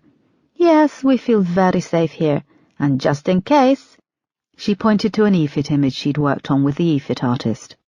"Why have you got him pinned up on the wall?" asked Erica, moving over to the eerie composite image of a man with thick eyebrows over glowering eyes and a mass of dark curly hair. "So the kids know exactly who he is and what he looks like. They've got copies on the front desk and pinned up in the staff room and in the kitchens." "He was after me," said Erica. "We do look alike, even if I am slightly better looking," Lenka grinned. "Cheeky. Well, I don't know how long I'll be gone. I'm working late. There's still a uniformed officer stationed in the car park." She gave Lenka and Eva kisses and told her to say hello to Jacob and Carolina when they got back from the pool. Erica arrived back at the station and went up to the incident room, where Peterson and Moss were unloading a bag full of takeaway cartons. "Is that Chinese?" she said when she opened the door. Moss nodded, holding up a bulging white bag. "It's all good stuff too. Crispy chili beef, chicken chow mein, crispy seaweed, prawn crackers. How did you know I wouldn't have any food in?" An hour later they had finished eating, and they were sitting at one of the long desks with the logs of Amanda Baker's phone calls, her internet search history, and the paperwork she'd had pinned up in her flat. They spent the next few hours poring over everything. "There's two things that stick out. She's taken a screen grab from one of the Trevor Marksman videos," said Erica, holding up the printout of Marianne and Laura sitting on the bench. "And for me the other is the chocolate orange box, where she underlined the words, 'It's not Terry's, it's mine.'" They looked at each other. "God, I could murder a chocolate orange now we're talking about them," said Moss. "Not the best use of words," said Peterson, "and you've just stuffed yourself with Chinese." "Come on, keep the focus," said Erica. "I want to look at the section of video she's taken a screenshot from." They logged into Erica's laptop, and after a fiddly search, found the video files where they featured. In both videos, Laura and Marianne could be seen arguing. Their voices were faint. Erica dragged the video back to the same point and turned up the volume to full. The sounds of the kids screaming and laughing in the park boomed out. So did the squeak of the swings going back and forward. They strained to hear what they were arguing about. "What's that Laura saying? You don't get to boss me around? Her either?" said Erica. "Yeah, her voice is louder. Marianne's is pretty inaudible," agreed Peterson. They played it back again. "You don't get to boss me around. Not yours. Mine," came Laura's voice through the speaker. "Again," said Erica, "and put the volume right up." Moss played it back, and the sounds in the park and Laura's voice boomed out of the speakers. "You don't get to boss me around. She's not yours, she's mine." Erica stopped the video, and she got up, her mind whirring. "What is it?" asked Peterson. "She's not yours, she's mine. She's not yours, she's mine. The Terry's chocolate orange box by Amanda's computer." Erica scrabbled around for the photo from the crime scene. "She went to the trouble of underlining that tagline they used to use in the adverts. 'It's not Terry's, it's mine.'" "You think there was someone called Terry involved?" asked Peterson, watching Erica pace up and down, the cogs turning. Erica stopped and stood still. What if Laura is talking about Jessica when she's saying, "She's not yours, she's mine"? She turned to Moss and Peterson. What was the age difference between Laura and Jessica? Jessica was 7. Laura was 20 when Jessica... said Peterson. Hang on, you don't think... Erica scrabbled at the papers on the table. What do you need, boss? Said Moss. I saw something on the printout of Amanda Baker's internet search history. A web address with the IE domain for Ireland. Here, give me some, said Peterson. They split the papers and spent a few minutes scanning each page of the tiny print. Got it, said Erica. She moved to the laptop and typed in the web address. http://www.hsc.ie/services/list/1/BDM/certificates. Amanda was searching for a birth certificate, an Irish birth certificate. She wouldn't have had access to the records office like we do, so she went to this application page to apply for a birth certificate. Moss peered at the website on the screen, reading, Due to a significant increase in orders for birth certificates as a result of the recent referendum in the United Kingdom, UK, the delivery time for certificates from this service will be up to 30 days from the date of order. Amanda would have had to wait 30 days. You think that's when she phoned you? Are we out on a limb here? Asked Erica. Wouldn't someone have picked up on it? The first investigation was a disaster, and why would anyone think of looking at Jessica's birth certificate? When do we look at birth and death certificates? Only when there is something fishy going on. Do you think it's possible? Said Erica, her face flushed with excitement. Laura Collins wasn't Jessica's sister. She was her mother. Chapter 70. Okay, everyone, I want your full attention, said Erica to her team, when they had all congregated in the incident room early next morning. There was silence as Erica went on to explain their hunch from the previous evening, and that they had reason to suspect that Laura Collins wasn't Jessica's sister. She was, in fact, her mother. We've put in a request to the Irish Records Office for a copy of Jessica Collins's birth certificate and asked them to fast-track it the moment the Records Office opens. Boss, there's a fax coming through for you on the system, said John, indicating the screen of his computer. Well, don't just sit there, send it to print, said Erica. Yes, boss. Erica went to the printer at the back of the incident room. She could feel the eyes of everyone on her. It seemed to take an age for it to start whirring and printing. Then very slowly, the scan of a birth certificate emerged. It was dated from 1983, and there it was, written in clear but legible handwriting. Erica couldn't believe it. She turned and read it out triumphantly. Mother is Laura Collins. And hang on, the father is on here too. It's a Jerry O'Reilly of 4 Dorchester Court, Galway. Moss was already at one of the whiteboards and writing it up.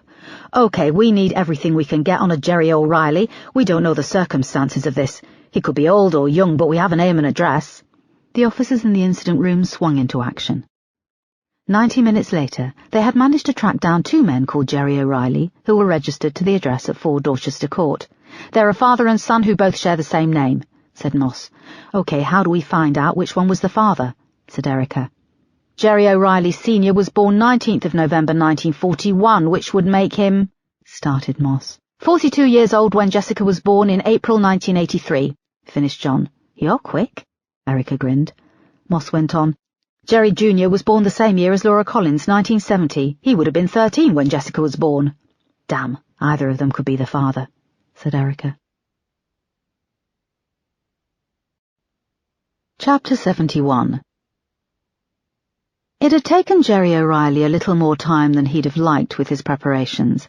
He thought about the risk and what the police might have on him, and he came to the conclusion there was a slim chance he would be identified by the woman he'd attacked in Erica Foster's flat.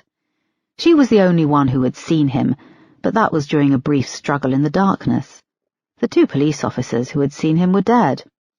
He'd debated killing Trish, and had spent several minutes watching her on the sofa in front of the TV, weighing up the pros and the cons.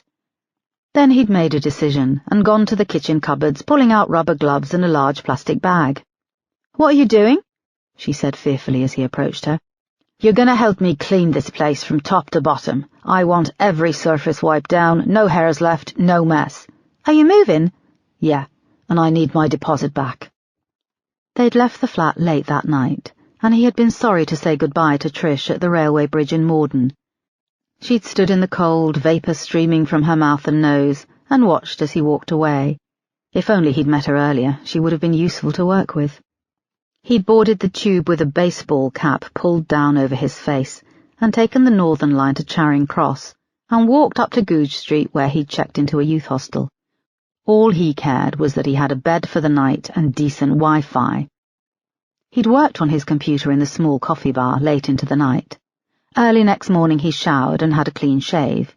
He walked up to Soho and bought a fashionable dark skinny suit, a tight white button-down shirt and a pair of expensive black shoes.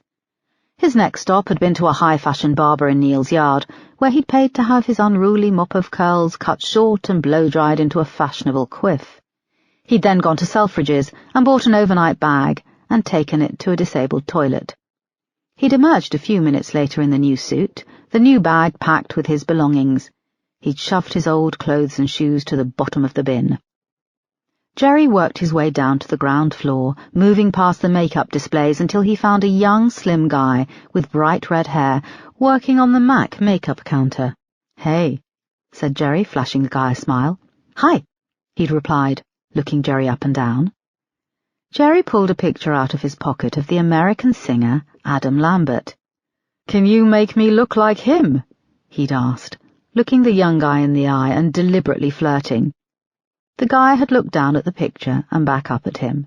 He had a small leather apron slung over his slight hips, with several makeup brushes poking out. "Course I can," he'd grinned, returning the flirt and selecting an eyeliner pencil. "I like your Irish accent. What brings you so far from home?" "This and that. You think you can cover up my bruises? I have a job interview, a film company."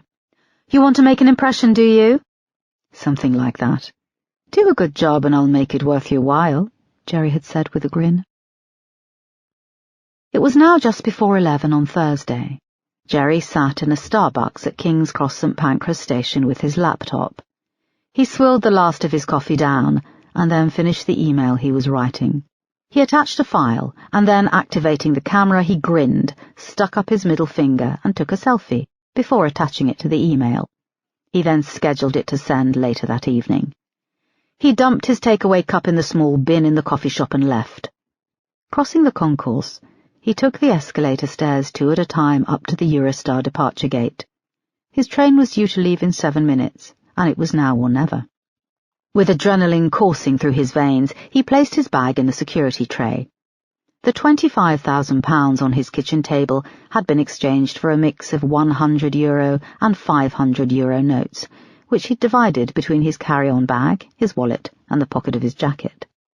He handed over his passport to a snotty-looking cow. She took it and glanced at the photo, taken a few years previously. He looked rougher, but she didn't bat an eyelid.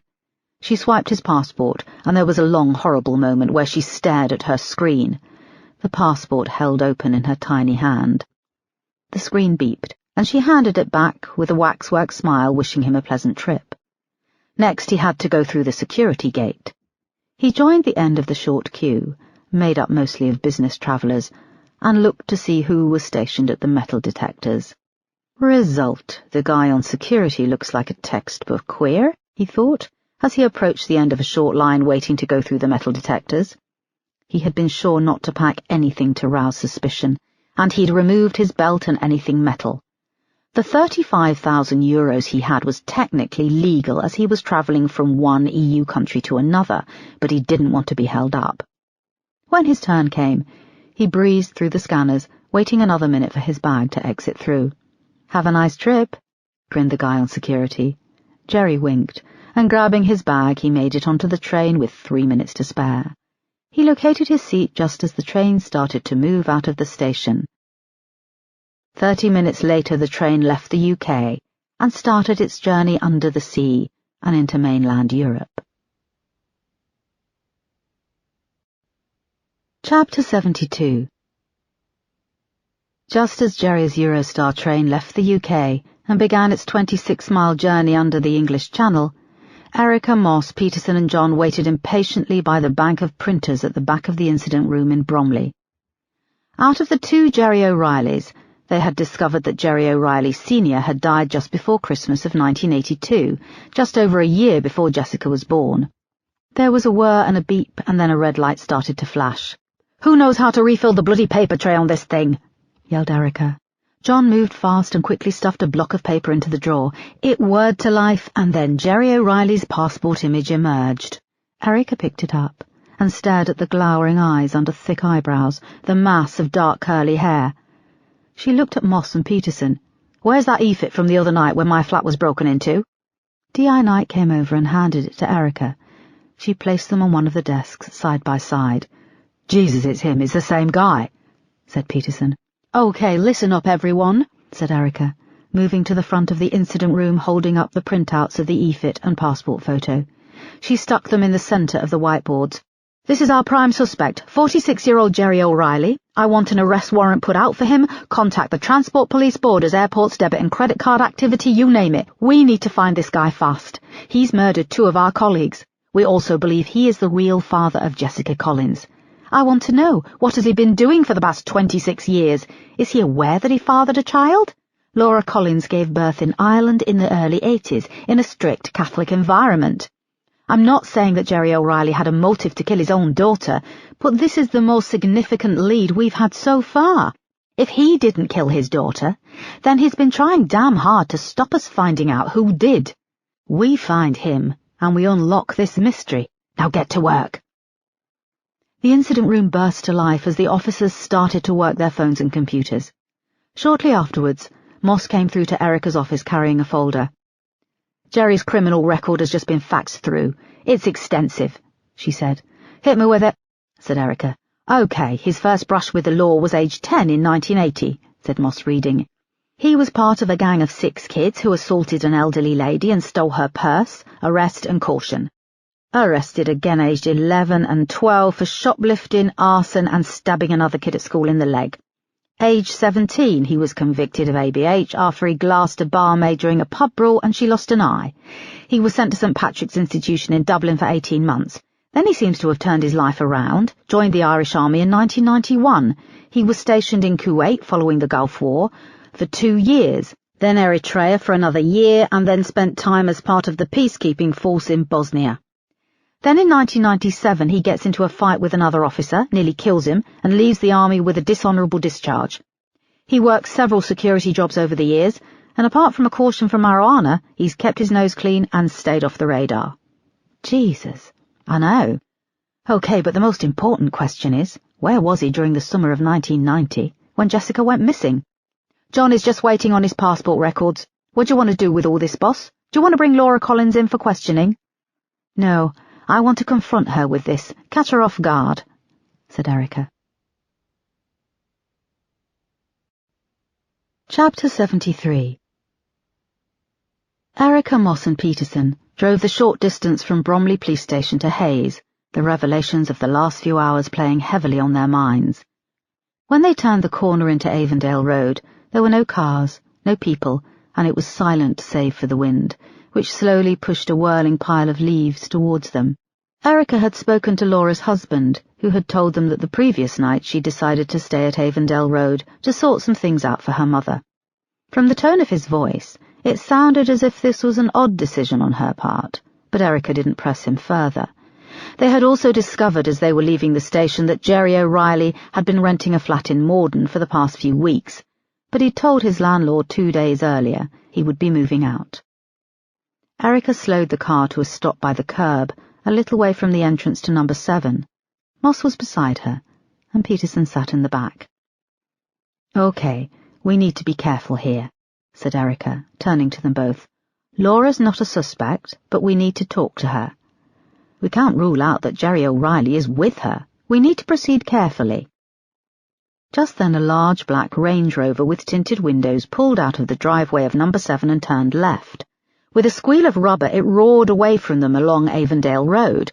Within seconds it had vanished over the brow of the hill. "Who the hell was that?" said Erica. "I didn't see, the windows were blacked out, but I got the license plate number," said Moss, writing it down in her notebook. Moments later, a silver Range Rover emerged from number 7 and turned right. As it came towards them, they saw it was Laura driving. Erica flashed her headlights and opened the door, stepping out to flag her down. She slowed for a second and then pulled past them, accelerating with a squeal to the end of the road. "What the hell?" said Erica. She got back inside, started the engine, did a sharp U-turn and followed. The Range Rover was still waiting at the junction at the end of the road, and as they approached it suddenly pulled out, narrowly missing an oncoming car, which had to swerve out of its way. "What the hell is she doing?" said Moss. She and Peterson clung on as Erica pulled out after the silver Range Rover and set off in pursuit. The road was single lane, and they streaked past houses, a small pub and a newsagent. The Range Rover was still gaining speed up a steep incline which stretched up ahead for a quarter of a mile. Erica stepped on the accelerator, closing the distance between them. The opposite lane was full of traffic speeding down the incline in the opposite direction, so Erica put on her lights and sirens. The car in front quickly pulled over, and Erica was able to overtake. Laura's Range Rover reached the top of the hill and vanished over it. "Why did she make a run for it?" said Peterson in disbelief. They roared up to the brow of the hill, hitting 80 miles an hour. On the other side the car briefly left the tarmac as the road fell away and stretched out ahead, with trees on each side, with Laura's car in the distance. Using her radio, Erica called in that they were in pursuit of a silver Range Rover on West Common Road. "She's not slowing," said Moss.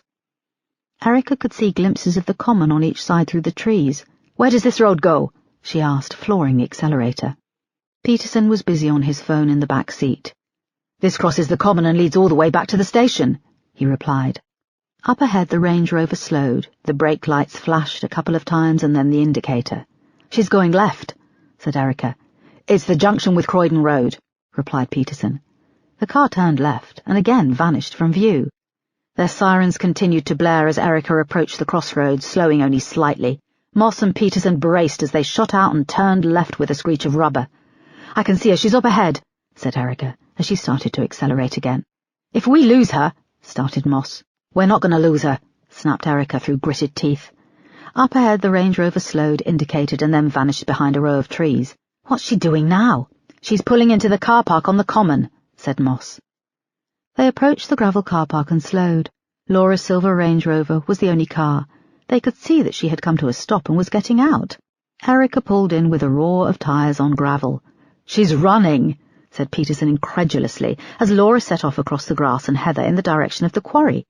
She had on a thick black coat, leggings, and lace-up black knee-high boots.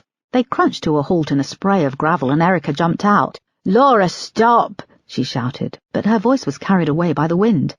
"Where's she going to run to?" said Moss, jumping out, followed by Peterson. They started to run after her. Peterson was in front with long strides, leaping over the thick heather, branches and rocks to gain distance. Erica was close behind. "Jesus Christ!" yelled Moss from the back of the procession, breathless, with her hands clamped over her chest.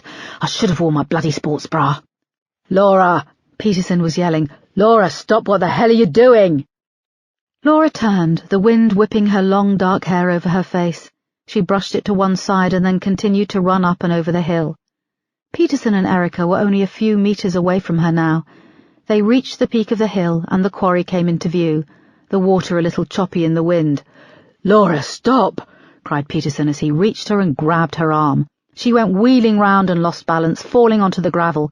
Peterson went down too with a thump, and Erica nearly joined them. She came to a stop, her lungs screaming from having to pull in the freezing air.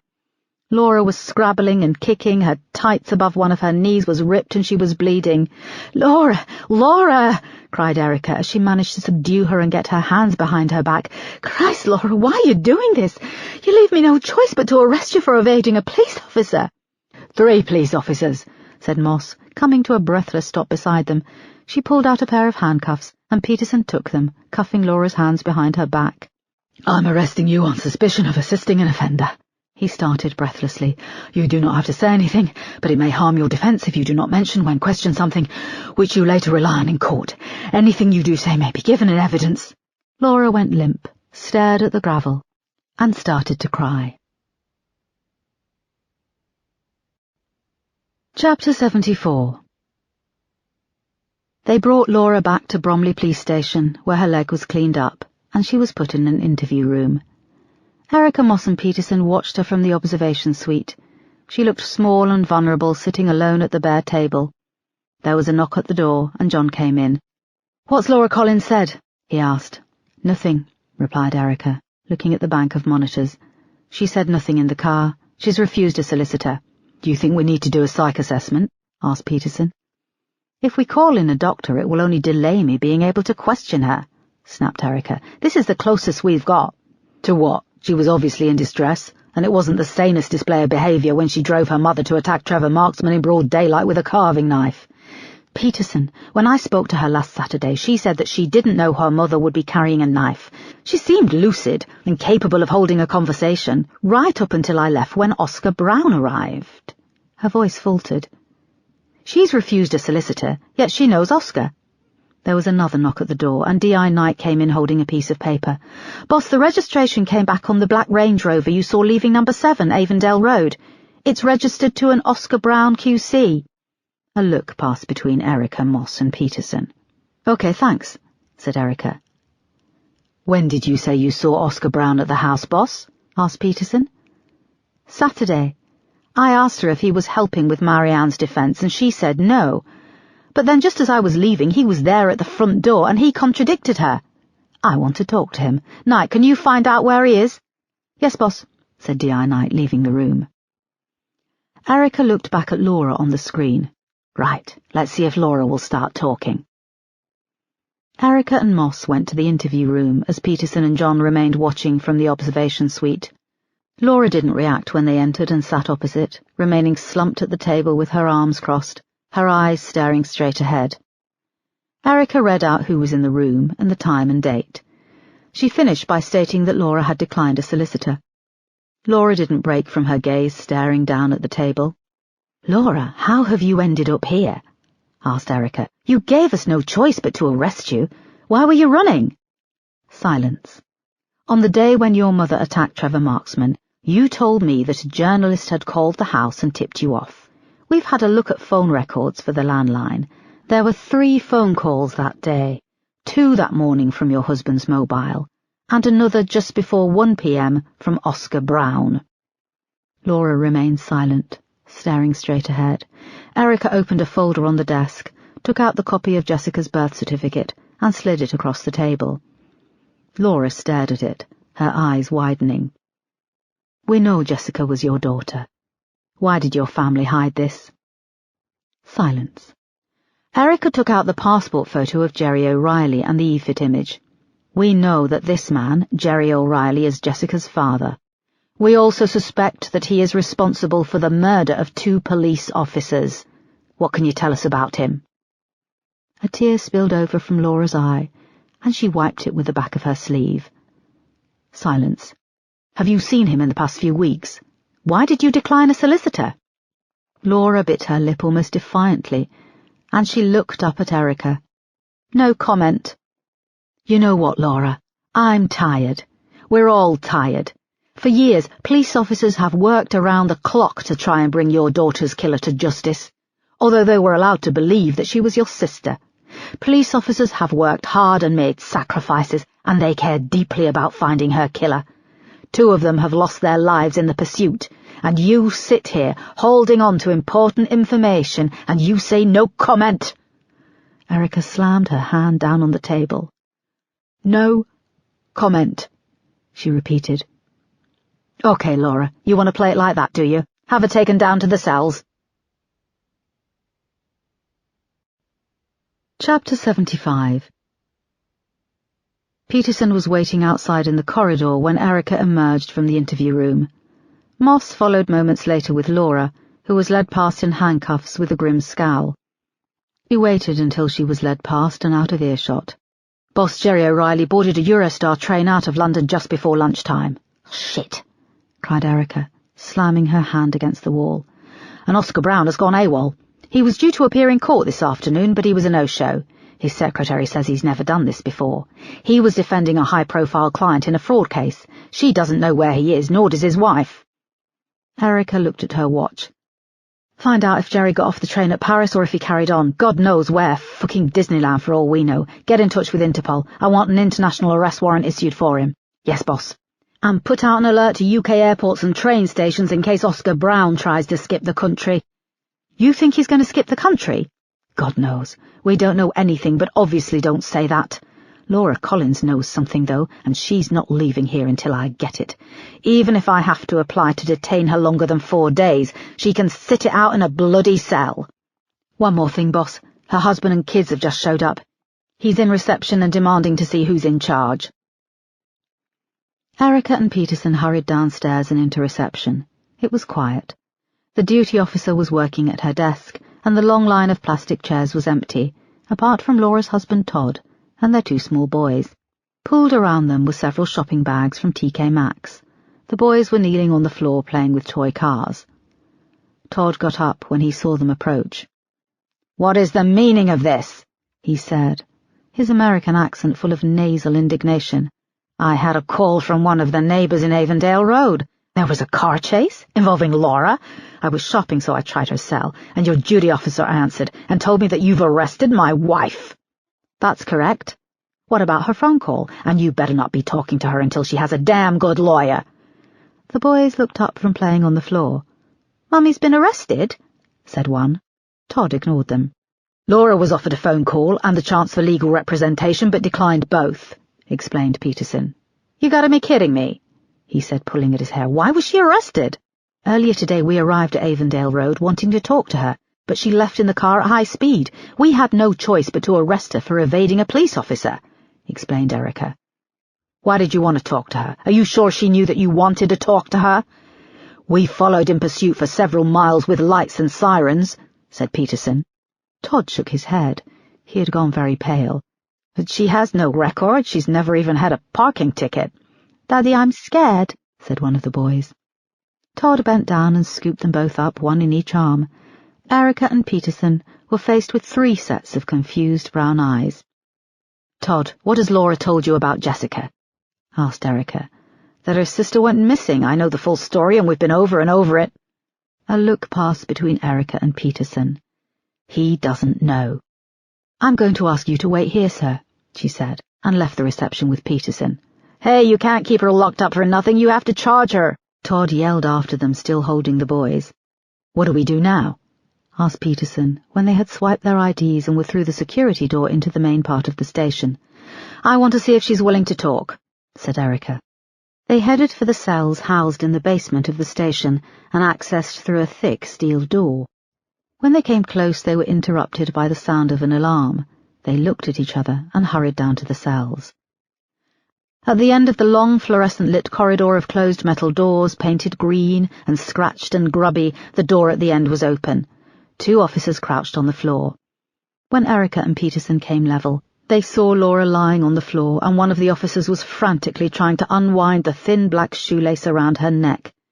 The length of black lace ran up to the small hatchway in the door where it had been looped around the small metal handle. Laura suddenly gasped, and the colour swam back into her face as she coughed and spluttered. Erica ran to her and crouched down, taking her hand. "It's okay, Laura, you're going to be okay," she said. Laura gulped, coughed, and whispered hoarsely, "Okay, I'll tell you what's going on." Chapter 76. A little while later, Erica, Moss and Peterson were back in the observation suite. They watched as Laura sat with a duty solicitor. "You think she's really going to talk?" asked Moss. "When I told her that her husband and sons had been looking for her, and they still didn't know, she seemed to change her mind. I think she wants to be the one to tell them." "Tell them what?" said Peterson. "I hope we're about to find out," said Erica. Erica and Moss came back into the interview room, where Laura now sat with a young woman who was the duty solicitor. They both had cups of steaming tea. Laura had removed her coat, but kept a scarf around her neck. Erica stated the time and the date for the tape and video recording, and then reached across the table and grabbed Laura's hand. "It's okay. We're here, and it's going to be okay," she said. Moss managed to hide her skepticism and smiled and nodded. "No, it's not," said Laura, tears running down her cheeks. "It's not." "Start at the beginning," said Erica. Moss handed her a tissue, and she took it, wiping her face. She gulped. A calm seemed to descend on her, and she began to talk. "I loved living in Ireland. We had a small house in Galway near the sea. We didn't really have much. Dad worked on various building sites. and Mum was at home with me, but we were happy. I met Jerry O'Reilly when I was 13. Where did you meet him? Asked Erica. At the local Catholic youth club, a little hut on the hill at the top of the beach. It was like a little church, that hut, filled with pictures of Our Lady, and there were games. Sometimes they'd wheel out this ancient television and put on cartoons. The older kids would slope off to the beach in couples and hide amongst the dunes. I was the unlucky girl who fell pregnant. And this was with Jerry. Laura nodded and took a sip of her tea, wincing as she swallowed. Then what happened? Laura went on. God, it was so long ago. An Ireland in the early 80s was like England must have been in the 60s. My mother went crazy. I managed to hide it from her for quite a long time, but one night when I stood up in front of the television, she saw my silhouette, and that was my childhood over. Your mother was more religious than she is now? Asked Moss. Laura nodded. It's like a fervour in Ireland, competitive Catholicism, like keeping up with the Joneses, only it's not washing machines and house extensions that people are investing in. It's the accumulation of deities, it's time spent at Mass. I was sent away to an aunt, Aunt Mary. A fearsome, cruel old bitch. You must have heard of the type. She thought the whole Vatican, too, was an abomination. She's dead now, so you don't need to check. You can see I had the baby. I had my Jessica. She broke down again, and they waited to give her time to compose herself. The solicitor watched with as much interest as Erica and Moss. We moved to England a few months after I came back from my so-called holiday with Aunt Mary. What happened with Jessica's father, Jerry O'Reilly? Asked Moss. Nothing. He was a lad about town. He didn't know I was pregnant. It's not as if he'd have wanted a kid, so I didn't tell him. We did what was akin to a midnight flit from Ireland. We left without telling anyone. This was 1983. There was no email or Facebook, no mobile phones. My mother and father had recently both lost their parents. They cut themselves off, made up their minds to forget. It was supposed to be a new start, and it was for my parents. We came to London with very little. We all lived in a youth hostel near London Bridge for 2 weeks, and we stuck to this story. My mother had given birth to Jessica a few months earlier. She was her daughter and my sister. The hostel was a dump. No one said grace before bed. They all took the Lord's name in vain, some of the women were shagging around. And you know what was fucked up? My parents were the happiest they'd ever been. No one would have cared that I was a 13-year-old single mother. They could have let me keep her. It could have been a fresh start for me too. How did you all make the leap from a youth hostel in London Bridge to that house in Hayes? Asked Erica. Within a few weeks of us arriving in London, my dad got work on a construction project, an office block. They were behind schedule, and they were throwing money at it to get it done. Overtime, 4 or 5 times what he earned back home. And once he'd started making contacts, the work kept coming. He'd never earned so much money. Within a few weeks we were living in a rented house in East London. And all this time you kept up the story that Jessica was your sister. I fought them, said Laura, looking Erica square in the eye with a fierce expression. I fought them hard, and I thought I was going to win. But you didn't. Laura shook her head, the tears coming again. And I remember the day so clear. I was nearly 14, and Dad took me to work with him that day. We left Mum with Jessica. He was working on a big housing development, apartments for yuppies. A load of old buildings had been raised, and there was a huge hole where they'd dug the foundations. The mud was dry, and you could climb down a ladder and walk around in the bits they hadn't started working on yet. Dad left me to mess about, and I got talking to this beautiful lad. He was a gypsy. He was searching in the mud for any scrap metal. I'd started smoking on the sly, and I offered him a cigarette, and we got talking. He was clever. He told me what the word yuppie meant, young urban professional. I didn't know. I told him I had a daughter, and that I was going to bring her up well. The boy wished me luck and told me I'd be a great mother, and then my dad started yelling at me to come back. He said he'd done a deal to buy a piece of land to build us a house. We left to go home to Mum and tell her. He was so excited. When we got home, my mother had registered Jessica for nursery school, the doctor, the dentist. She'd registered in all of them that she was Jessica's mother. She made it official, and after that I never told anyone again that I was Jessica's mother. Erica and Moss watched patiently as she paused and took a sip of her tea. The land my father bought is the house in Avondale Road. After that it all happened so fast. Life changed, and I struggled to keep up with it all. We moved into the big house, then Mum had Toby. I used to look at Mum and Dad with Jessica and Toby. They were the perfect little family, 2.4 children, and I felt the odd one out. My mother never let me forget that I was the sinner, a fallen woman. But it wasn't until I went away to university in Swansea that I realised I was living with a religious nutter for a mother. When I came back after my first year in 1990, I discovered my mother had started Jessica and Toby studying for their first communion. She was my little girl, and I didn't want her to have to go through all that bollocks, having to go into confession as a child, learning all about original sin. It was about the same time that I'd met Oscar in my first year at uni at Swansea. He was so handsome and clever, and he loved me. He was a bit like my father, self-made. He was on a scholarship. He'd worked hard for it.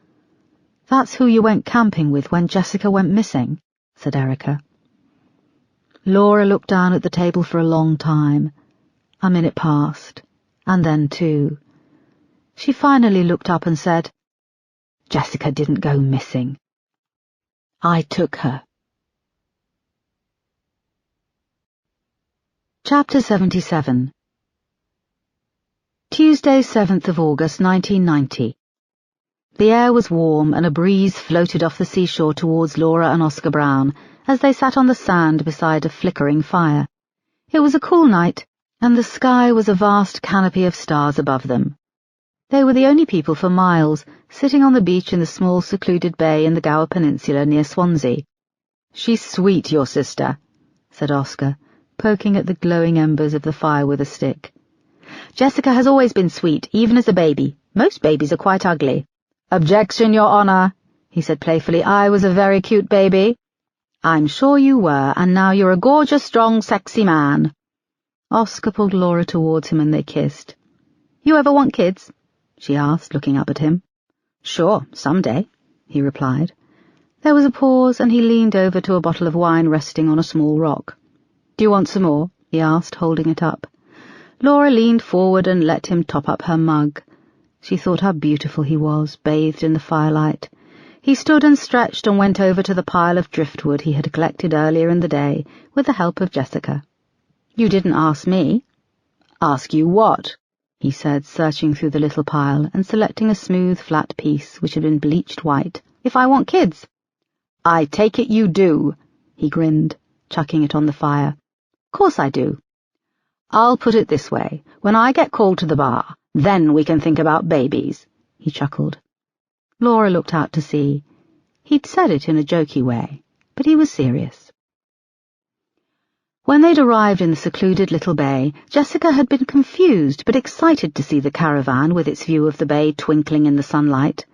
The Gower Peninsula was stunningly beautiful, and this little bay was heaven itself, rolling grass and heather with rocks peeping out, which led down to a vast sandy beach, where the sun glittered on the sea in the distance, and the wet sand was dotted with rock pools. Can we look for crabs and starfish? Jessica had grinned, showing her happy smile where she'd just lost her first milk tooth. Of course, you go down with Oscar, and I'll get the caravan nice and cosy for us, said Laura.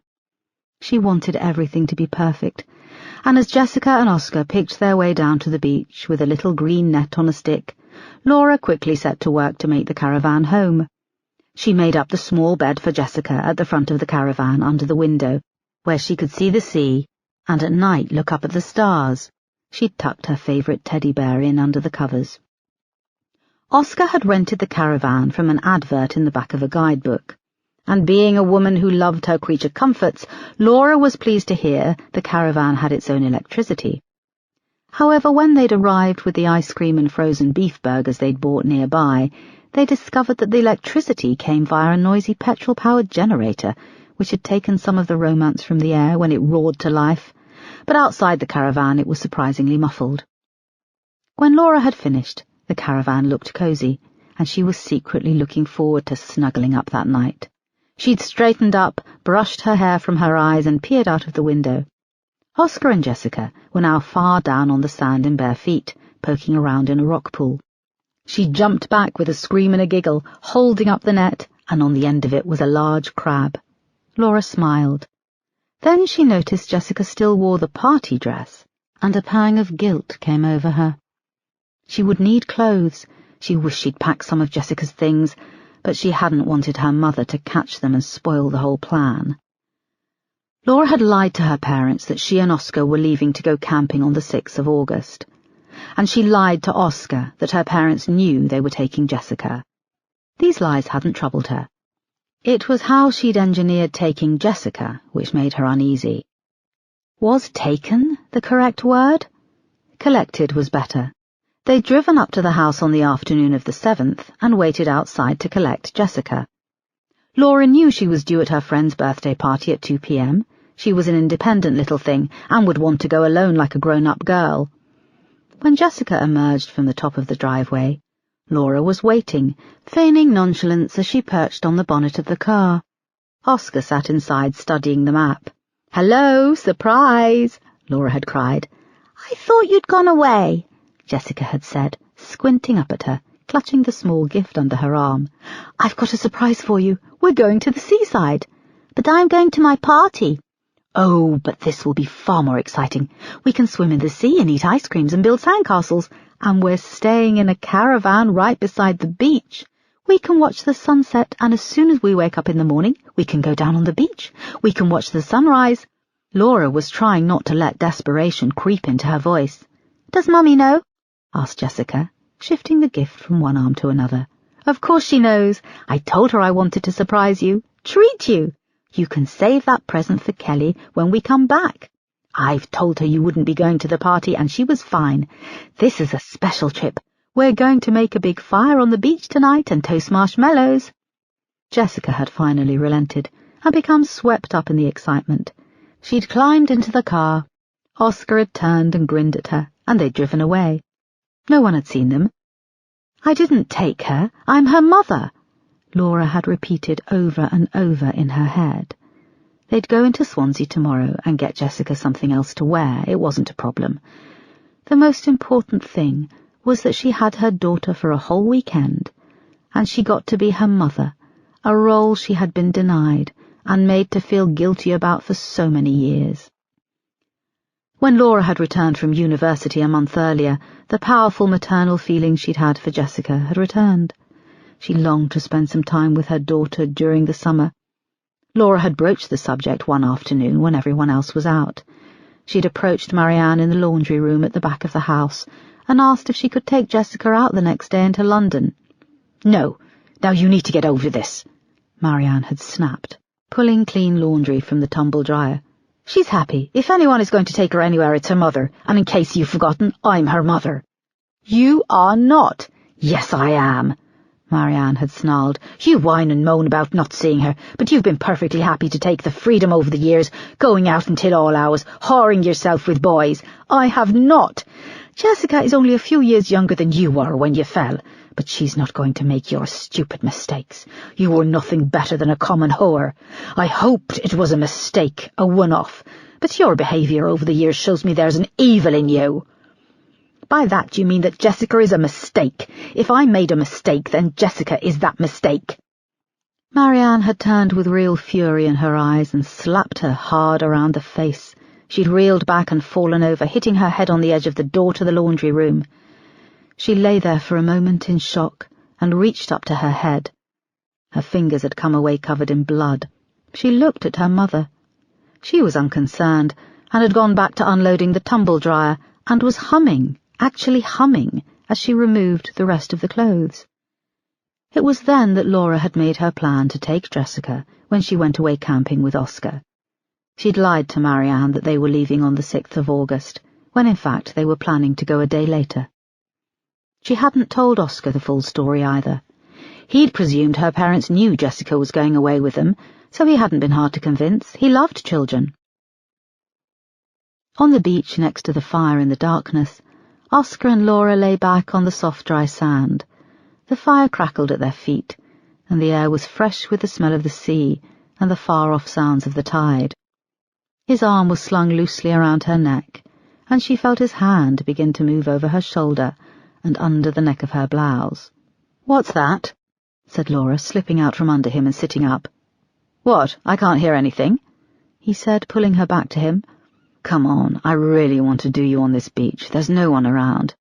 "Jessica, she's in the caravan, the lights are off," said Laura, pointing to it in the distance. He saw that it was in darkness. "It's okay, the generator stopped working, it's probably run out of petrol." "But she's scared of the dark. She's all alone there in the dark," said Laura, standing and hunting for her shoes. "It's okay, she's probably fast asleep. She was exhausted after all day on the beach." "We should never have left her alone in there," Laura shouted. Oscar put up his hands. "Hey, it's not my fault and it's fine. If she was scared, she'd have come over to us. And you told her to keep the door locked," said Oscar, pulling the key from his pocket. "Stop being clever, I want to go back," said Laura. She now had both shoes on and was marching off up the beach, along the small footpath to the caravan. Oscar hurried to catch up. When they reached the door, he put the key in the lock. "That generator really stinks," said Laura. "It's the petrol fumes," said Oscar. When he opened the caravan door, the smell intensified, and thick smoke began to pour out. Chapter 78. Thursday, 17th of November 2016. Erica and Moss sat in horror as Laura continued her story. The inside of the caravan was thick with smoke and fumes. One of us had moved the generator because it was on uneven ground outside, and we didn't want the wind to blow it over or for it to topple. What we didn't realize was that we'd moved it up against a vent near the front of the caravan. It was opposite where Jessica slept. She'd been locked inside with the windows closed, and the caravan had filled with fumes.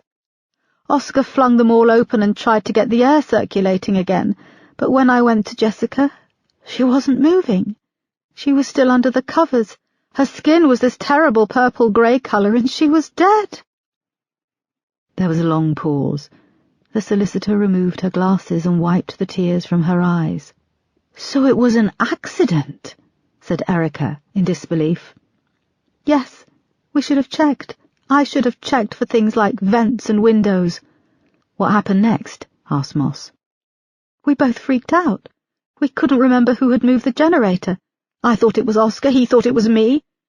I then told him that Jessica was my daughter. He started going on about kidnapping and manslaughter charges, and that he had signed the paperwork to rent the caravan, and he'd signed a legal thing about using the generator. He said he was a young black man at the start of a glittering law career. "Do you know how they treat young black men in the justice system?" he kept screaming. Then I took Jessica and ran with her down to the beach, and I sat up all night holding her, just holding her in my arms. She was so beautiful. Oscar didn't follow me. The next I remember was that it got light and I heard the car start. Oscar drove away and came back a while later. He said he'd been to one of the camping shops a few miles away and that it was all over the news that Jessica had been kidnapped. He freaked out even more then that I'd lied to him. "And then what did you do?" asked Erica, hardly able to bear what they were being told. "We buried her. We buried my little girl. We dug a hole and we put her in it. It was under a tree where she could see the sea. We were so scared. Oscar was threatening me. I hadn't slept." It was then that she broke down. Erica moved round the table and took Laura in her arms. She looked over at Moss and saw she had tears in her eyes too. Laura managed to compose herself and she pushed Erica away. "Oscar was just able to switch himself off. We came back to Bromley and he put it to the back of his mind, but I carried this terrible secret. I was burdened by it, and the thought that I had left my little girl, my Jessica. You know what the terrible thing is? I enjoyed keeping it from my mother. That bitch had taken my little girl from me and now she knew what it felt like. She can go to hell," Laura shouted, slamming her hand down on the table. "I hate her." "How did Jessica go from being buried hundreds of miles away to resting at the bottom of Hayes Quarry?" asked Moss. I was going crazy. The police were searching for her, and then they arrested Trevor Marksman, and it was sent from heaven. He was a paedophile. I was happy for him to take the blame for Jessica's death. But I couldn't bear the thought of her alone, buried all those miles away. I did something I never should have done, and I wrote to Jerry. I thought he had the right to know. I wrote Jerry a letter. Jerry O'Reilly, Jessica's father? Laura nodded. I asked him to phone me. We got talking, and he said that he would be in London to see friends before he was posted out to Iraq. I went to his hotel and spent the night, and I told him everything. I thought he'd go crazy, but I had to tell him he was Jessica's father. What happened? What happened is that I realized what a sick bastard he was. You know what he was more interested to hear? That a trainee lawyer was involved, that Oscar was on the way to becoming a fancy lawyer. He made me give him Oscar's phone number. He said he'd take care of it. And he did? He told me afterwards that it was all sorted, that she was in the quarry. And Bob Jennings, the man who was squatting in the cottage? Jerry told me that they'd been seen, but it had been sorted too. He told me to keep quiet, and if I did, I'd have a life, a future. Bob Jennings didn't deserve to die. It was made to look like he hung himself, said Moss. The clock ticked through the silence. I used to go there sometimes, said Laura. It was a comfort to me that she was there. I never told my family, my husband, or any of the friends I made. I blocked it out. When you live a lie, it becomes so ingrained you almost think it's true. Until you found her again, in my mind, she'd gone missing on that afternoon on the way to the birthday party. So why has Jerry appeared again, Laura? Asked Erica. Oscar. It's been Oscar. You've seen what he's become, a leading barrister. There's talk of him being made a judge. Why has he gone along with all this? A few years after Jessica died, Jerry got in trouble, charged with attempted murder. He made Oscar represent him in court. I don't know how he did it, but Oscar got him off. And then they started this screwed-up association. Oscar became more and more corrupted by power. Jerry became like his fixer, doing his dirty work. So when Jessica was found, Oscar had Jerry working for him again to keep track of what was going on with the case. And when Amanda Baker got close to the truth, he made it look like she'd killed herself. But she'd already told Detective Crawford, so he had to go. And she was about to tell me, wasn't she? Said Erica. Laura looked up at her. Her eyes held so much sadness and self-hatred. It was supposed to look like a break-in, that you disturbed a burglar, and he snapped and killed you. My sister was there, with 2 small kids and a baby. Was there nothing you all wouldn't do to keep your secret? Did you really think you'd all get away with it? We got away with it for 26 years, said Laura. Erica and Moss sat back in their seats. Their pity for Laura had evaporated. Do you know where Jerry O'Reilly is headed to? Asked Moss. He boarded a train to Paris earlier today. He always said that one day he would make his move, take what's his, and he would have enough to vanish into a puff of smoke. Be more specific, said Erica. He talked about Morocco. Why Morocco? Asked Moss, her eyes flitting to Erica. It doesn't have an extradition treaty with the UK, said Laura. Chapter 79. Jerry had now been on the Eurostar for over 6 hours, and he was getting anxious. He checked his watch as the green fields whipped past, and the first smattering of buildings started to appear on the landscape. 7 minutes. In 7 minutes they would arrive at the Marseille-Saint-Charles station. He felt a leg press against his, and looked up at the brown-eyed guy opposite. He was thin, with chiselled features and a pierced lip. His name was Pierre. He almost laughed at the generic Frenchness of him. Pierre from Paris. But the memory of their encounter in the cramped toilet dampened any laughter. He'd flirted with men in the past. He'd even kissed a few during drunken moments and for a dare, but full-on sex had left him feeling sick and angry. Pierre had enjoyed it, bent over the grotty sink, 1 foot up on the toilet bowl. The harder and angrier Jerry pounded into him, the more he enjoyed it. My hotel is close to the station, said Pierre. pressing his leg harder against his under the table. "Cool," smiled Jerry. He'd figured that leaving the train hand in hand with Pierre would be a good cover. And they looked the part. Jerry hoped that he would be able to ditch the kid without too much of a scene. There was a fishing boat waiting for him at the port in Marseille. A friend of a friend who owed a favour would whisk him from Grande Porte Maritime de Marseille, across the Mediterranean, to Rabat in Morocco. Well, it was probably going to be a long, rough crossing, but at least it would be a low-key arrival under the radar. He checked his watch again. 4 minutes. He should have flown, he thought, but if they were looking for him, it would be the airports where the authorities would be most vigilant. The buildings grew thicker as they approached the centre of Marseille, the darkness falling, and then the giant glass roof of the station appeared, glowing with lights. Pierre smiled and got up out of his seat, reaching to pull down his bag from the overhead storage. He smiled and passed Jerry's bag down to him. "I like it," he crooned. Jerry grinned and nodded. It seemed to be one of the stock English phrases that Pierre had picked up, and he'd used it liberally throughout the journey, to describe his sandwich, a cloud shaped like a rabbit, the colour of the seat upholstery, and repeatedly as Jerry slammed into him bent over the sink, his head jammed up against the automatic hand dryer. Jerry stood, and they made their way to the end of the carriage. The train was now under the large glass canopy, and the platform beside them was slowing. Jerry peered out of the window, but apart from a smattering of commuters, no police. They stepped out of the train into the warm air coming off the Mediterranean. "Vive la France!"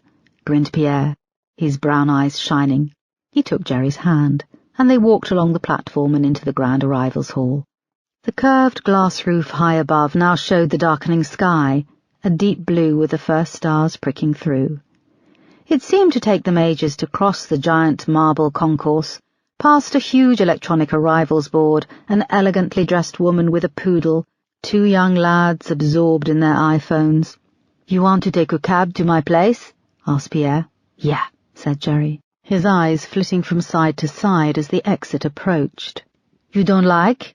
asked Pierre. "I do." They came out onto the street, and Jerry finally relaxed. There was no one, just traffic, people going about their business. They moved to the taxi rank, and Jerry stopped and turned to Pierre.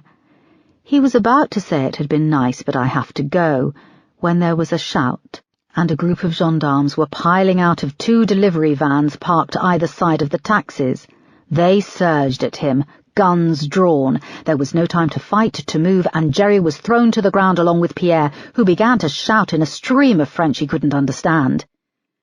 Jerry felt the muzzle of a machine gun in his cheek, and he was pressed against the pavement by the boot of a dapper-looking gendarme with a clipped little moustache. "Jerry O'Reilly? Jerry O'Reilly?" said the voice, pressing harder. "Yes," spat Jerry.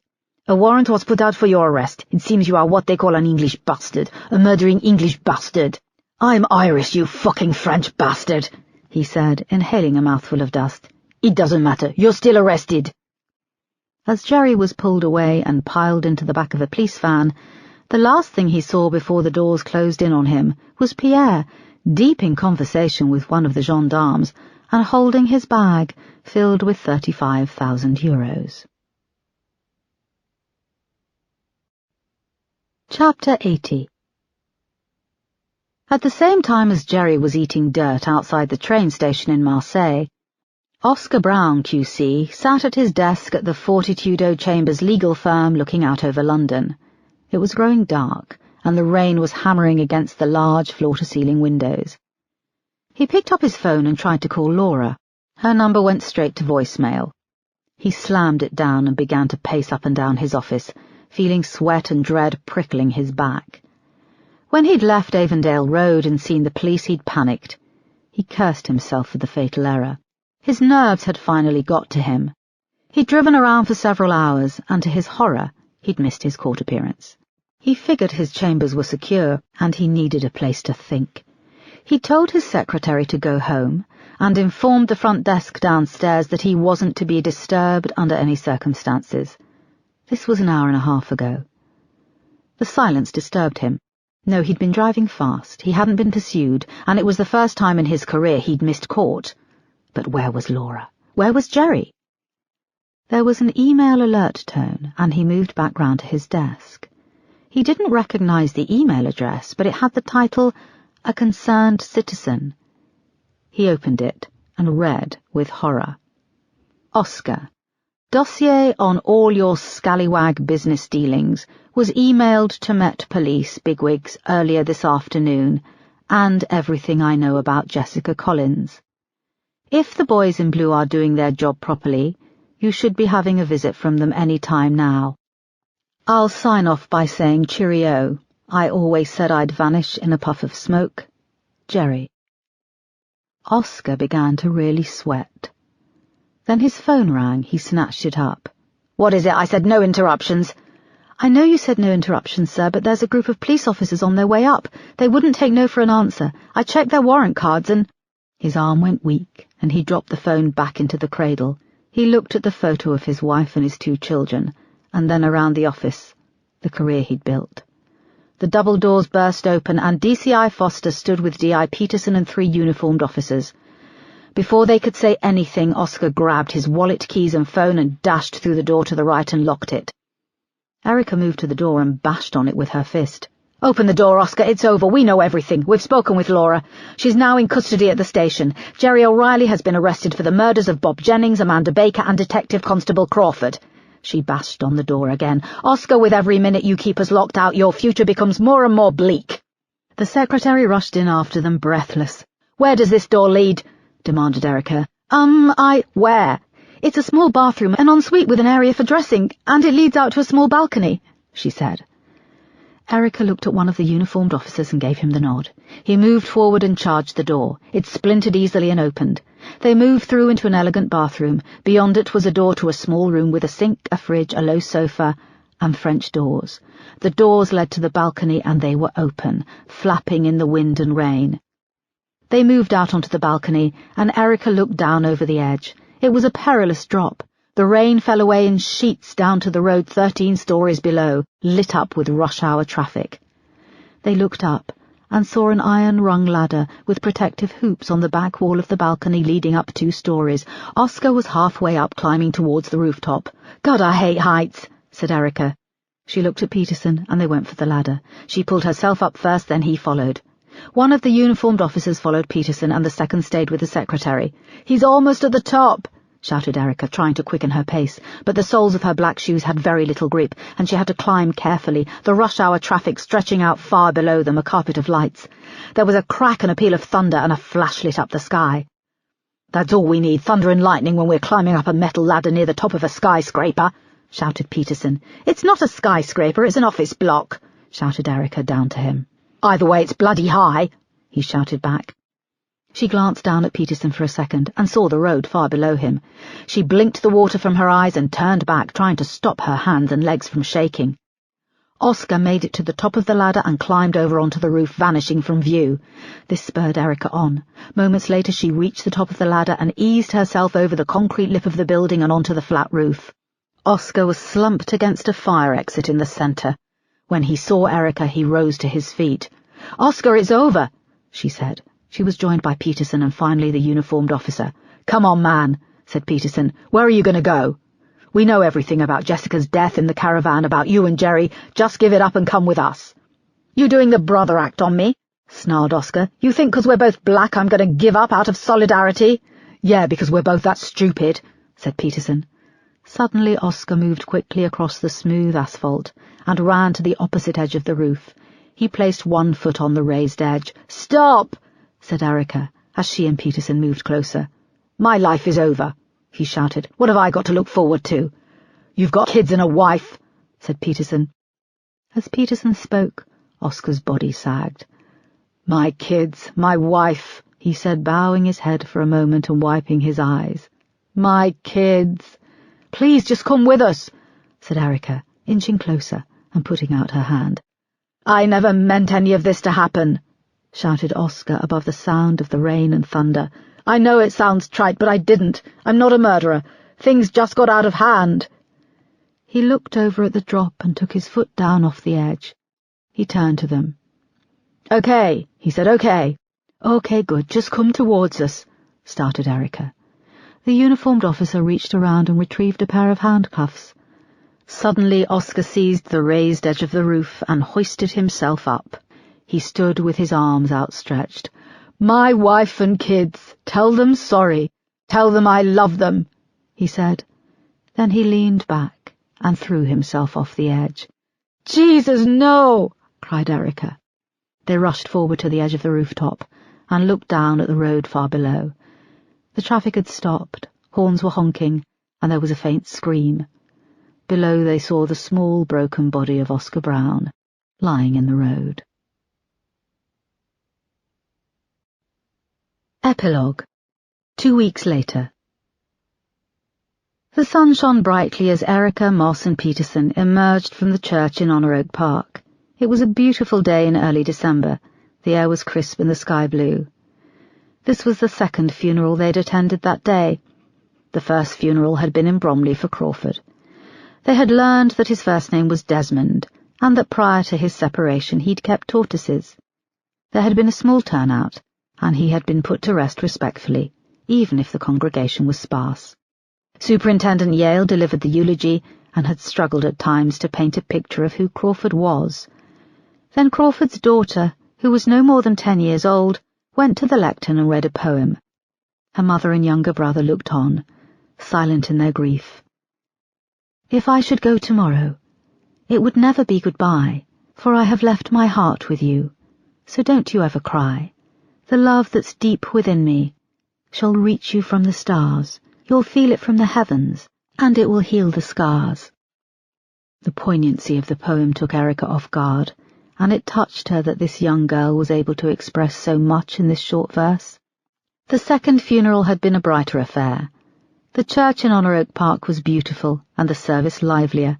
They sang All Things Bright and Beautiful, accompanied by the organ which never failed to lift Erica's heart. Amanda Baker had been more popular than they thought, and her funeral service had drawn a large crowd of old friends and colleagues.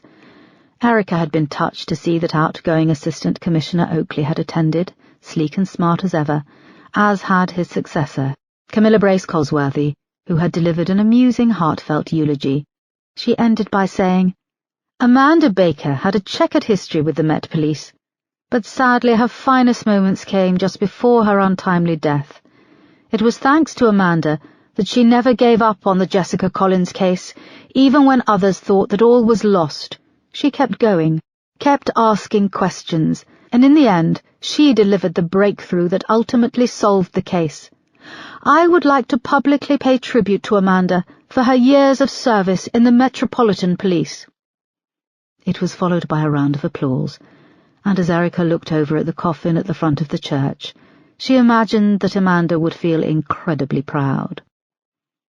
After the service, Erica, Moss and Peterson walked through the graveyard to the road below. "What a case," said Moss. 3 dead bodies and a suicide, all to cover up the death of Jessica Collins. Why didn't they just come clean?" "They were scared," said Peterson, "and then that fear turned on them. It made them do things they'd never have dreamed they'd do." "Such a waste," agreed Erica. When they reached the gate and came out onto the road, they were surprised to see Toby Collins waiting for them with Tanvir. They were both dressed in black suits, and Toby held a bunch of red carnations. He looked so young and vulnerable. "Hi," he smiled weakly. "Hi, Toby," said Erica. "You're a bit late. You've missed the service." "No, I didn't think it would be appropriate to attend. We brought flowers, though." His voice trailed off, and it hung in the air. "I really didn't know," he added, tears in his eyes. "How stupid was I? What's going to happen to my sister?" A look passed between Eric, Moss and Peterson. "I don't know," said Erica. "It's up to a court to decide. We have her story on record, and it's clear that in the beginning Jessica's death was an accident. What she did afterwards with Jerry is what the court will have to decide on when they go to trial." Toby nodded. "I've lost my whole family. Tan is all I've got," he said. Tan reached out and took Toby's hand. "My mother is still in a psychiatric unit. It's not looking good. Dad's just buried his head in the sand, gone off to Spain with his new family. And Laura's in Holloway awaiting trial. I have to wait a couple of weeks until I can even see her, and I don't know if I want to." "Your dad will have to come back. We'll want to talk to him too." Toby nodded. "What do I do now?" he asked. He stared so intently at Erica that she was lost for words. "You don't get to choose your family. Hold on to each other, and don't let go," said Moss, putting a hand on his shoulder. "Okay, we will. Thank you," he said. They watched as Tanvir and Toby walked away and down towards the train station. There was a mad honking, and Erica's car came zooming out of a junction on the wrong side of the road. "Is that your sister?" asked Moss, peering. "Does she know she's driving on the wrong side of the road?" There was another honk as a car heading towards them screeched to a halt. Then Lenka lurched over to the correct side of the road. "She does now," said Erica. Lenka pulled up beside them at the curb and wound down the window. They peered in and saw Jacob and Carolina sitting in the back with baby Eva in a car seat between them. "Hello, everyone," said Lenka, over-pronouncing her English. Moss and Peterson said hello and waved at the kids. "Where are you off to, boss?" asked Moss. "Winter Wonderland in Blackheath. Lenka's heading back home in a couple of days. It seems things are back to normal," said Erica, rolling her eyes. "You'll be sad to see them go," said Moss, looking at Peterson, who was pulling faces through the window at Jacob and Carolina and making them laugh. "I will," she smiled. Lenka honked the horn and Erica got in, adding, "See you soon. Let's have Christmas drinks." "Give us a call," said Peterson. The car shot off along the road, swerving dangerously across to the other side before moving back into the left lane. Moss looked at Peterson as he watched the car vanish round the corner. "You know she probably won't call us," she said. "She might. You've fallen for her, haven't you, Peterson?" He sighed and nodded. "You poor deluded fool. Come on, I'll buy you a pint," she said. Moss put her arm through his, and they set off towards the nearest pub in search of warmth and cheap lager.